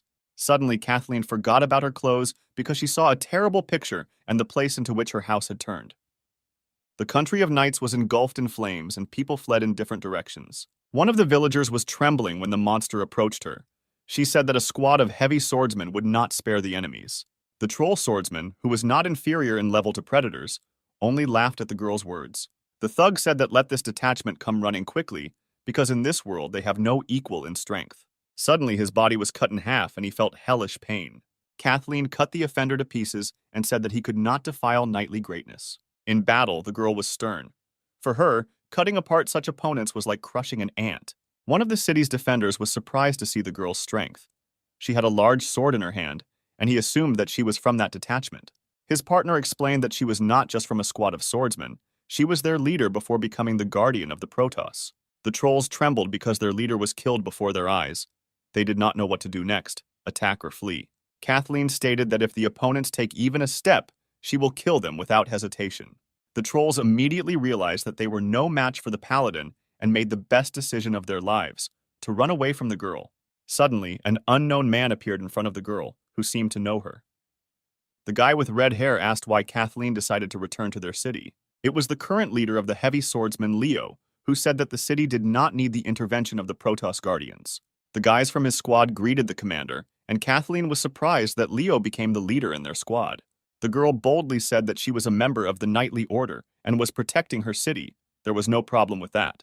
Leo replied that she was no longer in the Order, and he did not ask for help from the Protoss, so let the girl no longer poke her nose into other people's affairs. Suddenly, Ben appeared behind the impudent guy, who said that Leo was very inhospitable. Kathleen helped them deal with the Predator's henchmen, and the guy talks to her so rudely. Leo jumped back sharply from the hero in order not to expose his back. He was surprised that he did not even notice how Ben appeared behind him. The knight assumed that the hero's gift was secrecy. The leader of the order pointed to Ben and asked who he was. The hero was surprised that he did not know him. It seems that the country of knights is in an information vacuum. Kathleen smiled sweetly and introduced Ben as one of the number 4 S-rank Protoss Guardians. She was embarrassed and added that Ben was her favorite person. The guys from the Sword Squad were amazed that the hero was able to become S-rank at such a young age, and was also 2 positions higher than Kathleen, and also won the sympathy of the girl. Leo didn't seem scared when he heard who the hero was. He wasn't happy to see another guardian. The guy repeated once again that the affairs of their city do not concern strangers, and at that moment he was surrounded by a fiery aura. His aura also began to appear around Ben. The guy noticed that Leo was very biased towards the Protoss Guardians. The hero decided to teach him a lesson and correct his point of view. The 2 warriors stood opposite each other and looked into their eyes. It seemed that a battle was about to begin. Residents were interested to see this because Leo was the strongest guardian of the city after Kathleen, and Ben was a high-ranking guardian. It was unclear which of them would win. However, suddenly, an unknown figure ordered the guys to disperse and stop the disagreement. Residents turned around to see who it was and immediately saw a blinding light. It was a woman radiant with her beauty, Queen Lisa. She told Leo that not only was he unable to deal with the predator, but he was also going to raise his hand against her guest. The leader of the heavy swordsmen had disappointed her. The swordsman bowed before the queen and asked for forgiveness. They wanted the girl to call the culprits to account. Lisa was glad to see her friend, because they had not seen each other for a long time. The queen offered to go with her and tell her what was new at the Protoss court. Suddenly, the queen became embarrassed and said that she wanted Ben to come with them too. The hero still looked at Leo and said that he was sorry, but apparently they would not fight today.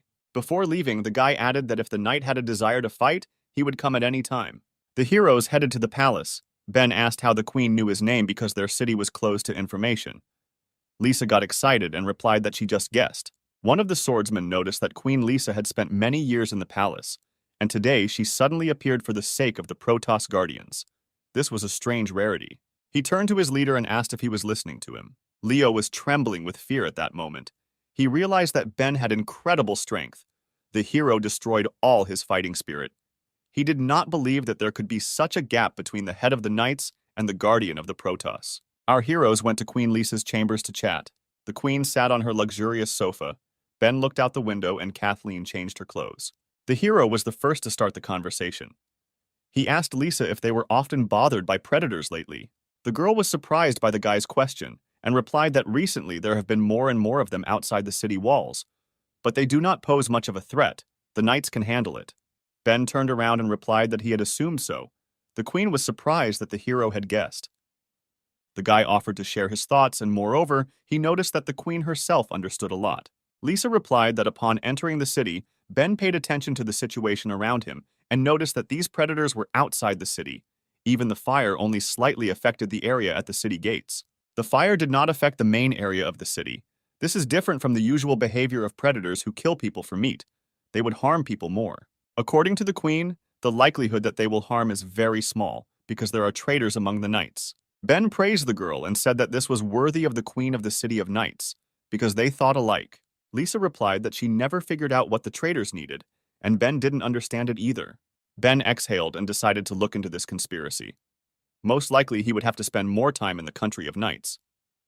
The queen said that Kathleen's friends are her friends too, so they can stay in the country as long as they want. Suddenly Kathleen came into the room, wearing beautiful shoes with a bow. The sweet girl looked stunning. She told everyone that she had changed her clothes. She was wearing a maid outfit and was interested in Ben's opinion of how she looked. The hero was speechless from such beauty. He could hardly say that Kathleen looked very cute. The girl said that she was Lisa's servant before she joined the order. Although this is her usual dress, she was a little embarrassed in front of Ben. The queen noticed that she had never dressed like this before. It seemed that the girl was guided by the tastes of the hero. Lisa guessed that she loved him. Kathleen was very embarrassed and asked not to discuss this in front of the guy because she was burning with shame. The queen looked at the girl and was jealous that she had sweet love. The hero glowed with joy because he had so many fans. Suddenly, the queen felt ill and began coughing up blood. Kathleen and Ben panicked. They did not understand what was happening and why Lisa suddenly felt ill. The girl explained that after Kathleen left, she fell ill with a strange disease. All these years she invited the most famous doctors, and all to no avail. The queen apologized for this. She didn't know how long she could last. Kathleen was indignant when she heard these words. The girl said that her friend would definitely get better. After all, she was a knight, and Kathleen swore that she would save the queen. The girl tried to understand what the problem was. It was late night. Ben asked if she managed to cope. Kathleen replied that everything was useless. The queen only fell asleep for a while. Tears appeared in the beauty's eyes. She could not find the cause of the illness, all because she was training with the sword and forgot about her initial duties. Lisa suffers alone. Despite the fact that her subjects can see her illness, she still wants to go with the heroes to the city gates for reconnaissance. Kathleen burst into tears. She did not want to calmly watch her friend die, because besides Ben, she is her only family member. The guy could not look at the desperate girl. He hugged her like a man and pressed her tighter to himself. Ben told the cute girl to cry. The hero promised Kathleen that her friend would never die. Kathleen went to bed, and crows of enemies flew around the queen's palace. Suddenly, a portal began to appear in the girl's room, which expanded more and more with every second. Ben came out of the portal and wanted to figure out Lisa's problem, and therefore entered her room. The girl was sleeping in her bed. She was covered in sweat due to the fact that she had a high fever. In her sleep, the queen continued to cough and breathed with great difficulty. The hero began to call on his companion Lena, saying that a patient was now lying in front of her, and she needed to be cured at any cost. The girl appeared and replied that Ben may not doubt her medical skill, but breaking into a girl's room in the middle of the night was not very good. The fact is that if she suddenly wakes up, she will think that the guy is a pervert. Ben replied that he had prepared for this in advance. The hero approached the queen and suddenly hit her with his hand on the neck. The guy said that now she definitely won't wake up, so Lena should quickly get into his body and heal her. The ghost raised her hands and said that she would move into the master's body since everything was ready. The room lit up with bright light, and Lena moved into the guy's body to help the patient. The girl said that it was necessary to remove all the queen's clothes in order to carefully examine her body. This was the first step towards salvation. Ben was surprised by these rules. He asked if it was necessary to do this. Lena replied that in order to find the cause of the disease, all interference must first be eliminated. Ben was a little scared and said that if this is necessary in order to cure her, then he will commit this crime.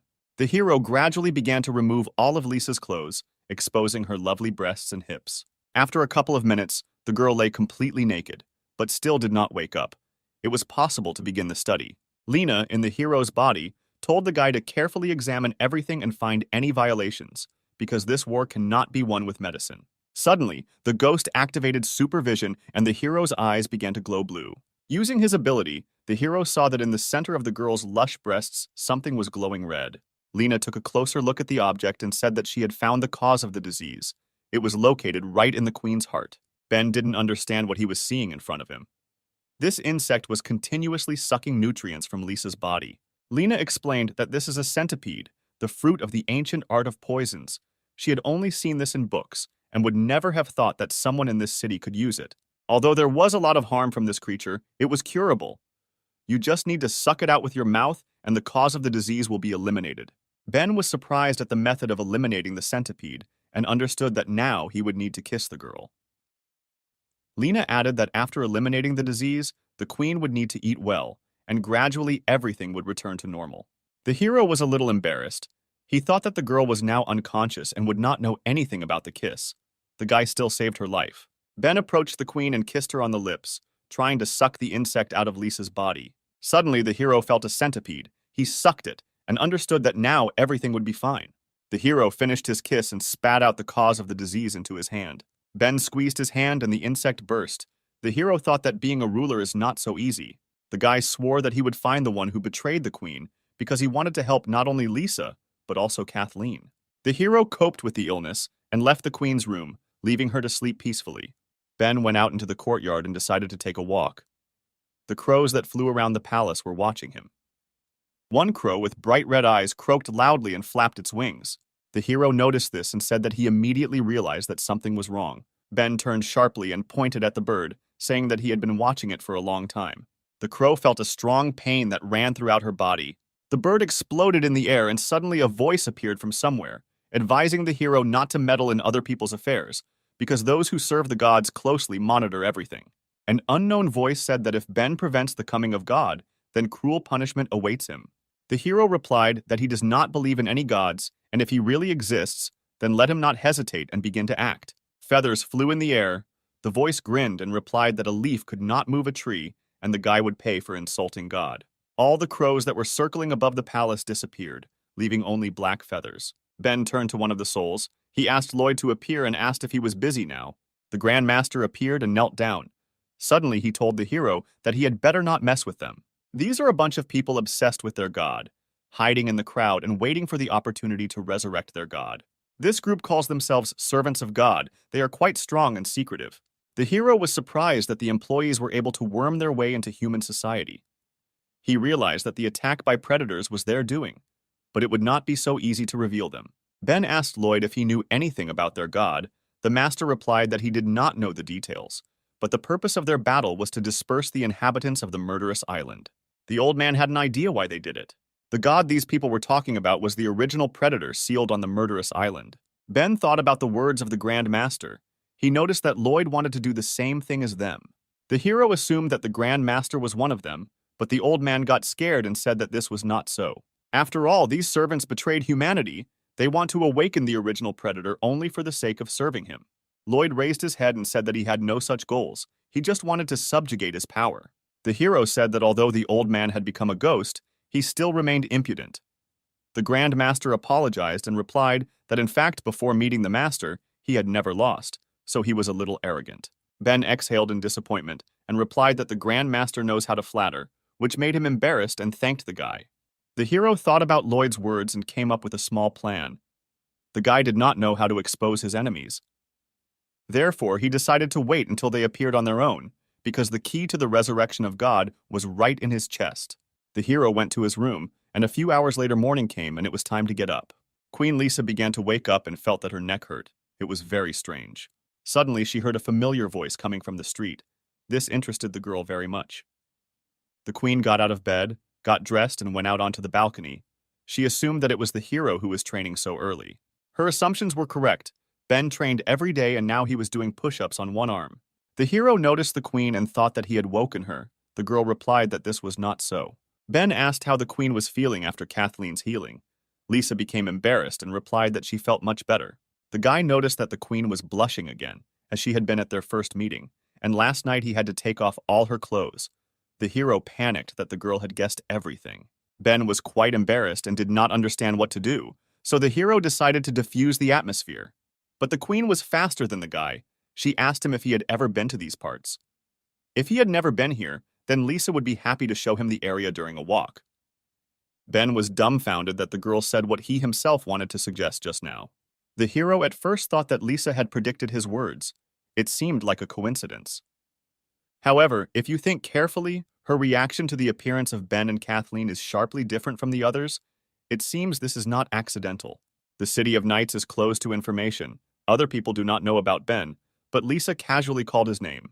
Moreover, the disease disappeared overnight, and the Queen did not have any special reaction to it. It seems that no matter what happens, she will not be surprised, as if all this has already happened for her.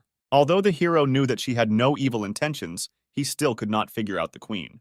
Meanwhile, at the gates of the fortress, one of the guards reported that someone was approaching the castle. It was Leo. He was chasing the predators that had escaped yesterday, and most likely was returning home victorious. The fortress guards admired their leader. They believed that the guy could be relied upon because he would fight to the end for his people. The leader of the swordsmen called his subordinate and asked why people were making so much noise on the street. Did they really decide to rejoice when they saw him? The guy looked at the crowd and replied that Her Majesty was walking with the guardians of Protoss. That's why everyone was making noise. Leo said that although Lisa's ideas differ from his ideas, she is honored in the city. The guy did not understand how she could walk with these guardians. Meanwhile, the lovely queen walked slowly through the streets of her city and waved to her subjects. All the guys in the crowd admired her beauty. Her Majesty did not appear in public for a long time. Residents also noticed nearby the past leader of the Knights, Kathleen, and the guardian of the Protoss, Ben, who defeated the predators yesterday. Kathleen became embarrassed and said that her friend felt better overnight. She knew it was thanks to the hero. Ben became worried and asked the paladin to speak in a whisper, because this is a medical secret that cannot be disclosed, but it can be heard. Queen Lisa grinned because she heard everything despite the guy's fears. Leader Leo was trembling with rage, but tried not to show it, veins showing on his face due to tension. He thought that the most respected ruler was just walking with a couple of guardians and laughing. It was a shame for the country of knights. Leo was worried about the greatness of his city. Suddenly, the red-haired guy met the gaze of Ben passing by.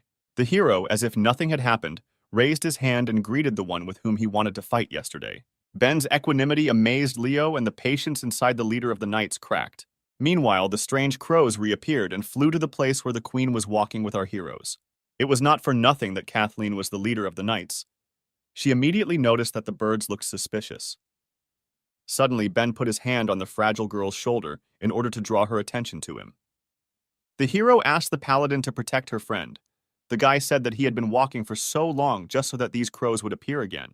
Now he would take care of them. Queen Lisa continued her walk with Kathleen, and Ben went to the local tower. The hero was at its peak, and around him there were souls subordinate to him. He decided to give them a new task. The guy instructed the trolls with the strongest sense to find the master of these feathered creatures. The troll souls understood the order and immediately fled in different directions. Each soul ran to different sides of the city to search. Some were searching in the city, and others were outside it. One of the trolls wanted to prove himself to the master. He was sure that he would definitely find the target first. The soul was confident of its victory because he had the most powerful sense of smell, so no one could bypass him. Ben watched his minions and thought that if predators were considered deities, then it would be interesting to see their strength. One of the troll souls rushed into the dark forest. His sense of smell did not fail him, and he smelled something. The smell led him to some remote suburb of the country of knights, around which crows circled. The splashes of the water shimmered beautifully in the moonlight, and someone's clothes were hanging on one of the balconies. An unknown girl with blue hair emerged from the water. It was Selena, the 12th servant of the ancient god. The girl was swimming in the lake when she suddenly felt something. In a distant archway, a figure of a spirit appeared, watching the girl. The troll was glad that he had finally found his goal. His master needed this unknown person. However, Selena also noticed the uninvited guest and looked in his direction. Suddenly, her eyes glowed red. She didn't want to be discovered. The spirit instantly exploded. Now he will not be able to tell Ben where his enemy is. The girl wondered why the predator troll was blue. It was quite unusual. Suddenly, someone from behind Selena said that these predator trolls were his collection. A portal appeared above the girl's head, from which the guy's voice said that she would have to reimburse part of the collection that she had broken. Ben emerged from the portal and advised Selena to give him her soul. The girl got to her feet and began to shout at the hero because he killed her crows, so they are even. Ben didn't listen to the girl because he understood something. The guy asked Selena if she had forgotten to get dressed. The girl was surprised. She expected that a fight would start now, and not a conversation about clothes. Selena seemed to begin to guess and looked at her chest. She remembered that she had just taken a shower. At this moment, the girl blushed. Now she understood what clothes the hero was talking about. In her haste, she forgot to get dressed. Selena quickly grabbed a towel that was hanging on the balcony in order to hide her charms from the guy. The girl was embarrassed and asked the hero to give her 5 minutes to get dressed, and then they could fight. But Ben insistently said that he would not let Selena get dressed because viewers of the video would not appreciate it. The guy immediately rushed towards the girl. His speed, as always, was at the limit. Selena was amazed. Ben was next to her in a second and said that it seemed the girl didn't understand who he was, so he decided to introduce himself.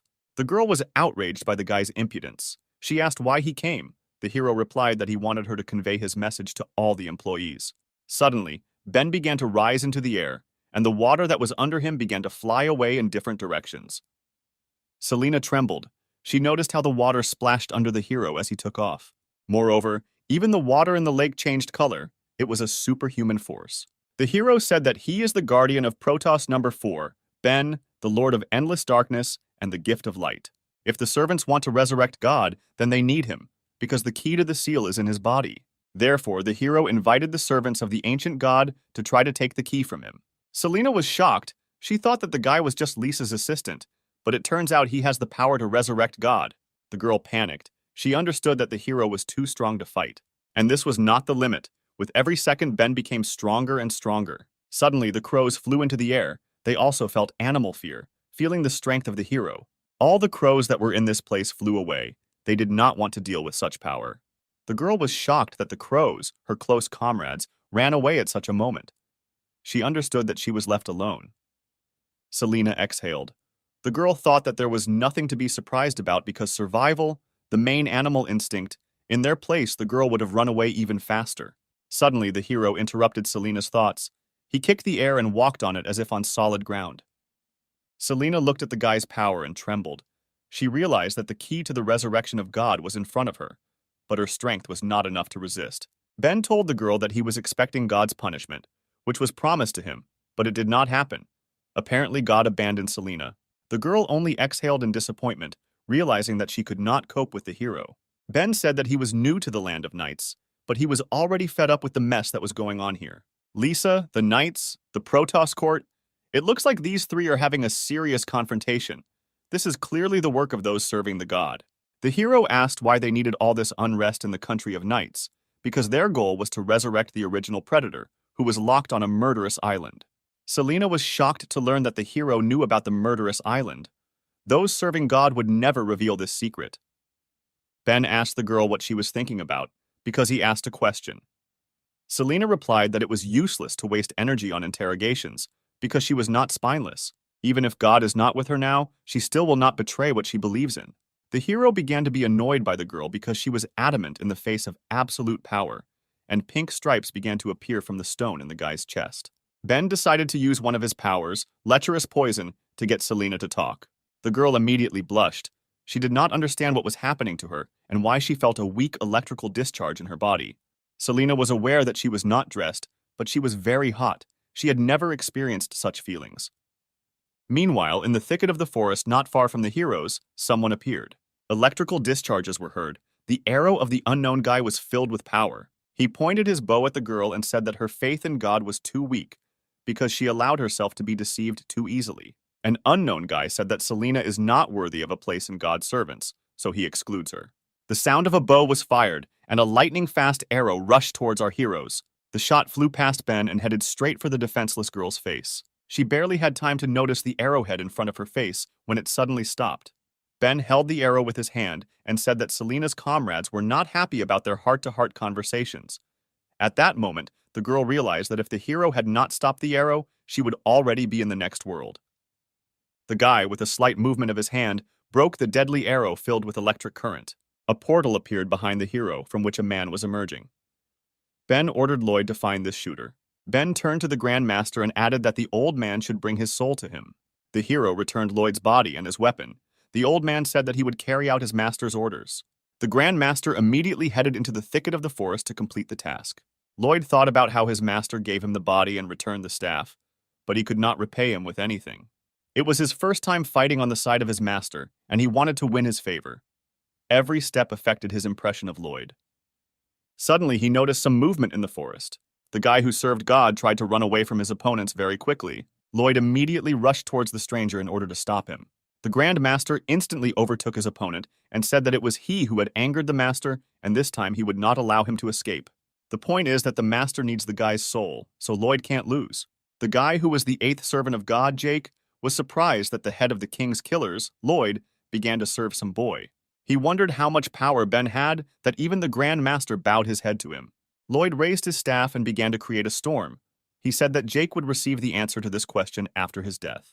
The Grand Master created a rune of piercing ice and used the ability of Icy Hell. Instantly, the entire surrounding area began to be covered with ice.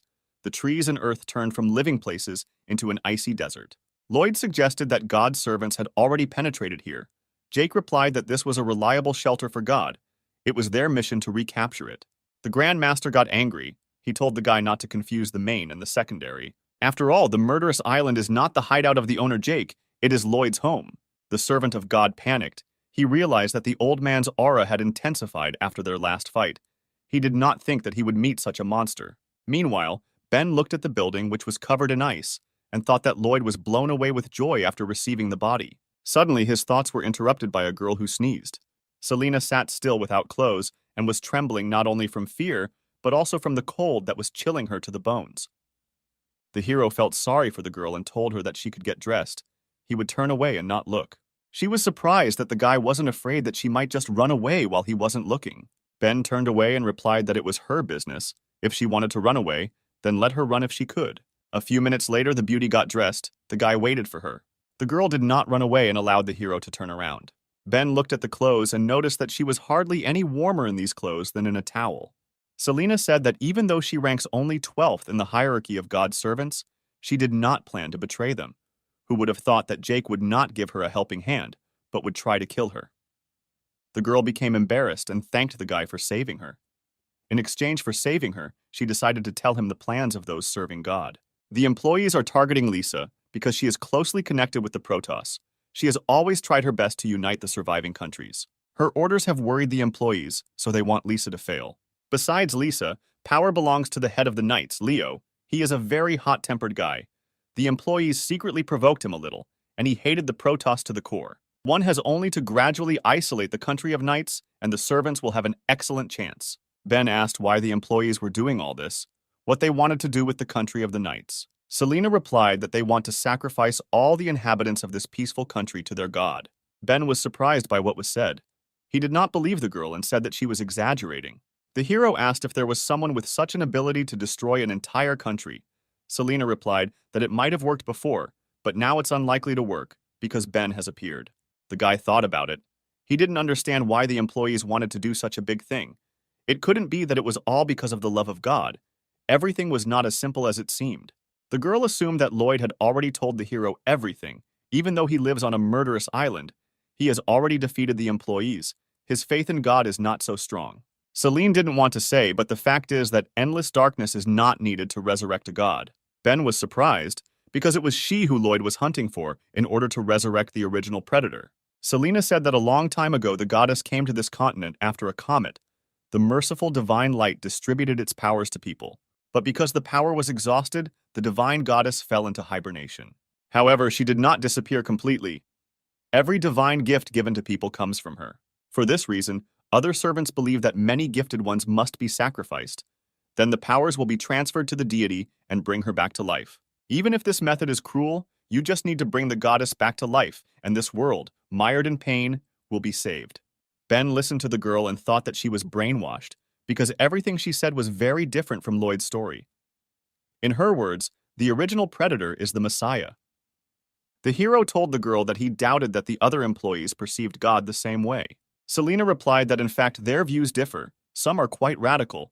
It is their idea to take the path of sacrifice. However, all employees have the same goal, to bring the goddess back to life.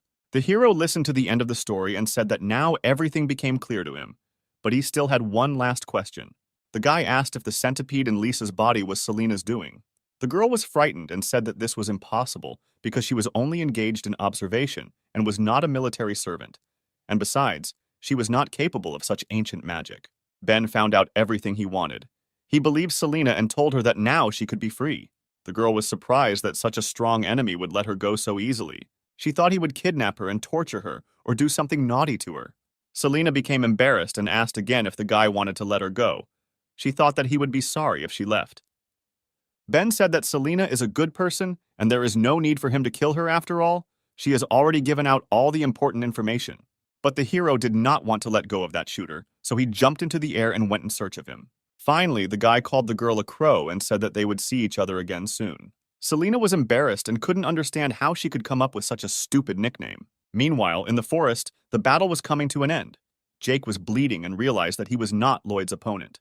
The difference is actually huge, and the guy will never be able to defeat the master. He is not able to resist him, and this is not even because his strength has run out. The point is that Lloyd is just playing with him like an animal with hunted prey. Suddenly, a voice behind Jake asked the old man if he had played enough. Ben told Lloyd that he was in a hurry. Lisa and Kathleen were still waiting for him. The Grand Master replied that the body that the owner gave him was beautiful, and that's why he couldn't resist. Jake was horrified because he didn't even notice how the guy came. He could always rely on his killer sense, no matter Lloyd or Ben, but he still couldn't feel anything. The guy realized that apparently everything would end here, but as soon as the goddess was resurrected, she would provide them with a painful death. The Grand Master asked his master to give him another chance. If he concentrated, he would deal with the enemy in 10 seconds. Ben replied that he would watch his performance. The guy asked not to disappoint him again. Jake began to cry. It was humiliating for him that they wanted to kill him in 10 seconds. He gathered all his last strength and jumped, trying to attack the heroes. The guy shouted that he was the eighth of God's servants, and not a small fish for whom decisions could be made. Jake's arrows, which contained his energy, flew towards Lloyd with lightning speed. However, none of them reached their target, because the old man was too fast for the guy and his attacks were slow for him. He said that he would now show Jake what real speed was, and began to run at such a speed that it was impossible to follow him. Jake understood that this was the end, because he could never compare with the Grand Master. The old man stopped behind the guy and said that he was still a small fish for whom others decided. After these words, the old man hit Jake in the back with his staff, and blood poured out of the guy's mouth from the force of the blow. Lloyd quietly cast a piercing ice spell. At that same second, ice appeared from the staff and pierced the guy's body through and through. It was a real snow burial. Jake died instantly and his job as the 8th employee was over. Lloyd turned to his master and asked how much time had passed. Ben replied that 8 seconds had passed. The Grand Master said that if he gets used to this body, he will certainly become faster. The hero said that such a time suits him. He also noticed that this employee can kill from a distance. His ghost will be very useful. Ben used the 10,000 souls technique and ordered Jake's soul to appear in this world. A few seconds later, the guy's soul had already appeared and greeted the Lord of 10,000 souls. Ben told Jake that he was going to eradicate the servants of God on the murderous island, and he would need the guy's help. Jake replied that he would serve his master like a faithful dog. Meanwhile, in the sea far from the land of the knights, a small sailboat slowly sailed towards nowhere. Sweet Selena was thinking how she could return with a report in such an absurd situation. On the one hand, they serve God, and on the other, this guy. Although he saw the girl in the bathroom, he still stopped Jake's arrow and saved her. Although he seems a little cruel, he did not harm her. Everything was too confusing, and Selena decided that she could not give him away to the employees. The girl looked into the water and saw some strange picture that appeared on her. In it, she was sitting on the bed, and Ben was next to her. She told him that if he saw her body, it would be fair if he showed her his. Selena blushed and couldn't understand what kind of mess was going on in her head. She began to worry about being caught in this form. Now her mysterious image was destroyed. Suddenly, the girl heard a female voice behind her, who told her that she was very excited. A beautiful girl with a fishtail swam next to the ship. This was the 6th servant of God, the mermaid Ariel. She wanted to know what kind of affair Selena had in the country of knights. Selena told the mermaid about what happened in the country of knights, however, with minor edits. Ariel was surprised that Master Lloyd showed up in the city and killed the 8th servant of God. Perhaps he wants to declare war on them. The mermaid noticed that the master had not appeared for a long time. She did not think that he would show up now, and even declare war on the employees. He was a serious threat to their society. Ariel may not have loved this hot-tempered Jake, but for the sake of resurrecting the goddess, they should not refuse to cooperate with him. The girl said that they had no other choice and they needed to ask the head to take on this matter. Selena was surprised that the head was on the murderous island. Ariel confirmed that she was here. The time for Selena's task had come to an end. The head of the god's servants will come here to make sure that the plan to resurrect the goddess is successful. Suddenly, the mermaid's fin glowed with a bright light and began to turn into delicate legs. The girl told Selena not to worry, because she would go with her to the head, In front of her, she would not blame her. Selena was a little scared, but agreed to go to their head. She wanted to have the same enthusiasm as Ariel. The entrance to the chapter was guarded by two girls in provocative outfits, with bunny ears on their heads. Ariel said that they have important information for the head of the servants of God, so they want to see it. The bunny girl replied that now their leader is resting, so let them come tomorrow. The mermaid got angry and said that the girl was just her servant and did not dare talk to her like that. She asked if she would accept responsibility for the delay in the resurrection of the god.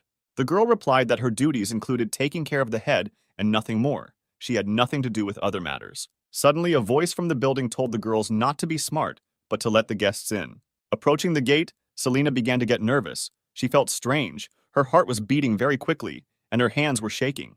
Having overcome their fear, the girls opened the gate and entered the huge hall. At that moment, Selena saw a picture that immediately made her blush. In front of her were various women in provocative outfits, with a collar and chain hanging around their necks. The head kept all these girls on a leash and had fun with them. She told Selena and Ariel that they invaded her chambers in the middle of the night. The girl was a succubus named Daphne. She said that she was not having fun and asked the guests to join her. The girls got scared and said that they didn't come for that. They came to report that Lloyd wants to take revenge on those serving God. Daphne was not surprised that Selena and Ariel were in such a hurry to get to her. It turns out that Lloyd showed up again, but the succubus was prepared for this. Suddenly, the girl reached into her ample chest and pulled out a small jar. This bottle contained the blood of their goddess. It could give them unparalleled power. Selena did not believe her eyes. She did not understand how their head entered the tomb. Daphne looked at the bottle and said that in any case, she had already taken it out, so it would be better to give it to the girls. The bunny girls who were on a leash could not believe that they too would receive a part of this treasure. The succubus opened the jar and began to pour the blood onto her feet, saying that her subjects were taking good care of her, so it would be logical to reward them. However, Ariel and Celine still had to work hard to gain power. The succubus poured out all the blood, and now her feet were in this sacred liquid. She told the girls that blood had spread all over her body. Therefore, if they want to get the power of the goddess, they need to lick the head's feet so that not a drop remains on them. Ariel didn't want to do this because she is the sixth employee and will not lick someone's stockings. But Selena thought that their head was a pervert in a strange outfit. Daphne leaned over and asked what the girls were thinking about. Did they really not like the blood of the goddess, or did they not like the legs of the succubus? Ariel tried to avoid answering. She said that the fact is that they are not military personnel. The blood of the goddess is a most valuable treasure, and it would be better to give it to someone who needs it more. The maids were shocked that the mermaid refused the head. Apparently, she still does not know the consequences of refusal. Daphne stood up from her throne and her aura began to appear around her. The girls trembled and realized that she was angry. The head approached the employees and said that what she hates most in life is when she is refused. Those who do this do not live long, so she gives one more chance. Daphne inspired fear and horror when she appeared before her servants. It was not for nothing that she was the head of the servants of God. The girls immediately felt this aura on themselves and trembled. They fell to their knees in front of Daphne and said that they would lick the blood to the last drop. Their eyes were pink. It seemed that the succubus was controlling their minds. Daphne pulled on her chain and said that if they did not obey, she would hurt them. She still had a lot of the goddess's blood in stock.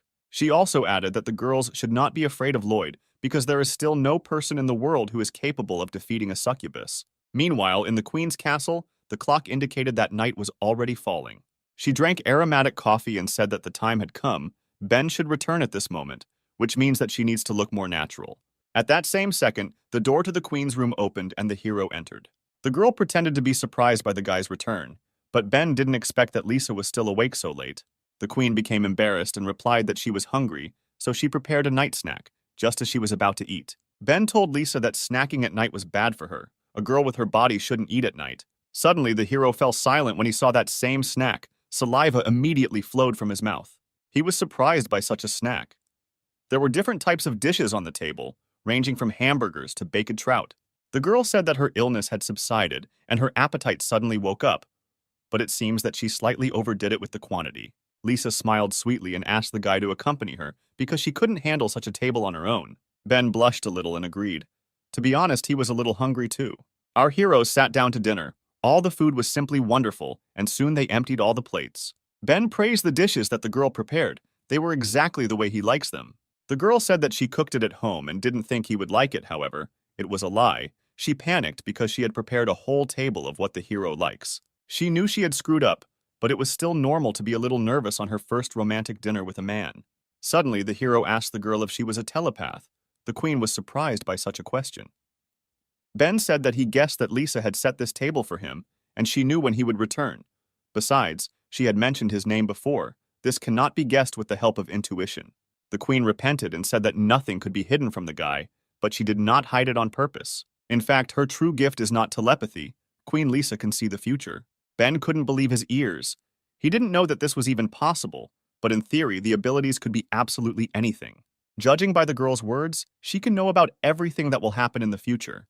Lisa replied that this is not entirely true. She can only see what is connected with her. As for other people, this is not in her power.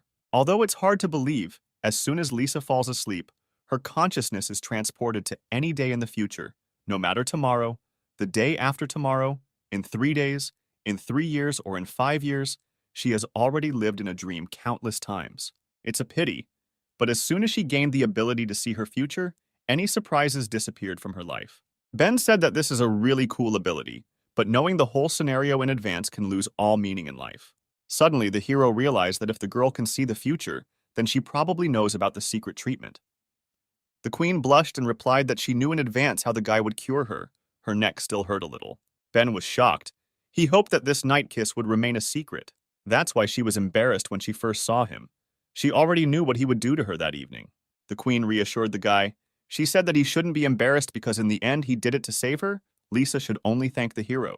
Ben assumed that since she could see the future, she knew for sure that the servants of God were secretly targeting her, but it was unclear why she was still inactive. The queen said that this is all because of the butterfly effect. Any action different from the future will lead to huge changes in life, so you need to be careful. Moreover, if she had taken action against the employee conspiracy, Ben would not have cured her in this way. The hero did not understand why the queen surrenders for the sake of an illusory future and endures pain for years. It is not worth it. However, the girl didn't think so. She said that it was worth it. After all, in a dream she saw the most beautiful future, so she can withstand everything.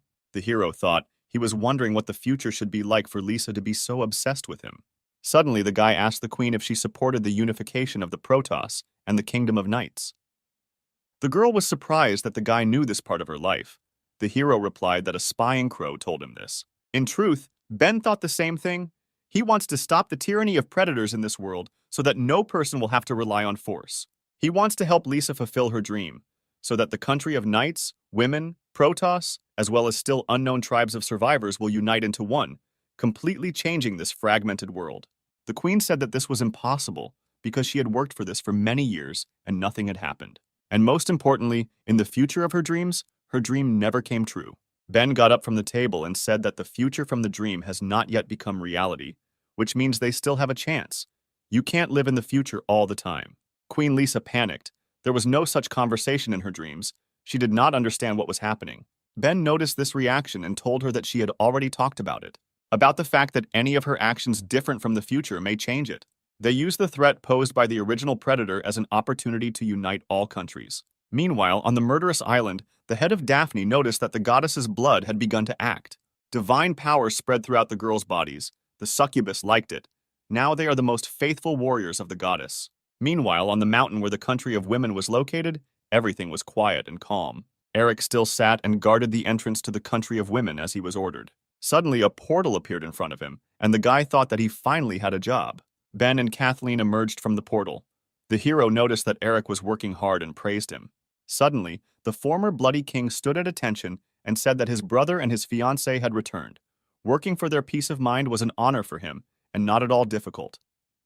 Ben was surprised that he was called brother. Probably the other bros taught him this. Kathleen was embarrassed by the fact that she was called a bride in front of Ben. It was so awkward. Eric let the guests through, and our heroes entered the country of women. Suddenly, Kathleen noticed something and asked Ben to look where she was pointing. Ben was shocked. He couldn't believe that this was even possible.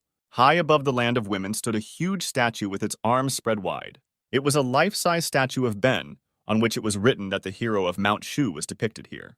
Ben understood that a monument had been erected in his honor, but he did not understand what kind of hero Mount Shu was. The heroes followed further into the country. Residents noticed Ben and began to gather in a crowd to look at him. The girls were very happy to see the hero of their country. They thought that the guy was much more handsome than on the monument. Dear ladies wanted the hero to stay in the country of women forever. If not for him, they would have come to an end. So everyone wants to see him every day. Suddenly, the heel of one of the most beautiful residents of the country appeared in the air. Her breasts fell onto the hero's hand when she grabbed him. Such forms were hard to forget. It was Lillian, the leader of the country of women, who was happy that her boyfriend had finally visited her. The girl said that she missed Ben very much and could not sleep at all without him. These words made the guy embarrassed. He didn't know what to answer. Suddenly, Lillian grabbed his cheeks and pulled him towards her. The girl was worried that the guy had lost a lot of weight. She assumed that Lisa had treated him poorly in the land of knights, so she wanted Ben to follow her, and she would help him relax. Kathleen was indignant at her rival's words. She said that the queen treated him well, and the paladin would not allow anyone to offend him. Lillian smiled and said that the paladin was very excited. Apparently, it was because he came to her and the girl was jealous. Kathleen got embarrassed and said that she didn't need to be jealous because Ben came home with her, and that meant a lot. Ben wanted to stop these quarrels and told the girls not to fight, because he came here on business. After some time, our heroes came to the residence of the head of the country of women. Ben told his plan, after all, he is the original predator. This is a huge threat. If he comes to life, it's hard to even imagine the consequences. Lillian melted in the hero's arms and said that if this is Ben's demand, then she agrees to everything. However, Betty said that if they think logically, they are not in a position to accept his offer, since they just finished the war with Lloyd and are in no position to fight again. And the path from here to the murderous island was not close. If the country of women was suddenly attacked, they would find themselves in a stalemate. Ben said that Betty's concerns were justified, so before coming here he came up with a solution to this issue. The hero decided to make a portal between the three states. At the same time, far to the east in the land of knights, a portal appeared that frightened the inhabitants. They were afraid that they did not understand where this portal led. Someone said that this portal leads to a harem, and someone thought that this portal leads to a predator's nest, and that a myriad of creatures are about to pour in and take over the city. Leo looked at the structure and was afraid. He understood that it was a large portal. He assumed that its owner was planning to capture the city. The guy didn't care who did it. This thing still threatens the country of the knights, and therefore he could not allow it to exist. Leo began to concentrate his energy and flames flew from his body in all directions. He wanted to destroy this thing at any cost using his power. However, the queen appeared behind him and ordered him to stop. The girl explained that Ben specifically installed this in the country of women, knights, and Protoss. This is a permanent portal that connects the three states. The hero installed it with the help of the gift of light and his own strength. There is no doubt that it will work properly. The portal can also strengthen the connection between the three states by constantly providing them with economic benefits and resources. These doors will lead the country of knights out of a hopeless situation. It was hope for a better life. Therefore, the queen said that Leo has no right to destroy this building. However, the guy did not agree. He said that Lisa wears rose-colored glasses. Through this portal, you can not only deliver resources, but also try to capture them. There is a high wall and well-trained warriors around the country of knights. There is no need to bow your head to strangers. Leo can also provide everyone with a peaceful and happy life. Leo said that he was the head of a squad of knights, and his duty was to protect the city, and this portal was a time bomb. So the guy channeled his firepower into the portal and said that he couldn't allow something like that to exist in the city. The portal connecting the three states caught fire from the knight's power. Leo smiled, madness overtook him, and he was confident that he had protected the city with his power. However, his subordinates did not think so. They thought that their commander had gone too far and began to openly disobey the queen. Lisa was very unhappy. She said that Leo was unworthy of his position. The guy seems to have begun to forget that the ruler of this city is Lisa, not him. Suddenly, all the fiery magic that had accumulated around the portal dissolved into thin air. Leo couldn't believe his flame was reflected. He thought it was Lisa's doing. However, it was not the queen, but one of her subjects, a mysterious girl in a black robe and with a beautiful figure. It was the leader of the Society of Magicians, Miranda, who said that Her Majesty knew in advance that the guy would cause trouble, so she secretly instructed them to guard the gate. The girl noticed that the guy violated the sacred order of the Royal Majesty and also tried in vain to destroy the gates of the country of knights. After all these actions, the magician was sure that Leo had already earned the death penalty. Leo looked at the girl with contempt because he knew that all the magicians had been expelled from the city and did not understand how they ended up here. The girls replied that it was just for show, because Her Majesty would not oppress others. They were the queen's most loyal servants, an elite group of night witches. Leo became angry that Lisa had locked herself in her room all these years and had little or no interest in politics, while in fact, she was secretly building up her power. All her actions before were just a cover. The guy underestimated her management of the city. The queen said that since the guy defended the city for a long time, she was not going to execute him. However, his time as the head of the knights is up, so he can be free and can leave the city. As for the new leader of the knights, the queen has already decided who to put in this place. The new leader will be Kathleen. This time, Leo did not disobey the order and left the city of knights. He wandered around the outskirts of the island, where he was attacked by a squid, which he easily defeated. The guy was furious that he had given his all to the service, and the queen dared to deprive him of his position. She is just a woman. Sooner or later, the city of knights will be destroyed by her hands. Suddenly, near where Leo was, a female voice spoke to him. The girl said that the guy killed her beloved pet and she doesn't know what to do with him now. It was Daphne who noticed that the guy was a knight and assumed that he had been thrown out. In any case, he should be held accountable for his actions. Therefore, the head of the servants of God invited him to become her dog. From such words, Leo fell into a rage and asked the boorish woman if she was looking for death by coming here. The succubus rushed at the fighter and told this bad boy not to talk to her in such a tone. The girl instantly overtook the former knight and covered his mouth with her hand. Daphne pushed him to the ground and sat on him so that he couldn't move. The girl told Leo not to even think about resisting, because no one dares to refuse her. And for the fact that he was rude to her, she would have to punish him thoroughly. Daphne waved her hand and was about to give him a loving slap. Leo was shocked by such humiliation. He could not afford to get a slap in the face from some woman. The succubus hit the guy. This blow contained the love magic that the girl possessed. Leo could not believe that he, the most powerful knight of his city, was humiliated by a woman. But he did not feel shame. On the contrary, it seemed that he liked it because the succubus was charming. The guy had never felt so happy. It seemed Daphne had overcome him. Leo could not understand what magic the girl possessed and what she did to him. Daphne raised the chains that were already chained to the guy and said that the training was going well. Now he needs to call her his mistress. Leo obediently knelt down and called the succubus mistress. The girl liked it. She said that her 8th employee was dead and invited Leo to take his place. The next day in the Protos Palace, the heroes discussed something with Count Dracula. The Count said that uniting 3 states against the murderous island is really a great idea. Since the original predator exists, it must be destroyed. Kathleen was glad that the governor had no objections. Apparently, Ben's plan was a success. However, Graf said that their plan is not perfect. Such a big event will greatly affect all 3 countries. In this war, Count Dracula will be the commander-in-chief. This time, he wants to be personally present on the front line. In addition, it is necessary to invite reporters to broadcast the battle live. This is a good chance to glorify the Protoss Guardians. The Viceroy decided to send all S-rank and A-rank Guardians to demonstrate the power of the Protoss to the whole world. Kathleen did not understand why the Count was thinking about authority, because for the first time in history, 3 countries united. Ben understood that Dracula wanted to strengthen his position through this operation, because he believed that the hero was a threat to his position. The guy understood that uniting all 3 countries into a single organism would not be as easy as he thought.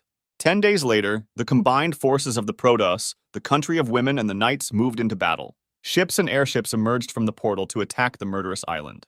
Count Dracula was on one of the ships and commanded the troops to go to the island. Elite troops of sorceresses from the Mages Guild also went into battle.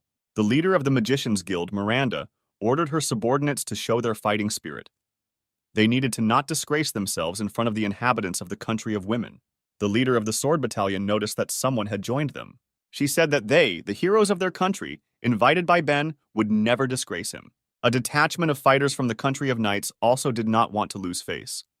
For them, this war was a matter of the authority of their queen. Therefore, the deputy commander of the knight detachment ordered his soldiers to show their knightly spirit. Ships from 3 countries were approaching the murderous island. On one of the ships was the entire squad of S-rank Protoss Guardians, among whom were Count Dracula, Joseph, Michael, and May. The TV star was already reporting. She said that right now she was facing all the mighty forces that had set out on a campaign to the murderous island. This was the first war in history when 3 states united to fight the enemy. Those serving God and the original predator hiding on the island are probably already shaking with fear. However, suddenly her attention was distracted by the strange love games of the girls. These were 2 beautiful girls with perky breasts and perfect bodies. Sif and Judy pestered Ben, who was unperturbed. Sif said that she was very touched that her lord the Archangel had done so much to win back her home. So she invited him to come to her tonight so that she could tell him everything and chat with him until the morning. Judy said that it would be better to go to her because she has a very large and comfortable bed. This whole spectacle was observed by the hero's assistants, who it seems were not very happy. Ben's grumpy fighting harem decided that the two girls were going overboard and fighting off their boyfriend right in front of their eyes. The guy's good fighting harem was worried that a fight would start, but Kathleen said that this happens often and there is no need to worry. Ben was not very happy with this attention and asked the girls to slow down because they were being filmed by the camera. The reporters really decided to film the piquant scene, and at that moment they realized that they had been noticed. The cameramen hinted that if they showed this, it could affect the image of the Protoss, but the girl said that it doesn't matter because they are filming live. Meanwhile, in the palace on the murderous island, the fighters felt threatened. Daphne said that there were a lot of bugs heading towards them right now, so it was time to turn them into food for the gods. The ships had almost reached the shore, encountering no obstacles on their way. Suddenly, one of the sailors shouted for everyone to get ready because there was something under the water. The water around the ships turned into whirlpools, and something was rising from the depths towards the ships. Suddenly, huge tentacles emerged from the water. They were larger than ships. The tentacles lifted one of the ships into the air, and the monster's voice said that the pathetic people were trying in vain to stop the coming of God. The demonic predator, the king of the octopuses from the depths, said that everyone who swam here has only one end. This is death. At that moment, one of the sorceresses began to cast some spell from her book. After reading the spell, huge Halloween pumpkins flew towards the octopus. The octopus was surprised by the attack. He did not believe that any pumpkins could stop him. However, these were not ordinary pumpkins, but real bombs that exploded as soon as they hit the octopus. After the explosion, the predator could no longer say anything because he died at that very second. The sorceress said that the predator was too arrogant for the demonic level, and losing to him would be a real shame. Mary was surprised at the strength of the sorceresses. She did not think that Lisa was hiding such powerful trump cards up her sleeve. The predators were not going to stop, and other tentacles flew out of the water towards the girls. One of the sorceresses managed to dodge. She realized that there was another predator in the water. Suddenly, she realized what kind of attack it was. She prayed that it wasn't what she thought it was. She looked at the tentacles that wrapped around her friend and realized that this was the same legendary attack. These were the legendary tentacles that wrapped themselves around the girl and climbed into her most secluded places. A voice from under the water told the girls to stop resisting and trying to get out. It was a demonic predator, the king of mermaids from the depths, who said that the bodies of young girls are extraordinary and taste very tender. However, suddenly a strange snow appeared out of nowhere, which surprised the monster. The predator was instantly covered in ice, and one of the Protoss defenders stood on the water. Daniel said that the monster should be ashamed of such a disgusting reception.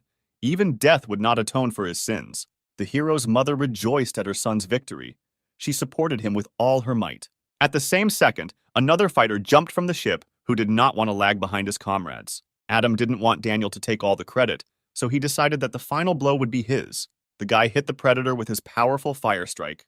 From the combination of ice and fire, the predator's body burst and fell apart into many small parts. Jason smiled and noticed that his student talked a lot. If he had not met such a cool mentor like him, he would definitely have died. Our heroes passed all the obstacles and arrived on the murderous island. Count Dracula asked that his order be conveyed to everyone. He ordered the destruction of all those serving God on the island. Protoss fighters descended onto the shore. The Count wanted them to raze this island to the ground. Adam was looking for opponents along the alleys of an abandoned city, when suddenly he noticed a strange picture. The guys couldn't believe their eyes. It was the first time they had seen such a large size. In front of him stood a squad of giant bunny girls who noticed that guys were like little ants to them. They could be crushed with one hand. One of the knights said that they should not be fooled by big breasts. Everyone on this island is dangerous. Therefore, as a knight, he decided to find out what the catch was and rushed to attack the tempting enemy first. Adam was surprised by the guy's determination. Like a true knight, he decided to sacrifice himself without hesitation. The brave guy flew straight towards the meeting of two huge, beautiful mountains. The knight realized that he was too close to them. If you look from this angle, he understood that he could not stand it. The brave warrior landed right between two bunny balls. One could only dream of this. Such impressions made the knight's nose bleed. The knight asked his brothers to save him quickly, otherwise he would die from blood loss. His comrades were disappointed in him. Adam wanted to forget everything he had said about this guy before. The girl said that the advanced warrior really liked it here, and she asked if other guys wanted to try the same. After all, they were their guests. The head of the employees, Daphne, ordered to take good care of them. The girls offered to take advantage of their generosity and experience it. Suddenly, one of the bunnies leaned over to the heroes and said that a wave of sweetness would now cover them. The girls' breasts were getting closer and faster to the knights. Adam thought that this was some kind of sex manipulation. At the same second, there was a roar from a powerful blow in the place where the knights stood. The girl crushed them with her chest. It seemed like there was nothing left of them. Her friends praised her. They suggested that the guys had turned into cutlets. The blonde stood up and said that these guys are just trash. Who you really should be afraid of are the S-rank guardians. Suddenly, a voice was heard from the mass grave, asking who the girl called trash. The bunny was surprised that there was a fish that managed to escape and survive. The pile of corpses became red hot, and from under it the guy ordered his raging flame of a true dragon to open fire. At that moment, the huge depraved girls were pierced by a stream of flame, which destroyed two of the offenders at once. The last surviving girl was scared. Apparently, among the ants, there was a strong S-rank fighter. Adam broke out of the ambush and headed towards his last enemy. The guy said that the girl got scared too early because he is only A rank, and there are many fighters much stronger than him. The girl tried to seduce him by telling him not to be angry. She can put out his flame. He just needs to sit on her, and she will do everything for him. However, Adam did not succumb to provocation and punched the girl in the face. The bunny was lying on the ground in a depraved position, but Adam said that he would hit her again, and it didn't matter how she lay. After all, before arriving here, he made a promise to himself that after completing the task, he would immediately confess to one girl. The bunnies can't seduce the hot guy, all because he was already in love. Suddenly, he heard next to him the sound of a red-hot flame cutting the ground. The stranger approached the guy and said that his opponent had little strength, but Adam had the same power of fire as he did. Leo noticed that the guy was from Protoss.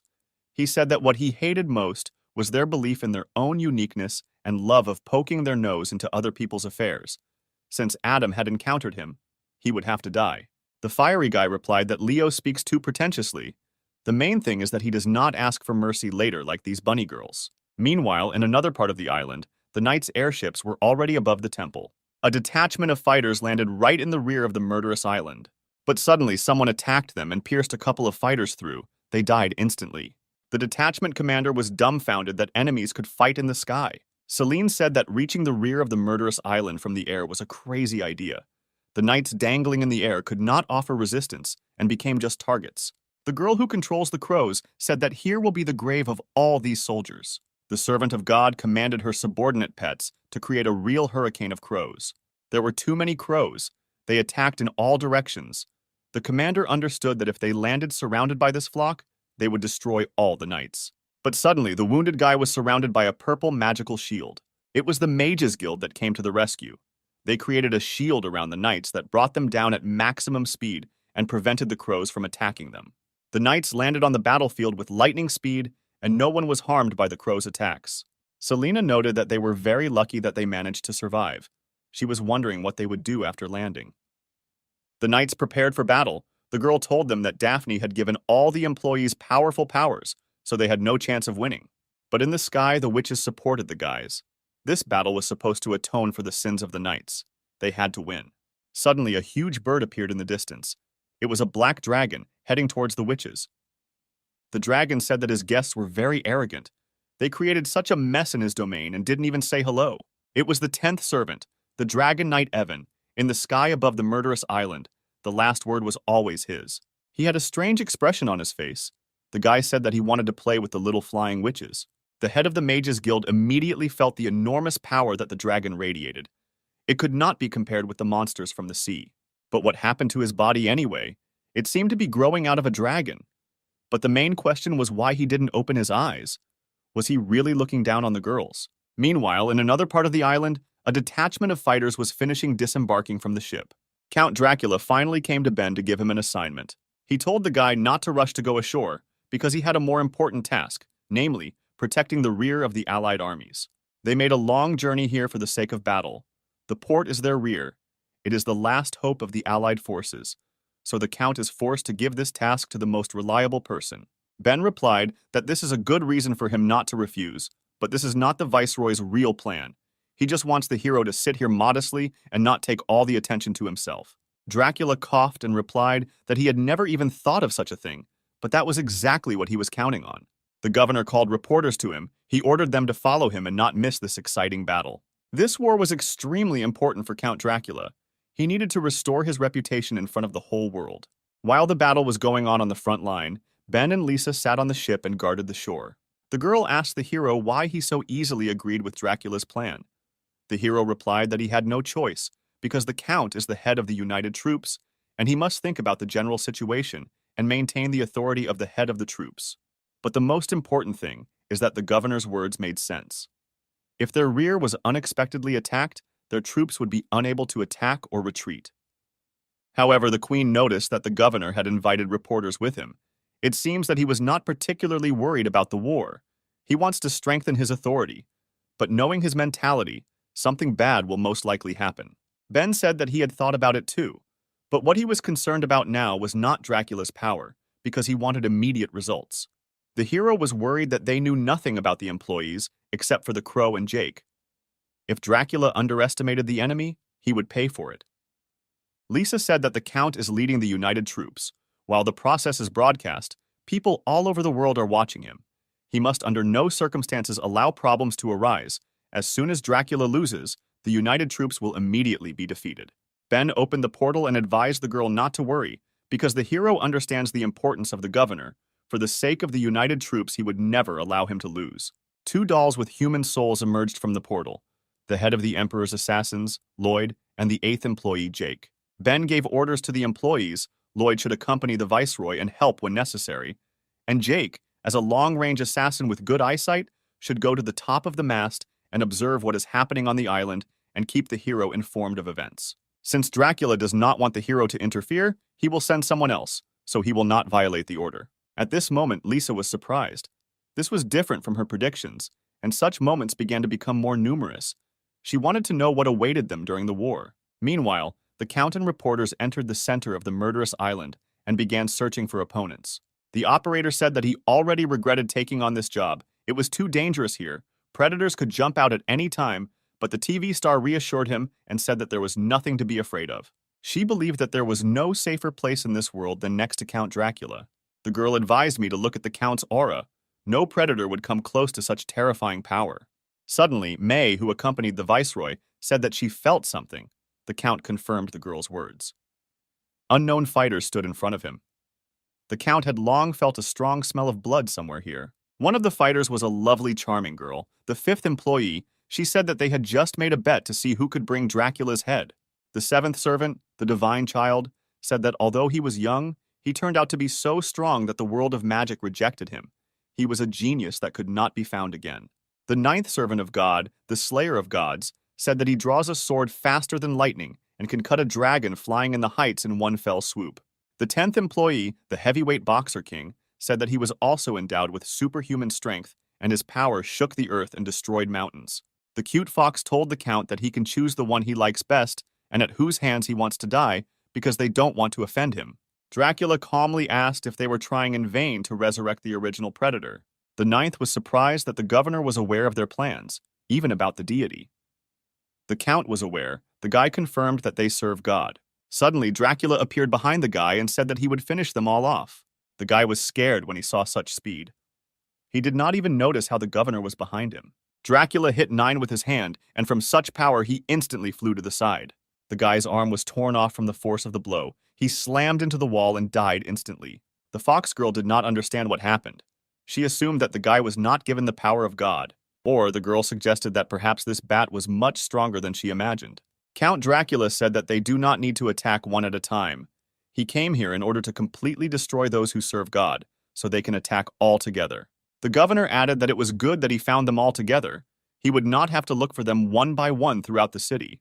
The 10th shouted that the Count was rejoicing early. The last fighter was killed by inattention. This will not happen to them. He swung his fist trying to attack the governor and said that he would deal with him with one blow. The fighter's fist increased in size, but Dracula calmly stopped it with one movement of his hand. The governor told the warrior that he didn't need to talk so much. If he wanted to fight, then let him fight. After these words, the Count jerked his hand and instantly tore off the fighter's hand. The girl was scared. She thought that Dracula was crazy. He was cruel in battle and did not look like the usual guardians of the Protoss. The little boy realized that he would not fight the governor because there was an abyss between their levels. He realized that the best solution would be to run away and let the head of the employees deal with this guy. After these words, a divine circle appeared around the guy, which began to gather an aura around him. A pillar of light appeared from the circle and began to instantly move one of the employees. He was glad that he had successfully retreated. There was very powerful protection on the border of this pillar of light. The guy believed that he was safe. The Count noticed this and said that no one leaves the battlefield without his permission. He raised his hand and bit the finger from which blood flowed. After that, he waved his hand and created a bloody blade that flew towards the guy. However, the kid was not afraid because he created a pillar of elevation just against such situations. The thickness of the barrier is comparable to the golden body of a kunai master. Unfortunately for him, this was no barrier to the Count's blade. It instantly pierced the guy's head. He began to choke on blood, and before his death he did not believe that the barrier did not protect him from the enemy's attack at all. The fox turned around and saw blood pouring from the pillar of light, and then the guy's head fell to the ground. She was surprised that those two fighters were killed instantly. Even the barrier could not stop the Count's attack, and according to the standards of the Protoss Guardians, the boy corresponded to S rank. Dracula was scary. He told the girl that she was left alone. The fox got scared and asked him to stop. She said that the person in the Protoss court who could deal with S rank in seconds should only be Kevin, who retired. The girl wanted to know who her opponent was. The man said that he was the acting emperor of Protoss, Count Dracula. The girl was horrified. She knew who Emperor Dracula was. She realized that the Empire had decided to destroy the murderous island since even he was here. The fox gathered her strength and jumped to attack the governor, saying that she was only the 5th employee and would not beg for mercy. The Count only calmly watched the useless attempts to attack him. The girl gathered her energy and summoned a huge sphere of spirits. The electric sphere flew towards the Count and seemed about to destroy him. However, the governor stopped her with a slight movement of his hand, like a large flying balloon. After that, he threw it aside as easily as he stopped it. The sphere of spirits flew towards the city, and everything in its path was destroyed by its power. The girl was amazed by such power. It was her strongest technique, which meant that she only had one trump card left. The fox concentrated and began to concentrate her energy to use her last ability. She began to disappear. Her disappearing technique completely hides her presence. Since the smells and sound are completely hidden, it seemed that the girl was not in this world at all. Now that she was invisible, there was no way the Count would be able to find her. Dracula realized that the girl had disappeared. He could not even feel her. It was a rather unusual disguise technique. However, the Viceroy was an experienced warrior. He extended his hand to use the ability. Suddenly, the corpses of the fox's fallen comrades began to rise into the air. The Count said that her technique was useless and just a pathetic attempt to avoid death. The corpses slowly began to rise into the air, along with all the body parts of the dead people. May was scared. She knew what technique he was going to use and did not think that he would use it. The Count asked the dead bodies to allow their lives to be turned into beautiful fireworks. There was an explosion, the bodies shrank and burst, splashing the area with their blood. Some of the blood of the fallen comrades splattered the body of the disappeared fox. The girl thought it was sticky and disgusting, because recently these were her friends, and now she was in their blood. The fox got angry and shouted that this was too much, because she was neat and did not expect such humiliation. Suddenly, the Count's hand, which was shrouded in bats, reached out to the girl. The man grabbed the fox by the throat. She was breathing with difficulty and coughing because of this. Dracula held the girl in the air and told her that he finally managed to grab this little fox. Suddenly, Dracula's gaze rushed down. Like any man, he noticed the girl's lush breasts. He was wondering if the girl's heart was as big as her breasts or not. The man wanted to take it out and check it. However, he was stopped by May, who advised the Count to calm down. The fact is that the reporters were still filming the battle, and Dracula should have behaved more calmly and not gotten excited. The Count turned his head and looked at the reporters. In the heat of battle, he forgot about them. The cameraman and TV star stood splattered in blood and trembling with fear. The girl imagined the Count to be not as creepy as he really is. Spectators in Protoss who watched the battle said that their viceroy was too strong, but it was too cruel, considering the desecration of the corpse that the Count did.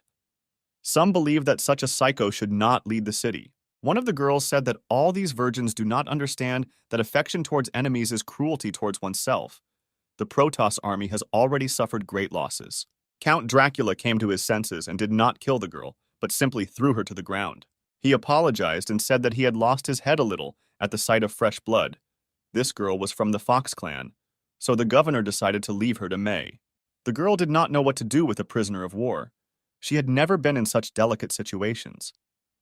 However, a wonderful idea came to her mind. She decided to give the fox to Ben, because he still has a lot of experience in such matters. After some time, the space around the ship where the hero was located began to crack. A portal appeared from a crack, from which an unconscious girl fell and began to fly head down. Queen Lisa was surprised at this turn of events. She could not understand why the beautiful girl was falling from heaven. Ben thought quickly and jumped to meet the defenseless fox. The guy immediately grabbed her in flight and prevented the unfortunate employee from crashing. He was wondering why he always finds himself in situations where he catches falling girls. He asked if Lisa had seen this in the future. The girl was embarrassed and said that she didn't remember, but most likely this didn't happen. Jake said that she was the fifth employee defeated by Dracula. He saw the fight with his eagle vision. The guy added that May sent her here so that the master could interrogate her. Something useful could be extracted from her. Ben put the girl on the ground and replied that he had experience in interrogation and would carry out the order. After a couple of minutes, the rope became tight.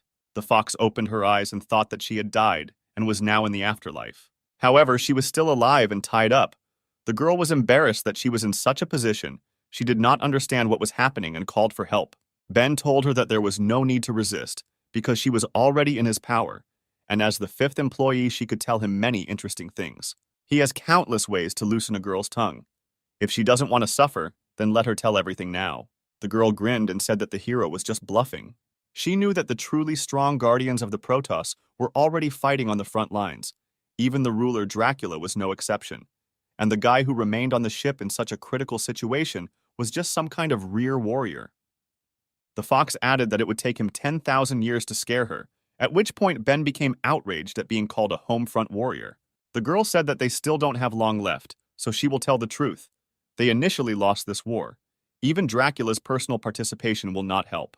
She has seen his techniques and he is indeed strong, but compared to their leader, his strength is still not enough. And not only the head, each priest from the Great Four is an unsurpassed battlemaster. Suddenly a noise was heard in the sea, which the heroes heard. For the fox, it was a familiar sound. Ben realized that something was approaching them, and there was a lot of it. The girl realized that it was Ariel, the purest and kindest of the servants. She was the daughter of the sea, as if she had come to save her. Jake, standing on the mast, said that they had problems because someone was watching them. Ariel jumped out of the water and said that their leader had given the order to destroy the entire fleet, so that everyone who landed on this island would leave and never return. The sea mermaid raised her hand, commanding the forces of water. At that moment, at her call, a huge whale jumped out of the water, which seemed to destroy the ship. The fox began to worry because she was also on the ship. Did the girl really want her friend to die? Ben went towards the offender and said that her friend seemed to be out of her mind. The fox thought that the hero wants to die. If he wants to live, then the best solution would be to leave the ship and run away with her. Ben smiled and replied that since he was a rear soldier, he must conscientiously fulfill his duties. The girl shouted that now is not the time to show off.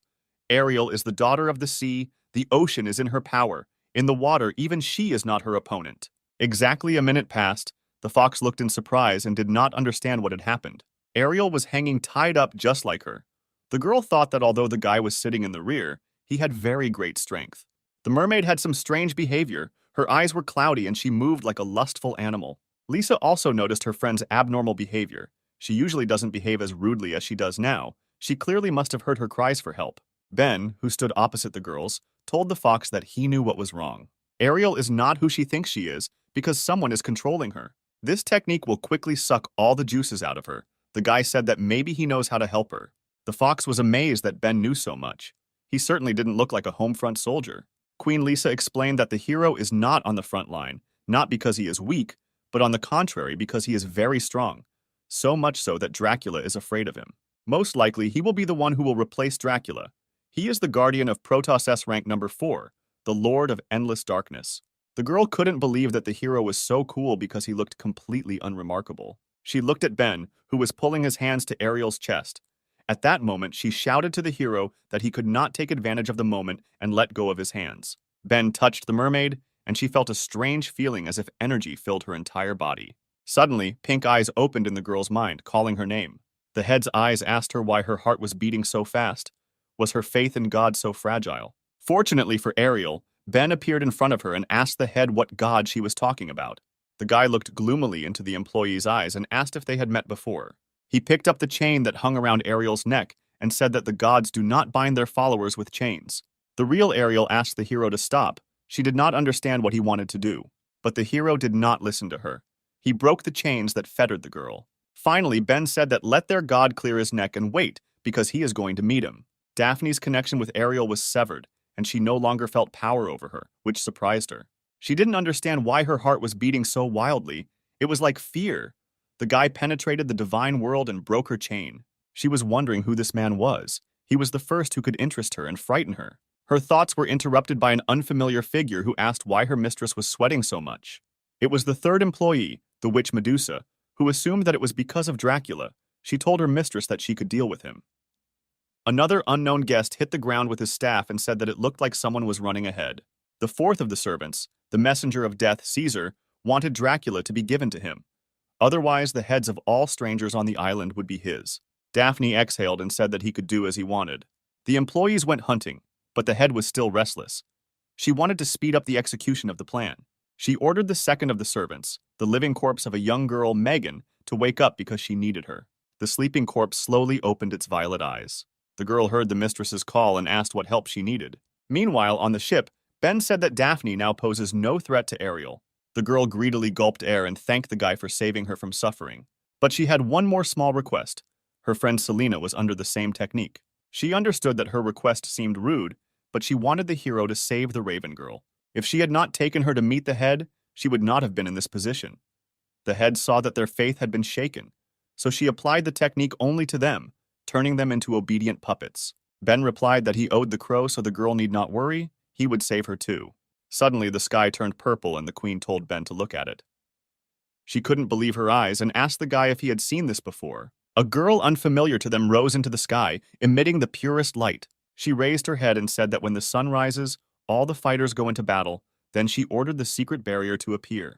A ray of light struck from the center of the island, which formed an impenetrable dome around the island, on which two words were written, sun and moon. Lillian, who was fighting the monsters, did not understand what was happening and that it was blinding her eyes. May said that this thing looked like a magical barrier with a powerful effect. Dracula confirmed her words and added that it was the first time he had seen such a powerful barrier. It must have been created to stop him. It's a pity that they got scared so late. Dracula turned around and said that the main building of God's servants was in front of them. He wanted to destroy it. Daphne looked at the dome and said that this barrier was as beautiful as Megan. She winked at the girl and was glad that she was next to her. The second employee became embarrassed and said that she shouldn't praise her because she was very embarrassed. The sun and moon barrier has been activated, and even she will not be able to remove it. She just has to wait 100,000 days for it to automatically deactivate. Thus, the allied army on the island was trapped, and no one could escape from here. Daphne said that this was a necessary step to resurrect God, but Megan is only half right. The most important thing is that the barrier of the sun and moon can stop the guy who makes her nervous. Meanwhile, Ben tried to open a portal inside the barrier, but nothing worked. He understood that this would not help and admired the barrier technique. Apparently, Dracula wasn't the only one who wanted him to remain an indifferent spectator. The hero freed the girls, and the fox said that this is Megan's barrier. It doesn't matter whether the hero uses magic or physical strength, everything will be useless. A person cannot break it. Apparently, the head has already awakened the girl from hibernation. It seems the guy has greatly angered her. Ariel noticed that this was all quite strange. Now all the allied troops and employees were locked on the island. What is the probability that the leader wants to sacrifice all the people on the murderous island and resurrect God? Lisa said that this is just crazy. The allied forces include Protoss, a country of knights and women, all the best of the three states. She asked the girls if they were sure that the leader could kill them all. Ariel said that in the past, during the war with Lloyd, 4 of their employees were on another important mission. That's the only reason they were defeated. The mermaid knew that the strength of those 3 servants was incomparable to the strength of the Grand Master, and the strength of Daphne's head far surpasses them all. If Ben couldn't enter the battlefield because of this barrier, then her hypothesis was similar to the truth. The hero examined the wall again and said that a person would definitely not be able to pass this barrier. However, he wondered if a god or demon could break this barrier. The girls were surprised by what they heard. They could not believe that the hero was capable of summoning a demon or a god. Meanwhile, in the center of the city, the battle was in full swing, and one of the employees was watching it. The skeleton said that there were a lot of people here. He praised them for coming from such a distance to attend their own funeral. The head of the Iroquois, guardian of A rank, made an obscene gesture to the skeleton and said that they had already killed all his friends. James, an A rank guardian, said that he hates most those who only pretend to be strong. There is only one skeleton, but there are many of them. The guy told Caesar to look at the army. All the Protoss fighters were gathered here. The skeleton could not defeat them alone. The servant laughed. He said that it seems they didn't understand if they said that he was alone. The messenger of death added that he never said that he came alone. The dead magician raised his hands to the sky and a huge pentagram appeared behind him. Flying souls began to emerge from the circle in huge numbers. They looked like death in a robe. The guys realized that the harbinger of death was a summoner, and at one point they found themselves in the minority. Jenna noticed that these creatures smelled rotten. They did not look like living things. Their smell was more like undead. The king of the undead pointed his staff at the people and ordered his servants to destroy every single one of them. The dead souls rushed into battle. They were very creepy and such a huge number could not be counted. One of them tore the clothes on Eliza's chest. The girl noticed that they were very well trained. The spirits had not only good physical strength, but also magical skills, which Jenna tried to protect herself from. This summoner could create undead continuously. The girls did not know how to defeat him. Caesar just laughed as he watched the battle. He knew that in a battle with people he would not lose to anyone. After all, he, the fourth servant, the skeleton king, alone could replace an entire army. The Protoss warriors continued to fight the monsters, Kathleen cutting them all down with one blow. Lillian, one of the strongest guards, also had no particular problems eliminating opponents. One of the ghosts approached Joseph and smelled the wild stench that came from his bag. The man grabbed the undead by the head and held it tightly. He slammed his opponent into the ground and said that no one dares to despise him. Suddenly, Kathleen noticed strange things. The ghosts that she had cut began to stitch together. The girl realized that these corpses could regenerate. The battle was already difficult and was becoming more difficult every minute. Suddenly, strange black feathers appeared in the sky. The undead began to look around and did not understand what kind of feathers were falling on them. These were the feathers of Sif, who said that the undead should not be in the presence of an angel. She suggested that if they can regenerate, then it is necessary to hit them so that there is nothing to recover. Suddenly, the feathers that were falling from the sky began to change their color. It seemed that they were starting to heat up. Each feather became heated to the maximum and exploded with colossal force. After the explosion, there was nothing left at the place where the ghosts stood. They really had nothing to regenerate after such an attack. The girl rejoiced at her victory. She wanted them to feel all the pain. The fallen angel wondered how they could be reborn after this. Lillian noticed that Sif is very good at controlling her powers. She multiplies them even more than her breasts. Judy said that was her point. They had to win for the sake of the Protoss. They couldn't let the employees look down on others. However, suddenly a skeleton king appeared behind the fallen angel and said that they were rejoicing early. The girl turned around and couldn't believe that this was even possible. There was an impenetrable barrier around Caesar. He was protected from any attacks. The king said that they did not see his entire army. All these undead are connected to him, and while he is alive, they can be reborn endlessly. After these words, Caesar shot his beam at Sif. The girl fell from heaven to earth. Blood began to flow from her mouth, and she coughed. Sif realized that Caesar was a rather serious opponent, and she underestimated him. The girl did not want to lose on the threshold of her own home. The Undead Legion evolves with each rebirth. Strength, magical abilities, endurance, everything made a leap in development. The longer the battle, the stronger they become. Caesar told the people that it doesn't matter how many there are, and it doesn't matter how strong they are. If all these people get involved in his legion, then they will only have one path left. They can only become part of his immortal legion through mortal torment. While the Undead Legion was resurrected again and again, the situation on the battlefield gradually changed. The Allied forces were engaged in a difficult battle with endless opponents, and their forces were running out. Jessica tried to attack one ghost, but her blade of love was useless against him. Susan also had a good time, however. She was not going to give up and threw her feathers at the enemy. She made a bunch of holes in it, but these attacks were useless. Their regeneration was endless. The girl understood that at this rate they would sooner or later be killed. Lillian understood that everyone except the S-rank hunters could no longer restrain them. Kathleen agreed and said that they did not expect that one person from the service could cause so many problems for the Allied forces. The leader of the swordsmen never thought that one day she and Kathleen would fight side by side. Lillian asked the paladin to do her a favor. She wanted Kathleen to distract the undead, and in the meantime, she would take care of the skeleton of the employees, because he is a lich, and as soon as he dies, the entire army of the undead will immediately fall. The paladin had little strength, but she told her new friend not to worry about anything. She would hold off the enemy. The two girls were surrounded by an army of undead, however. They did not want to give up and prepared for battle. Finally, Lillian said that when all this was over, she would definitely invite Kathleen to the land of women to swim in the hot springs. After these words, the head of the country of women jumped on the head of one of the ghosts in order to push off and fly closer to the skeleton. She understood that the Allied forces were mired in a quagmire, and she, as the strongest guardian, must lead the others out of the impasse. One blow from her was supposed to decide everything. The girl gathered all her power into this attack. The blow of her sword pierced Caesar's ice barrier. It was unclear whether he would be able to break through it. At the sight of the collision, the light began to flare up. With every second it became brighter and brighter. Joseph was surprised at the light the blade emitted. The light blinded the man's eyes. The barrier began to crack, and a voice was heard inside it, which said that he did not expect that there were people other than the head of the employees who could destroy his barrier.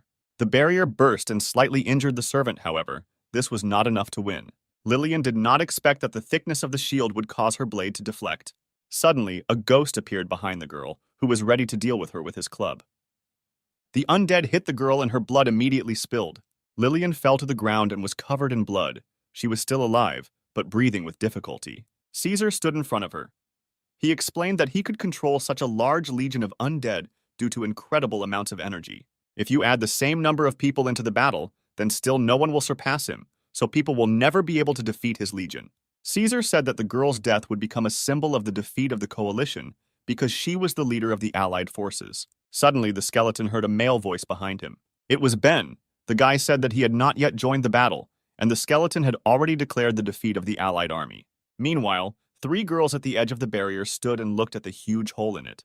Lisa couldn't believe that Megan's most powerful barrier had been breached. She had never met such people. It was unclear who he was, a demon or a human, but Lisa explained that Ben is the savior of the world. Caesar could not understand where the hero came from because he did not feel his presence. It was strange. Suddenly, the hero instantly ran, but not towards the skeleton, but towards the girl. Ben knelt next to the wounded Lillian and apologized for not being there in time. Meanwhile, Caesar could not understand why he could not keep up with the guy's speed. The girl got up with difficulty and said that as soon as she saw Ben, she immediately stopped feeling pain. The guy began to look around the battlefield. At one end lay Sif, who was covered in bruises. At the other end, he saw a wounded Judy who was unconscious. The guy stood up and said that their offender would be 10 times more painful. The king, meanwhile, realized that he had better watch the hero and be more careful with him. Ben said that they should compare which of them is stronger if Caesar is so confident in himself.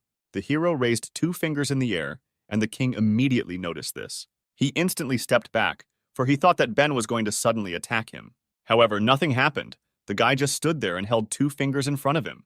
The king of the undead was outraged that some brat decided to play a joke on him. Ben said that he just wanted to intimidate his enemy because before a strong attack, you always need to warm up.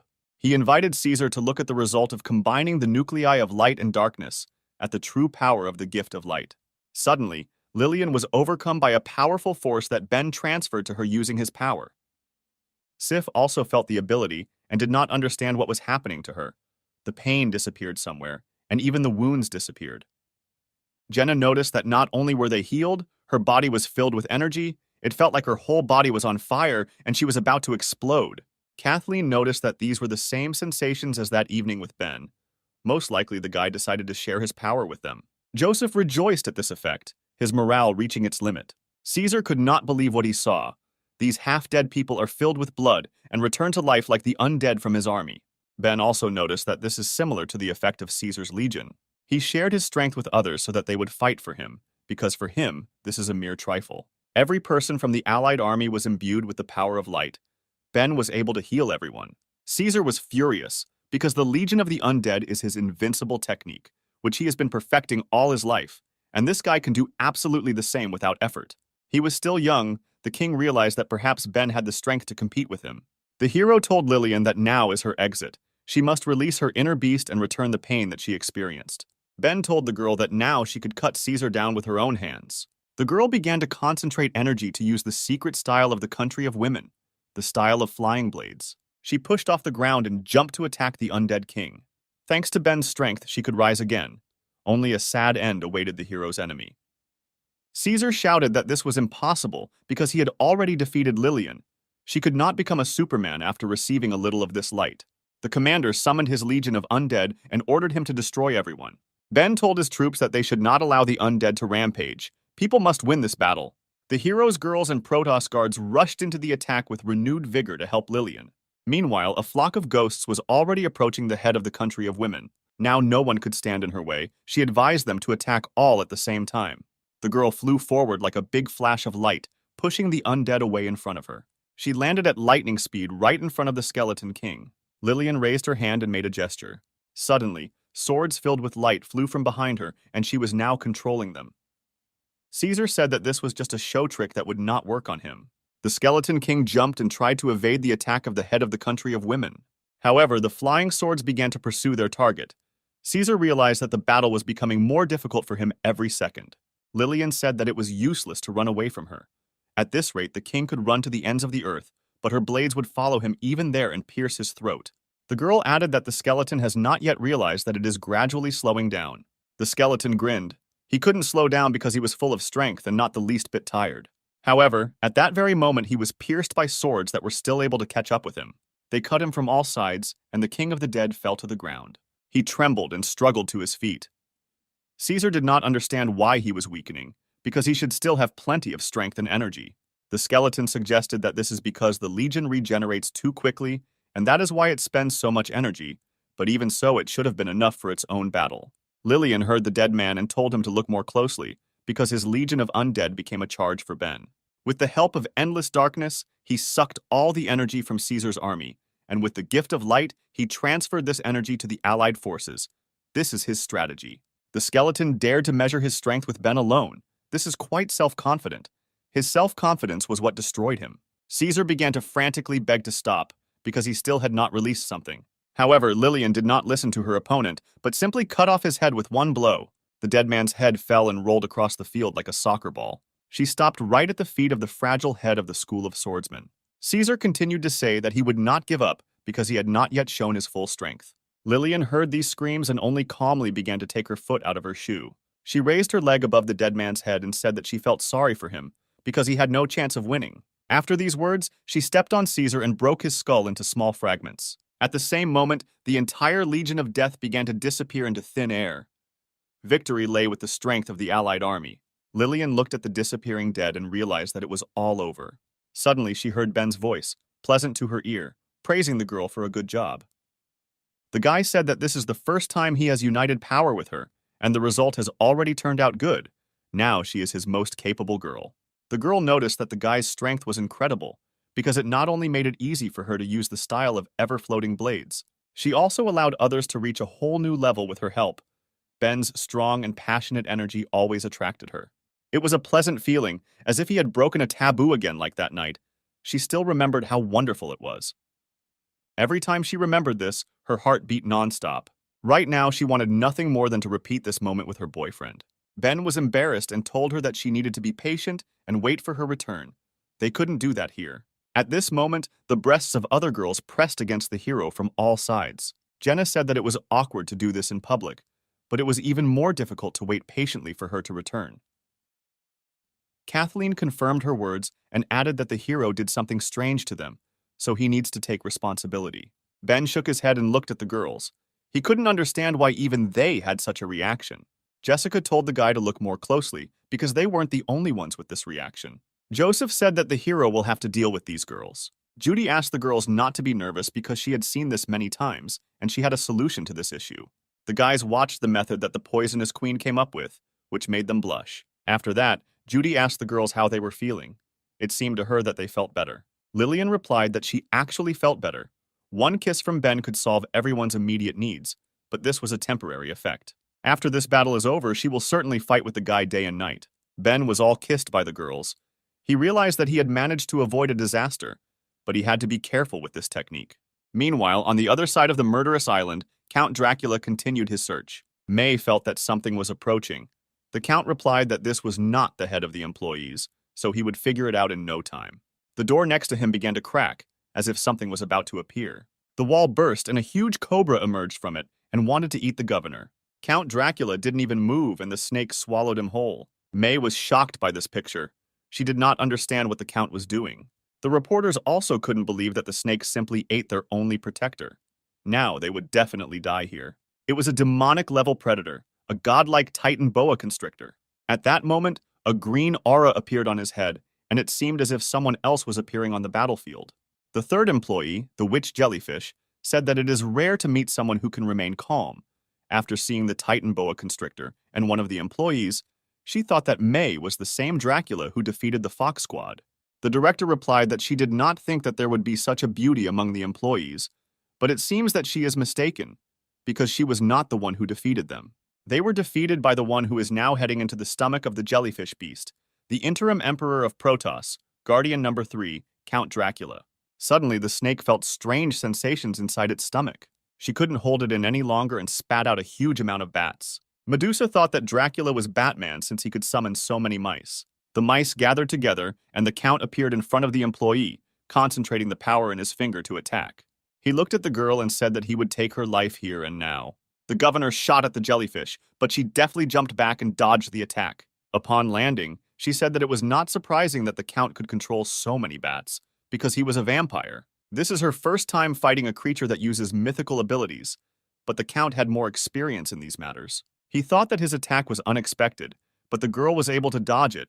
Apparently, she is not like the other employees. May hoped that the Count should have already realized that she was not so simple, and he needed to be more careful. Two people with a mythical ability looked at each other. A fight was about to begin. Suddenly, the reporter loudly began to describe the situation as Count Dracula crawled out of the snake's belly unharmed. His busty opponent was already trembling with fear. Medusa drew attention to them and said that she hated noisy insects. She asked the Count to wait 1 minute. May was afraid for the people. They should have filmed secretly and not started commenting so loudly at such a moment. Medusa went straight to the reporters and said that she would deal with noisy people in no time. The TV star was scared when she saw the enemy heading towards them. She just wanted to cheer up Dracula. The girl closed her eyes and regretted that she never had time to confess to him. The reporter opened her eyes and couldn't believe that she was still alive. In front of her stood the Count, who held back the enemy's attack. He said that the girl belonged to him. The governor added that no one would touch her except him. At that moment, the microphone fell from the hands of the TV star to the ground. The girl panicked because the Count so brazenly said on camera that she belonged to him. This confession was seen by the whole world. Usually he looks very serious, but at a critical moment he rushed forward and protected her. What is not said in words will be said in action. The TV star came up with a plan. When the Count deals with the busty girl, they will get married and she will devote herself entirely to him. The girl wanted him to quickly deal with everything and for this plan to come true. Medusa said that she thought she smelled the disgustingly sour smell of love, so she gave them a couple of minutes. They can deal with their feelings right now because later it will be too late. The Count began to get angry and said that the jellyfish talks too much and sticks her nose into things that aren't her own. He directed a huge number of bats directly at the girl. She tried to dodge but realized that there were too many of these bats. Suddenly, each bat landed on the boa constrictor and began to bite off its flesh. In a few seconds, the mythical beast was completely eaten by bats, leaving only its bones. Dracula said that as the leader of the Protoss, he bears the burden of responsibility for the well-being of the human race on his shoulders, and he is not interested in feelings. The TV presenter was shocked by such words. It seemed to her that right now he had rejected her.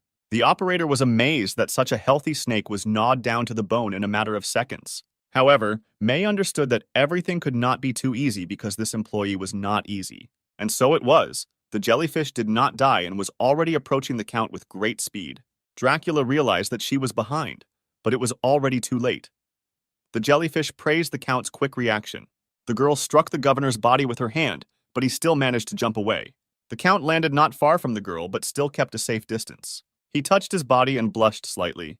It seems that the governor was embarrassed by the touch of the jellyfish. The TV presenter did not understand why the Count blushed. It was the first time she had seen him like this. The girl thought that the attack had wounded him, or this busty woman used a seductive technique on him. Medusa looked at her hand and said that the sensations she experienced were similar to hers. The employee pointed to the Count and said that she understood Count Dracula is a girl. At this moment, all the residents were shocked by such a statement. The guys thought that it was not for nothing that he wore such wide clothes. Apparently, this was in order to hide his body, and besides, it seemed that he lacked masculinity. The girls were wondering why the Count was hiding his identity. They did not understand how they could now trust the governor. The reporter fell to the floor. She could not believe that this was a girl because she had been in love with him for so long. May said that the secret was becoming clear, but she didn't think that the truth would be revealed live to the whole world.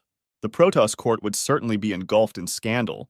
She already felt a little sorry for her because Dracula was a good person. Medusa asked why the Count was hiding the fact that she was a girl. She probably had mental wounds that were hard to talk about. The employee decided that she wanted to look at the beautiful body hidden under the baggy clothes, so she would take off the robe.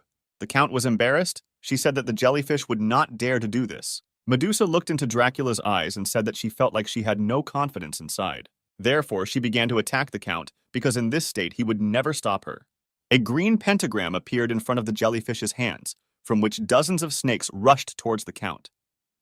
Dracula dodged the attack of the giant cobras with lightning speed and jumped to the side. However, the jellyfish was already behind him. She said that such a broken state was not suitable for battle, so she would undoubtedly lose. The girl took the Count by the mantle. It seemed that now the world would know the truth. Dracula was very embarrassed and told the girl to take her hands off him. However, Medusa did not listen. She tore the robe off the Protoss Emperor. At this moment, a refined figure appeared in front of the people. Thin waist, curvy hips, and large breasts in a red robe. Count Dracula was actually a beautiful girl who was worried that her image as a ruler, which she had built, was now destroyed. Now the whole world has seen her in this form. Now the greatness of the Protoss is gone. But she just wanted to strengthen her position with the help of this war. Dracula would never have thought that there would be such a failure. Now she has probably become a laughingstock for everyone. People in the city saw evidence that their ruler was a girl, and also so beautiful with a gorgeous body. The reporter saw that the Count was a real beauty, and understood that she was no match for her in this matter. But the cameraman did not understand why Dracula pretended to be so serious. Suddenly, behind their back, May replied that it was all for the sake of reputation. Dracula cares too much about other people's opinions of her. She always tried to live up to other people's expectations, and never for herself. If in this battle she accepts her long-lost self, then the trip will not be in vain. The TV presenter asked May if she knew why Dracula dressed in men's clothing. The director lit a cigarette because the story about the Count's life that she was about to tell would be long. Dracula has an extremely rare mythical power. Initially, she was supposed to become a brilliant defender, gathering thousands of glances.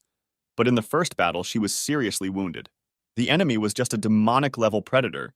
But because Dracula looked too innocent and gentle, the predator not only was not afraid of her, but on the contrary began to laugh and say that she did not look like the guardian of the Protoss. Dracula has since given up the skirt and replaced it with that baggy red outfit. To fit the image of a strong guardian, she abandoned her feelings, suppressing her own nature. From a sweet girl, she turned into Count Dracula, who made everyone fear her. She wanted people to stand in awe of her strength. But Mr. Kevin accidentally dropped one phrase. He said that he was already planning to resign and could not accept the duties of acting emperor. The master said that the Count would be better suited for such a task than he was, and therefore now the Protoss would rely on Dracula. This responsibility was not for her. Despite this, she put everything on her shoulders and gave everything she had. Just to meet the expectations of other people, every hope of the inhabitants for Dracula strangles her like a yoke. However, she never complains to live up to the title of ruler of Protoss. In truth, she cannot stand any more condemnation. Residents listened to this entire story and were imbued with the girl's story. Suddenly, May called Dracula's name. She wanted to cheer her up. She shouted at the girl not to listen to other people's opinions and to boldly be herself. May wanted her to fight this battle only for herself. The residents who listened to the story heard May's last words very clearly. Someone from the crowd decided to support the governor and began shouting for her to fight for herself. Suddenly, other voices also picked up this cry and also began to shout for Dracula to fight for himself. After a couple of seconds, the whole city was chanting for the Count to fight for herself. Her aura began to appear around the girl, and she said that she seemed to hear the voices of people calling her to fight. Medusa noticed that Dracula's breathing had evened out. It seemed that those subordinates were her friends. They helped her pull herself together. The unfortunate girl said that she had already realized that being a man is good, and being a woman is also good. Being a Protoss Lord is good, and being a guardian is good too, but she doesn't need all that right now. After all, the only thing she wants to do now is defeat her opponent. Medusa smiled and said that such an attitude makes the battle interesting. She decided to give the girl time to prepare, and then start the battle. Dracula brought his hand to his chest and cut a small hole. Suddenly, blood poured out of her and her chest began to glow. The reporters were shocked and did not understand what she was doing, however. May hastened to reassure them. This is the technique that Dracula is most proud of, but in order to hide her gender, she did not use it for many years. The fact that she can use this technique confirms that she has already found herself. Reporters saw a sword in the girl's body. The blood from her chest was turning into a magical weapon. Count Dracula slowly took the blade out of her chest. She said that she actually wanted to save this trump card for the battle with Ben, but in gratitude for the help in finding herself, she would make an exception and show it to her. The current one is much stronger than the last one, so the jellyfish has no chance. The employee replied that she noticed that Dracula was much stronger, but her words were also too loud. At this moment, the jellyfish's hair, which looked like snakes, began to change color. She couldn't believe she had to fight with all her might. The girl's hair turned white and huge snakes began to appear from behind her back. The reporter continued the broadcast. She said that the employee's hair released a gigantic amount of magic. It looked like she was going to summon some kind of terrible monster. Medusa said that she promised Daphne that she would stop Dracula, so no matter how strong she becomes, the servant will defeat her. This was her strongest technique. The girl summoned a huge hydra to the battlefield. The snake was pleased with how creepy and huge it was. The TV star noticed that its size was so large that it had already blocked out the sun. She didn't know how Dracula would be able to defeat such a monster with his sword. Now the fight was in full force. The Count and Medusa were looking at each other, and no one knew what would happen next. Medusa suggested that Dracula could not even think that such a strong snake was sealed in her hair. She could only use it on special occasions. The girl added that everyone who saw her is already dead, so there is no need to be ashamed if Dracula is scared. However, the jellyfish only heard the girl begin to count. It seemed that the girl was not listening to the jellyfish, but was simply counting to 8. Suddenly, Dracula said that she had counted to 9, exactly how many heads the Hydra had. She had never seen such snakes, so the Count decided to capture her alive and transfer her to the Protoss Zoo for research. Medusa was indignant at such disrespect. At such a moment, the Count simply stands and counts heads. She flew into a rage and decided that now she would not do any favors to the girl. May said that the jellyfish's breath is very creepy. Because of it, she can't even stop shaking. Suddenly, Lloyd appeared from around the corner, who was watching the fight. He was amazed that the girl could control such an amazing snake. The master ordered him to protect Dracula, and apparently the time had come to act. Medusa said that now Dracula will pay for his actions. After these words, a huge hydra rushed towards the girl in red. The Count stood motionless and simply closed her eyes in the face of danger. May didn't understand why she was doing this, because right now she had to run away. The bite of this snake would be fatal. However, the girl simply swung her sword and cut through the danger. The blow hit all the heads of the huge hydra. Dracula cut them all off with one blow. The girl stood calmly while the snake's blood poured on her and said that such things only look scary. Medusa could not believe that the girl cut off 9 heads with one blow. She did not believe that the governor was so strong. May and the TV presenter were shocked. The director had never seen such Dracula. This equanimity is exactly like Kevin's. She couldn't believe that Dracula had surpassed his limits and taken it to a whole new level. The girl found herself behind the jellyfish and told her that she had lost. The employee just smiled and said that her death would not help her because they could not stop Mrs. Daphne. The Count replied that this was just empty chatter and began to strike with her sword. At that moment, wild pain permeated the jellyfish's body. Dracula cut all its places. The jellyfish's eyes grew dim, and she could hardly see her opponent. The girl was suffocating due to multiple wounds. These were the last minutes of her life. She closed her eyes and apologized to Mistress Daphne for not being able to stop Dracula. Medusa rushed down. She was sorry that she could not defend the honor of the employees and lost. The two girls watched as the lifeless body of the employee fell to the ground and realized that the Count had won. Suddenly, the sun shone and wonderful birds began to sing around. Medusa was lying naked in some green clearing and a snake was entwined around her body. She could not understand what place she was in.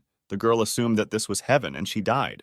However, a voice behind her told her that she was too pessimistic. It was Daphne who said that losing does not mean death, and even death only heralds the beginning of a new life. The succubus suggested looking around and looking at these bodies bursting with energy. They are all waiting for the jellyfish, waiting to become part of God with her. The girl saw bubbles around her in which the souls of all the people on the island were imprisoned. They called her with them.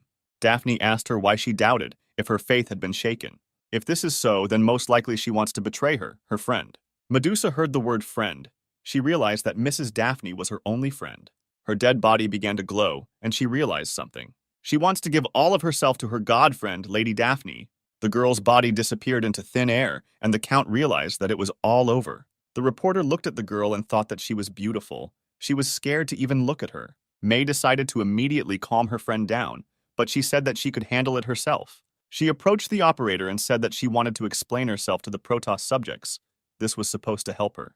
The girl gathered her strength and asked for forgiveness for lying to the residents. While in the post of ruler, she was unable to build trusting relationships with citizens.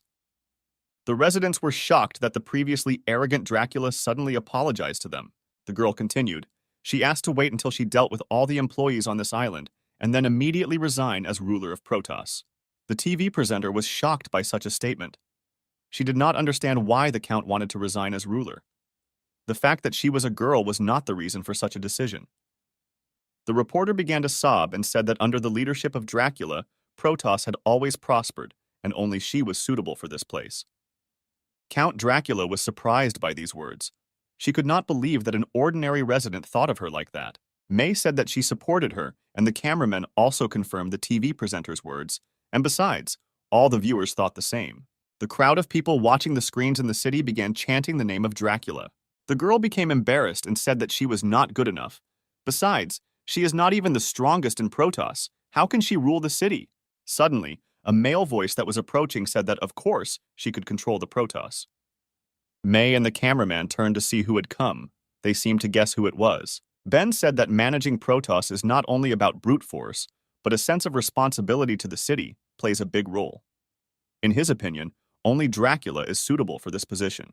The girl asked the guy why he came and whether he really thought so. The hero once again confirmed his words. After all, since his arrival, she has ruled the city, and although not all of her deeds were good, in any case, the guy was for her. Dracula always perceived Ben as her worst enemy, and he spoke words of support so calmly, the girl thought that it was in the camera and he wanted to save her reputation. She knew that with the power of a hero, it was possible to subjugate the entire world, but she did not understand why he did not want to master the Protoss. She suddenly realized that she seemed to be missing something very important. No one except May had seen her in this image, but Ben was almost not surprised to see it. She suggested that he had seen her without clothes before. The hero replied that this was not so. Besides, this was the first time he was shown on TV, so he was a little nervous. In fact, Lisa had already revealed to him the secret that Dracula was a girl. He could not believe it. And now, when communicating face to face, he was speechless. Ben blushed slightly, especially since he thought she was very cute. The girl didn't know what to believe and asked if Ben was really not trying to deceive her. The guy couldn't believe that she was the same age as Kevin, because the girl looked so innocent and energetic. Suddenly, their conversation was interrupted by a purple aura that began to fill the island. Dracula realized that this gust of wind carried a lot of power, and all of it was collected in that direction. It seemed that this was the last trump card of the employees that they needed to deal with. Meanwhile, Leo was pinned to the wall with his fiery sword, which was sticking out of his heart. Adam had already begun to move away from the defeated enemy when he suddenly noticed a strange aura coming from Leo. The guy did not understand what was happening. He assumed that his opponent had not died yet. But not only did a violet aura begin to emerge from Leo, from the defeated dragon employee too. The dead bunny girls, defeated at the beginning of the battle for the island, also emitted a strange light. Even the dead predator squid gave its strength to a strange place. All the fallen soldiers on the battlefield seemed to give their energy to the island. Selena noticed this. She realized that it had already begun. Apparently, the situation had become tense enough for this step. Lisa asked her new companions what it was. The girls replied that this head was collecting power from all over the island.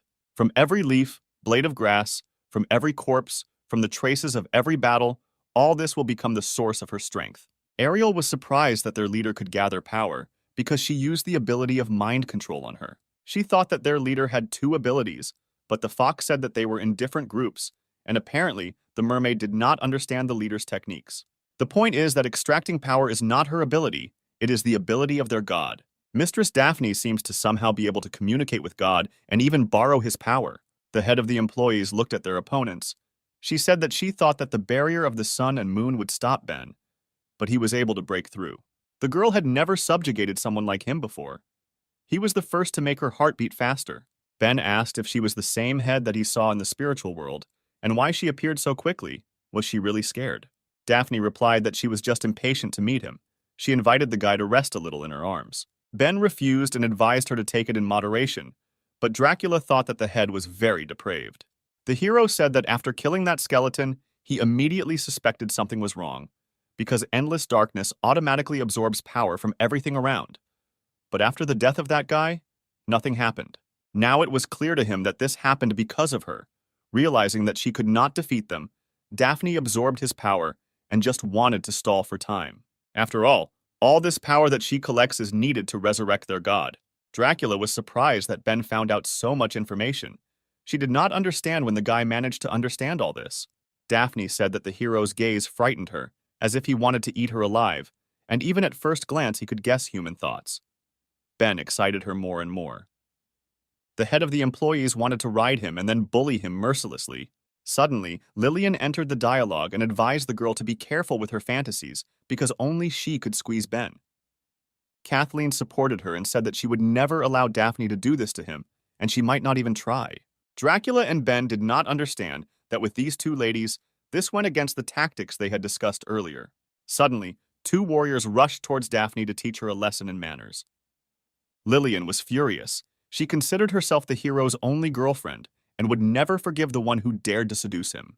Kathleen said that she would do anything for Ben because it was a love duel. Daphne only watched the approaching danger. At that moment, she learned the guy's name. The head of the employees closed her eyes and noticed that the hero had a lot of girls, so it was better to start with them right away. At that same second, she opened her eyes, which seemed to look straight into her soul, and the warriors stopped. They froze in place because Daphne's spell began to influence their consciousness. Ben asked what she did to them. The hero promised that if something happened to them, then Daphne would be finished. The head of the employees noticed that he was very concerned about the safety of the other girls. Daphne asked if he was afraid that she would be jealous. Dracula was tired of all this. She told the head to stop talking nonsense because she is actually their enemy. Daphne replied that she was a succubus and had never killed anyone. She just satisfied human desires. She especially loves to fulfill those desires that cannot be described in words. Dracula was confused at this moment. She assumed that the desires that cannot be described are the same ones. Meanwhile, in the subconscious of one of the heroines, there was a beautiful romantic night. Lillian sat in her night pajamas and noticed that there was a familiar feeling here. The air was filled with pure energy. It was like the moment when she broke the seal on Ben. Suddenly, a naked guy appeared in front of her and said that he was on fire. Ben said that his body was full of energy and he could not throw it out. He felt as if he was about to explode. The guy said that it was hard for him to restrain himself and asked the girl to help him. Lillian immediately got excited and told the hero not to worry because she would not refuse him in such a matter. Ben was hot and steam was coming out of his mouth. He asked the girl to become his now. Lillian was just waiting for this. She agreed with the guy's proposal and came closer. At that moment, she saw in him a large, angry dragon. The girl was delighted with what she saw. Steam rose from Ben's body. Lillian really liked it. There was a burning passion in his eyes, and it seemed to her that the dragon would soon explode. She couldn't believe that the hero's power had reached such a level. For the girl, it was a real paradise. Meanwhile, in the subconscious of the other warrior, it was bright and light. She was all shining and looked very neat in a strange place. Kathleen stood in a luxurious wedding dress, which the girl had dreamed of all her life. At that moment, she realized that since it was her wedding, that same guy should be her husband. Suddenly, her thoughts were interrupted by a man who told the girl that he had been waiting for this day for a very long time. Ben stood in front of her in a tuxedo. He told Kathleen that from this day their married life began. From what she saw, Kathleen could not contain her emotions. It seemed that she was in seventh heaven. After some time, our heroes were transported to a luxurious bed. The girl lay naked and asked Ben if newlyweds should do this at night. The guy replied that this is called the first wedding night, an established and very romantic ceremony. The girl was very embarrassed and replied that she understood. Kathleen gently grabbed his face and said that then Ben would have to teach her everything. After these words, the heroes made love, and no one could stop them. However, all this was only in their imagination. They also stood on the battlefield, and only pleasure was visible on their faces. Dracula also noticed that Kathleen and Lillian looked happy. She assumed it was because of the head of the employee's ability. First, she satisfies the enemy's hidden desires, and then, when he becomes addicted, she imposes a mind control technique. The girl realized that the enemy's ability was not easy to cope with, and they should be careful. She turned to Ben, but the guy had already disappeared and was not listening to the Countess. The hero went straight to her companions in order to help them. May and the TV presenter were worried, because the hero went on the attack alone. You can't be so impulsive, and it would be very bad if he was caught too. Dracula watched the guy and assumed that he had found a way to wake them up. Ben stood behind the enjoying girls. Daphne asked him if he had found a way to break her spell again. However, this time everything will not be so simple. She invited the hero to look at his friends. After all, they look very joyful and will not want to part with such dreams. Ben replied that it was still a deception, and no matter how good they were now, it was just a world of illusions created by Daphne. The hero raised his hand and looked at the delicious butts of his girls. Daphne seemed to understand what he wanted to do and was shocked by it. Ben told Kathleen and Lillian to be patient. He would wake them up. A powerful blow of love was heard on the girls' soft places. Dracula was shocked that the hero actually took them and spanked them. But the girls did not wake up. Ben realized that this was not enough. Because the mind control technique is not a joke, he decided to try again. Gathering all his strength from the gift of light, he delivered many blows to Kathleen and Lillian's delicious buns. At this moment, the head of the country of women came to her senses, feeling a pleasant burning sensation. Kathleen also regained consciousness, but she seemed to be just enjoying it. Lillian looked at her butt. It was very painful, but the girl wanted to play like that again. It turns out that being spanked is very pleasant. Kathleen touched herself and noticed that this sensation and blows were familiar to her. She knew for sure that it was Ben. Lillian was indignant. She asked when they played this. Kathleen became embarrassed and replied that she would not tell because it was their secret. Those who watched this spectacle were shocked that the spanks worked. The hero introduced his energy into their bodies with the help of the gift of light and thus dispelled their illusion. Dracula was embarrassed. She understood that if she fell into the illusion, she would also be forced to receive a spanking from Ben. In her imagination, she was very embarrassed and begged the hero to spank her with his strongest blow. It seems that only the hero was conscious on the battlefield.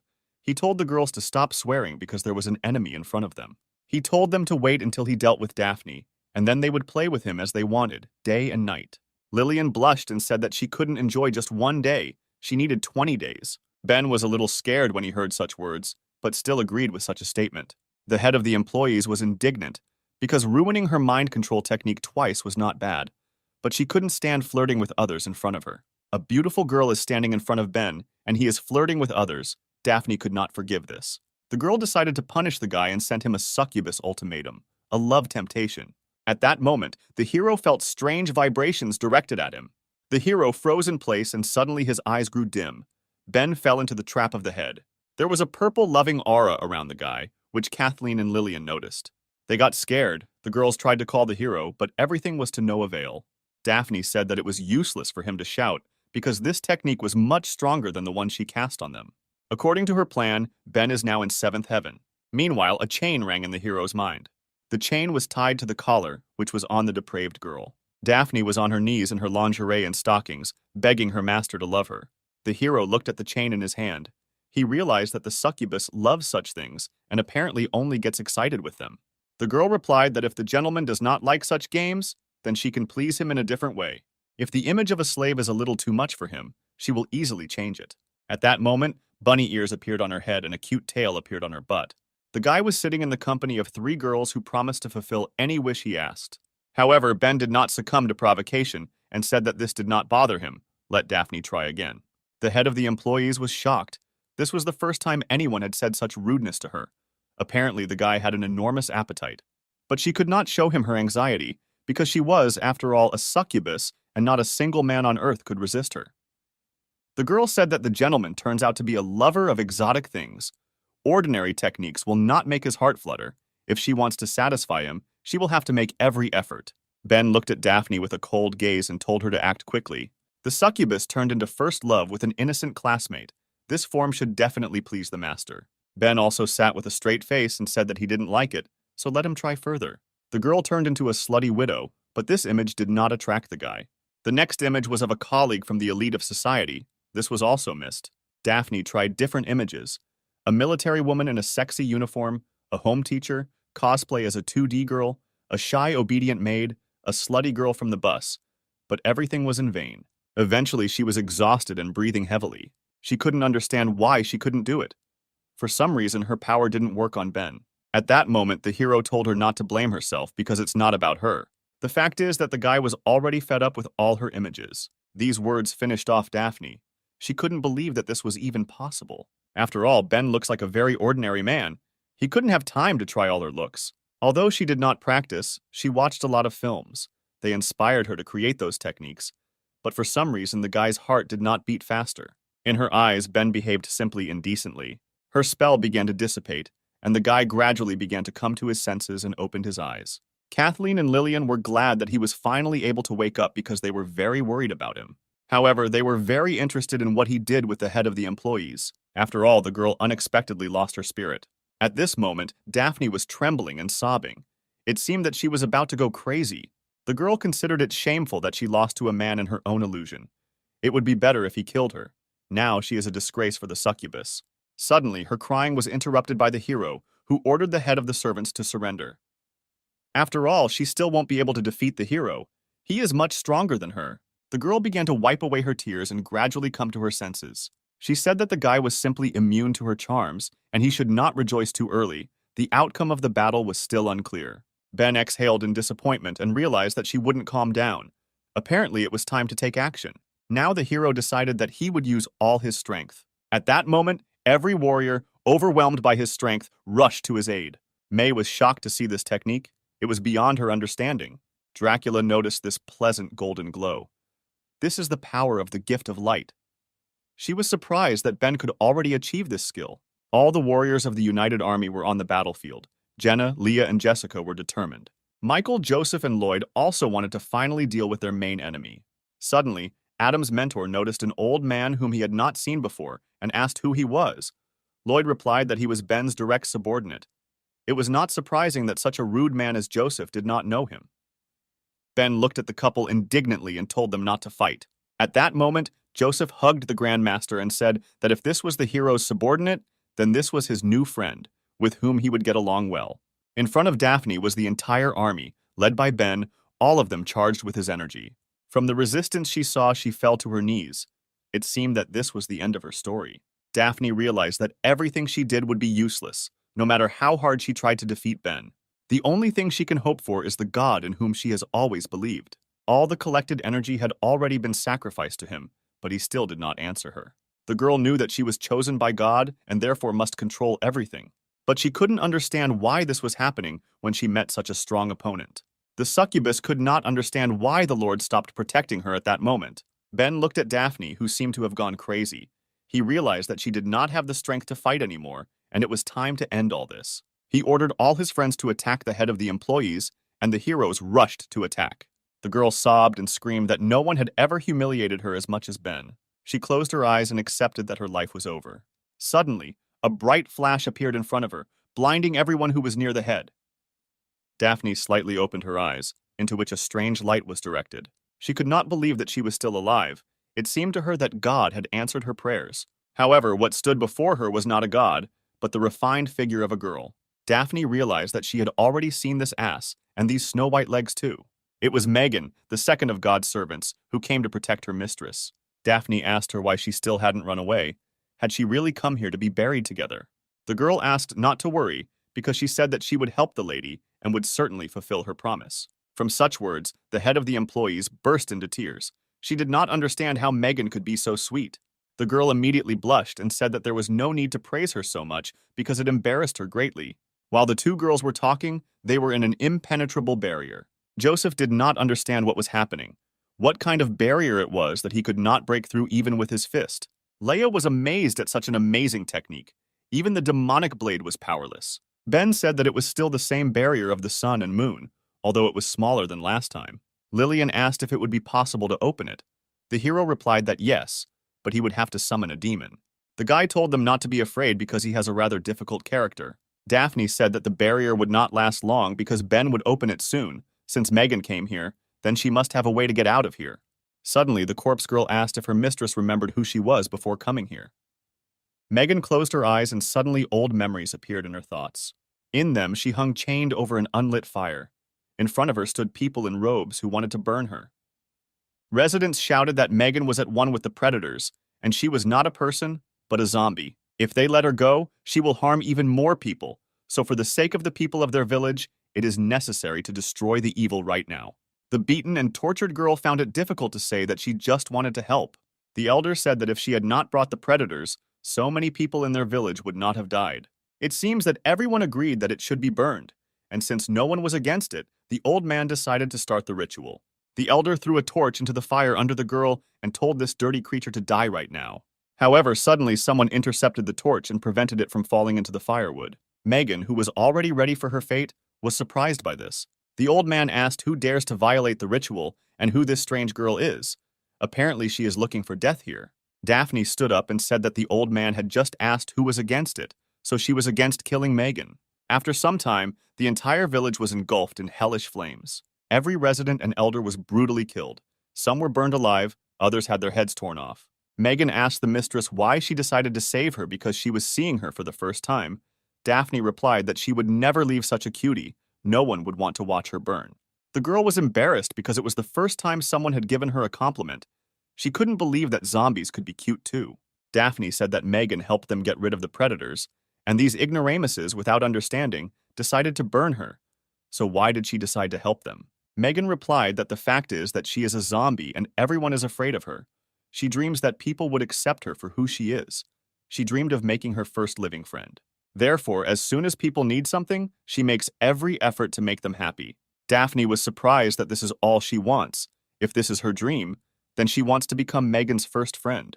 The girl was surprised that the succubus wanted to make friends with her here. So the two girls became friends, and Daphne promised that from now on, no one would harm her again. Megan said that since they met, the mistress has always protected her, but now she is helpless. The succubus replied that this was a dead end. She asked what Megan thought could still be done. At that moment, the zombie lit up and replied that it was still not a dead end. This time she asked to let Daphne stand up for her. Suddenly, Megan began to crack and seemed to be falling apart. Daphne panicked. She did not understand what her friend was up to and asked to give her a hand. Unfortunately for the succubus, the zombie girl exploded and shattered into small pieces. Before her death, her voice was heard from the fragments, which said that she was sacrificing herself to God. She suggested that perhaps with the help of her power, it would be possible to awaken a god. Daphne couldn't believe that she had done such a stupid thing, because it would be impossible to awaken a god with such a small amount of energy. The head of the employees decided that such matters should be left to the elders, although she did not know whether her energy was enough.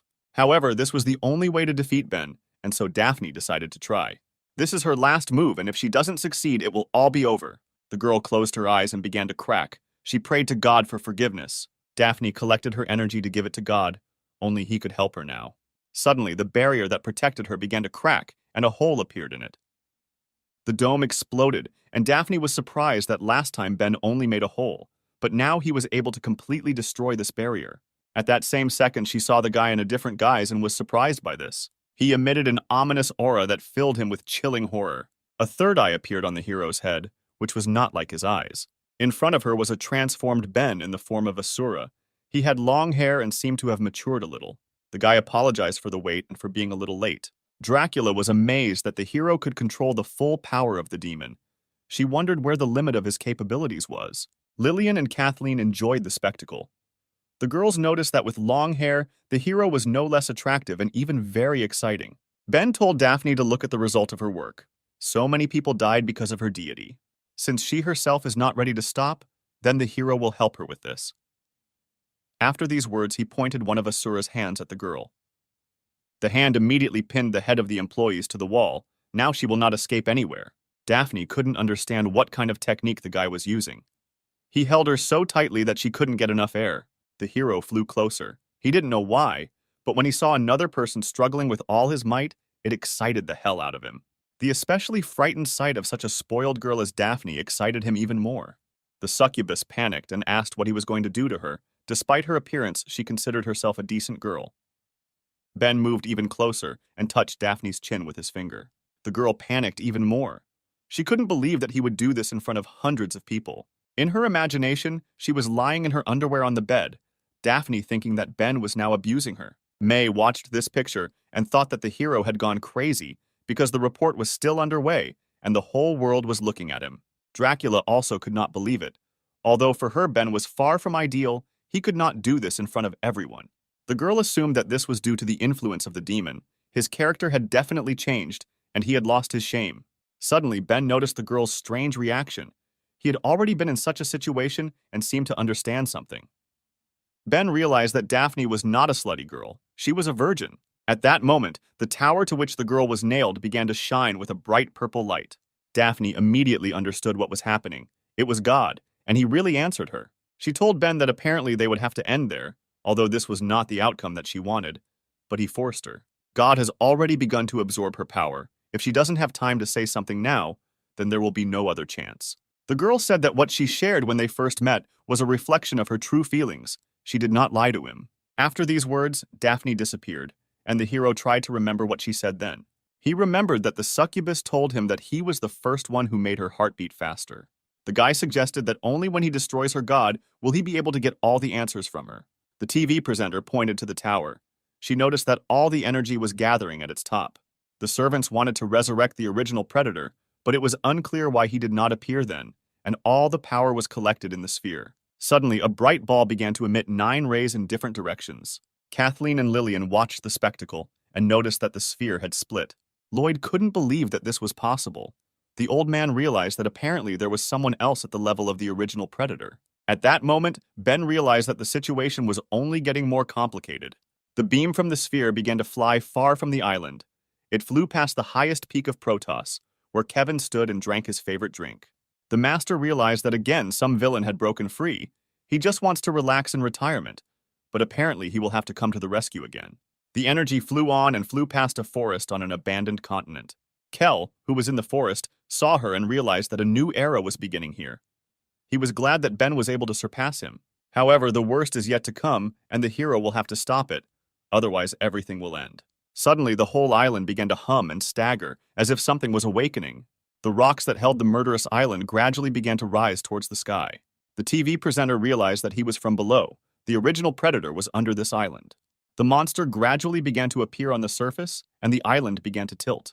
At some point, it was no longer possible to stay on it, and the TV presenter took off from the ground. She flew straight down into the water. The girl was very scared because she didn't know how to swim. Lloyd managed to react in time. He hit the water with his staff and summoned the element of ice. All civilians and soldiers fell onto the ice that covered the sea and suffered minor bruises. The Grand Master said that all civilians must be evacuated as quickly as possible, because in the face of such a creature, no one could guarantee their safety. The fallen girl saw in front of her a giant shadow of a huge monster. She was terrified. The girl could not believe that this was their enemy. The original predator awakened. He was so huge that an entire murderous island fit on his back. He asked a mortal going against God if he was ready for God's punishment. The hero replied that it seemed the creature had confused something, because he came here only to overthrow the god. Ben looked into the monster's eyes and asked him if he was ready to die again. At that moment, all the fighters of Protoss and other countries appeared in front of the monster, filled with Ben's energy. The predator recognized the power of the gift of light. Now he understood why the guy had the balls to resist him. But he was still like an ant to an elephant. The monster opened its mouth and began to absorb all the light energy. Kathleen realized that her energy was leaving her. She did not want to lose Ben's precious gift. Lillian said that the problem was not only energy, her clothes were greatly reduced. Apparently, he was even going to suck her in. Dracula said that resorting to such techniques was extremely low. She did not want the girls to fight naked. Suddenly, 2 completely naked guys appeared and advised everyone to forget about clothes because real men have no secrets from each other. Joseph swung his fist and summoned the animal's fighting spirit to deliver his ignorant blow. Adam also did not stand aside and used his hellish flames to attack. The 2 heroes directed their power directly into the face of the monster that appeared. However, he did not feel anything. The monster said that they were 2 idiots. With their attacks, they only scratched his back. The monster gathered energy in his eye. He wanted to show them true strength. A giant blue ball of electrical energy began to form in front of the heroes. Joseph shielded himself with his hand. He had never seen such power in person. But suddenly, the monster's attack was stopped by Ben, who grabbed the ball of energy with his hand. He immediately absorbed all the monster's power, and Joseph noticed that the hero was even cooler than this fish. The original predator knew what kind of power this was. He assumed that the guy was one of them. The hero said that since the whale needs energy, he will return it to him in full. Ben extended his hand and used a miraculous force that formed the same giant ball. He shot it straight at the monster, which this time already felt a powerful attack. Ben looked at the predator and only told him to go to the bottom. The original beast couldn't believe that he couldn't resist a mortal's attack. He began to fall straight into the sea. From such a crushing force, the ice that Lloyd had made began to crack. The monster disappeared into the depths of the water, leaving behind a whirlpool. It was unclear whether the battle was over. Adam noticed that the monster was being overly dramatic, and Joseph couldn't wait to mess with it. Ben asked the guys how long they were going to ventilate their birds. After all, the reporters were still filming. Joseph asked what it meant to ventilate the birds.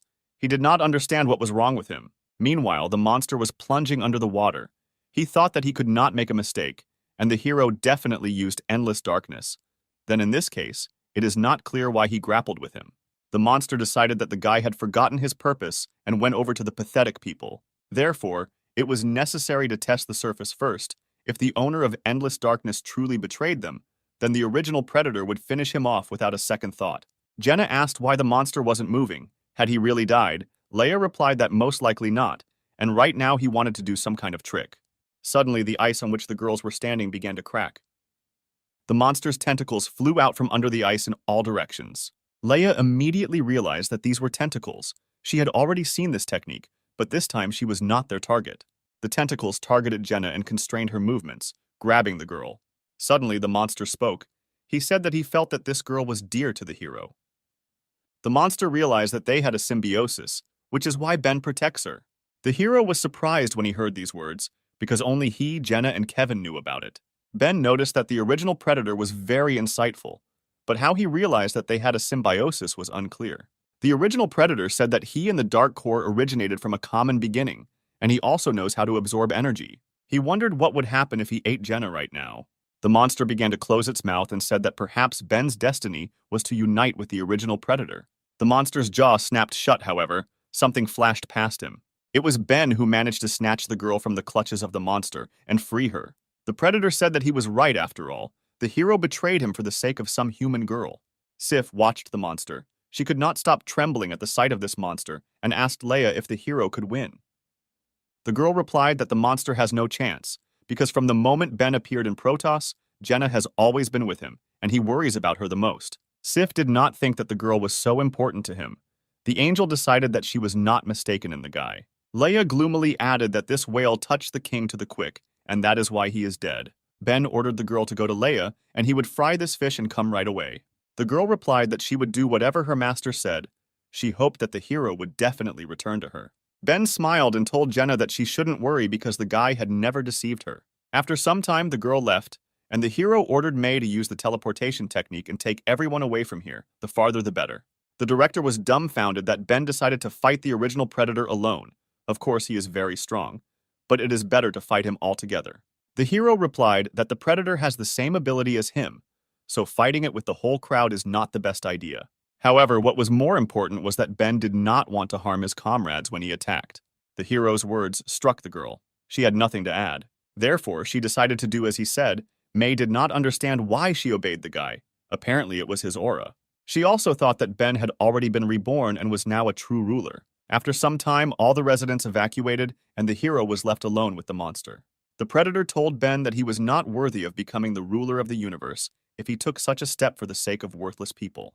The monster said that on behalf of the 10 original predators, he was depriving the hero of the right to use endless darkness. Ben replied that he did not care how the predator was connected to the primordial darkness, and he did not want to become the ruler of the universe. All he wants now is to simply kill his opponent. Ben's third eye glowed and gathered a purple aura that shone like a bright flash. The attack was so sudden that the original predator realized that he would not have time to hide. Suddenly, a huge beam shot out of Ben's eye, aimed at the monster. The force of the shot was colossal and swept away everything in its path. The entire island on the back of the original predator was destroyed, but the carrier itself was not very damaged. It was only thanks to his thick skin that Ben missed. Apparently, his strength had not yet reached its maximum point. This guaranteed the monster victory. Ben was already in the face of the monster and told him that he was very lucky once to be able to dodge. But the hero was wondering whether the monster's mouth was as strong as its head or not. The guy's third eye began to glow again and collect magical energy. The predator shouted for the hero to stop and not do this. However, Ben did not listen to his opponent and shot him straight in the mouth. The ball rushed through the monster's body with energy and destroyed everything in its path. When he reached the back, he flew out, cutting right through it. The monster disappeared, and Ben could only watch the waves that rose from such a blow. However, the hero realized that the monster did not die because there were no energy fragments. Someone's tail had already appeared in the water, which was invisible. Ben said that first the monster pretends to be dead so that he will lose his vigilance, and then he will silently attack from under the water. The creature's actions have already been predicted, so this plan will fail. Suddenly, many whales made of water jumped out and tried to attack the guy. But Ben successfully cut them with his hand and was not injured. The hero realized that this was a false attack. But then where was the real predator attacking from?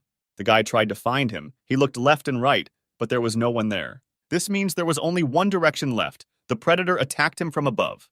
The monster opened its mouth and said that Ben had miscalculated, because it was the monster who had predicted his prediction. Ben was unable to dodge, and the original predator swallowed the hero whole. He said that Ben is a fool. Since the whale cannot eat the guy's symbiote, it can eat him. This is his payback for betrayal. Usually, things eaten by a predator are gradually absorbed. It doesn't take much time for the hero's power to pass to him. The endless darkness will become his.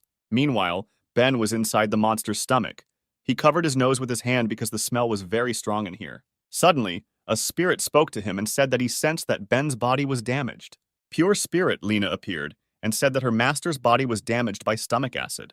Although she can heal the master's wounds and resist caustic acid, she cannot restore the hero's clothes. Ben looked at himself and realized that his clothes were greatly reduced, but he didn't care, because everyone had already been evacuated and no one would see him. The hero began to wander around the monster's belly, and 10 minutes later he came across something interesting. He knew that although the whale could absorb the energy of their bodies, nothing could be done about the remaining souls, and that is why they were chained in his stomach. All the souls that the United Army had fought with were here, including the head of the servants, Daphne. Ben said that they gave their lives for these gods, and as a result they ended up here. Even if they turned into ghosts, they would still suffer.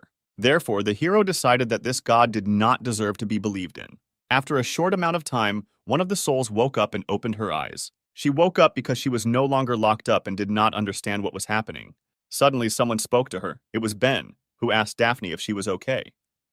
The girl was surprised because the very guy she liked stood in front of her, and he was wearing only underpants from the remaining clothes.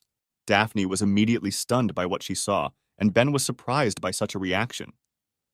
The girl fell and screamed that the hero was an exhibitionist. She did not believe that exhibitionists from black and orange sites actually existed. Suddenly, another spirit stood up for her and told Ben not to come near. Megan said that even though only her soul is here, she still will not allow her mistress to be treated rudely. Therefore, if Ben takes one more step, she will incinerate him.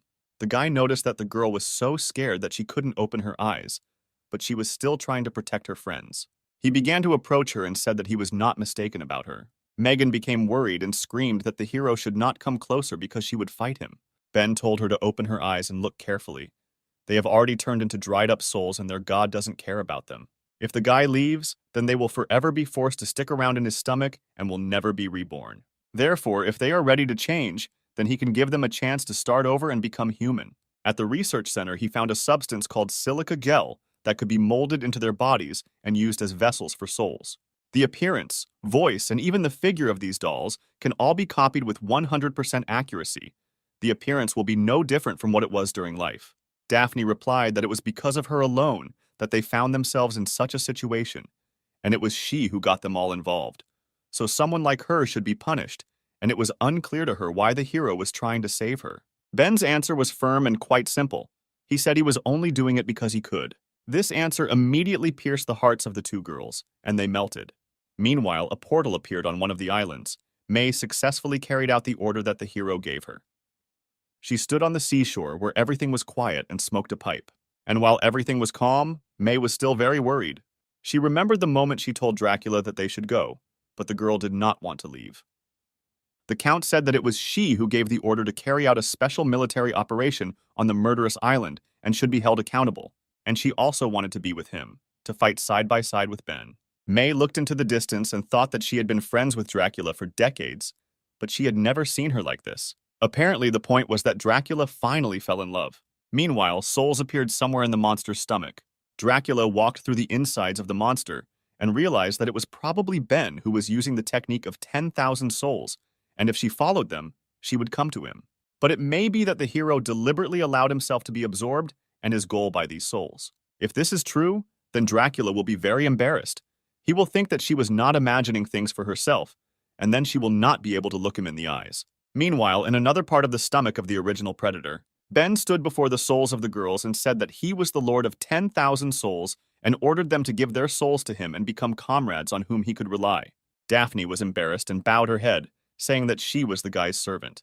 Megan did not stand aside and repeated after her mistress. The two souls of the girls were on their knees and told the guy that they were ready to serve him like faithful dogs. Suddenly, this picture was seen by Dracula, who appeared at the wrong time. Ben didn't expect to see her here. He asked the girl why she didn't evacuate with the others. Dracula was shaking all over with shame and said that she was just passing by and let them continue doing what they were doing. The hero ran to the girl and said that she simply misunderstood everything. Dracula replied that there was nothing between them and she would not be jealous. Due to the hero's sudden movements, the part holding his last piece of clothing stretched and tore. At that moment, the clothes that covered the guy's dignity fell to the ground right in front of Dracula. And at that moment, the girl saw the very bird of the hero that all his friends dream of. This made her nose bleed. She liked the young body she saw. Suddenly, The blood that was dripping from her nose fell on the bra strap and it also tore. The two heroes realized that something irreparable was about to happen and immediately blushed. There was nothing holding the girl's clothes anymore and she was about to fall off. The stomach juices dealt not only with Ben's clothes, but also with Dracula's clothes. Ben stood and stared at the huge forms of the blonde and did not look away. At that moment, Dracula was doing the same thing, but looking at Ben's bird. Suddenly, she shouted to the hero to quickly close his eyes and not look at her. After some time, the hero made clothes with the help of the gift of light. They were specially designed for emergencies, and not only covered private parts, but also protected well from the cold. However, Dracula thought that this was debauchery because it was a bikini. If others saw her in this, then she would never be able to appear in public again. Ben said that he could only be in this stomach with treatment, but to his surprise, Dracula could be here without treatment. The girl explained that all vampires have different abilities for self-healing, and hers is one of the best. If she is not killed with one blow, then nothing will happen to her. Ben was surprised at such a cool ability, however. Dracula said that there was nothing special about it. She is the ruler of Protoss, so there is no need to talk about such things. Suddenly, the hero thanked the girl for coming to help. He was very pleased. The girl became embarrassed and said that he was still her servant, and it was her duty as the ruler of Protoss to protect the guy. Meanwhile, night had already fallen outside, and the primeval predator began to think. He thought that it was strange that after so much time his body did not react in any way. Thanks to his digestion, nothing should be left of the hero for a long time. Suddenly, the monster felt a strong pain inside. He didn't understand why his stomach hurt. The monster assumed that the hero was not dead yet. That pain was Ben, who fired his eye at the predator's stomach. The hero realized that his stomach could absorb his strength, so his techniques would not give results here. The girl said that getting out of here would be a problem, but the guy told her that if she gave him the sacred weapon, then perhaps he could cut this fish. Dracula immediately became embarrassed and said that he was really talking about that very weapon. She looked at her charming chest, which held her sword. Ben said that this is what he is talking about, because this sword is one of the best in the world. With its help, they will get out of trouble. However, the girl replied that she would never give it to her because it contains blood from her breast, and if the guy takes it, it will be the same as if he took her by the breast. It's too awkward for her and she can't give it. Hearing these words, Ben only exhaled in disappointment. But Dracula understood that there was an emergency situation now, and therefore she would make an exception for him once. Ben took the sword from the girl's blood tightly by the hilt. At this moment, Dracula was burning with shame, thinking that the hero had actually taken her by the breast. Ben took the sword out of the girl's chest and told her not to worry because the guy would take this secret with him to the grave. The hero looked at the sword and thought that it was truly legendary. It had a smooth and soft texture. It was an indescribable feeling. When Ben squeezed this sword in his hand, his blood immediately boiled and became hot in all places. The hero stood against the stomach wall, and a red aura emanated around him. Dracula was shocked that the guy was using this sword for the first time.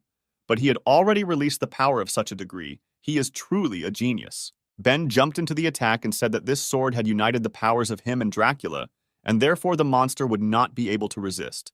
His eyes were red. The guy said it was a sword strike with milk foam. He waved his hand, and the blade of the blade released the blood of the monster. The power was so colossal that blood immediately began to pour out of the monster's belly. A powerful beam from the impact rushed into the sky so much that it could be seen even from space. Suddenly, one of the islands began to shake and frightened its inhabitants. On this island were all the evacuated people, including Jenna, Kathleen, and Lillian. The girls wanted to know why the island shook like an earthquake, and besides, it smelled somehow strange, similar to Ben, but not quite. Suddenly, Jenna called her friends and told them to look at the sky. The girls raised their heads and were immediately stunned by what they saw. They couldn't believe their eyes. The sky was cut into two parts. Dracula watched the blow and thought that the hero had amazing power. She would never have mastered a sword at such a level. It seemed to her as if the guy with the blade always fit each other perfectly, but the blade was from her blood.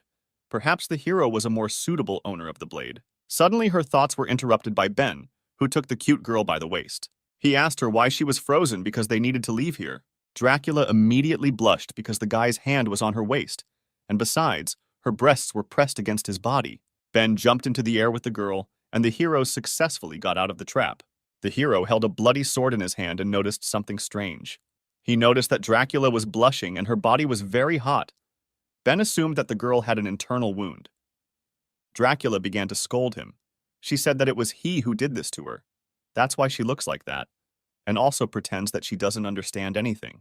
In her profile, it was written that she was married, But this was only a cover. Despite the girl's age, she had never been close to anyone. Hearing these words, Ben was surprised and swallowed the lump in his throat. Suddenly, the original predator told the heroes that they were two idiots, flirting under his nose as if nothing had happened. He, the great predator, promised to finish them off in such a way that the mother would not recognize them. After all, he commands the sea and the ocean, and no one can defeat him in his own element. The monster summoned many tornadoes. The fury of the sea was ready to destroy the heroes. However, they only observed this phenomenon and were ready to repel the attack. Ben said that this is the death throes, and the predator apparently does not understand the difference between their powers at all. The hero began to concentrate energy in his third eye, as if hypnotizing the water. The predator could not understand what was happening and how the guy could stop the fury of the sea. It was impossible. Ben said that he had already told the fish that they were initially slightly different. The hero advised the predator to look around. The time had come for his death.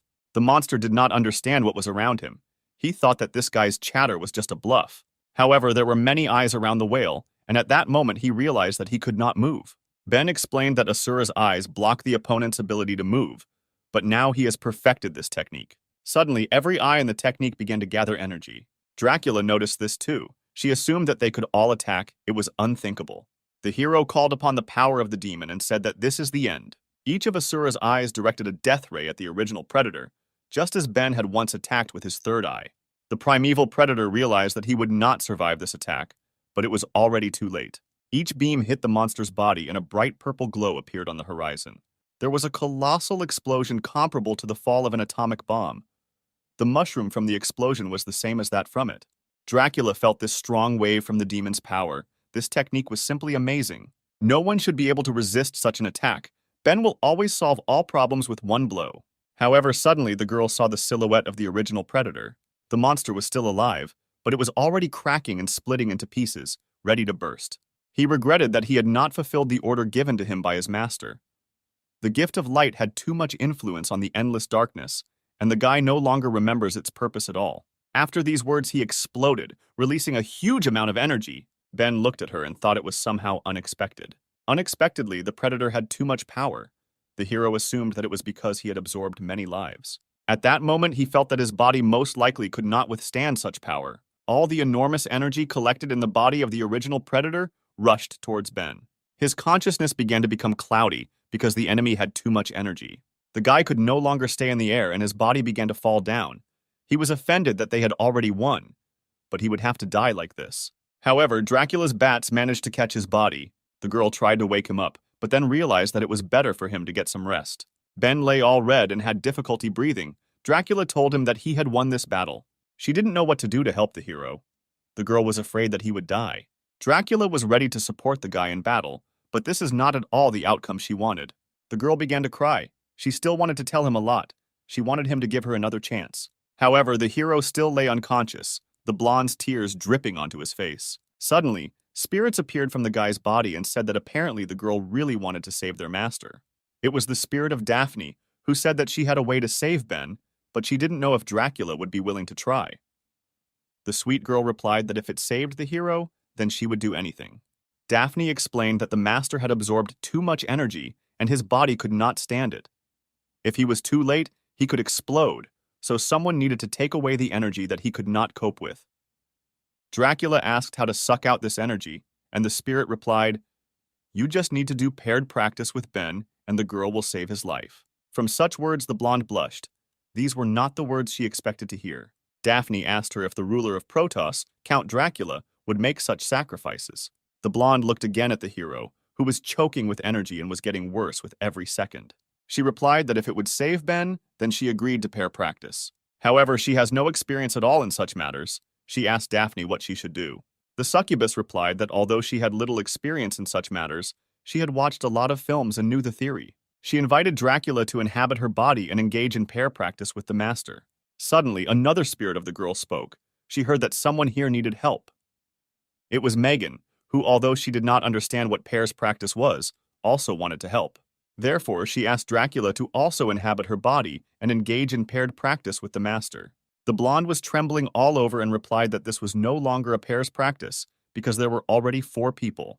However, the girls did not listen to her and began to inhabit the body of the cute count. Dracula felt 2 souls penetrate her consciousness. Now they were one. Now the three girls looked at the hero's body. They joined forces to save him. Dracula said that she would do her best to do this. Even if the status of the ruler of Protoss was at stake, she would certainly save him. Daphne said that based on her experience, the first step is to kiss.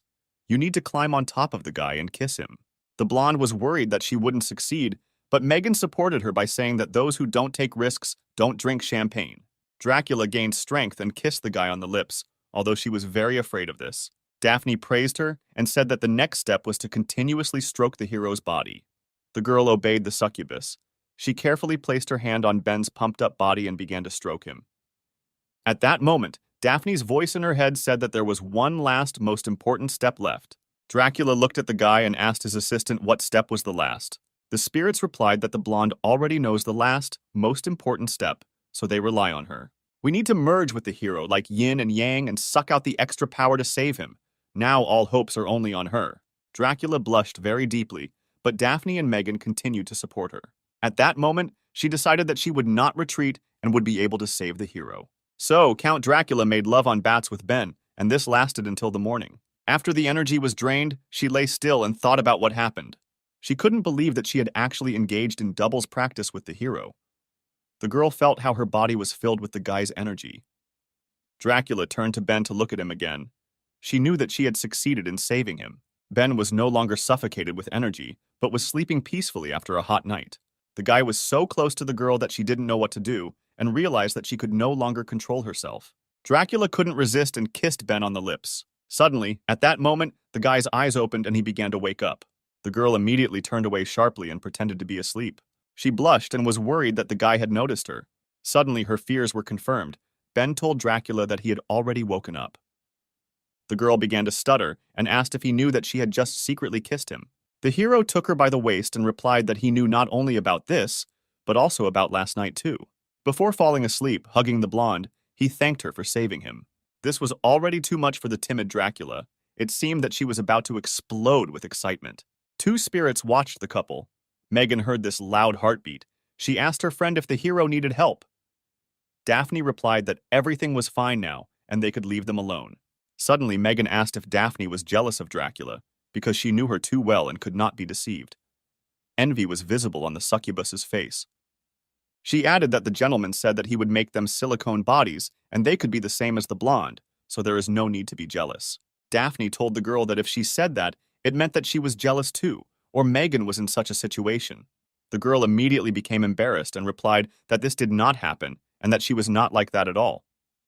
A week later, our heroes returned safely to Protoss. Ben immediately headed to the research laboratory to fulfill his promise. Daphne was delighted with the skillful work. She felt great in her new body. It was exactly like before. Even her breast size was the same, and she was still very firm. Megan said that not only the appearance was perfect, other details were also perfect.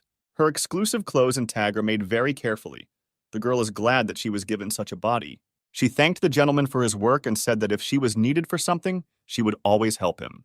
Daphne supported her friend and said that he could also contact her and that in general they wanted to thank the guy. She asked if the hero had forgotten that she has many different images. Therefore, she can use any of them right now. The girl will fulfill the guy's every whim. That evening, they could only support Dracula and then applaud on the sidelines. They can't wait to experience it for themselves. The two girls really wanted to thank their master for saving them. Ben asked them to cool down a bit because they had someone else to thank. At that moment, a girl working at a research institute entered the room where our heroes were sitting. It was the senior researcher and hero's friend, Sarah. She noticed that the two were full of energy. Her doll-making technique must have worked perfectly. The girls asked if she gave them their bodies. Sarah replied that it was so, however, due to some of the characteristics of silica gel. There are a couple of points that they should pay attention to. The girl took a strange book from her bag and took it out. She said that since they met for the first time, she decided to prepare them a gift that she herself composed. It was a guide to caring for silicone dolls, on the cover of which Daphne was sitting in a slightly lecherous pose.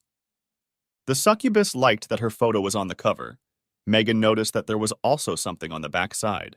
And on the back of the book was Megan, who was also in a strange position.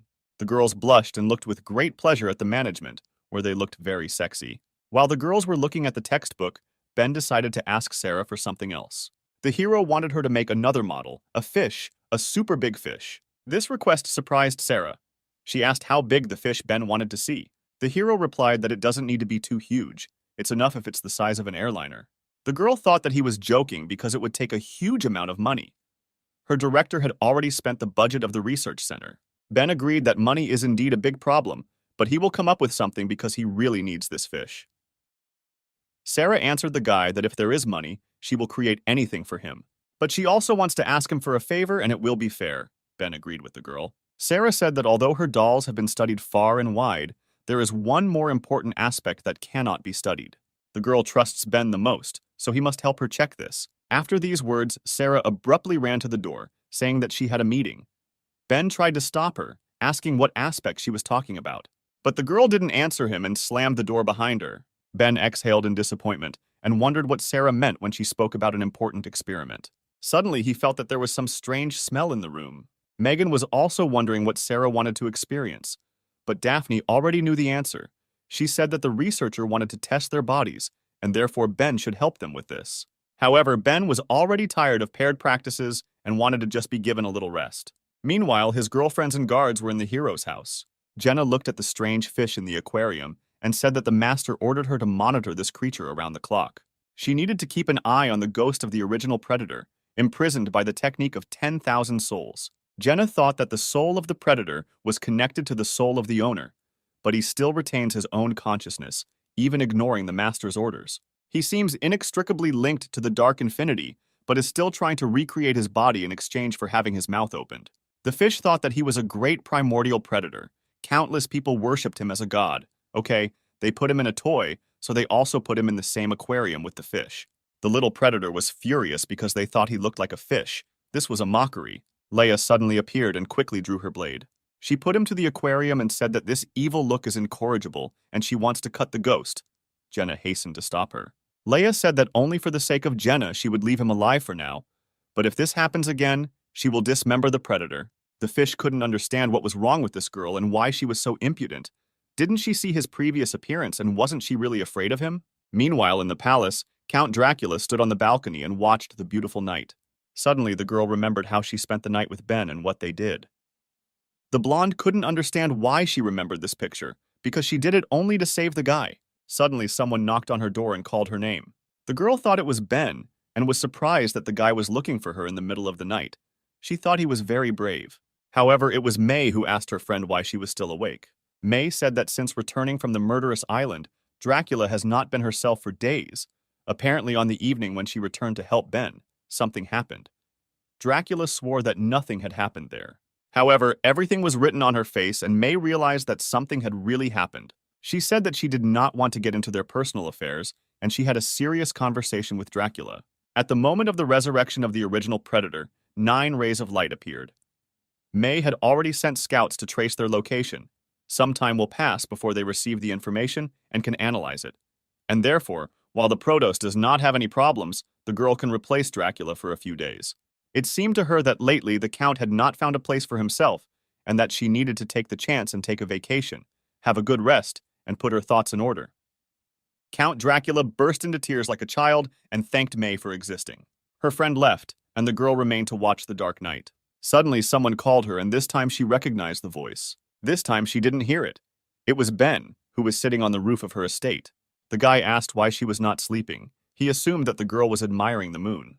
Dracula replied that she had been unable to sleep lately, so she went out to get some air. However, the girl was wondering why Ben had come to her. She blushed really hard and asked if the guy wanted it again, because she wasn't that kind of girl. Ben hastened to reassure her and said that he was not here for that. He just wanted to borrow some money from her. Such a request stunned the girl even more. She did not expect that the hero would ask her for money. Sometime later, after Ben told everything to Dracula, she agreed to give him money, but he needed to do something for her. She just had 3 days off, and if he stays with her for all 3 days, she will do him a favor. In Ben's imagination, he was sitting naked in front of a girl. He thought that Dracula was asking him to sell his body for money. The girl was stunned by the guy's fantasy. She said that they would not do such things. She wants Ben to just hang out with her, go out to eat, have regular dates with her. He can perceive this money as a gift from her, and is not obliged to do this if he does not want to. The guy froze at such a proposal, and Dracula thought that he did not want to go. The girl was upset and suggested that it was because she was older, and Ben did not need such an old woman. Dracula told the guy that even though she was old, She still wanted to date like a young person, which seemed strange. But Ben replied that that wasn't the point. The girl said that if he didn't want to, he could refuse because she couldn't compete with such beauties as Lillian and Kathleen. The hero became embarrassed and told Dracula that she was actually very beautiful.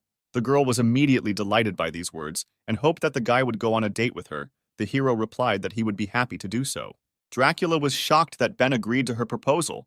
She thought that the guy was deceiving her. The hero replied not to worry. They would spend the best evenings of her life. The heroes went home, the next morning came, and Ben was already getting ready to go for a walk. Jenna told the guy to have fun, and he reminded her not to forget to keep an eye on that sneaky fish. Ben went outside and suddenly someone called his name. It was Dracula, who specially came to meet him, but she was dressed completely differently. The girl was wearing short shorts and a light t-shirt. Ben was surprised by this outfit and asked her why she was dressed like that. He hardly recognized her. The girl listened and thought that something was wrong and she looked strange. Dracula replied that she deliberately dressed up younger for today's date, but if the hero doesn't like her, she can come back and change her clothes. Ben blushed and replied that there was no point in doing that because she already looked beautiful. The guy realized that Dracula usually looks like an imperious ruler. He could not even think that she was actually a beautiful girl. The heroes got into the ruler's car and drove off to have a good time. Ben asked, "What are the plans for today?" The girl replied that today she wants to be just like an ordinary person. They will go to the place that Dracula always wanted to visit. However, she asked the guy not to laugh at her when they arrived. After some time, our heroes arrived at a beautiful, bright place. It was an amusement park. The girl explained that she always wanted to come here at least once, but because of her position, she was afraid of what people would say about her. The hero said that she chose a good place, because of one incident, he had also never been to an amusement park. The girl grinned and said that it looked like the guy also had a special life experience. At that moment, passers-by began to whisper. They recognized Ben and were wondering what kind of girl was walking next to him. The guy noticed this. He knew that Dracula was too worried about what people would say about her. He couldn't let her be recognized. That's why Ben suddenly grabbed the girl's hand so that no one would suspect anything. The guy said that he couldn't wait anymore, and Dracula blushed and was surprised that he took her hand so suddenly. The first attraction for the heroes was horses running in circles. Then they went to ride another attraction, but the heroes did not have much joy on their faces. The last attraction for today was a slide, from which the guy and girl went down without any joy.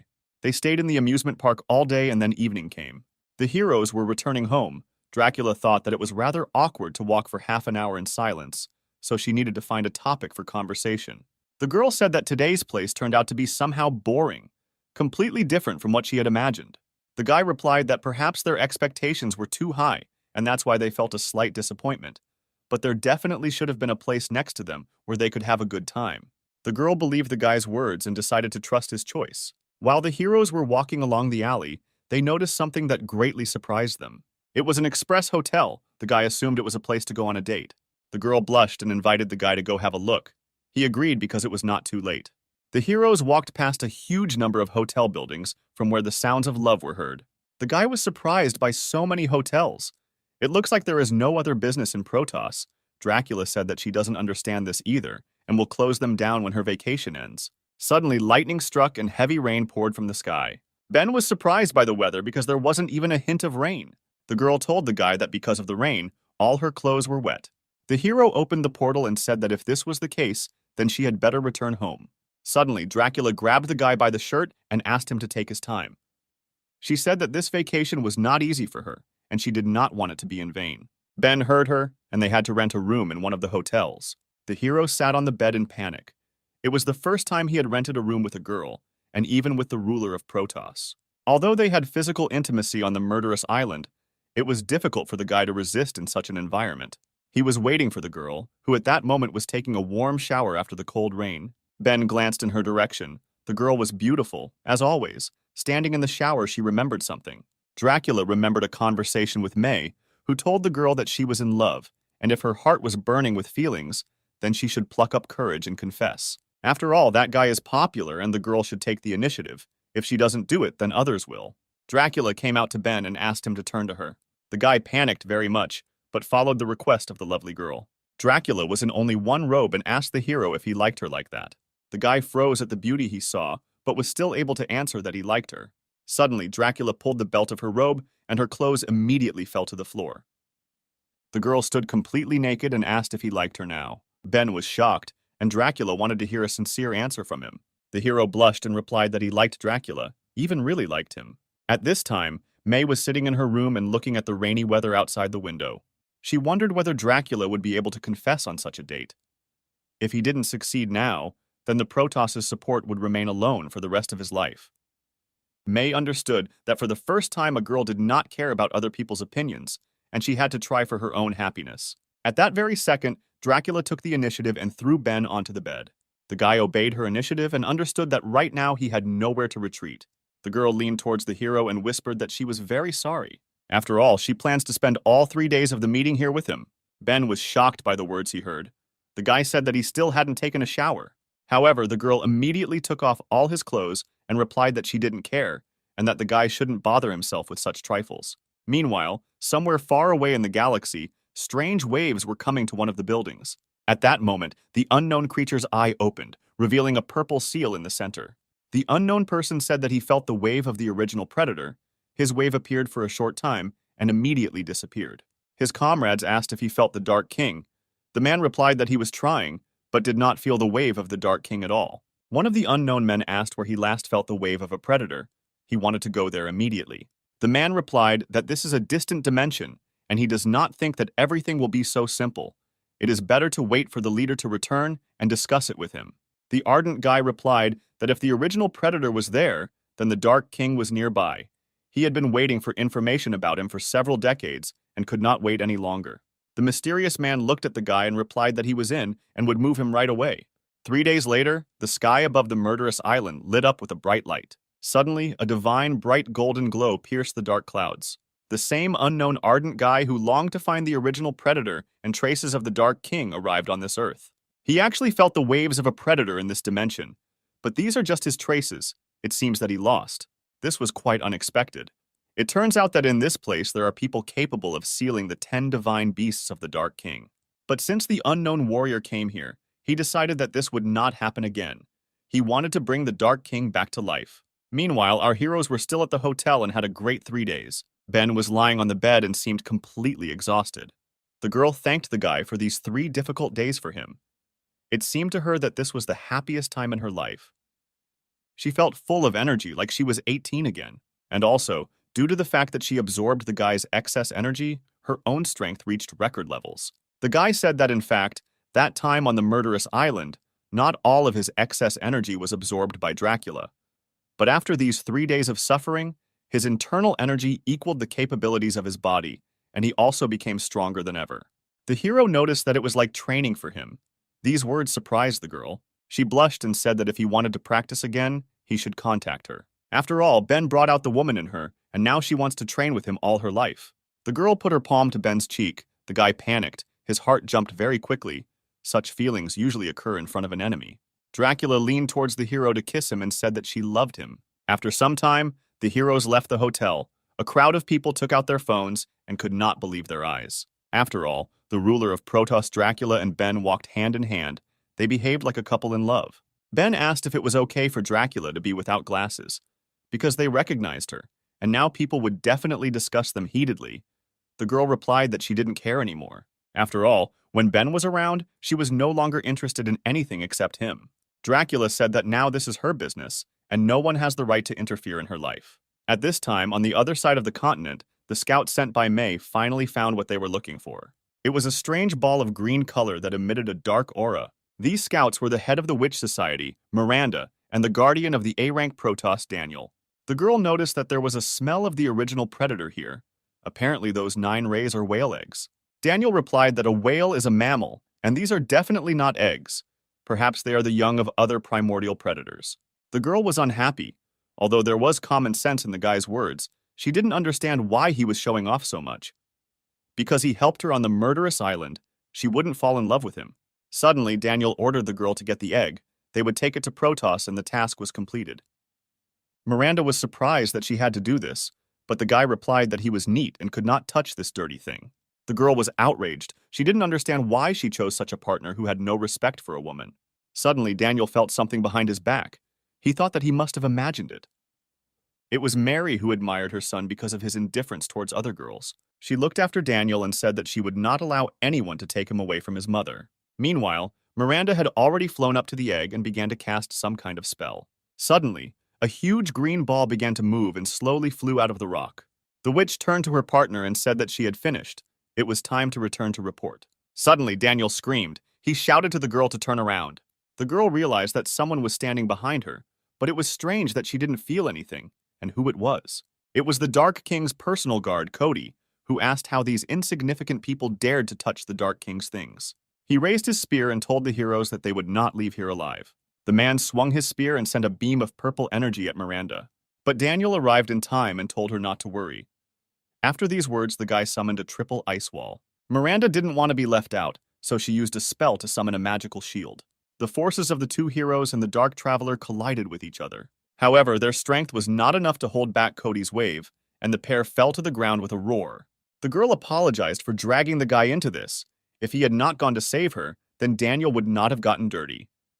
The guy replied that now is not the time to talk about such things. After all, the defender of the Dark King had already landed in front of them. He raised his hand, and immediately a green egg flew to him. Cody asked why they needed the things of the Dark King, and how the one who dealt with the original predator was connected with them. The guy added that if they answer his questions honestly, he will think about leaving them alive. Miranda understood that his strength was no match for them, and the two of them were not his opponents. Suddenly, Daniel rose to his feet and told the girl to leave, and he would figure out how to keep him here, otherwise none of them would survive. The guy said that if he died, he wanted Miranda to tell Mary that he had forgiven her a long time ago. At that moment, the girl burst into tears and told him that he was a fool. Cody noted that apparently they were not going to answer. This was not the wisest choice. If they were looking for death, then the warrior would help them. However, unexpectedly for the heroes, a huge flash of light appeared in front of them. Cody was surprised to see a strange woman in front of him who was furious. Mary stood in front of him, who asked the Dark Guard who he decided to help. Cody said that apparently another suicide bomber came to him, however. She is strong, much stronger than these two. The Dark King's guard suggested that it was she who dealt with the original predator. However, to his surprise, a girl's blow immediately flew into his face. Mary threw the enemy aside and told him that it was his mother who dealt with the predator. The guy flew away and hit the rock, where there was a strange egg. From such a force of impact, the rock immediately cracked. A moment later, it collapsed, and fragments of stones flew towards Cody. The furious mother told the guy that she was Daniel's mother, and if he dared to touch her son, then even if he were a god, she would not spare him. The heroes watched the battle, and Miranda noticed that the guy's mother was quite brave. Daniel asked his mother how she ended up here. Mary replied that she was just walking nearby by chance. Suddenly it dawned on her, and she once again understood the guy's words. The girl thought that she had misheard. Daniel had just called her mom. He hadn't called her that in years. She thought it was very sweet. Even though it was just one word, it gave her new hope. At that moment, Cody, buried alive, destroyed his prison and climbed out. He was furious. The guy had not felt the taste of a blow for a long time. This woman was able to interest him. She is strong, but she cannot defeat a predator. She is not the one he was looking for. Therefore, the guy decided that he had no reason to kill her. Cody suggested that this woman should unite, and then they could give birth to a high-quality generation. From such words, Mary became furious, and the veins of anger became visible on her face. The girl told him not to talk nonsense because he says such words, and after that wants a child from her. This is insulting. Suddenly, Mary beamed and said that she only needed one child, and that was Daniel. Miranda was surprised by such a strong attack from the guy's mother. It seems she really loves him very much. Cody watched the transformation and noticed that this energy seemed very familiar to him. Suddenly, snow-white angel wings appeared behind Mary. In front of the Dark Guard stood a transfigured Mary in the form of an archangel. The girl said that she had not used her ability for a long time. Now is a good time to practice and remember her youth. Cody replied that the power of the archangel is the power of the gift of light. Now he has reasons to kill Mary. At this time, at the Protoss Research Institute, Ben and Dracula looked at the huge body of the whale. The guy told the fish that his body was already ready. The original predator was delighted. It was a model made of titanium alloy. The fish considered its new body beautiful. Ben told him not to rush things, because this body is not his yet. He must tell the guy everything he knows about Dark Infinity, and only if the hero is satisfied, he will give this body to the fish. The original predator apologized to the master. He said that no one could resist titanium armor. The predator began his story. He said that a long time ago, primordial chaos reigned everywhere, and at the same time, two great deities were born.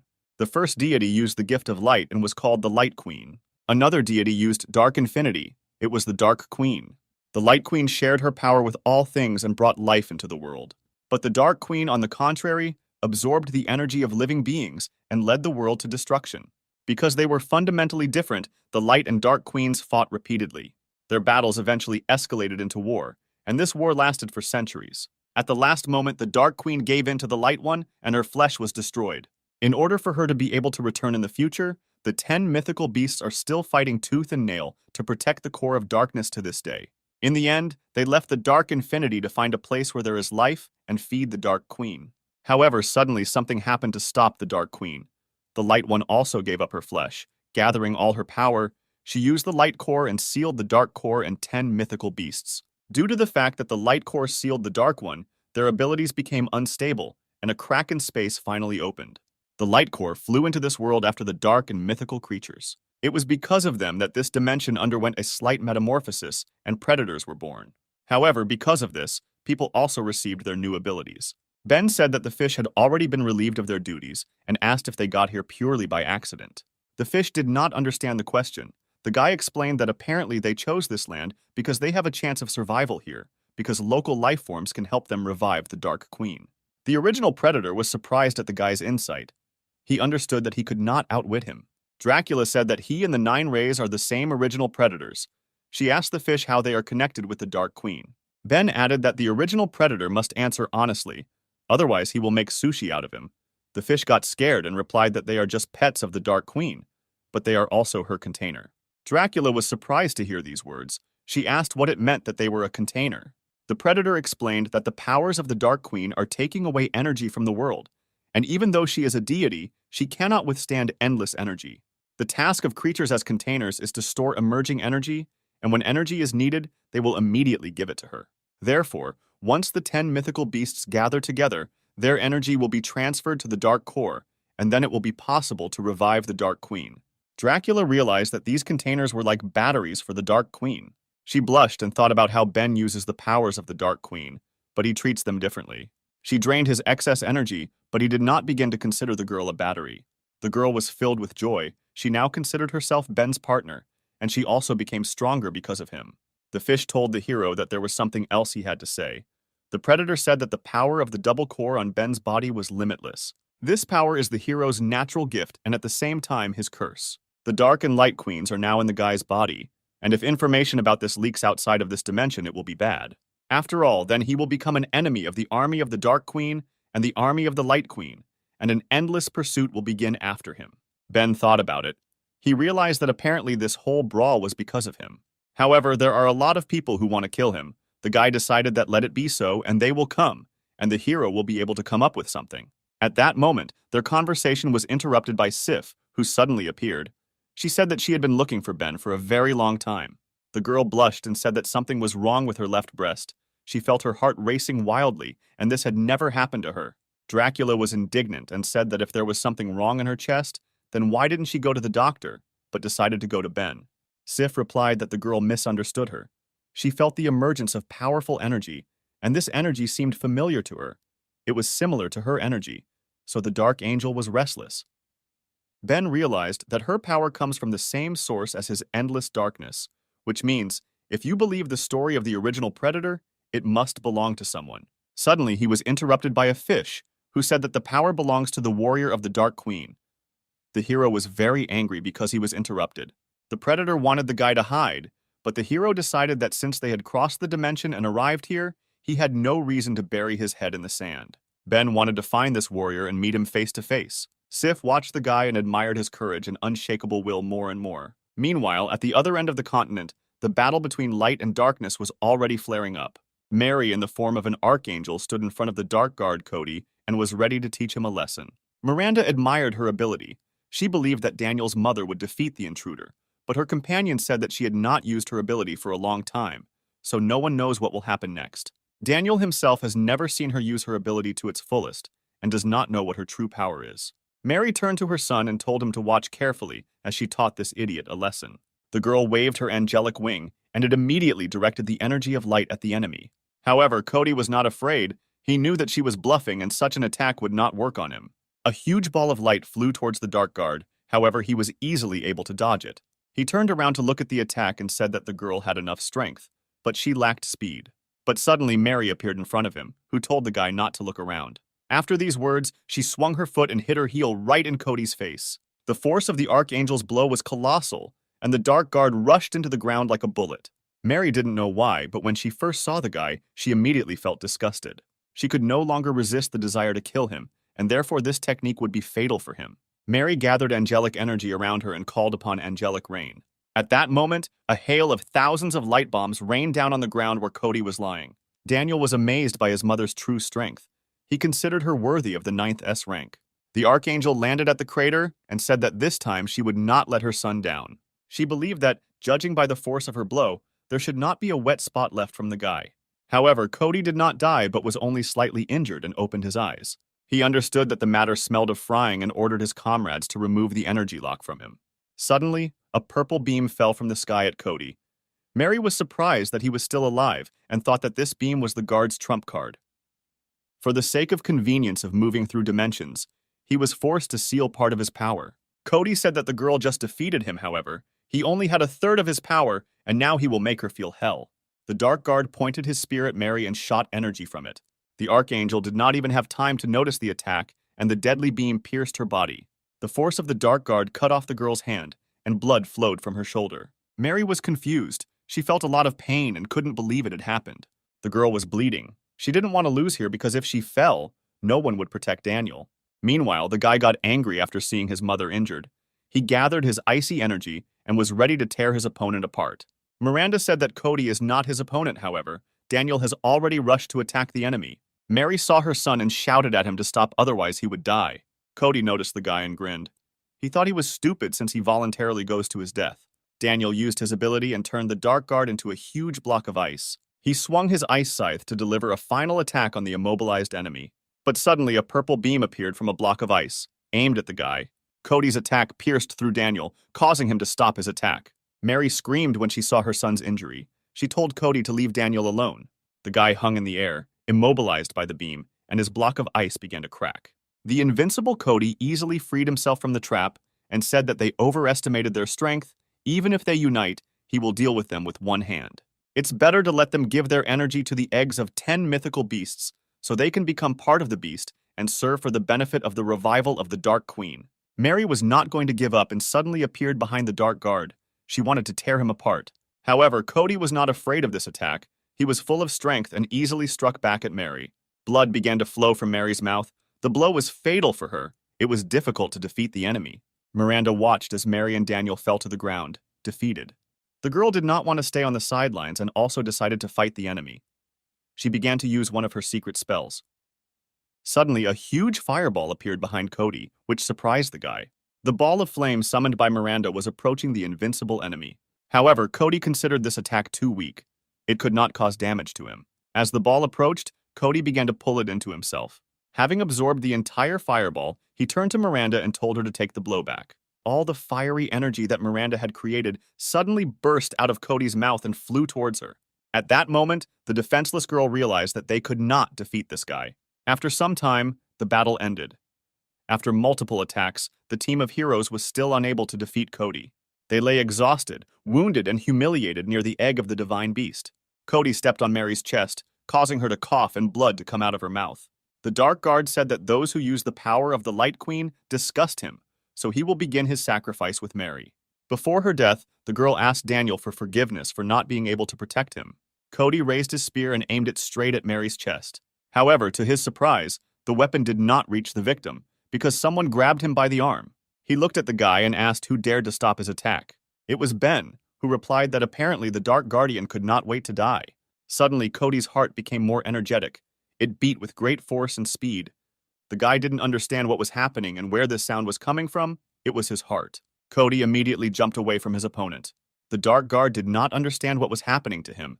He did not want to believe that he was afraid of this guy unknown to him. In addition, he felt that this man had very strong hands. In appearance, he is completely ordinary. But for some reason, deep down in his soul, Cody was afraid of him. He also had a strange aura. It is both familiar to the Dark Guard and hated by him. Mary turned with difficulty to her son and asked him not to die. Daniel at that moment lay unconscious and could not answer anything. Ben asked the enemy if he was a warrior of the Dark Queen. Cody was surprised that he knew who he was. The guy suggested that it was this man who killed the original predator. Suddenly, a huge whale appeared in the sky, and someone on its back shouted that they would take care of the wounded while the hero fought with this bastard. Cody looked up at the sky and was surprised to see the original predator. He couldn't believe he wasn't dead, and didn't understand where these two girls were coming from. From one of them came the power of light, and from the other the same as from the Dark Queen. But for some reason they stood calmly next to each other. Ben didn't wait and immediately jumped towards his opponent. Cody did not have time to react to such speed and received a powerful blow to the stomach from the hero. The Dark Guard did not understand where an ordinary person had such speed. From the force of the blow, Cody flew quite far and punched right through the rocks along the way. Finally, he crashed into a rock and stopped. The guy noticed that not only the speed was at the level, but also the force of the impact was at its best.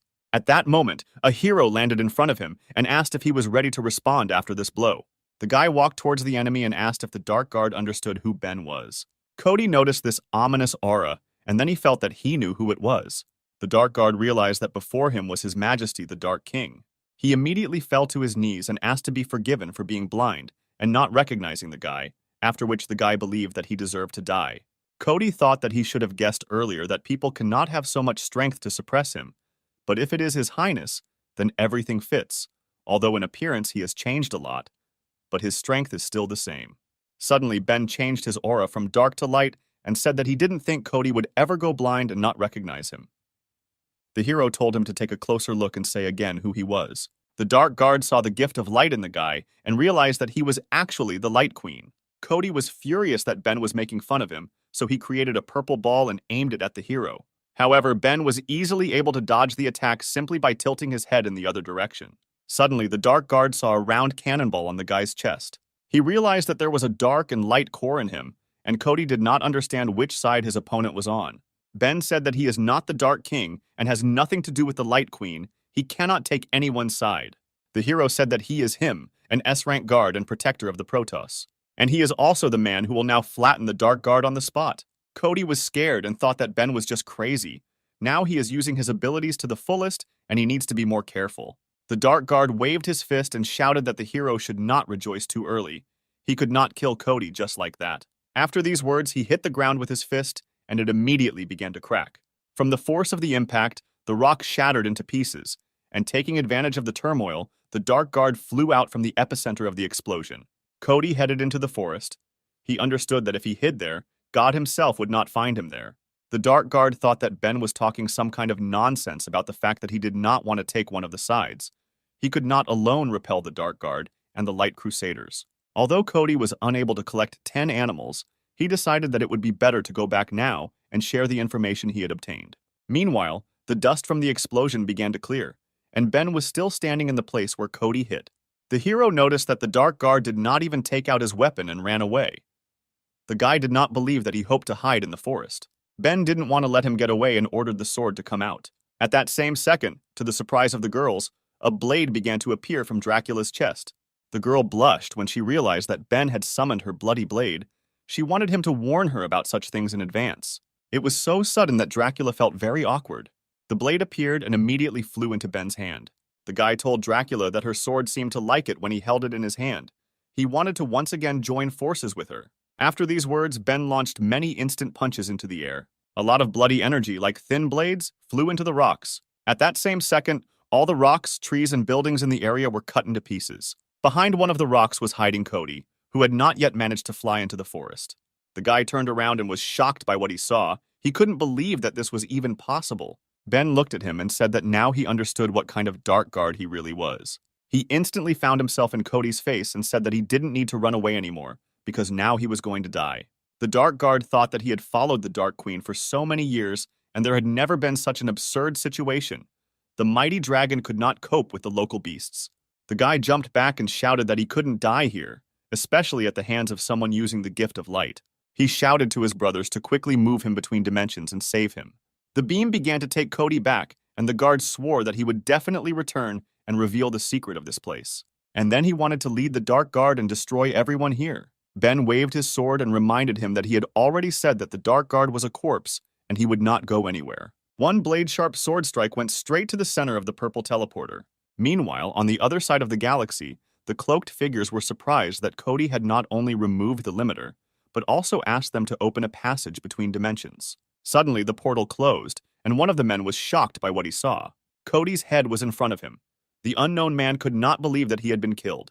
One of them said that the guy was told to wait for the main ones, but he again decided to act alone. The second figure said that Cody's power did not reach the platoon leader, but he was still a strong guardsman, and she did not think that he would die like that. The girl was surprised that in that dimension, there were such strong people who not only killed the guy, but also sent his head away. Suddenly, the girl took off her robe and emerged into the light. It was the right-wing defender of the Dark Guard, Peggy, who said that this was a pure provocation and no one other than the Crusaders had ever dared to oppose them. The girl ordered to quickly gather all the squad leaders. She could not allow anyone to underestimate the army of the Dark Queen. When the general returned, they would enter the portal and avenge Cody. Meanwhile, Ben watched the purple energy coming out of Cody.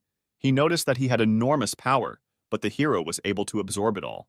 Dracula flew up to the guy and said that she could help him with the absorption, but Ben managed it on his own. The guy asked how the wounded were doing. The girl replied that she had already stopped the bleeding and their lives were safe. Sif had already taken them to the hospital. The girl also said that if Ben had already defeated the enemy, then let him return her sword to her. After all, this sword is part of her body, and when a guy squeezes it in his hand, she becomes weaker and lethargic. Ben apologized to Dracula for taking her item without permission. Night fell. Our heroes remained near the egg of the original predator and talked about the past battle. Dracula said that because when they killed the Dark Guard, they actually declared war on them. It wasn't worth doing. But Ben said that they had already discovered them, and whether he killed Cody or not, nothing would have changed. If they were afraid, then the Dark Army would kill them right here, and in addition, the Protoss would suffer. Therefore, the guy decided to send them the head of the guard so that they would be scared, and the heroes would gain time. Dracula admired the fact that the guy thought through the plan so quickly and deeply. She asked how the hero plans to prepare. Ben replied that they need to awaken this egg and then subdue all the original predators. Once they receive their power, the chances of victory will be higher, and they will also have the opportunity to contact the Dark Queen. Dracula was surprised by these words. She did not believe that negotiations with the Dark Queen were possible. Ben replied that this was just his guess, and if they succeed, they can avoid disaster, but if it doesn't work out. He didn't have time to finish because Dracula jumped up and said that she would destroy them all, and no one would dare lay a finger on the hero when she was nearby. She asked the guy to tell him how to awaken this egg, and Dracula would definitely help him. Ben got a little worried and said that they needed to go to the land of women for Lillian. The answer surprised Dracula. She did not understand why they should fly to her. Meanwhile, in the land of women, it was a quiet and peaceful night. Lillian was taking a bath and reasoning that many days had already passed, but for some reason Ben had not yet come for her. He promised to come in 20 days, but he is still not there, and now Lillian must play with herself. She did not believe that the guy would refuse such a thing. Suddenly, a portal appeared behind her, from which Ben came out and said that he would not refuse. The guy held a huge egg in one hand and told the girl that he had come to her right now. The girl was delighted with the appearance of the guy. He came to her at the right moment. Lillian shouted at Ben to throw this huge meatball aside because now they would fulfill his promise. The girl looked depraved. She invited the hero to swim with her in this water. Suddenly, she heard another girl's voice saying that she wanted too much. It was Dracula who declared that they had not visited the distant land of women to watch the two of them take a bath. Lillian blushed. She assumed that Dracula wanted to do this threesome. Dracula was surprised that the girl could say such shameful things, but Lillian did not understand what she was afraid of. After all, she had already noticed that Dracula was not breathing evenly in Ben's direction, and the head of the country of women was not greedy and had nothing against triple bathing. Lillian said the more people the merrier. Dracula replied that this was ridiculous, because she could not share the guy she liked with another woman, and besides, the ruler of Protoss could not swim in such a small pond. However, after a while they finally took off their clothes and went swimming. Dracula was enjoying the bath. She could not have imagined that such a small body of water had its own special charm. Lillian replied that it was difficult to describe and could only be felt. She asked if she and Ben were swimming together.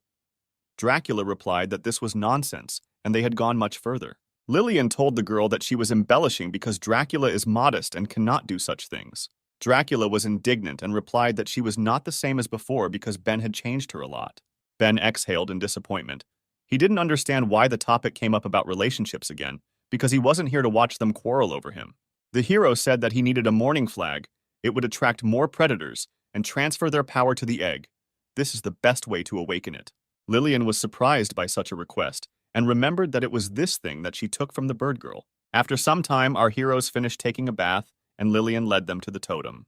She recalled that to activate this flag, fresh blood is needed, so it will begin to attract predators from all over the area. Dracula said that this was not a problem for her and used the blood rush ability. The enchanted object began to fill with fresh blood, which the girl called upon. At that moment, his scarlet aura and smell spread throughout the area. Ben praised the girls and said that now all that remains is to wait quietly. He only needs energy from these predators.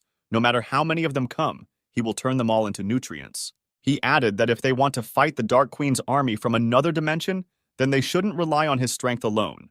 The hero not only wants to subjugate all the original predators, but also share his power with as many people as possible. He wants to give a piece of his power to Dracula because she is a strong guardian.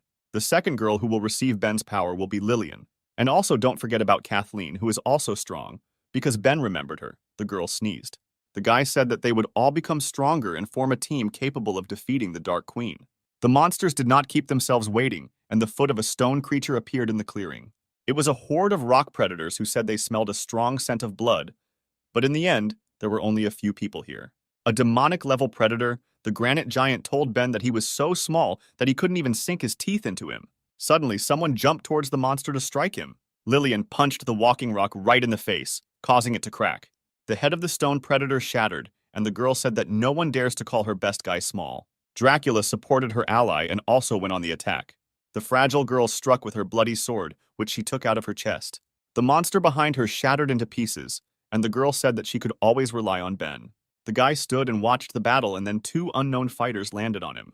The hero turned his head and noticed that high-level guys had finally come to him. One of the figures with a tail said that it was not in vain that they were attracted here, because the devil's flag was located here. It was a divine-level predator, a twin cat. She asked why they lured so many predators here. Her sister, also a divine-level predator, told her not to talk to Ben. They would kill him first and then talk. Ben answered the girls that this was a strong statement. Let them better show what they are capable of. The red cat asked the hero where he got such confidence, as if he knew that he would defeat them. Suddenly, the girl fell on all fours. She decided to show the guy her strongest copycat cat attack. After these words, she rushed to attack the enemy with lightning speed. Its speed was colossal. It jumped from side to side and could not be seen by the human eye. Ben followed the movements and praised the predator for her insane speed. The white cat said that to achieve such speed, her sister trained a lot. She is the most purposeful person she knows. But more importantly, she has huge breasts, and this greatly limits her movements. But she was able to develop such high speed despite her natural gift. The red cat continued to jump around the hero, and her sister was sure that she could not lose. Suddenly, the girl appeared behind Ben and prepared to strike him with her claws.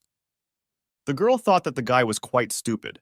Apparently, he was shocked by her speed and did not know where to look. However, Ben easily grabbed the girl's leg, which greatly surprised her. Holding her leg, he directed her straight into the ground. The red cat did not expect such an outcome. The girl landed and lost consciousness. The hero apologized for such a strong blow. The guy believed that he had overdone it. The white cat was afraid for her sister. She tried to talk to her. However, all her efforts were in vain, because the girl did not come to her senses and foam was already appearing from her mouth. The white cat became completely angry and began to concentrate power in her claws to tear Ben into pieces. The girl waved her hands and blows cutting through the air flew towards the guy. Ben calmly looked at his opponent and said that this was a cool ability. However, the guy was able to easily dodge him by keeping his hands in his pockets. The girl's claws never reached the hero, and he said that the strength is great, but it lacks speed. The white cat was furious that Ben dodged so easily. She knew it was time to use her secret ability. The girl raised her hand and began to create a blue vortex. However, before she had time to use her ability, Ben found himself behind. The guy said that the cat should not waste her last strength, and it was better for them to finish now. After these words, the hero hit her on the neck with his hand, causing her to fall to the ground. That evening, the predators in the vicinity of the Country of Women were completely exterminated by 3 people. Ben absorbed all the power of these predators. His abilities acquired an incredible level. In the clearing where the divine predators were, 2 small cats appeared. Dracula saw these cute cats and her eyes lit up. She asked if she could take them home. Ben replied that if she likes them, then let the girl take them. The guy absorbed all the energy from the predators, and that's why they became like that. But we shouldn't forget why they were here. Ben turned to the egg and said that the time had come. The time has come to give energy to the egg of the original predator and awaken it. Lillian was a little worried. She asked if they let him out if he would be a problem. Dracula blushed because she remembered what happened after defeating the previous predator and said that in addition to problems, something indescribable could happen. Lillian asked why she was happy. Dracula replied that the swordswoman still wouldn't understand. Ben coughed, reminding himself, and said that it was time to start, and he needed help. The ritual began. The power was gradually transferred from Ben to the original egg. The guy said that now it is necessary to precisely control the energy. As soon as the monster begins to be reborn, he will immediately stop in order to control it after awakening. The egg was almost filled with dark energy, and Ben commanded the predator to leave the dungeon. Suddenly, the huge ball began to crack and steam began to come out of it. As soon as the egg opened a little, a creature flew out of it like a bullet and rushed into the sky. The girls looked at the creature and did not understand whether they succeeded or not. A huge eagle appeared in the sky. Its wings were blue, and its eyes glowed with a bright glow. The blue bird said that she had not seen the sky for a long time and did not expect that there would be a chance to fly skyward again. Dracula noticed that the creature was so happy about freedom that he didn't even notice that they were standing there. Ben got tired of waiting and told the predator to come down and meet the new owner, who gave him freedom. The bird was indignant at such words. He said that if a bunch of people freed him, this does not mean that they can control and command him. The original predator added that he has only one master, and this is the Dark Queen. Dracula told him to first understand the situation because all the energy in his body was collected by them. Lillian was infuriated by the arrogance of the predator. She said that she didn't care, and the girl would finish off this bird in a couple of minutes. Ben calmly answered the creature that apparently he did not understand who decides here, and the guy is only giving him one chance. Suddenly, a purple, ominous aura appeared around the hero. He asked again whether the predator recognized him or not. The blue bird looked at the column of energy and could not believe that a person had evolved to such a level. However, his recognition could not be achieved by force alone. The creature decided to use supervision. This power is so powerful that it allows you to see the very essence of things. Lies, truth, conspiracy, deceit, past life and present. The predator can see everything, and even God will show his true face in front of him. As for ordinary people, one glance is enough for him to see their underwear. The original predator activated his supervision and began to size up the people standing in front of him. First, he looked at Lillian, who did not understand why the bird was looking at them for so long. Then he looked at Dracula, who said that she was embarrassed by this look, as if all her secrets had become reality. The original predator did not see anything interesting in the girls and considered them quite ordinary. He then looked at Ben and saw a light and a dark core in him. The bird couldn't believe that the guy had a light and a dark queen inside him at the same time. Besides, this man has practiced so much it's unthinkable. Every guy would like to go through such practice. Suddenly, a male voice interrupted the predator and told him to stop looking. The huge silhouette of Ben told the predator to answer the question he asked him, but the bird felt strong pressure on himself. He understood that he was unable to refuse the guy. The predator concluded that Ben is good enough to compare with the Dark Queen, but it is impossible to surpass her. Suddenly, the bird began to rise into the sky. The heroes thought that he wanted to fly away.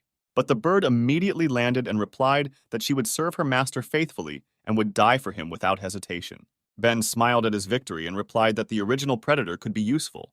Ben gave the most difficult task to the conquered primordial predator, the rock bird. The great and terrible primordial predator must guard the three heroes while they rest. Ben told his companions that, apart from the energy that he gave to the rock bird, he still had a lot of extra strength left. Now it's Lillian and Dracula's turn. The guy wants to make them stronger. These words immediately turned Lillian on. She asked Ben to start quickly because the girl was tired during the evening, and she needed the guy to restore her strength. Dracula blushed and said that it might be difficult for 3 people to practice. She asked if they could do it one at a time. Besides, she had never made love outdoors before. Lillian asked the girl why she was so boring, because she had recently said that she had become more proactive and that she and Ben had fallen in love with each other outdoors. She added that the grass here is much softer than the bed in the ruler's house, but if she doesn't want it, then so be it. Lillian quietly whispered that she could fight Ben one-on-one, and Dracula would only watch on the sidelines. At that same second, modest Dracula shouted that she would never allow this to happen. The girl promised that she would try hard, and that training with 3 of us was actually not bad either. Ben warned the girls in advance that he now has a lot of strength and difficulties may arise during the training process. The girls agreed to fight the difficulties. They couldn't wait to get started.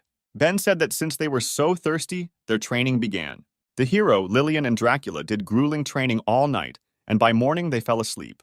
Morning came and the sun had already risen high, and the local roosters began to wake up everyone in the area. Our heroes also woke up. Lillian was happy about the new day. She felt that her body was filled with Ben's energy. Dracula supported her by saying that she had never felt so cheerful, and perhaps she could now compete with Kevin in strength. The guy noticed that the girls were happy with the training, but he wanted to evaluate the result in practice. Ben asked them to concentrate and release as much energy as possible so he could see how strong they had become. The two girls stood up and began to gather their energy around them. Dracula asked Ben to look at her result. The girl was not at all lazy that night. Lillian said that she worked harder than anyone and would not disappoint the guy. The powers of the two warriors began to turn into two huge yellow balls of energy. The rock bird did not understand what was happening. She thought it was an earthquake. Ben was pleased with the result. The guy understood that if he helped everyone prepare to this level, then they would have a chance against the Dark Guard. The girls released their power, and after a while it began to dissipate, and craters were visible under them. Lillian was surprised by this result of practice. The warrior noticed that she had become much stronger again. Suddenly, Dracula told her not to rejoice ahead of time. The girl smiled sarcastically because it looked like she was trying harder than she was. They stood in the center of two craters, but Dracula's was much larger than Lillian's. The head of the country of women was indignant and replied that Dracula was initially stronger than her, and therefore it is normal that her crater is larger. However, if Ben does not like the result of the practice, then she can ask the guy for additional lessons. Meanwhile, in the City of Nights, everything was quiet and calm. Kathleen sat on the roof of the house and thought that this night was dragging on too long, and it would be great if there was a person nearby with whom she could relax. She believed that there was the most beautiful view in the city because on the rock she was looking at, there was a picture of Ben. The girl admired the guy and considered him truly beautiful, even though it was only a stone sculpture. Lisa suddenly appeared, overjoyed that she had finally found Kathleen. She didn't understand why the girl was blushing, but then it became clear to her when she looked at the stone statue of Ben that Kathleen had made. The girl wondered if there were people who blush in front of a sculpture. The two friends looked at the statue all evening, and Lisa noticed that it was really beautiful. It was just a stone statue, but her soul immediately felt joyful. Kathleen reminded her of what she had just said. The queen replied that she was short-sighted. Thanks to the portal that Ben installed, the city has overcome difficult times, and people's lives are also getting better. Kathleen supported her and said that if it weren't for the hero, then perhaps their city would have already been occupied by those employees. Lisa also missed her boyfriend. Although this statue is well made, it cannot replace a real person. Suddenly, the queen asked her friend if she and Ben had been physically intimate. This question shocked the girl, and Lisa said that if she didn't want to answer, then apparently nothing had happened. But then Kathleen shouted that they already had everything. The girl blushed and added that they had already had physical intimacy a couple of times. Lisa was surprised by these words and said that 2 whole times was too much. She was jealous of Kathleen. After all, she had only one time when she was sick, and it was only a short kiss. Suddenly, Ben appeared behind the girls, happy that they were both here. The girls were surprised to see the guy they were talking about a few minutes ago. The hero was sitting on the roof of the house with a mourning totem. He asked why they were still awake at such a late time. Seeing her beloved guy, tears immediately appeared on Kathleen's face. She immediately threw herself into the hero's arms and shouted that she missed him very much. Ben did not expect such a reaction from the girl and was very surprised by this. Lisa watched Kathleen and was sad that she was ahead of her. In the darkness of the night, the girl attacked the guy and immediately threw him to the ground. Ben looked in surprise at Kathleen, whose hand was on his pants. He asked her what she was doing and whether she understood where her hand was now. The girl did not understand what he was talking about and what was wrong with her hand. But suddenly she felt something hard and a strange sensation that she felt. At that moment, the girl came to her senses and realized that she had grabbed the wrong thing. The guy told the girl that it hurt him a little in this position. Confused, Kathleen instantly jumped away from the hero, very panicked. The girl blushed and sincerely asked for forgiveness for the fact that she could not resist. She believed that it was her fault, and she really didn't want to grab the hero in that very place. The guy told her to calm down because he wasn't in pain anymore, because this wasn't the first time. Hearing these words, Lisa stood in a stupor. She could not believe what Kathleen had just done. And besides, this was not the first time they had done this. Ben added to his words by saying that besides this, they were doing something cooler. Kathleen immediately shrank and told him not to say such things because she was very timid and shy. Lisa looked at the couple in love and listened to all these conversations, which shocked her more and more. She couldn't believe that they were doing something even cooler. The queen wanted to know what it was. In her imagination, the guy and girl were lying in bed and talking about how they could go even further. At the same second, they take off each other's clothes and begin to caress. At this moment, Lisa's defenses collapsed, and she completely went crazy. Kathleen noticed that something was happening to Lisa. She looked very devastated. Lisa fell to her knees and could not understand why she lost in love to Kathleen. The girl considered herself unattractive. Suddenly, Ben said that he actually came today to ask not only for Kathleen's help, but also for Lisa's, because he wants to create an outstanding army. The girl didn't understand why the guy was inviting her to join his army, because she didn't know how to fight. Ben replied that it doesn't matter, because the queen can predict the future, and if she has more powers, she will be able to see the future further. The guy wanted to try it first, and then it would become clear that if people with abilities become stronger, then these skills can be developed endlessly. However, before this he still has a matter to deal with. The hero asked Kathleen to give him a sword. It wasn't long after he took the sword and did something. The girls' eyes shone from what they saw. They really liked what they saw. Ben landed next to them and asked if he had gotten better at wielding a sword. The guy carved portraits of Kathleen and Lisa out of the rock right next to his portrait. Kathleen said that they looked as if they were alive. She believed that this required not only excellent swordsmanship, but also artistic skills. Ben asked the girls to stop praising him. He just used to take art classes, that's all. Kathleen wondered why he decided to make their heads next to his. The guy replied that he thought his head was too lonely on the mountain, so he decided that the girls should be nearby. Kathleen was confused by these words.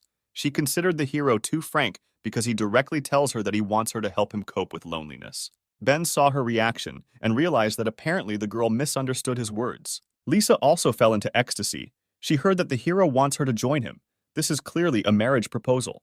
Obviously, he was in love with Kathleen just now, and she didn't know if it was worthy to fall in love with people like that in the blink of an eye.